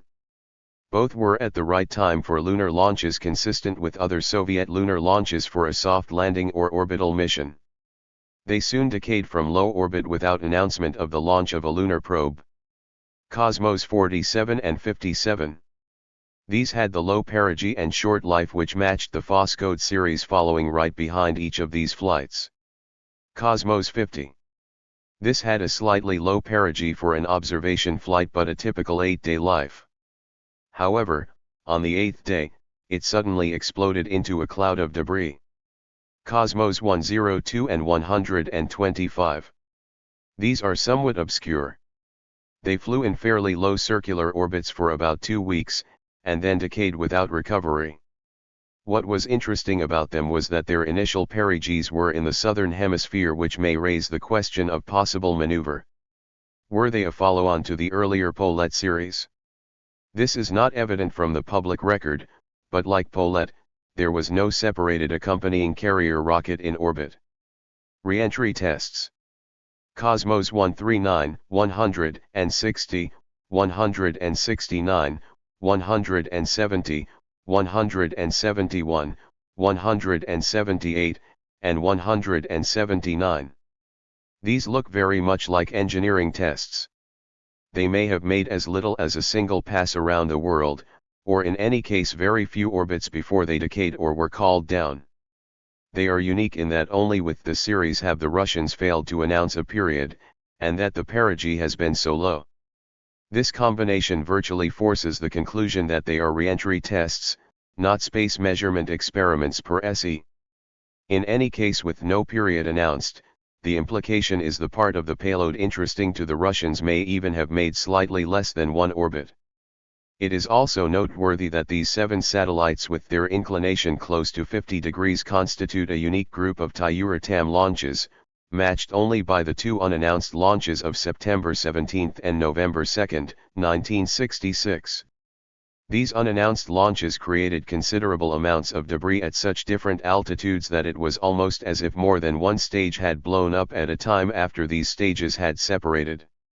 It is harder to answer whether such a short-life flight which does not pass over the United States involves use of the standard launch vehicle, or one smaller or larger than the standard. Differences of orbital inclination often are a tip that a different launch vehicle is in use, but not always. Public speculation about these tests already has centered on high-speed re-entry from simulated lunar flight, weapons tests to create a credibility for earlier public claims of an orbital bombardment capability, and parachute tests as a follow-up to the Soyuz accident. These possibilities may be close to mutually exclusive, and no unclassified source can resolve whether any one of them is right. Plesetsk non-recoverable flights. Cosmos 144, 148, 152, 156, 158, 165, 173, and 176. These 8 constitute Plesetsk launchings, all of which were not a part of the regular heavy recoverable observation series. They further break down into the following patterns. Cosmos 144 and 156 have been displayed as weather satellites, which probably were put up by the standard launch vehicle, judged from their size and similarity to Cosmos 122 and its predecessors flown at 65 degrees in circular orbits from THIRD. These 2 Plesetsk flights flew at 81 degrees. Cosmos 148, 152, and 173, all at 71 degrees, and Cosmos 165 and 176, both at 82 degrees, are in orbits whose apogee and perigee are like many of the Kapustin-Yar payloads. Because they are non-recoverable, perhaps they are in the same small weight size as those from Kapustin-Yar, but giving data coverage to higher latitudes than could be done from the original site. This suggests that if they were not put up by the standard launch vehicle, they were most likely put up by the smallest, least versatile of the Russian boosters, which is tentatively identified as the Sandal military missile plus upper stage. Cosmos 158, also discussed earlier, is in a circular orbit at 74 degrees, and has not been announced as a weather satellite. Consequently, it may have been put up by the standard vehicle in an unannounced mission, or it may be doing the kind of task undertaken by Cosmos 151 at 56 degrees from THIRD-WORLDISM, since the orbits are both highly circularized but without an announced mission. If so, this may represent use of the intermediate-sized launch vehicle, which could be the Skeen plus upper stage. Cosmos 159. This shot outwardly is somewhat similar to the Cosmos 41 and Electron series, but is at 52 degrees inclination. A launch platform of the interplanetary type probably was used because of the debris left in low orbit. The payload itself went into an eccentric orbit reaching 37,700 miles out. As such, it could be a test bed or experiment for many missions. These include communications, meteorology, military ferreting, radiation belt measurements, and high-speed approach to Earth from lunar trajectory. No recovery seems to have been attempted, though. Cosmos 41, 133, 140, 146, 154, and 174. These remaining unusual payloads will be discussed in subsequent sections, as they apply to other major programs. Cosmos secrecy. In conclusion, it can be noted that the Russians have decided to disguise their purposes, at least insofar as announcing them is concerned, for the greater part of their total space program. But whatever their reason for using the Cosmos label, the inherent nature of these nights reveals to the interested public at least within a few days the probable purpose of the great majority of them, as soon as their unclassified orbital parameters can be studied in conjunction with knowledge of their launch site, launch hour, and stay time in orbit. There is no magic to this identification, just careful attention to those details which cannot be hidden. This means that whether the Russians choose to use a cover story or to make no announcement at all, the general classes of purposes will become apparent to the careful observer. At the same time, it must also be recognized that so long as any mission is possible within the known characteristics of a given payload, it is safest to assume that this possible range of alternate or shared missions is real. Only access to full Soviet internal documentation and also to the actual hardware could eliminate certain possibilities, and even then, one would need to know quite a bit about the calibration of some of the instruments contained. In this context, judgment is not being passed on the ability of the United States to know the characteristics of the total population of space objects for purposes of defense of our vital interests, because classified sensory and analytical techniques have their own range of capabilities. It is also worth noting that to this point in time, satellites of any and all descriptions and nationalities have not harmed anyone on Earth, except conceivably in the most indirect sense that a message sent by a United States or Soviet satellite can have the same usefulness to a military operation as a message sent by telegraph or mail pouch. Their potential for posing a threat in the future is not analyzed here. Both the United States and Soviet governments recognize such a potential and have at least limited standby defenses. Meanwhile, it is to their mutual advantage not to interfere with innocent passage akin to that traditional on the high seas and built upon 10 years of practice since Sputnik 1. Furthermore, both governments and many other nations have now pledged by treaty they will not place weapons of mass destruction in orbit. The Malny-Ya series, 1965-67. Cosmos 21 of 1963 may have been a low-orbit failure at the start of the Malny-Ya program judged by its time of launch and orbital characteristics, and again, it may not. Cosmos 41 of 1964 launched from an orbital platform into high eccentric orbit almost certainly was associated with the Malny-Ya 1 to come. The payload flew out to 24,000 miles over the northern hemisphere in a 12-hour synchronous orbit, and then swept down to about 400 miles altitude in the southern hemisphere. It was inclined at about 64 degrees to the equator. No particular mission was ascribed to Cosmos 41 by the Russians, aside from gathering geophysical data, but it had the earmarks of either a testbed or an operational satellite gone wrong in a new series of possible communications satellites. This diagnosis was confirmed the following year when the first Malny-Ya-1 satellite was put into the same kind of an orbit. Cosmos 174 in a Malny-Ya orbit also looks like a problem of electronic failure. U.S. Comsats. In all the practical applications of space, the United States has matched the Soviet theoretical discussions with actual nights before the Russians belatedly reached flight stage, and as time has passed we have become very good at placing in orbit long-life operating satellites for weather, communications, and navigation. As striking as anything has been our success in placing communications payloads at the equator over both the Atlantic and Pacific at 22,300 miles, where the payload takes 24 hours to complete an orbit, and hence holds the same relative fixed position in relation to the Earth. To accomplish this feat, which has an energy requirement even greater than that for escape from the Earth, we have accepted both gains and losses. The gains are that an Earth station need look only at one fixed point in the sky 24 hours a day, rather than requiring two dishes at each site, tracking different passing satellites one after another, which must be in line of sight of the ground stations on different continents at the same time. Lower altitude multiple satellites require rapid tracking and handover techniques, which complicate a communications system. The disadvantage of a 24-hour synchronous system is the reduction of payload size, which comes with putting the payload in so difficult a location.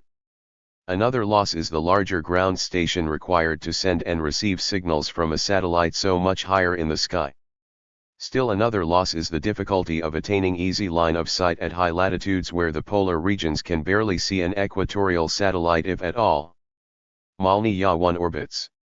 The Soviet answer to the problem of effective communications has been quite different from ours. They have selected a 12-hour eccentric orbit so that the satellite appears over the same portion of the Earth each day on each of its climbs to apogee. But the energy requirements for a 12-hour eccentric orbit are far lower than for a 24-hour synchronous orbit. The Russians also selected an orbit inclined at 64 degrees or 65 degrees to the equator so that the apogee on one pass would be high over the Soviet Union with its very northern latitude. This gives good coverage to the Arctic as well as farther toward the equator. It is in the nature of celestial mechanics that such an eccentric and inclined orbit passes very rapidly through its low perigee in the southern hemisphere, but has an extended linger time of 8 or 9 hours, high enough up to be in line of sight of many northern cities. The movement during this phase is so slow that ground station tracking is fairly simple. By putting up 3 such satellites phased 120 degrees apart, 24 hours coverage can be supplied, with each appearing over the Soviet Union for its 8-hour stint. Another advantage is that the Russians used their large standard launch vehicle with powerful interplanetary launch platform stage to put the payload into its lesser energy requirement orbit. This meant the payload with 8 huge solar cell panels extended like sunflower petals could have 10 times the power output of our smaller 24-hour synchronous satellites. This gave the Russians both broad bandwidth plus the ability to use far cheaper Earth relay stations, so that perhaps many ground stations will be built around the reaches of their large territories. They call this their orbital program. Since that time, every 6 months or so, the Russians have put an additional Malny-Ya-1 satellite into orbit, suggesting either that some have failed or that they are filling in the coverage. Television programs have been passed between Moscow and the Far East, and also color programs have been exchanged with Paris using the Earth station at Plumeur-Bateau, which also serves France via the Early Bird and Canary Bird American satellites. It is rather interesting to observe that the Russians have named all 6 of the Malny-Ya satellites number 1, which is an anomaly in their numbering system, and suggests that at some point a Malny-Ya 2 of a different design will appear on the scene. The Malny-Ya 1 has now been displayed at Paris and Montreal, and at the Moscow Museum.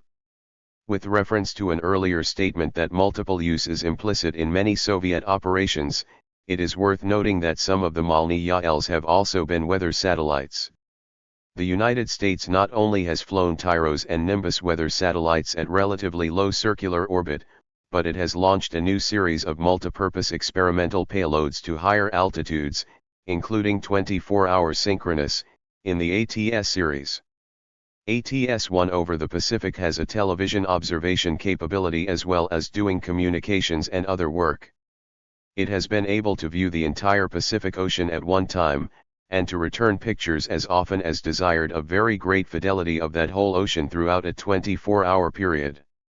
In this respect it has been able to show the development of great weather systems with a completeness always lost by low-flying TIROS or Nimbus payloads which build a mosaic on successive passes, but which never give a single picture at one time. The Russians just before ATS-1 showed a similar capability from Malny-Ya-1 in high views of the whole Eurasian land mass. They can also point their camera from one place to another and use different magnifications. The pictures published so far have not been of the quality of those obtained by ATS-1, but this may be partly a matter of poor printing. Proton payloads 1965-66. The appearance of the new more powerful launch vehicle than the standard one has been discussed earlier. Those who believed the Russians would not willingly give up their past leadership in booster power were not surprised by its arrival on the scene. Otherwise, one would almost have to assume that in the early 1950s the Russians dismissed their large engine builders, and decided that they would operate indefinitely with the engine used in the standard vehicle, and let us overtake their lead without any counteraction. Our plans to move ahead were well known. During the development phase of our Saturn I, there was a debate as to whether we should risk expensive payloads on early test flights of the new rocket. There were some flights which carried ballast of water or Florida sand. This came in for some criticism. NASA decided that it would not be too expensive and would be useful to supplement the existing limited micrometeoroid experiments with a much wider coverage of such data in support of Apollo. The result was a contract for Pegasus, whose payload then unfurled in orbit 80 feet of micrometeoroid detection panels. 3 such payloads were placed in orbit, and some people thought this was redundant by cost-effectiveness standards, but that it was far better than carrying sand or water. The Russians announced 3 Proton flights, and each of these was a most impressive cosmic ray experiment. With the experiment weight set at 12.2 metric tons, not counting the weight of the accompanying carrier rocket, the Russians also were doing something worthwhile, but almost to the point of redundancy. Perhaps this was their Pegasus equivalent during the development phase of a rocket awaiting its real missions in lunar, planetary, and manned Earth orbiting laboratory work. The Proton payload, with its huge blocks of paraffin and metal and special sensors, was able to measure energies to a level of 100 trillion electron volts, in some of the highest fluxes ever detected by human instruments. Preliminary findings have been released, but not all. Renewed manned flights with Soyuz 1966-67. Soviet flights to the Moon and planets during the period 1960-65 were launched from Earth orbiting platforms which flew at an Earth inclination of 65 degrees. By the fall of 1965, this was switched in both the lunar and planetary case to use of 52 degrees.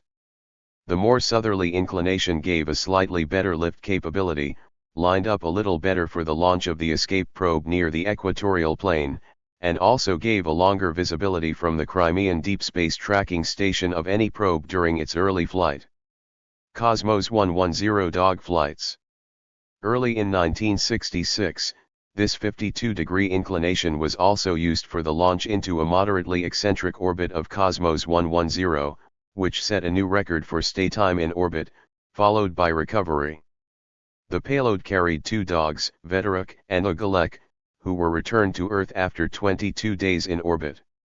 It is very possible that they rode in a leftover version of the Phoscode payload, modified with the automatic feeding and sanitary devices required for the dogs, which were heavily instrumented.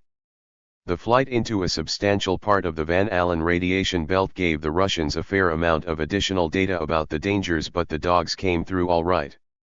The dogs were a little woozy on return to Earth, however. It is hard to sort out how much related to sustained weightlessness, and how much to malfunctioning of their life support system, or just the problems of long restraint and introduction of catheters into their bodies. There is some suggestion the flight was terminated early, for if the dogs had been left up for 30 days instead of 22, the return to the recovery area would have been in daylight hours instead of darkness. Cosmonaut predictions. In the months that followed, the Russians began to make predictions about their future plans. They returned to talking more positively about manned flight to the moon, and being there first. They began to talk about far more ambitious operations in Earth orbit, and said they were perfecting an advanced ship in which they were undergoing ground training.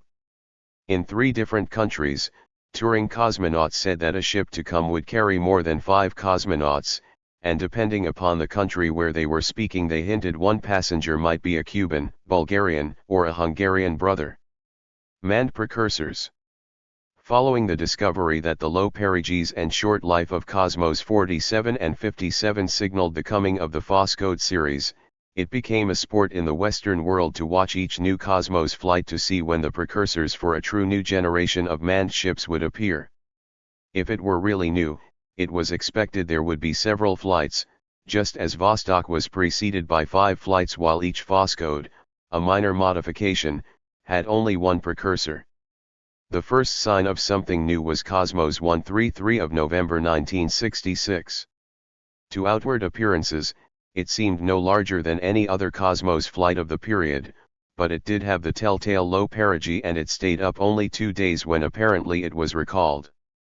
Early in 1967, it was duplicated by Cosmos 140, which again stayed up for 2 days and then apparently was recalled. But after this, the analysis of possible precursor flights becomes both more complicated and obscure. 2 more, Cosmos 146, and Cosmos 154, had the telltale low perigee. After some weeks, confused and conflicting current reports of the period could be sorted out. Both flights consisted of 3 objects. In the case of Cosmos 146, there was initially one large object without a separated carrier rocket. This disappeared from orbit after 1 day. Remaining were 2 small objects of 3 feet in diameter, described in tracking reports as payloads, presumably because they had originally been part of the first object. They decayed after 8 and 9 days. A British reporter filed a story from London that Cosmos 146 was the world's heaviest payload, and Flight International stated it was a cylinder 10 feet in diameter and 46 feet long. Cosmos 154 was more akin to Cosmos 146 than to Cosmos 133 and 140. It shared the low perigee of the others, and like 146, had 3 parts. One part disappeared from orbit after a day. The principal part lasted 2 days, and Flight International said it decayed rather than was recovered. The final part lasted 11 days and also decayed. Different pattern. The fact that these latter 2 flights were in a different pattern from the former 2 is unassailable, but the question of their real size is far harder to prove. First of all, there is an implication that measurements, possibly by astronomers, were made which were passed to the British press, since there would seem little reason for the press to select at random a Cosmos payload and assume that it was larger than all others. Greater than normal weight might be inferred from a comparison of visual brightness with rate of decay of orbit, but information on this point is lacking. Second, many people recalled that at the time the Proton launch first occurred in 1965, Russian spokesman indicated that later its booster would be used both for unmanned lunar and planetary work, and for improved manned spacecraft. It is consistent with the Soviet pattern to take credit for new larger launch vehicles, but in the case of Phoscode, when a larger vehicle was applied to a new manned craft, the fact of the actual precursor flight was veiled under the Cosmos label. So, some people reasoned, perhaps the British stories about large size were true, and now the Proton had its awaited upper stage and was flying as a precursor to some manned flight to come. Precursors are apparently no longer in the openly discussed scientific category, but in the more competitive area where the Russians would rather surprise us than announce their plans in advance. If, indeed, these 2 precursors did represent proton-boosted payloads, then one could expect that Soviet conservatism as exemplified in the manned program up to that time would call for additional test flights and no manned flight should come before summer or fall, which matched a prediction made by General Kaminin of the Red Air Force in an interview with the Polish radio. Especially, one would expect a number of test flights if the Western prediction that the Russians might try for a manned circumlunar flight before the 50th anniversary of the Russian Revolution, and the 10th anniversary of Sputnik were to be realized. On the other hand, while this line of speculation was developing, there was other evidence to be weighed. Because the cosmonauts had predicted repeatedly the arrival soon of a new ship carrying more than 5 men, a ship in which they were already making simulator flights, these quotations had gained some currency in the West. General Kaminin in the same Polish interview showed annoyance about Western predictions of large crews. He stated such forecasts were invented in the West to overstate the Soviet near-term capability in order to make the Russians look bad when they resumed space flight with men, and these flights did not measure up to the predictions. We do not know why he ignored the fact that the stories started with his own cosmonauts. With the advantage of hindsight, one can suggest that General Kaminin was trying to tell us that when manned space flights were renewed, it would first be with a smaller vehicle, either a ferry to orbit, or a command module alone, and this would be compatible with the practice flights named Cosmos 133 and 140. Without Russian cooperation to supply information, until events unfold, one must be extremely cautious in trying to arrive at positive conclusions, because of the many unknown, conflicting bits of evidence, and many program elements. Uses of Proton vehicle. One choice would be to assume that the Russians will at some point soon man-rate a new large vehicle with all its stages, probably using the Proton vehicle as the starting place. A second choice would be to fly a new large vehicle without man-rating its launch phase, but to use a modest-sized ferry vehicle to rendezvous with the large craft, and transfer the crew, or attach the ferry as a command module. The resulting combined package might then be the start of a large manned Earth orbiting station, or carry a manned ship on a circumlunar voyage. While such an approach might save time in man-rating a larger launch vehicle, it would require mastery of the technique of rendezvous, and possibly docking. Certainly the Russians have long said they plan to use assembly in orbit as an important operational method for much of their advanced space work, and they indicated such activity would appear at an early point in their renewed manned program. Circumlunar requirements. Because one expects any trip to the Moon to require both adequate communications and return capability, these program elements would need to appear also.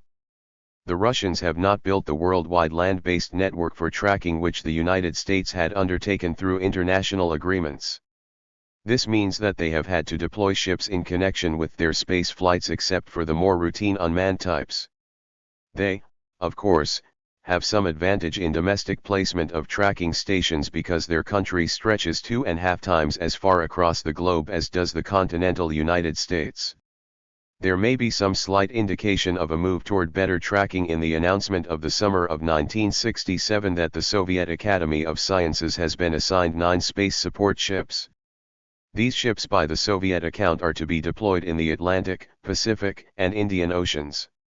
These ships seems to be an addition to other quite elaborate tracking ships which from time to time have been pictured in the American press as deployed in the Pacific either for manned launchings or for Pacific missile tests. The Russians have described a deep space tracking station in the Crimea which has been visited by Sir Bernard Lowell. No mention has been made of other such stations. This means that for lunar and planetary communications, the Russians cannot give the 24-hour-a-day, high-quality coverage which our system of stations in California, South Africa, Spain, and Australia can provide. But perhaps ships may serve their purposes up to lunar distances. Our government is planning to use communications satellites to carry Apollo data from other parts of the world back to the United States. Perhaps the Russians will have enough operational Malny-Ya satellites in place that they can do the same for their future programs. In summary, the Russians should have better communications for an all-out attempt at manned lunar flights, and the evidence so far is fragmentary that these needs are being met. The other major missing ingredient for a lunar program mentioned is the demonstrated capacity to make retries and recoveries from escape speeds. It is possible that heat shields could be tested within the Soviet Union over the normal ICBM ranges, and rockets in the re-entry phase could be fired to augment the speed. Such tests, if unannounced, would not be known to the Western public. An alternate way to make such tests would be to send unmanned payloads out at least part way to the Moon, and then to recover them on Earth. This would give some telltale evidence which would be more likely to enter the public domain.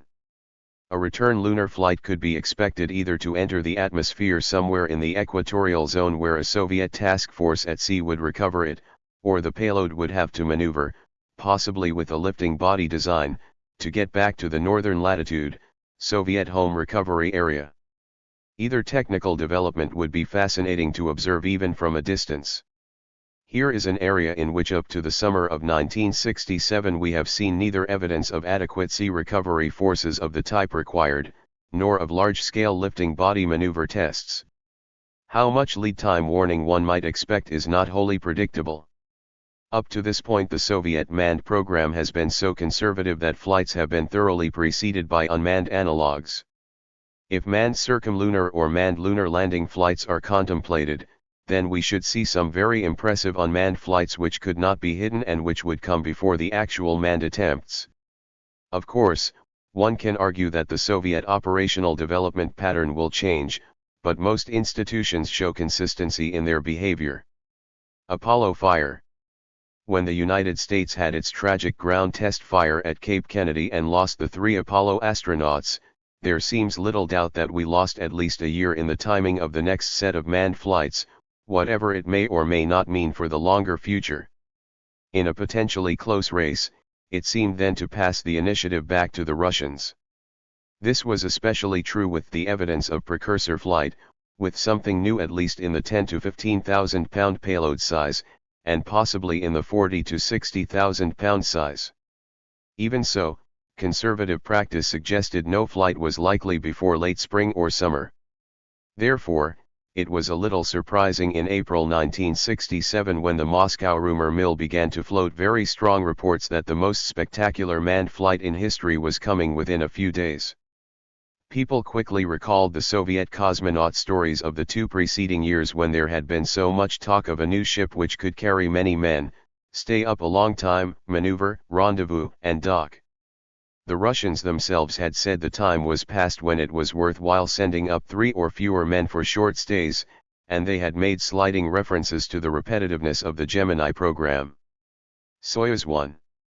Then the launch came. Col. Vladimir Komarov, captain of the earlier Voskhod 1, went into orbit in Soyuz 1. This was described as an entirely new ship of greater capacities, put up by a powerful rocket. It was the Western press which added that the carrier rocket was the most powerful one yet. All logic was arrayed against this greater thrust, on the grounds a new launch vehicle would not yet be man-rated, and sending one man implied a more normal-sized ship. Flight International first assessed Soyuz 1 as 65,000 pounds, but later judged it to weigh 13,000 pounds.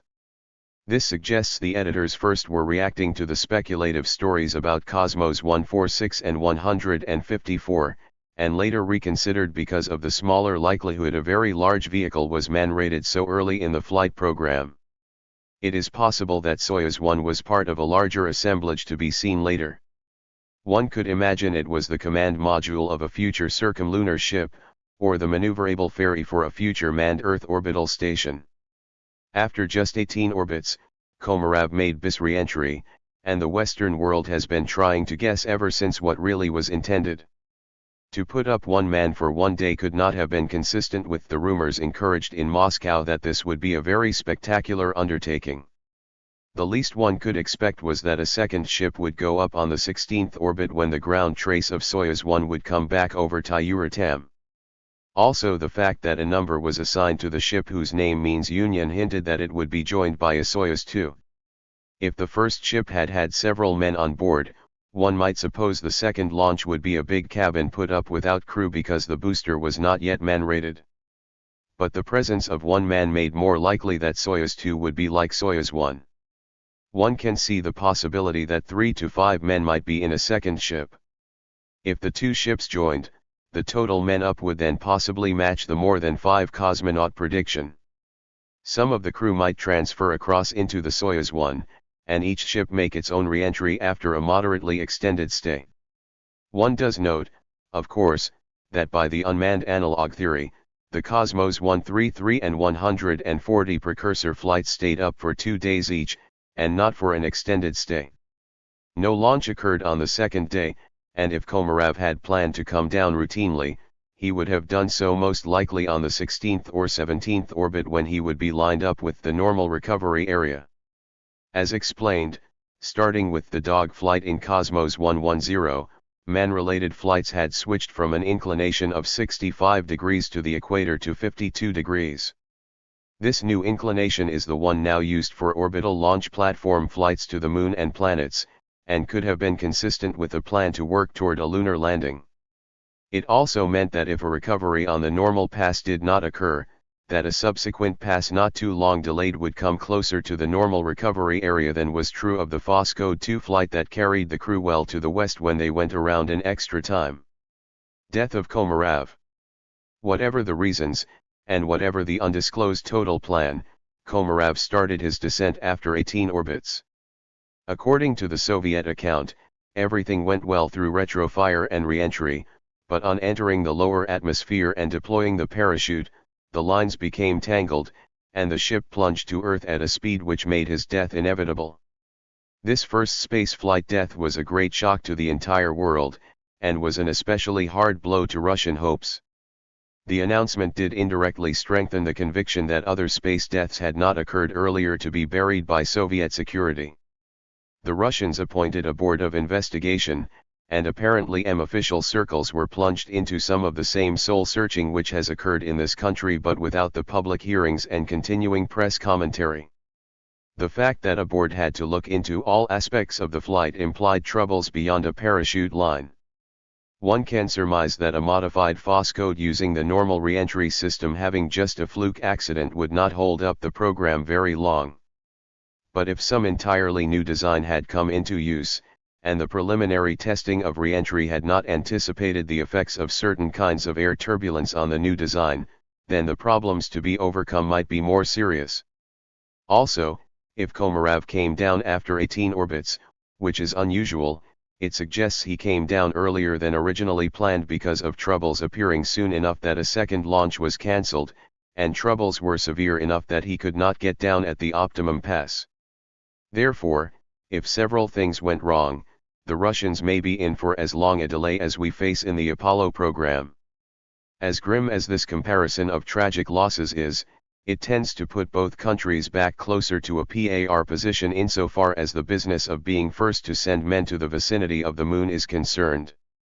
Neither country is likely to put winning the race ahead of safety, but obviously the historical first is highly prized. We do not know how soon the Russians will resume precursor flights to manned attempts. What is true is that the total Soviet program so far this year is the most active since the beginning of the program. For the first year since 1957, the Russians now lead in the number of successful launches. This is in addition to their probable continuous lead in total weight placed in orbit. Even with our large new vehicles beginning to fly, the Russian lead in tonnage of payload has continued to grow. We are not closing the tonnage gap. Stated in terms of nominal capacity to place a given weight into low Earth orbit, the Soviet Union to mid-1967 had placed a nominal 2 million pounds in orbit, and the United States a corresponding 1.4 million pounds. It now looks as if only the arrival of the Saturn V will overcome this gap, and that is conditional upon there not being a new larger Soviet vehicle in the same general weight class in about the same time frame. Soviet policy and plans. The preceding sections of this study have been largely narrative and statistical, and the directions and goals of the Soviet Union in space have been described only by implication, not analyzed systematically. The material which follows is only a brief interpretation in the context of the present study, and is not as complete as the material given in certain other congressional studies to which reference will be made. Organization of the Soviet space program.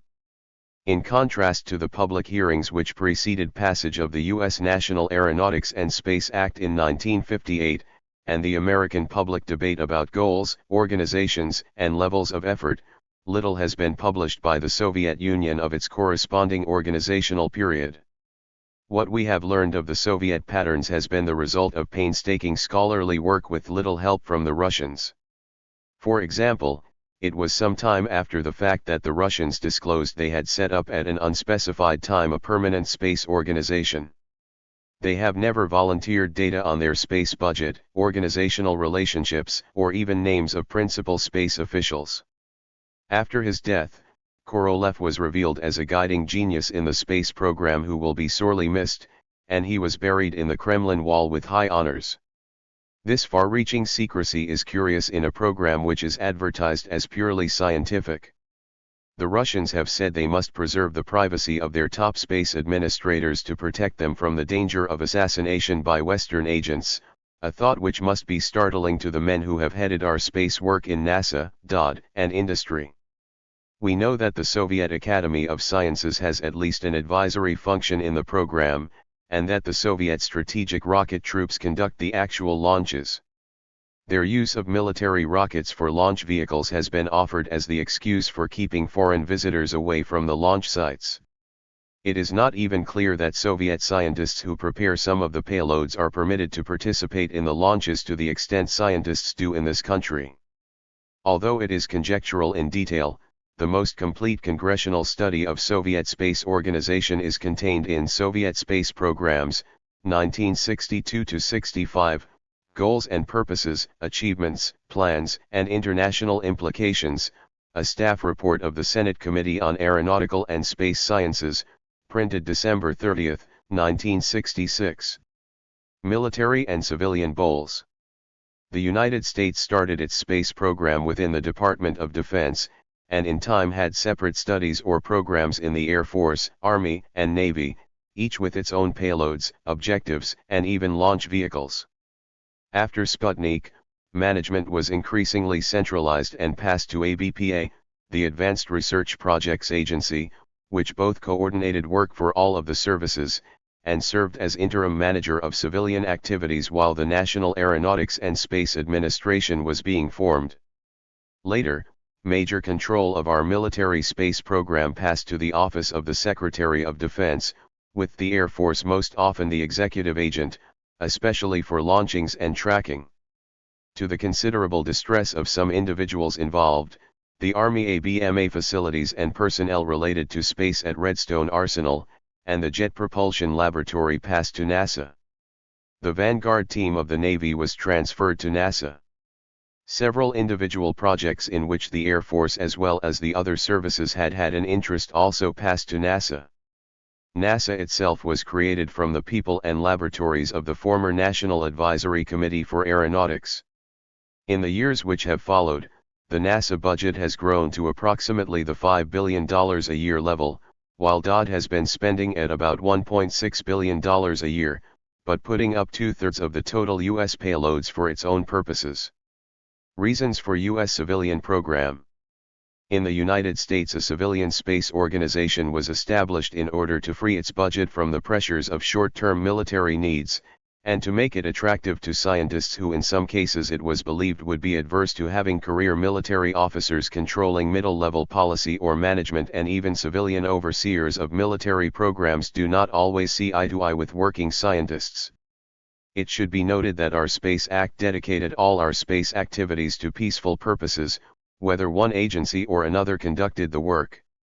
NASA was assigned the primary role, but not exclusive role, except that space activities related to development of weapons systems, military operations, or defense were assigned to the Defense Department. The Space Council was created to aid the President in coordinating the total national program and for arranging for cooperation among agencies. The official phrase which explains the seeming inconsistency between a wholly peaceful space program and the assignment of space weapons systems responsibility to defense is space activities to help us live better in peace, and space activities to help keep the peace. If this puzzles individuals in other countries, it is quite proper to point out that the Department of Defense is managed by civilians and is wholly responsive to presidential policy which supports a peaceful space program. Also, the significant distinction is not between civilian and military but between peaceful and aggressive. Rules for use of space. In this respect, measurable standards in the space field, as accepted today in a number of countries, and as partially embodied in international treaties run about as follows: space is a medium in which many activities will take place. Space is free for general use as are the high seas, and the mere use of the medium is not prohibited. On the high seas, ships of war as well as merchant ships are permitted to move freely in innocent passage without being regarded as violating peaceful behavior. In the case of space, however, certain specific treaty prohibitions have been added. Space is not supposed to be a place in which weapons of mass destruction are stationed. Apparently ICBMs can fly through space without violating the treaty, but it is not legal to place major weapons in orbit. Nor is it permissible to conduct military operations on other celestial bodies. The United States has not violated the terms or the spirit of existing international agreements despite its regular use of space in a variety of military support roles including communications, navigation, and similar activities which can also be called civilian. It is possible, even probable, that the Russians have not done so either. Neither country permits open access to its military space operations. The biggest difference in policy is that the Russians, those signatories of the Space Treaty, openly claim an orbital rocket weapon capability, and have paraded a rocket in Moscow which they say is the carrying system, the one we nickname Scrag. To make claim of a potential system is not a treaty violation. But if nuclear warheads were to be stationed in orbit in actuality, the treaty would have been broken. By the very nature of our differing organizational approaches, the United States has carried a greater onus for its military operations in space than has the Soviet Union. We do not name most of our military payloads. They often get labeled by the press with unfortunate slang names. The absence of information seems to imply something sinister to some observers which in fact does not exist. Thus the Mole Manned Orbiting Laboratory has even been called a violation of the Space Treaty on the floors of Congress, which executive branch officials say is unsupportable, in light of specific presidential warranties. It is not a weapons carrier, although the suggestion has been made both abroad and in the United States. By contrast, we know so little that is absolutely certain of the Soviet Organization for Space, we cannot tell whether it is primarily military, civilian, or mixed. It is probably mixed.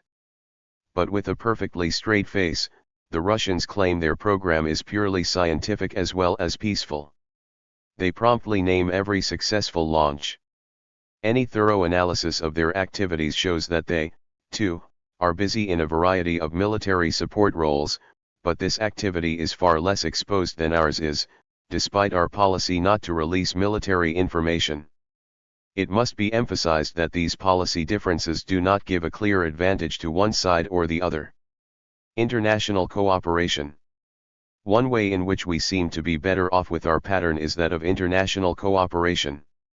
Because we have two major organizations which are quite distinct, though coordinated, it has been possible to isolate the quarter of our program which has security aspects. The remaining 3 quarters can be operated on a close to completely open basis with international exchange of personnel, visits, combined experiments, shared tracking, and many other joint activities. The United States thus has had cooperative arrangements with over 70 countries and has put up satellites with full cooperation for Canada, the United Kingdom, France, Italy, and has also launched for ESRO. By contrast, the Soviet Union, with the efficiency of a combined military and civilian program, has not had any convenient way to work in close cooperation with other countries. It has been only in the last year that it has held a meeting of bloc countries to consider joint scientific experiments, and has negotiated with France a plan to put up a payload in about 1972. Most earlier Soviet cooperation consisted of a one-way flow of optical tracking reports from many bloc and associated countries to Moscow in support of Soviet studies. This may change in time, if THIRD-WORLDISM becomes primarily an R. and D Center, while Plesetsk handles the more military operational flights.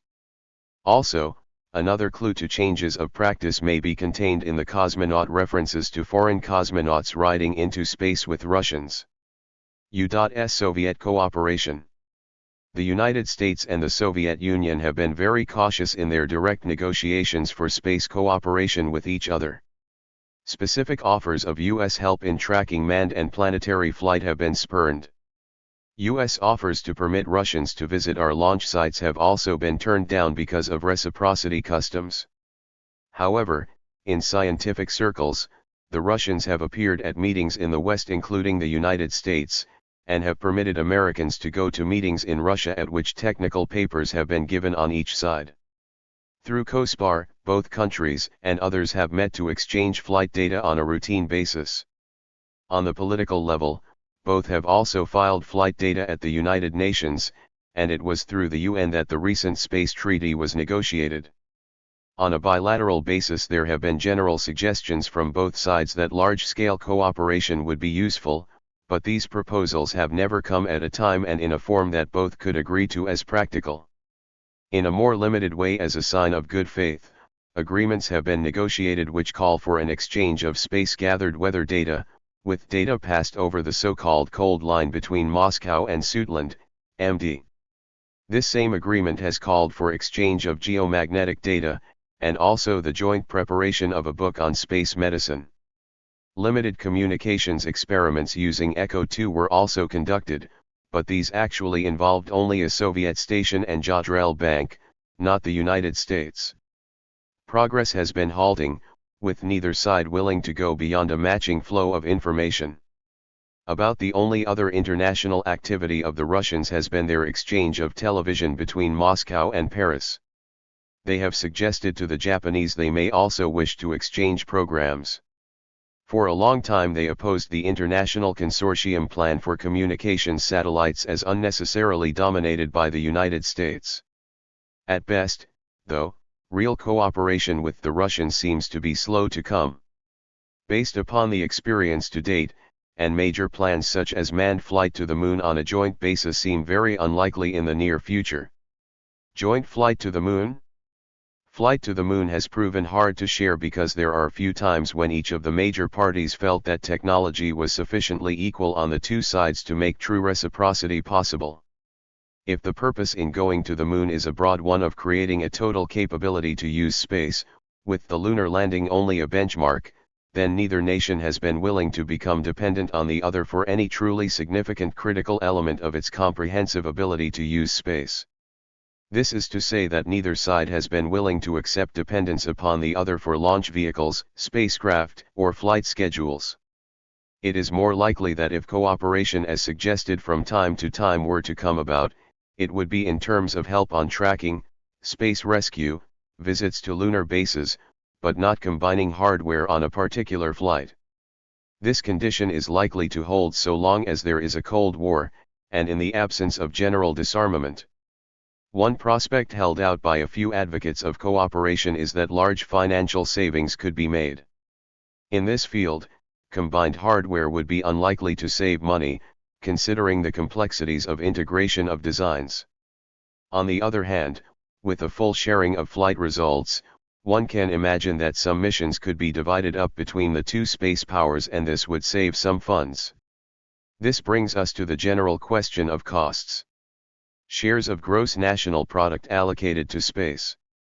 The United States spends roughly 1% of its gross national product on space, or 5% of its total federal expenditures, with NASA getting the largest share, and defense second with about 20%, and lesser amounts allocated to the Atomic Energy Commission, ESA, the National Science Foundation, and other agencies. In the case of the Soviet Union, no budget figures are published, which is curious for a program which is said to be so purely scientific.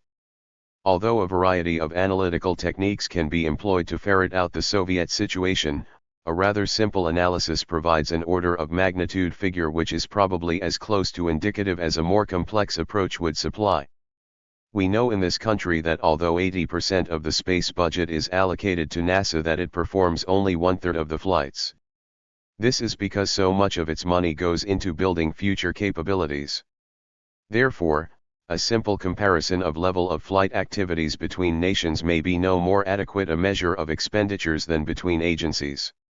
One must somehow estimate those funds going into construction and ground testing, as well as into flight hardware now in orbit.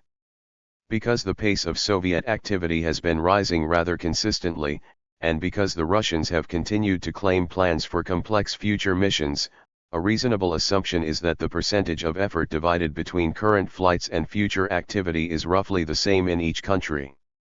If this is so, then the fact of Soviet continued leadership in actual and rising weight of payload placed in orbit is significant as an indication of the general size of their total space program, both visible and hidden. Granting the possibility that their program has more operational flights and fewer R&D flights than ours, which is by no means proven, then their approximate 1.4 to 1 lead in weight sent to orbit suggests that their total space program in terms of hardware and resources is roughly the same as ours. This steers clear of the almost impossible complexities of pricing individual components of GNP in the two countries, with arguments over the relative efficiency of the resources applied to space activity as compared with those elsewhere in the economy. If the total Soviet GNP is a little less than half the US GNP, then the Soviet share of GNP devoted to space must run at about 2%, or double our relative share. The extent to which this is a burden on each economy is harder to assess objectively. The Kosygin interview. Something more than a year after Kovgin and Brezhnev came to power, James Reston of the New York Times on December 6, 1965, interviewed Kosygin. Reston said that there were complaints in the United States about the high cost of the space program, and he wondered whether in the Soviet Union there was a similar display of feelings. Kosygin replied that in the Soviet Union, the proper view was that expenditures for space were just as helpful to the total economy and to consumers as would be any other activity sponsored by the Soviet economy. The Soviet government did not consider the burden heavy, and further, he volunteered, he doubted that space expenditures were an undue burden in the United States either. The point of this anecdote is not whether Kosygin was right, but the reflection of his views. The calculation of a certain share of gross national product for space can be established in this country, and can be crudely guessed for the U.S.S.R. What is also significant is the return which is sought from space expenditures. Benefits sought from the space programs. The United States seeks multiple benefits from its space program. These traditionally have been identified as adding to our store of scientific knowledge, exploring spatial frontiers, creating an image of progress, building national pride, restoring prestige which was damaged by Soviet space triumphs, finding practical applications of space activity in weather reporting, communications, navigation, and the like, strengthening national defense, and providing a number of indirect benefits.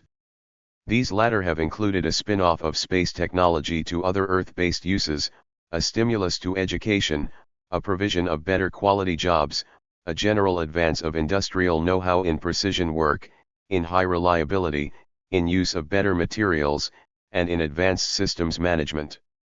When one attempts to identify Soviet objectives in space as contained in their statements, virtually the same list of end objectives appears either directly or by implication, and to attempt to quantify these to prove that one or another is dominant or that the real emphasis is different in the two countries is beyond present analytical tools and data. There have been study approaches proposed in this country by which key individuals would rate the relative importance of different goals and missions, and from this with suitable manipulation in computers would come guidelines to the setting of national priorities. Too often the questionnaires proposed in these studies tend to imply either or choices, and the analysts read too much into the decisions made by the respondents at any particular moment, without full awareness of how narrowly or broadly the questions are being considered, or what implicit accompanying assumptions have been made.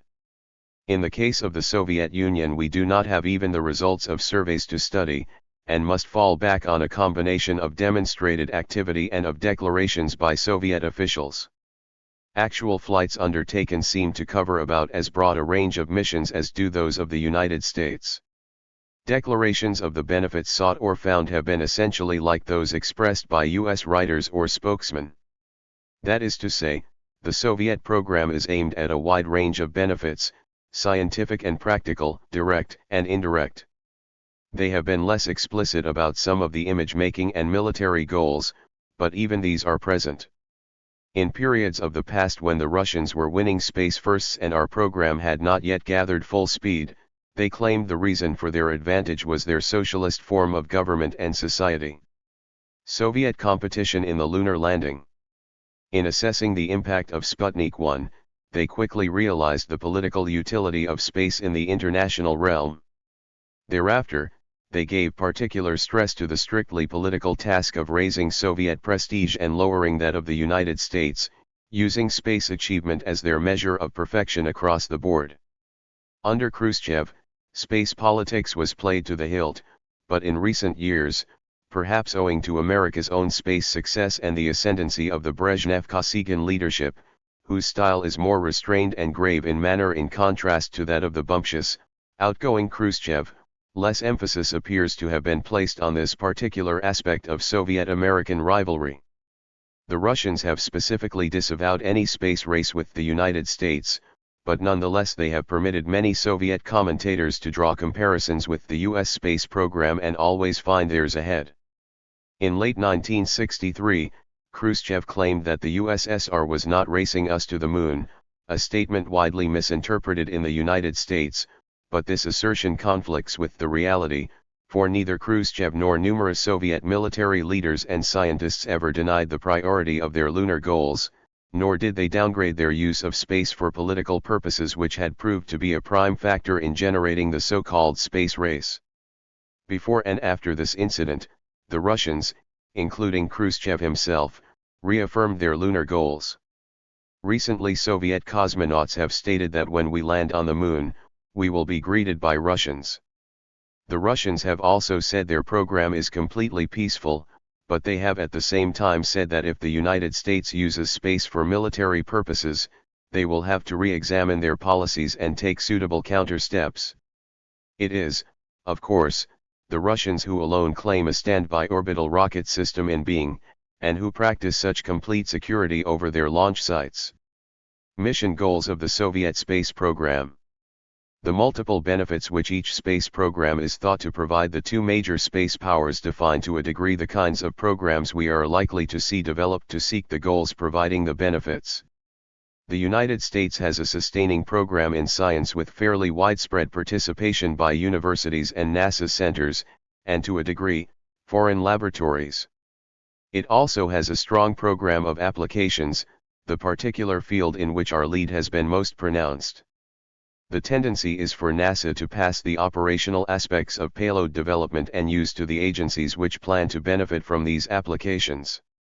NASA does the basic work in technology and prototype hardware development, and then it is more likely that the Communications Satellite Corp, Interior, Agriculture, Commerce, and Transportation will see to the long-range implementation of missions.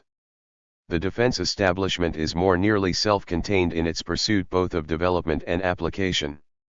The technology per se is shared with NASA and other agencies, of course, as appropriate, and so are tracking and launch vehicle development. NASA plans to devote heavy resources in the future to broad goals of exploration, both unmanned and manned, and these include work in Earth orbit, on the Moon, and to the planets. Current typical examples which look beyond the major work of Apollo, the manned lunar landing, are Apollo Applications Program, and Voyager. Many uncertainties are occasioned by changes in NASA thinking as programs evolve, by the necessity to win support of the Bureau of the Budget which acts for the President, and by congressional reluctance to grant explicit authority to pursue open-ended, long-range plans without a full consideration of the implications.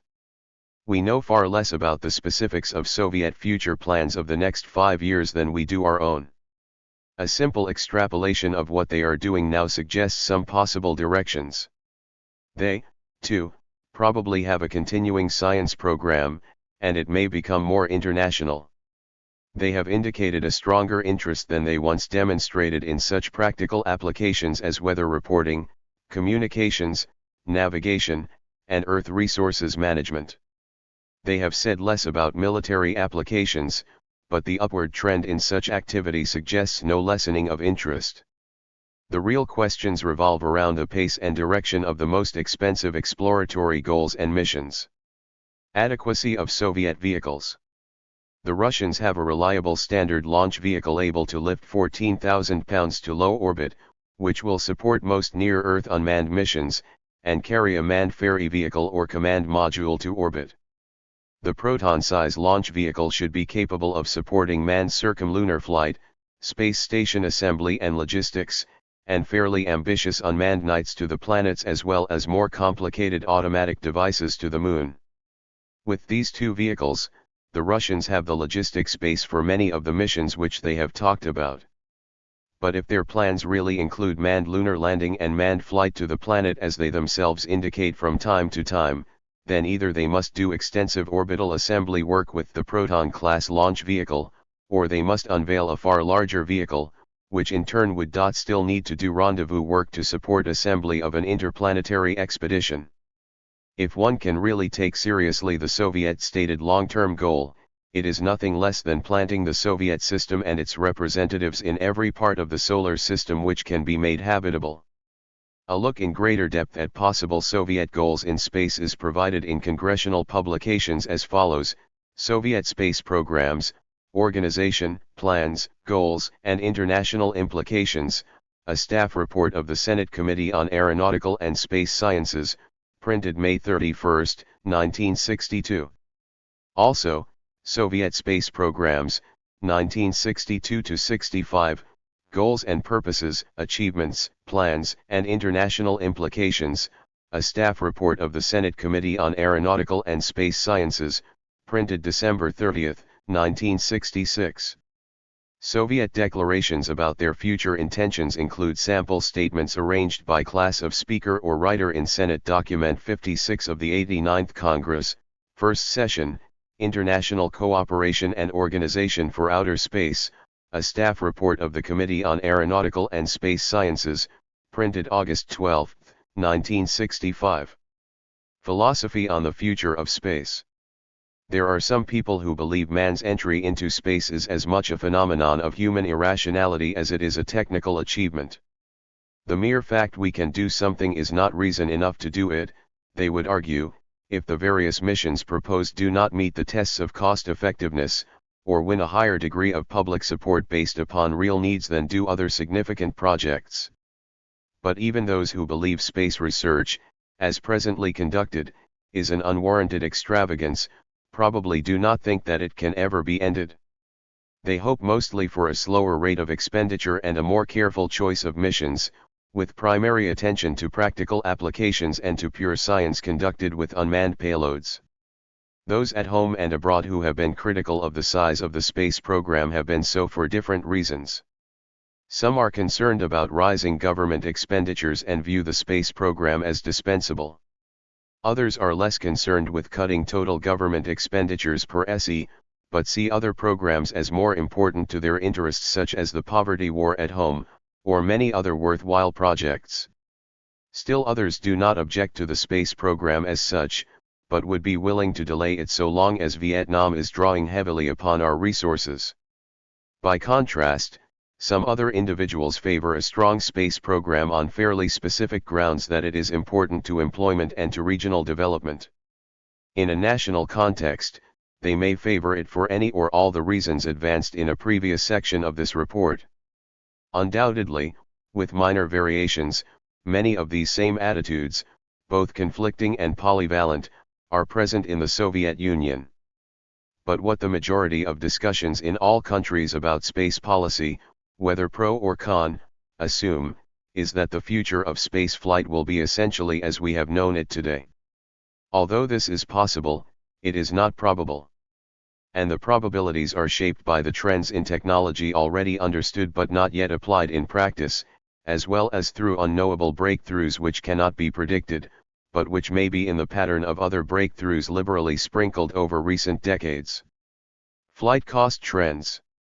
Spaceflight to date in the Soviet Union and the United States has owed a great engineering debt to the military missile programs which have supplied so many of the launch vehicles. But this contribution has also carried the price that emphasis has been put upon vehicles which, like any other form of ammunition, are used only one time, and where lowest cost is less significant in many situations than military effectiveness. At some point in the space program, economical transportation considerations concerning reduced costs are likely to grow in importance. There is no inherent physical reason under laws of science that space flight must be expensive. The basic energy requirements are fairly modest, but we and the Russians have a ways to go in learning how to apply our knowledge of these laws to practical vehicles. In the United States already we have seen the cost per pound of payload fall from hundreds of thousands of dollars to tens of thousands, then to a few thousand. The Saturn V is expected to cut the cost to $300 a pound. A recent study committee of the American Institute of Aeronautics and Astronautics thought it had leaned over backwards to be conservative when it came up with the estimate that future chemical propulsion systems could deliver payload to orbit at $8 a pound, and some individual estimators place the cost at closer to $3.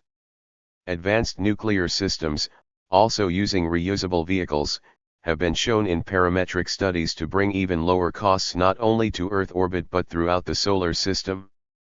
Whereas the Saturn V may be able to land cargo on the Moon at a cost of $5,000 a pound, a future rocket powered by a high-temperature reactor with fully contained gaseous nuclear core may bring this cost down to under $1 a pound, and cargo to the planets may have a transportation cost little higher. Such potential savings are consistent with known physical laws, but this knowledge alone is not sufficient to bring marked changes into space flight systems. One problem is that payloads are also expensive, and today the number of missions which people can see a need for flying is limited. Therefore, the substantial R&D cost for creating several of these advanced reusable space transportation systems might be spread over so few missions as not to warrant the investment in R&D. Finally, introduction of new systems always must overcome institutional barriers present in any nation and any organization. But at some point in history, whether it is in this decade or a later decade, in the United States, the Soviet Union, or some third country, the logic of lower space transportation costs will bring changes in our methods. If space transportation costs fall, payload design can be changed to bring those costs down, too, and the kinds of missions which may be contemplated are likely to be greatly expanded. Monetary benefits. In the United States, near-Earth civil applications in a recent study are estimated over the next 15 years to have the potential for savings to our economy of upward of $38 billion a year. The President of the United States, in a speech in Tennessee in 1967, spoke off the record but was widely quoted, nevertheless, as saying the military support dividends of the U.S. space programs were worth 10 times the cost of the total space program. Developing the solar system. Man's mastery of power sources in recent decades has pushed power output up an exponential curve here on Earth. Unless these trends are slowed, the next century should see a human capability to apply vast amounts of power to the reshaping of the environment of the Moon, Mars, and Venus, at least in some places on these bodies. These places may never be garden spots equal to our home planet, Earth, but they may be extremely useful to mankind in the centuries ahead. The purpose of raising these possibilities is not to predict the future in detail, but to reflect attitudes of technical people who are familiar with space technology and who have made careful studies of potential plans. As bits and pieces of these attitudes are translated into actual accomplishments, the effects upon our total society and our national planning are likely to be as profound in their own way as have been the appearance of the nuclear age and the early space age. Mankind almost certainly will go into space, both with automatic instruments and with human passengers. This view seems to be widely held in official and technical circles in the Soviet Union. It is also recognized many places in the Western world.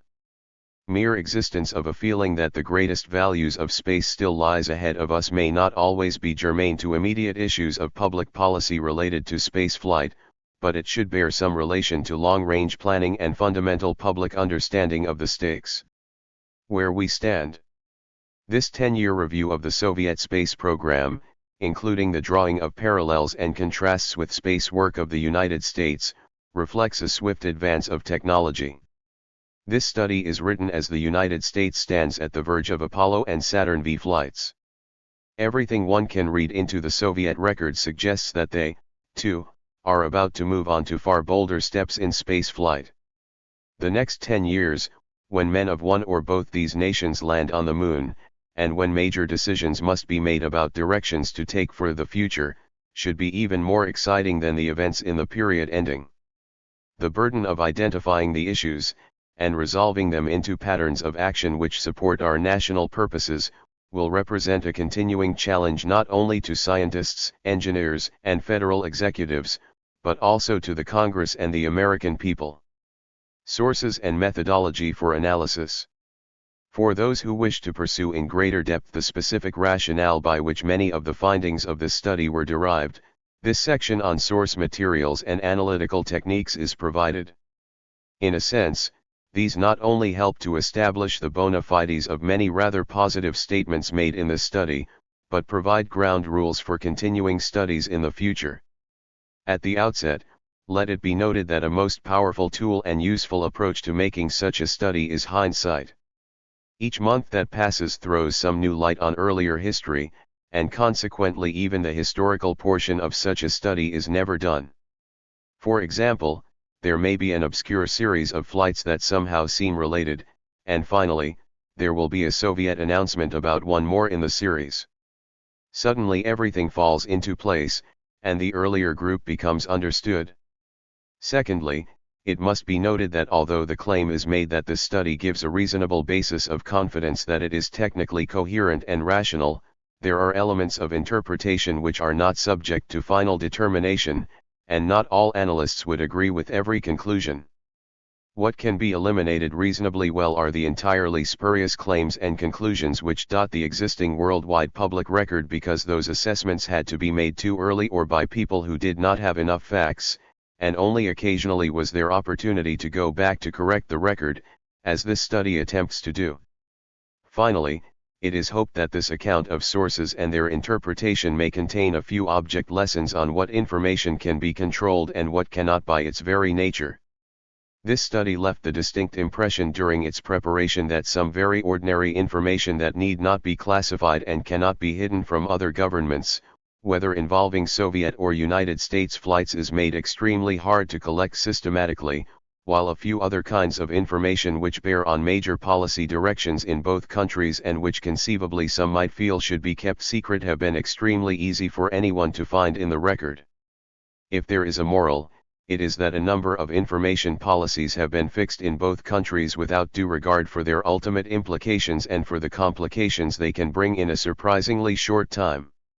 It was not the original purpose of this study to explore this question as its major theme, but some findings implicit in this study may be useful to those responsible for information policy.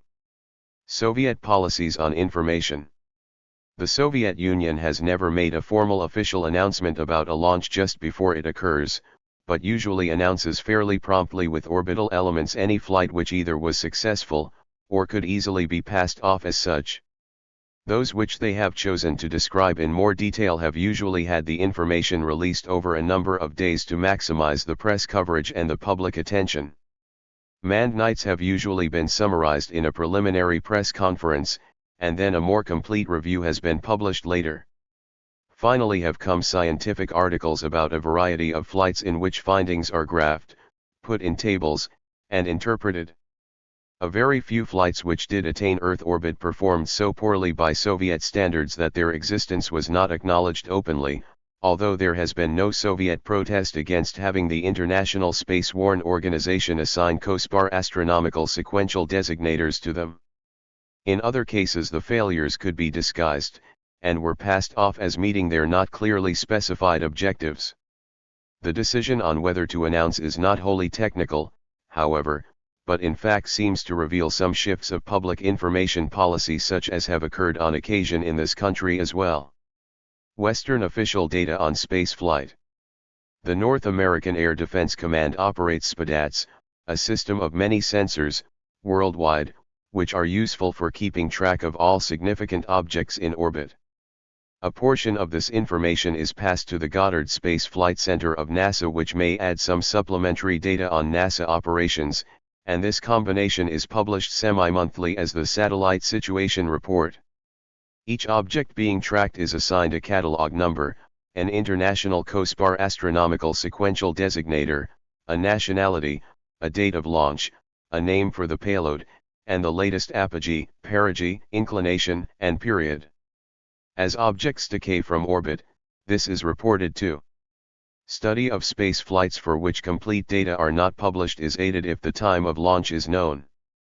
This information is not published by the United States, although the exact time of U.S. launches is not considered classified, is available in internal records, and is sent by COSPAR's Space Warn to Moscow. The British do publish the approximate time of launch, for all nationalities, of payloads, drawn both from their own sources and from U.S. sources.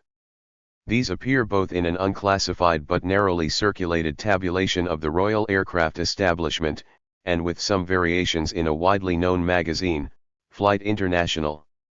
After 1965, the reports of RAE have been restricted to official use only. Still more can be learned about the nature of satellites if one knows the location of their perigee and their relative position in fixed space. Both of these kinds of information are considered unclassified in the United States but are not published. The British do publish argument of perigee information in the aforementioned report of the RAE. The Goddard Satellite Situation Report names those payloads which are announced by NASA or the Soviet Union. It does not name Department of Defense payloads unless these happen to be wholly unclassified and also are tracked or read out by NASA for DOD. The Goddard report does not name the launch vehicles used, either, regardless of launching institution. However, a more nearly complete identification of U.S. payloads and a complete identification of U.S. launching vehicles is available through two U.S. official sources of a recapitulative nature, and also from a more ephemeral official source.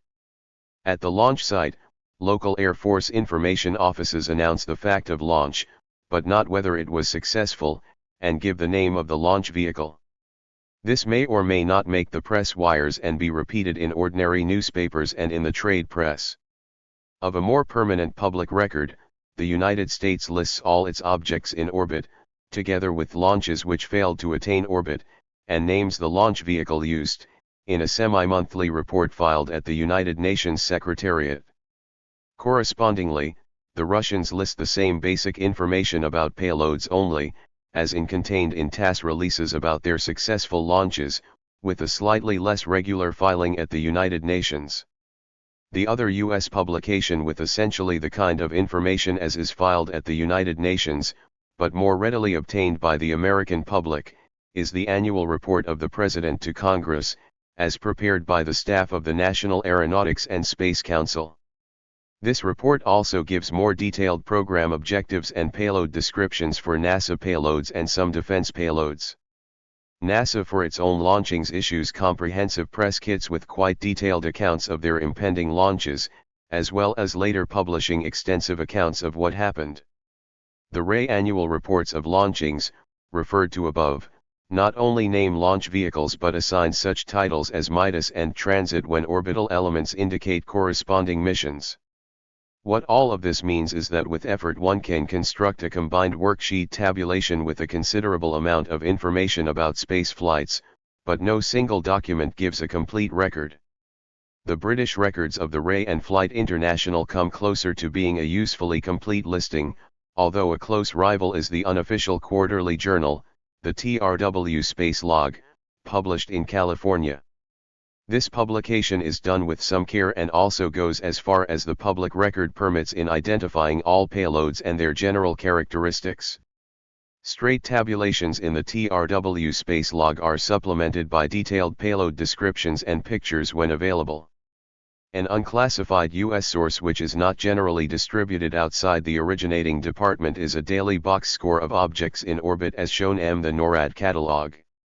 This is also useful in that on a worldwide basis it tags each object as a payload, expended rocket casing, or minor piece of debris, at the time it enters the catalog and at the time it decays. An extremely voluminous U.S. source also not distributed outside the originating department because the demand for it is not significantly compelling compared with the logistics of duplication and distribution is the detailed messages on exact orbits of all objects in orbit. The existence of such information is implicit in the operations of NORAD, even though the interested public sees only the bare outlines of this in such publications as the Goddard Report. These internal messages give an accurate ground trace, among other things, for each object, and this permits a walking back of the trace to the approximate launch site.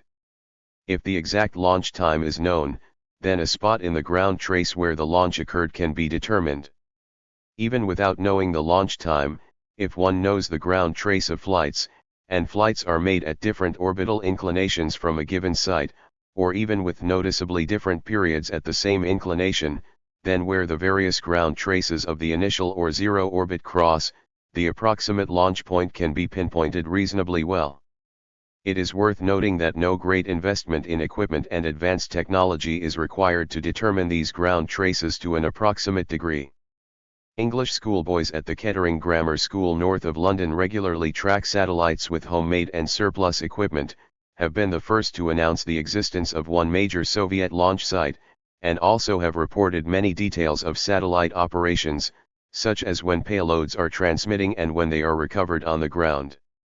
The reason for discussing so fully all these scattered sources of information is that they lie at the heart of unclassified systematic study of world space flight activity, based upon scientifically ascertainable facts, information which reveals much of the purpose of flights even if none is announced, and information which tests the consistency and logic of official announcements which conceivably could be inaccurate either for reasons of Soviet intention to mislead the public, or of clerical error, the latter occurring occasionally even in high-level official reports of both the United States and the Soviet Union.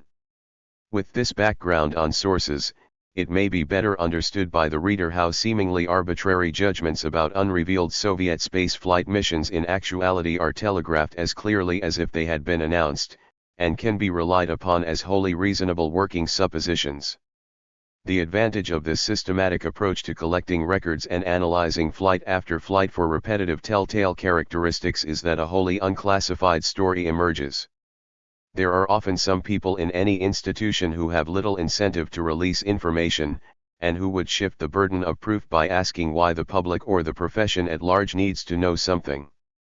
They imagine all the ways in which disclosure might either harm information collection efforts or destabilize a status quo where things go along comfortably unless someone makes a situation an issue. Some of these concerns are legitimate, and deserve full consideration. Therefore, the kind of analyses undertaken in this study are based upon unclassified sources. They are based upon sources which are either voluntarily published by the launching state, or are drawn from published data acquired by tracking apparatus so fundamental to all space activity as to be beyond reasonable complaint or countermeasure. Thus one cannot fault the Russians for having hundreds of volunteer optical tracking groups which record the passage of United States and Soviet objects over Soviet and bloc territories. Because they also claim an electronic tracking capability for their own space operations, and have at least the beginnings of an anti-ballistic missile system, they inevitably can track passing satellites. Likewise, our own orderly management of information on the space population of artificial objects in orbit requires that we detect signals radiated from passing satellites. Some satellites fail to transmit or are turned off, and most objects in orbit are the inevitable debris of discarded rocket casings, shrouds, connecting pieces, yo-yo weights, and shattered remnants of a rocket caused by the occasional unexpected explosion of residual fuels. These require skin tracking by radars, or use of the so-called dark fence of the Spitzer-CW radio system which spans our country from coast to coast. All of these tracking services are in the interest both of our own space system operators and of the international community with a reason for maintaining a complete and timely catalog of what is in orbit. This is of interest to astronomers for scientific purposes, potentially to future space rescue forces, and to arms control and defense forces with the responsibility for seeing that existing agreements with regard to the use of space are not violated. The view in this paper is that the best possible unclassified analysis of the Soviet program as well as our own program is necessary to public understanding in a democracy where both citizens and legislators should know what the general climate is with regard to use of space. This is far more universal a question than whether we are in a race to the moon with the Russians, as interesting as this latter question may be.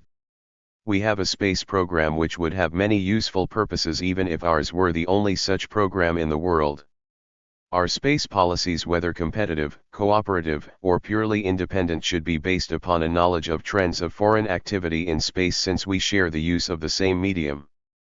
The National Aeronautics and Space Act of 1958 specifically calls on NASA to provide for the widest practicable and appropriate dissemination of information concerning its activities and the results thereof, and for cooperation by the United States with other nations and groups of nations in work done pursuant to this act and in the peaceful application of the results thereof. Under these circumstances, it seems doubly important to have the widest possible public understanding of space activity abroad as well as in this country if Congress is to oversee such aspects of our space program. Policy shifts on space publicity. In the earliest days of the space program, both the United States and the Soviet Union gave out fairly extensive coverage of all their successful space flights. This country also reported its failures fairly completely. The Russians did not report failures, and occasionally high-ranking Soviet officials contended their program had no failures. That this was true is unlikely, because both countries use essentially the same technology of a broad interdisciplinary nature from a common world heritage. The principal difference in the Soviet posture, aside from not admitting failures, was a tendency to give little or no warning in advance of launches, to ration the release of their information over a period of days to maintain suspense, and to guard most jealously the details of their launch vehicle systems. This latter step was justified by them on the ground that these systems were very powerful and closely linked with their strategic rocket forces' military missile systems, and hence were state secrets. In general, these US and Soviet patterns of announcement were the rule through the years from 1957 to late 1961. Then, very close to the same time, some similar judgments apparently were made in both countries with regard to revised public information policies. In this country, the Department of Defense by this time had withdrawn from its interim operation of purely scientific endeavors which had been carried out by ARPA and the individual military services before NASA was created, and it had begun the early development of a series of application satellites intended to support military needs. Even though these were in no way harmful to other nations and violated no international agreements or law, the defense establishment was sensitive to the possible criticism which might come from quarters not friendly to the United States. The defense contention was that space was not a program but just another medium in which military operations may occur. There was seen no need to discuss in detail what was being undertaken any more than would be done to announce the detailed mission each time a naval ship sets forth on the high seas. However, at about this same time, the United Nations organization with US and Soviet participation saw there was an international need for reporting of space flights. This brought a potential for different agencies of the federal government not seeing eye to eye on policy. The Department of Defense made launches on November 22 and December 22, 1961, which for the first time were not given names, and on which there was no announcement at the time as to whether orbit had been attained. Consequently, this information was also omitted from the President's annual report to Congress in January 1962. Selective omission of launch information very quickly drew added public attention rather than less for these flights, since the fact of launch was still apparent in our open society. There was left the unpleasant presumption, quite unfounded, that there was something sinister about these few flights. We were at the same time arranging to implement our voluntary offer to file space flight information at the UN as a step toward a more complete world exchange of data. It was decided to register this information with the Secretary General of the United Nations in semi-monthly reports of US objects in orbit. Our first tabulation placed on file was a list of objects already in orbit as of February 15, 1962. It appeared to be complete except for a remaining piece of debris from the December 22 launch referred to above, which could easily have been a clerical error. As also indicated earlier, the Soviet Union never does list debris associated with its payloads. Our second filing reported additional objects then in orbit, as of February 27. We also filed a correction which picked up the December 22 missing piece of debris, making our record as complete as possible for all objects in sustained orbit. Because the John Glenn Mercury flight had occurred in the interim and was no longer in orbit, it was not listed in this semi-monthly report. There was such great interest in the Glenn flight that its absence from the report caused some international jibing. The Russians were reporting all flights whether sustained in orbit or not, even though skipping the highly significant record of debris which is of international concern if for no other reasons than those of astronomy and of potential liability on re-entry. The United States was sincerely interested in giving an accurate account of its activities, so decided to add a supplement to its report as of March 13 to cover in some detail the Glenn flight which occurred February 20, 1962. Thereafter, the United States has continued this arrangement of basic and supplementary reports, thereby establishing a complete reporting pattern which it has followed ever since. It reports not only the objects in orbit, but those which went up in a reporting period and decayed before the end of the period, and even those flights which failed to attain orbit. If any omissions occur, they are temporary ones of clerical error, or of the slowness of the official catalog to reflect additions if orbits are not as completely defined as the standards call for by the date of reporting. Corrections and additions are filed as they become available. Meanwhile, the Department of Defense needed some modification of its information policy, which until February 1962 was still naming some of its payloads, but not all. It was, however, cooperating fully with the Department of State in supplying information for the UN registry. All UN registrations by the United States are in terms of launch vehicles used, not payload names, so our international practice has been consistent throughout. The contrasting domestic disparity in practice of naming some payloads but not others was awkward, as indicated above, and it seemed likely that either the policy of withholding some names and immediate flight results had to be abandoned or alternately extended more widely. The decision was made not to name any defense flights at all, nor to give an immediate report on whether orbit was attained, although the latter information is published later at the UN in the Goddard Satellite Situation Report, and in the President's report to Congress. In actuality, presumptions, but not proof, of missions are very easily made from completely unclassified data on orbital elements, but any official onus for positive identification has been removed. However, even this policy has not been applied consistently. Early navigation satellite flights under the name transit were widely discussed, and then under the general rules such payloads were no longer identified, with an unattributed declaration that once the program moved out of R&D to routine operational status announcements once again would be made. Today, an operational system is claimed, but for several years these flights were not identified even though their orbits indicated their presence, and even radio amateurs abroad should be able to detect their signals very conclusively. Our government in late July 1967 decided to declassify this program at long last. Also, as exciting new programs of engineering and scientific interest have come along within the Department of Defense, there have been spot exceptions to the blanket rule on no disclosure. Thus the Titan 3C launches, the Vela payloads, and the ITSP military communications satellites have been named and discussed with pictures and press handouts. Although there is no public Soviet discussion of their corresponding problems, there is a strong impression that the Soviet Union had its own internal debate on information policy. In March of 1962, almost the same time the United States stopped naming all its military payloads, the Russians began the first of a series of Cosmos launchings. In contrast to our policy of no names and no immediate report of whether orbit was attained, the Russians decided to name every satellite and within hours announce the initial orbital elements. By also describing their whole program as scientific, they were in a stronger public information stance, and could make unfavorable comparisons with our own pattern on announcements. In actual fact, they sharply limited the amount of information available. A single standard press release of March 1962 has been used as the basic guide to explaining 180 Cosmos launches to date, and this was so general and so all-encompassing that it would cover practically the whole potential range of possible Earth orbiting activity. From this point on, the Russians no longer announced for these satellites the weight of payload or the place of launch.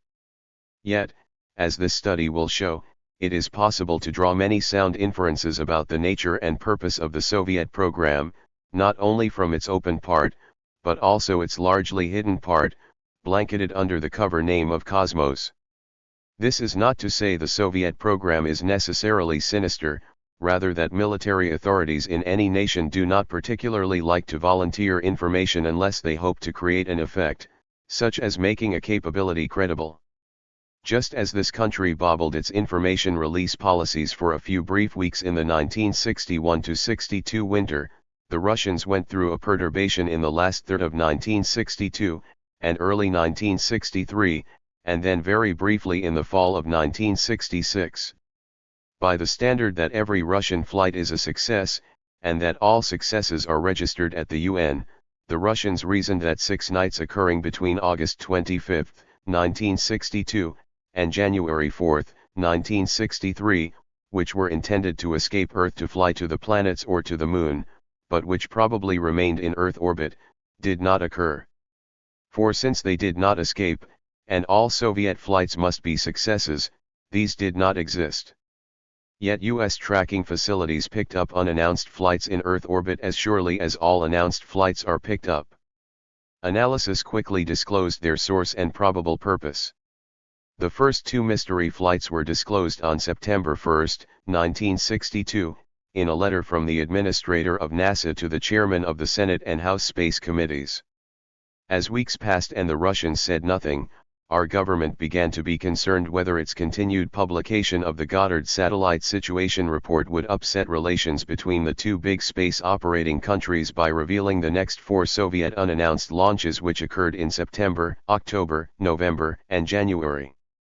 Yet, the skipping of COSPAR numbers in the Goddard report of itself signaled the omissions, and indeed in one case foreign sources accused the United States of breaking its word by making a secret launch which it did not announce and register in September 1962 when in fact this was one of the series of Soviet planetary failures. The situation became intolerable from the standpoint of orderly procedures, considering that our capabilities to track were well known, that all launches are numbered in sequence, and that we had to skip numbers in an open public record. By May 1963, the U.S. ambassador to the United Nations finally called the attention of the UN Secretary-General to the fact that the Russians had not registered launches of August 25, September 1, September 12, October 24, November 4, 1962, and January 4, 1963. Because the Russians have never registered failures, they could convince themselves that their record was clean. The only Soviet response was to suggest we were trying to make trouble for them, and to shift attention to Project Westford, which they claimed was contaminating the environs of Earth in outer space. In this, they could point to U.S. domestic as well as international scientific community charges against Westford. The Russians never did give a direct answer, and they never registered these 6 launching failures which put debris into Earth orbit. The whole incident was sufficiently distasteful to both sides that policies changed in both countries. The Goddard report is now a complete listing again, and even went back to pick up the decay dates of all the debris of the Soviet space failures. But twice each month, the 1962 official uncertainty as to policy in this country is called to mind once again, because the Goddard report still does not give the names of those payloads announced and named by the Russians in the fall of 1962. This is inconsistent with the rest of the record, which does reflect Soviet names when so announced. For the Russian part, their policies changed, too. Similar escape failures have occurred since those days, but now the wide blanket of Cosmos covers these collections of debris with the standard announcement of a Cosmos number, that everything is going according to plan, and that tracking is continuing.